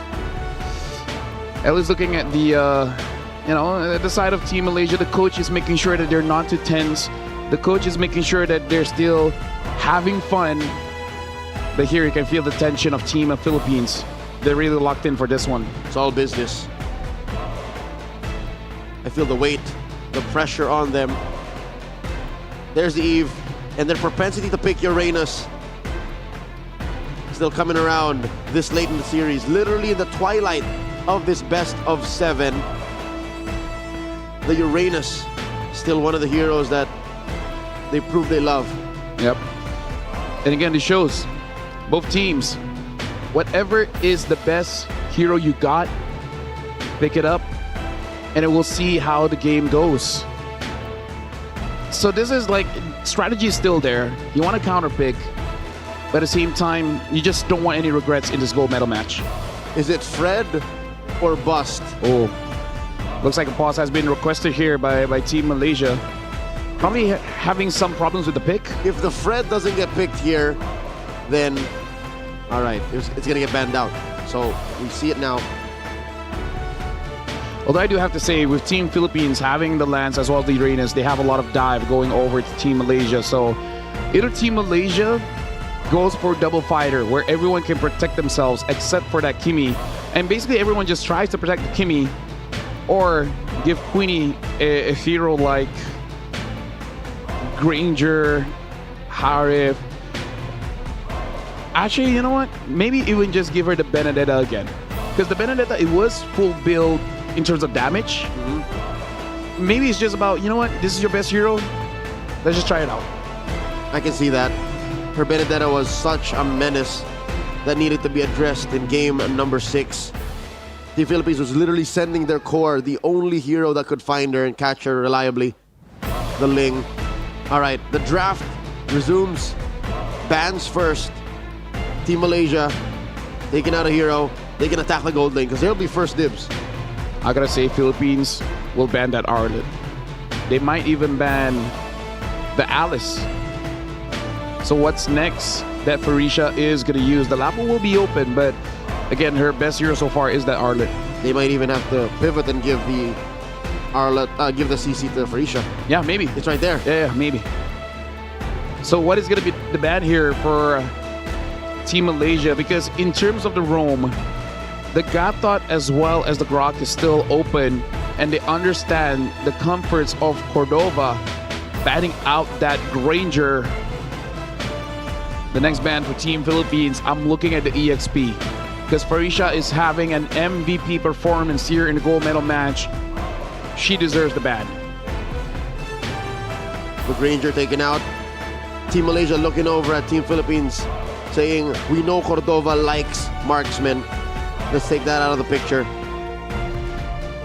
We're expecting this to be Yu Zhong and an Arlet. Instead, they're taking out roam options. Aliyah, not gonna be able to use the high loss in this one. Gatot is still there too. Yeah, that's the thing. Out of Grok. Out of Gatot and Grok, I thought either would be banned here, but I can see the idea of a revitalized hero like the high loss alongside with the Fredrin will be too much for Team Philippines to really stop. The X-Borg gets taken out. So what is going to be the final ban here for Team Philippines? And also Team Malaysia, they can actually go for that Harif. X-Borg is not there, Granger is not there, Esmeralda is not there. No room for a Phobius. And even if just not enough damage, you just have to rely on Eve as your long-range damage dealer. And we already know what Team Philippines looks like when there's only one solid source of damage. Just too fragile of a lineup. One more ban. They don't split any hairs here. They're going all in on taking Aliyah out of the picture, taking out that Gatot Kacha. And again, it really is just to make sure that the revitalized hero is not there. So Team Malaysia, they have an option here. Harif or Arlet, both are amazing picks. Both does do a lot of damage, but instead they go for the Grok first, not giving it over to Team Philippines. And not letting Team Philippines know exactly where the CC is going. So they'll keep that a secret up until Team Philippines makes their bed and lays in it, finishing the draft. Pick 4 and 5. Team Philippines need a gold laner and a roamer.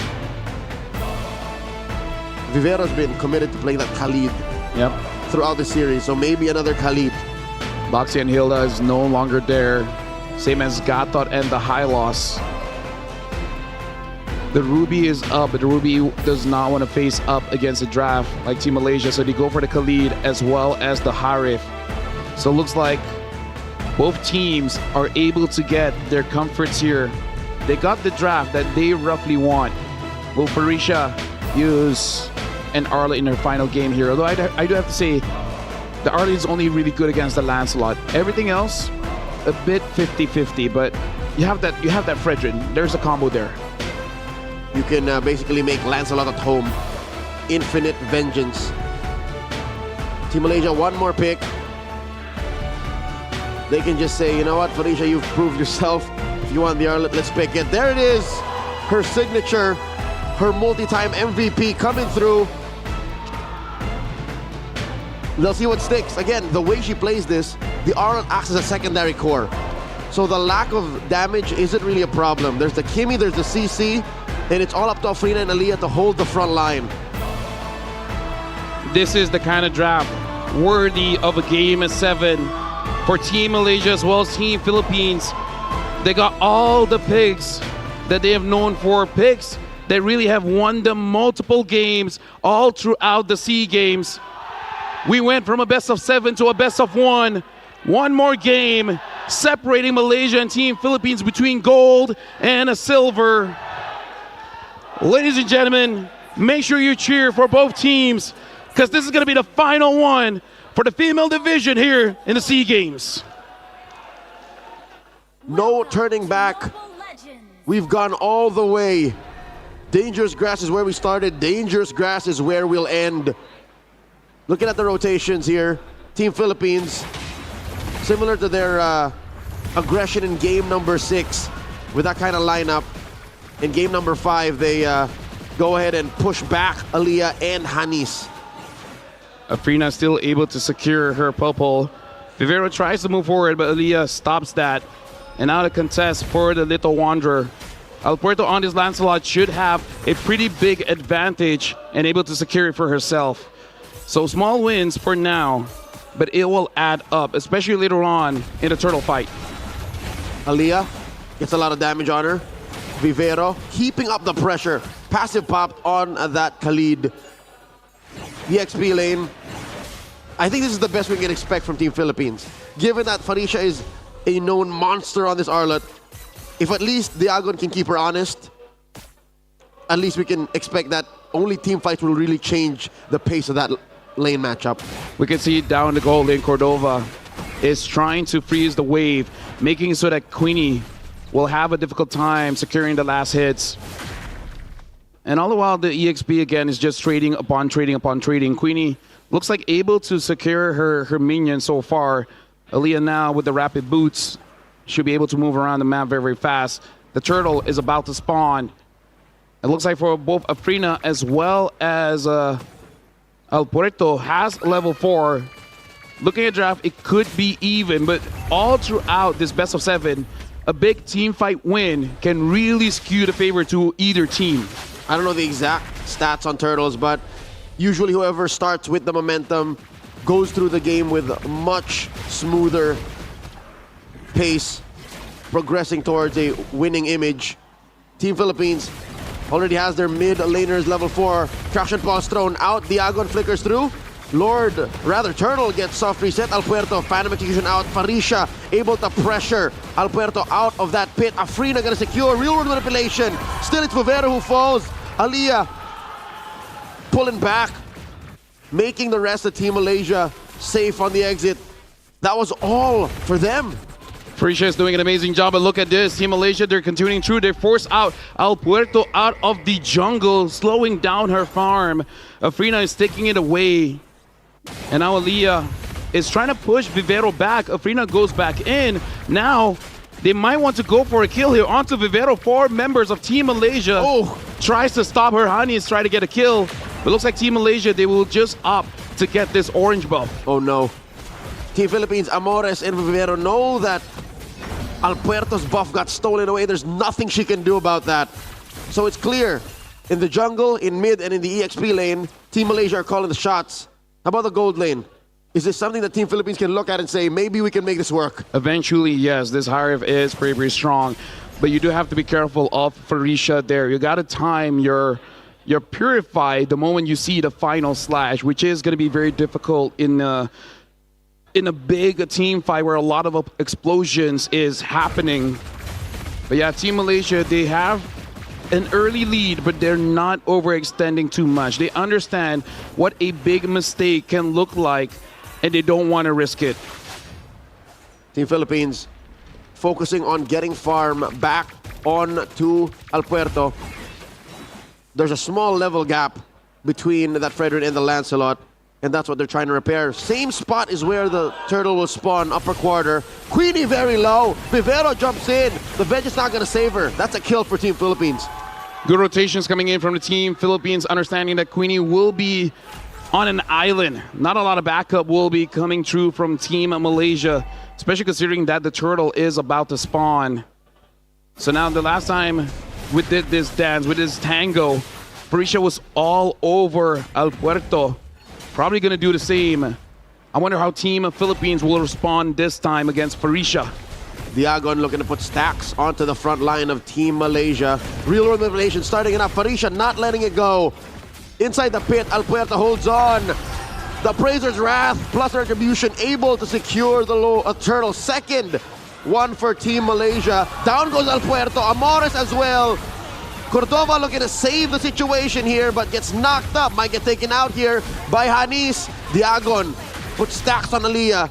That's a 1-for-3 trade, but a consolation prize for Team Philippines. Frisha again having an MVP performance, pushing out Team Philippines, and now Malaysia. Afrina on this Fredrin will try to secure this purple buff. It looks like is able to without that retribution. Ani is gonna get 3 minions here up top. All the while, Frisha is gonna clear mid. The turtle score is similar to the steel score of Team Malaysia. 2 buffs taken away from Alpuerto. 1 purple, 1 orange, and not a single major objective over for Team Philippines. 2,000 gold under 6 minutes, that's huge. That is huge, and another big one is that Alpuerto is level 7 and Afrina is level 8, a rare sight.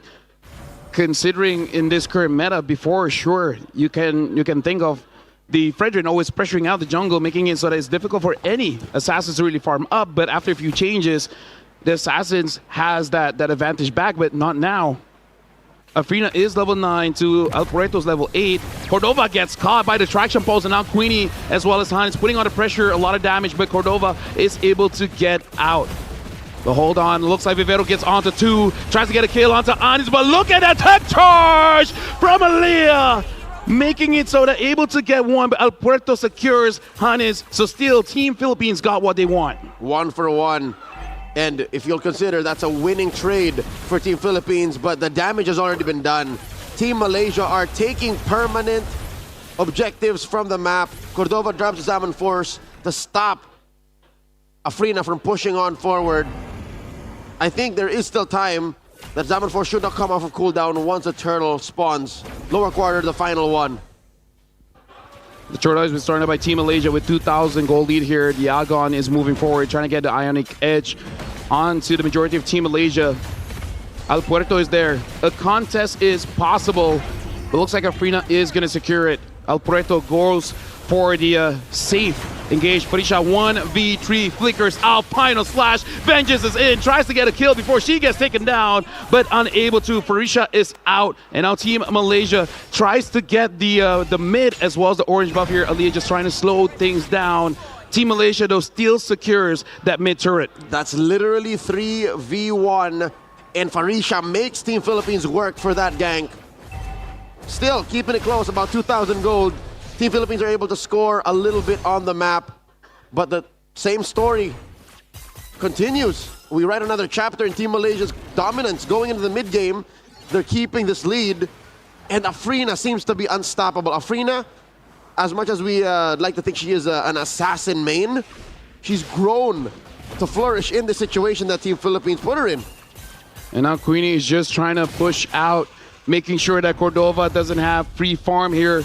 Same up top, but engaged down bottom. Final slash hits onto Vivero. Queenie still dealing damage against Cordova, even though it's inside that Zaman Force. Vivero tries to flicker away. The damage is not enough yet. Team Malaysia secures the next kill.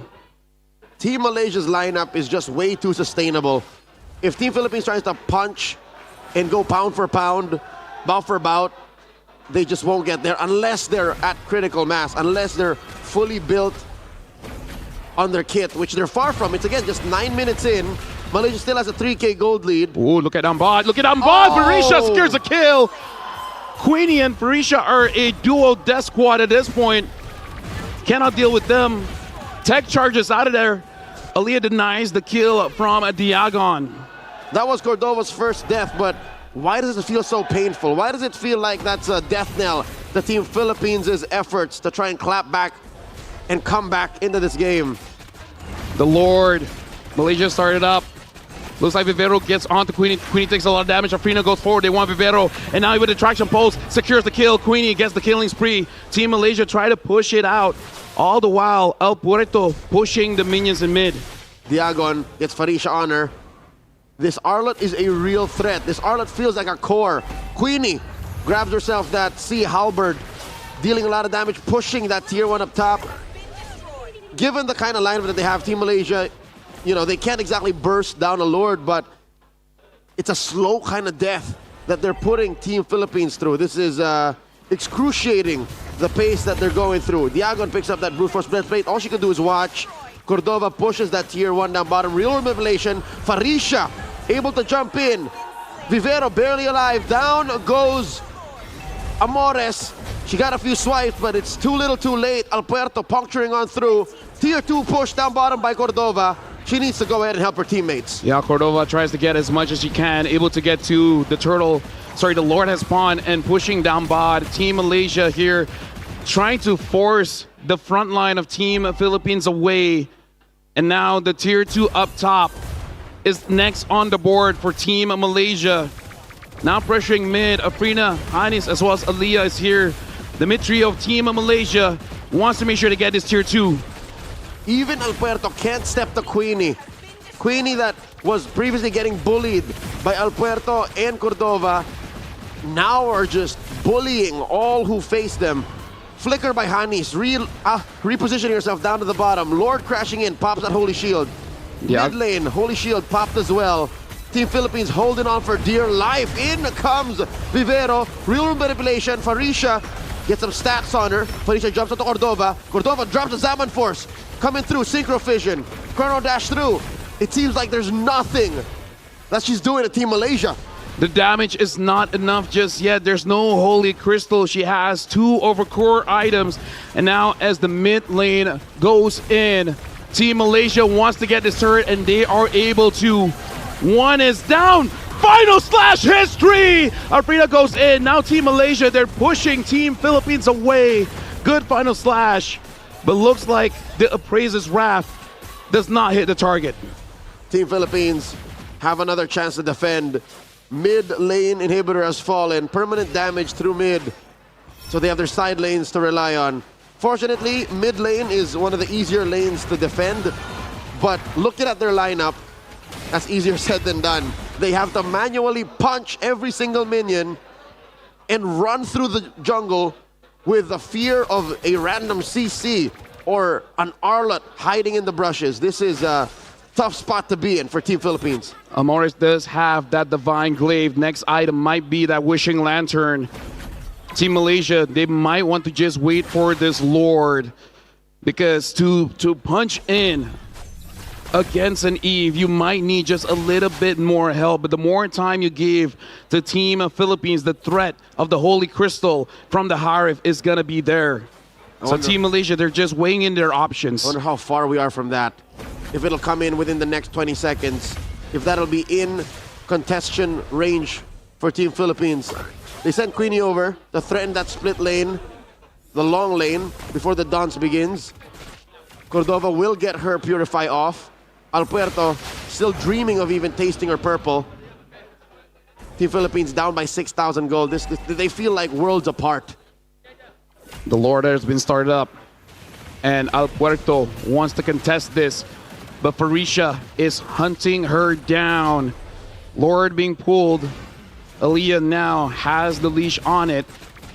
Team Philippines, look at Vivero and Diagon. They're looking for an angle. They're looking for an angle to engage. Afrina, the Lord, one more. And look at that tech charge. Able to get one. Hanis secures the Lord. Farisha gets onto Vivero. Zaman Force is there. The damage is not going to be enough. Diago gets pushed through. Farisha gets the kill onto Cordova. 3 members of Team Philippines is down.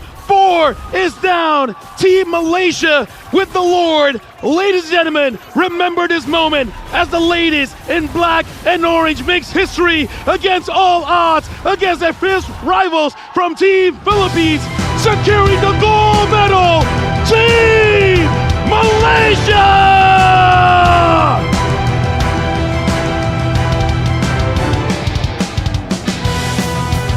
Team Malaysia, with the strength of heart, discipline, and belief, after 7 grueling games, finally, the last time was bronze. This time, they got the gold. Ladies and gentlemen, What a moment for these young ladies. Team Malaysia stand tall on top of the world, showing sportsmanship over to their opponents in Team Philippines, who will be bagging the silver medal here tonight. Back-to-back best of sevens, two nations sharing the peak of MLBB esports. This is making history for Malaysia here. The ladies MLBB division. For MLBB able to bring back the gold back to Malaysia. I'm pretty sure the Malaysians watching back at home will be proud, because we know this was not an easy bout. All 7 games, trading blow for blow. But again, congratulations to Team of Philippines. You can sense how hard they had to fight for that one. Truth be told, going into this best of 7, I think it was Team Philippines favored.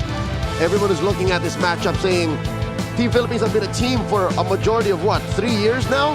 And it's still them standing on that stage, them playing with each other, believing that they could take home the gold.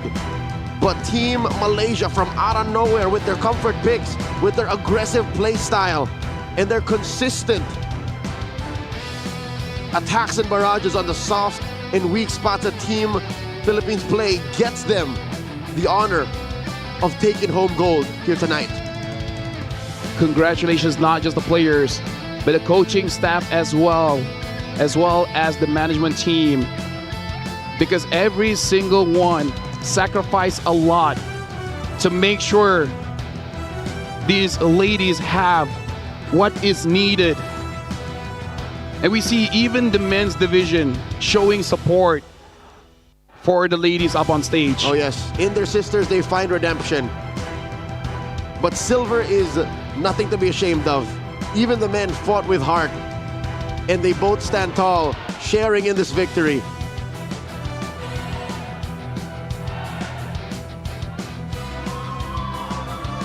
Up on stage, we can see them celebrate, chanting a Malaysia Boleh.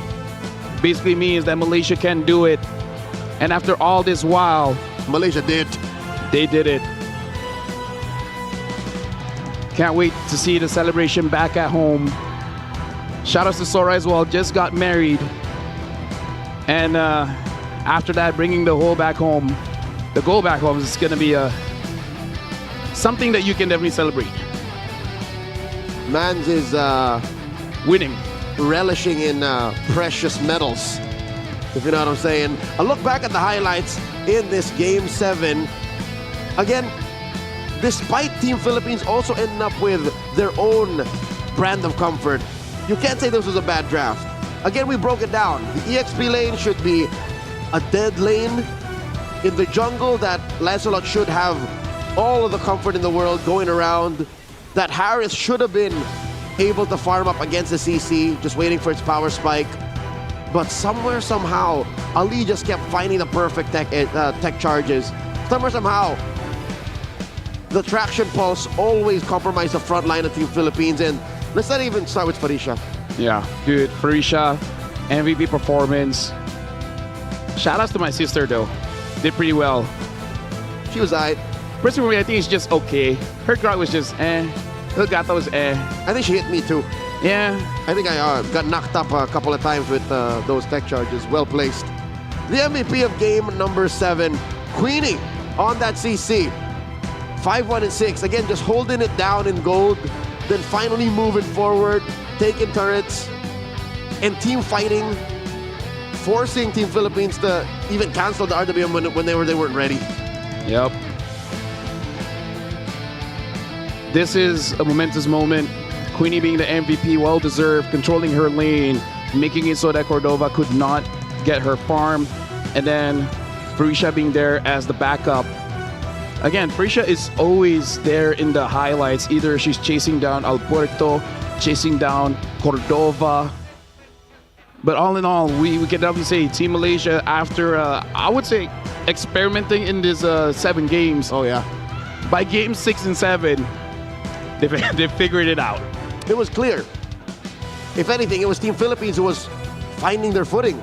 Again, switching out a player that late into the series and finding a strat that works, despite it being all of your comfort, if your opponent is a step ahead in a more comfortable zone than you could ever dream of, then definitely the gold goes home with a team that found that soft spot, that warm, cozy spot on stage.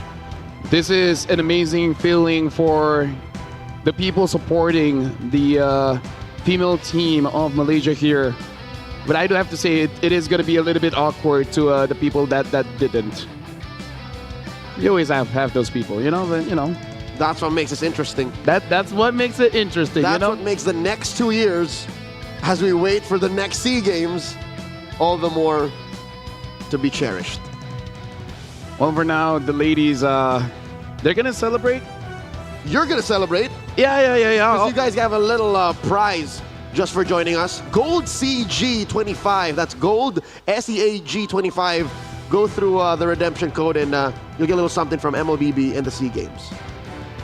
Right after this, it should be the award ceremony where we will be giving the medals to all the respective winners here in the female division. It is going to be Indonesia in third, Philippines in second with the silver, and Malaysia with the gold, getting our first place here. And again, shout outs to all the athletes giving us an amazing performance. I would say again, for everyone that wants entertaining MLBB, the female division is where it's at.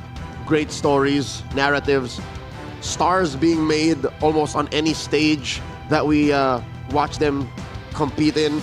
I am honored to be at your service every stage that I'm a part of. Thank you so much. Thank you, Lafel. Congratulations for Philippines getting gold as well as silver. To both of us. To both of us.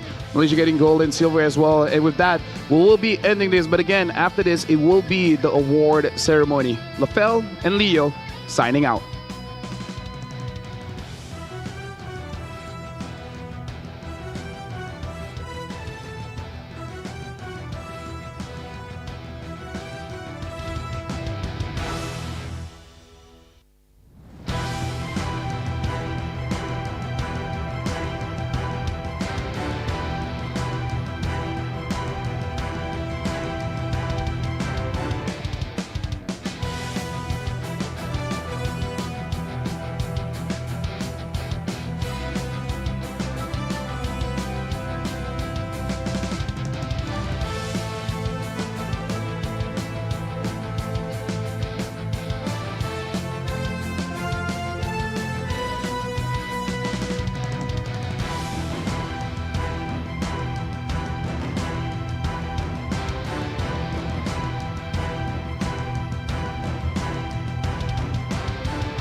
team of Mobile Legends Bang Bang competition here at the 33rd SEA Games in Bangkok, Thailand. ค่ะ ซึ่งเรานะคะอยู่ที่การแข่งขันซีเกมครั้งที่ 33 ณ กรุงเทพมหานครประเทศไทยค่ะ เพื่อเป็นการเชิดชูเกียรติแห่งความสำเร็จของนักกีฬาทุกท่าน ในโอกาสนี้เราจะประกาศประเทศของผู้ที่ทำผลงานได้ยอดเยี่ยมในการแข่งขันครั้งนี้ค่ะ ขอให้ทุกท่านต้อนรับนักกีฬาเพื่อที่จะขึ้นสู่เวทีและรับเหรียญรางวัลค่ะ To honor the outstanding achievements of all athletes, we will now announce the medalists of this event.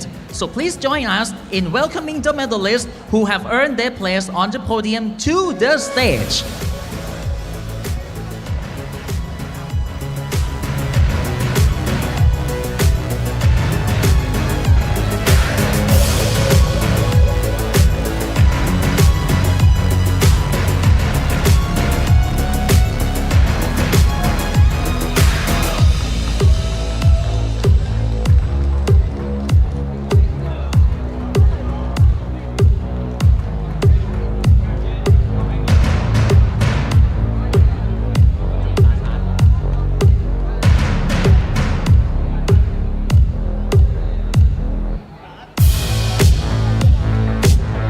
สำหรับผู้ทรงเกียรติที่มอบเหรียญประเภททีมหญิง ขอเรียนเชิญคุณเจนบาซาส National Olympic Committee of Philippines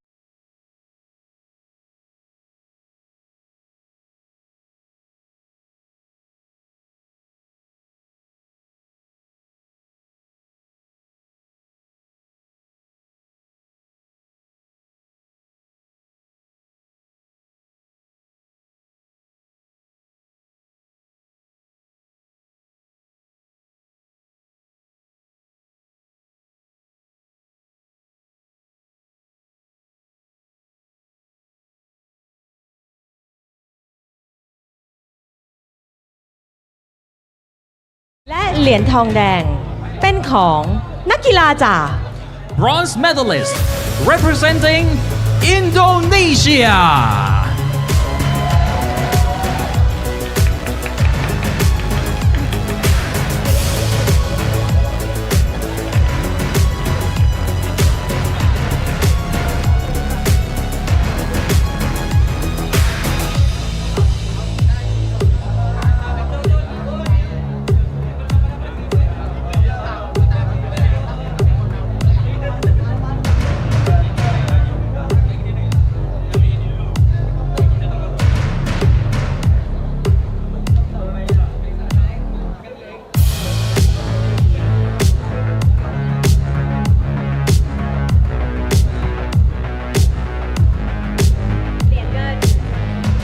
และเหรียญเงินเป็นของนักกีฬาจาก Silver medalist representing the Philippines.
และเหรียญทองเป็นของ Gold medalist and SEA Games champions representing Malaysia.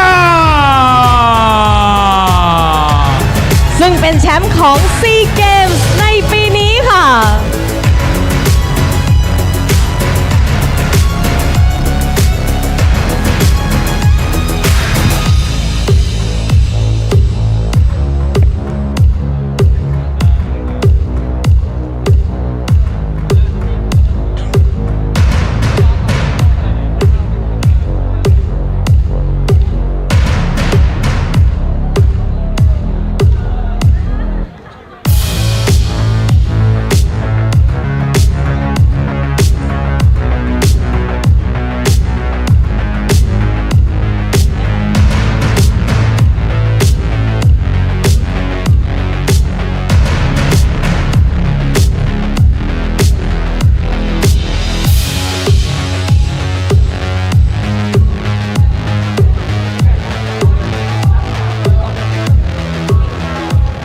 เกียรติคะขอเชิญทุกท่านลุกขึ้นยืนและหันหน้าไปทางเดียวกับนักกีฬาเพื่อรับฟังเพลงชาติของประเทศมาเลเซียไปพร้อมๆกันค่ะ Everyone, if you are able to, please stand up in the same direction of the medalist for the national anthem of Malaysia.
และขอเชิญทุกท่านที่อยู่บนเวทีร่วมถ่ายภาพเป็นที่ระลึก May I now invite everyone on the stage for a commemorative photo.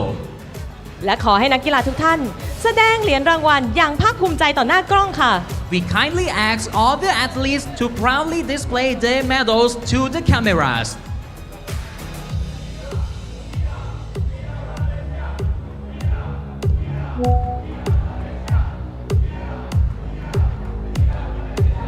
We are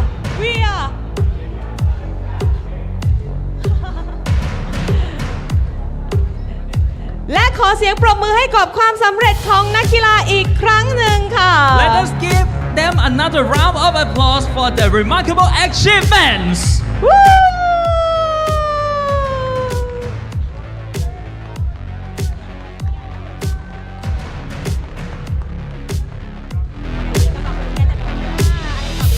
และลำดับต่อไปนะคะ เราจะเป็นการถ่ายรูปของนักกีฬาค่ะ อ้าว please take a look at the camera. Please take a look at the camera and you can show your medals. You can proudly show your medals. Look at the center of the still camera. ทุกท่านคะ big smile with a big smile. Please show your proud to the camera.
Applause.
บ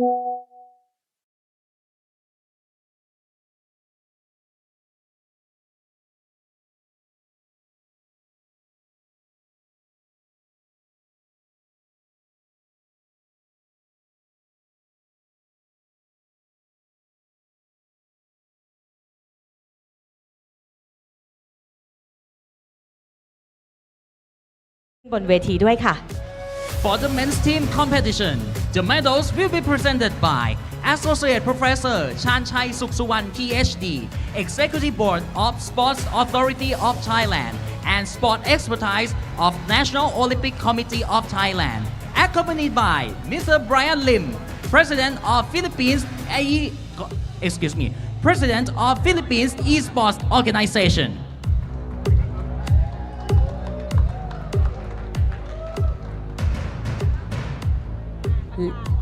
เหรียญทองแดงเป็นของนักกีฬาจาก Bronze medalist representing Indonesia.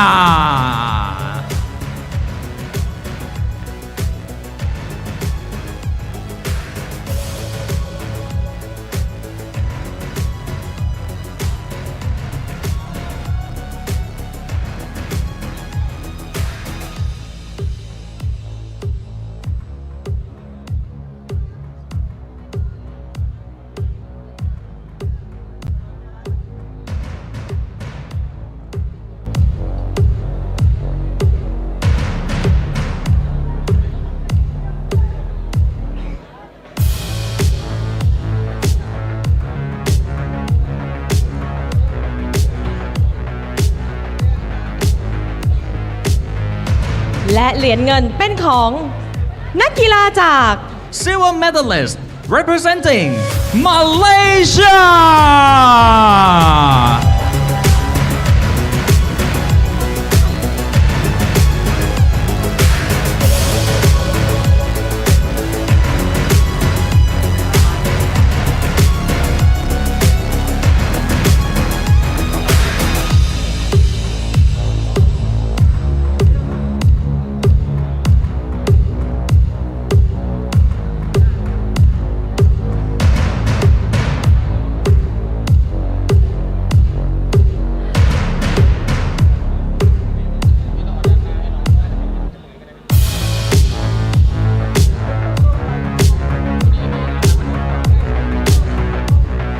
เหรียญทองและแชมป์ซีเกมส์เป็นของนักกีฬาจาก Gold medalist and SEA Games champions representing the Philippines.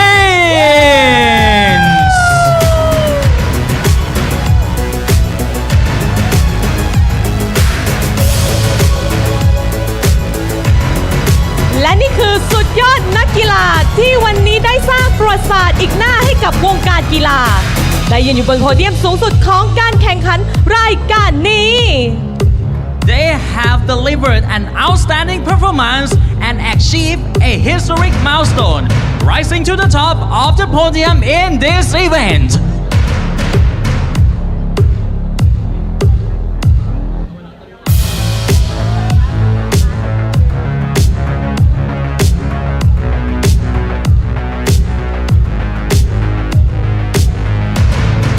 ลำดับต่อไปขอเชิญทุกท่านลุกขึ้นยืนและหันหน้าไปทางเดียวกับนักกีฬาเพื่อรับฟังเพลงชาติของประเทศฟิลิปปินส์ไปพร้อมๆกันค่ะ Everyone, if you are able to, please stand up in the same direction of the medalist for the national anthem of the Philippines.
เวทีร่วมถ่ายภาพเป็นที่ระลึก May I now invite everyone on the stage for a commemorative photo.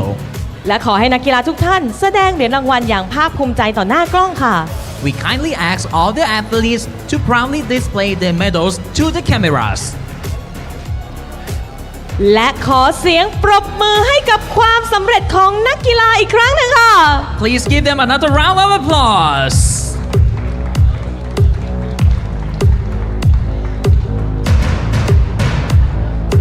ขอแสดงความยินดีกับนักกีฬาทุกท่านนะคะ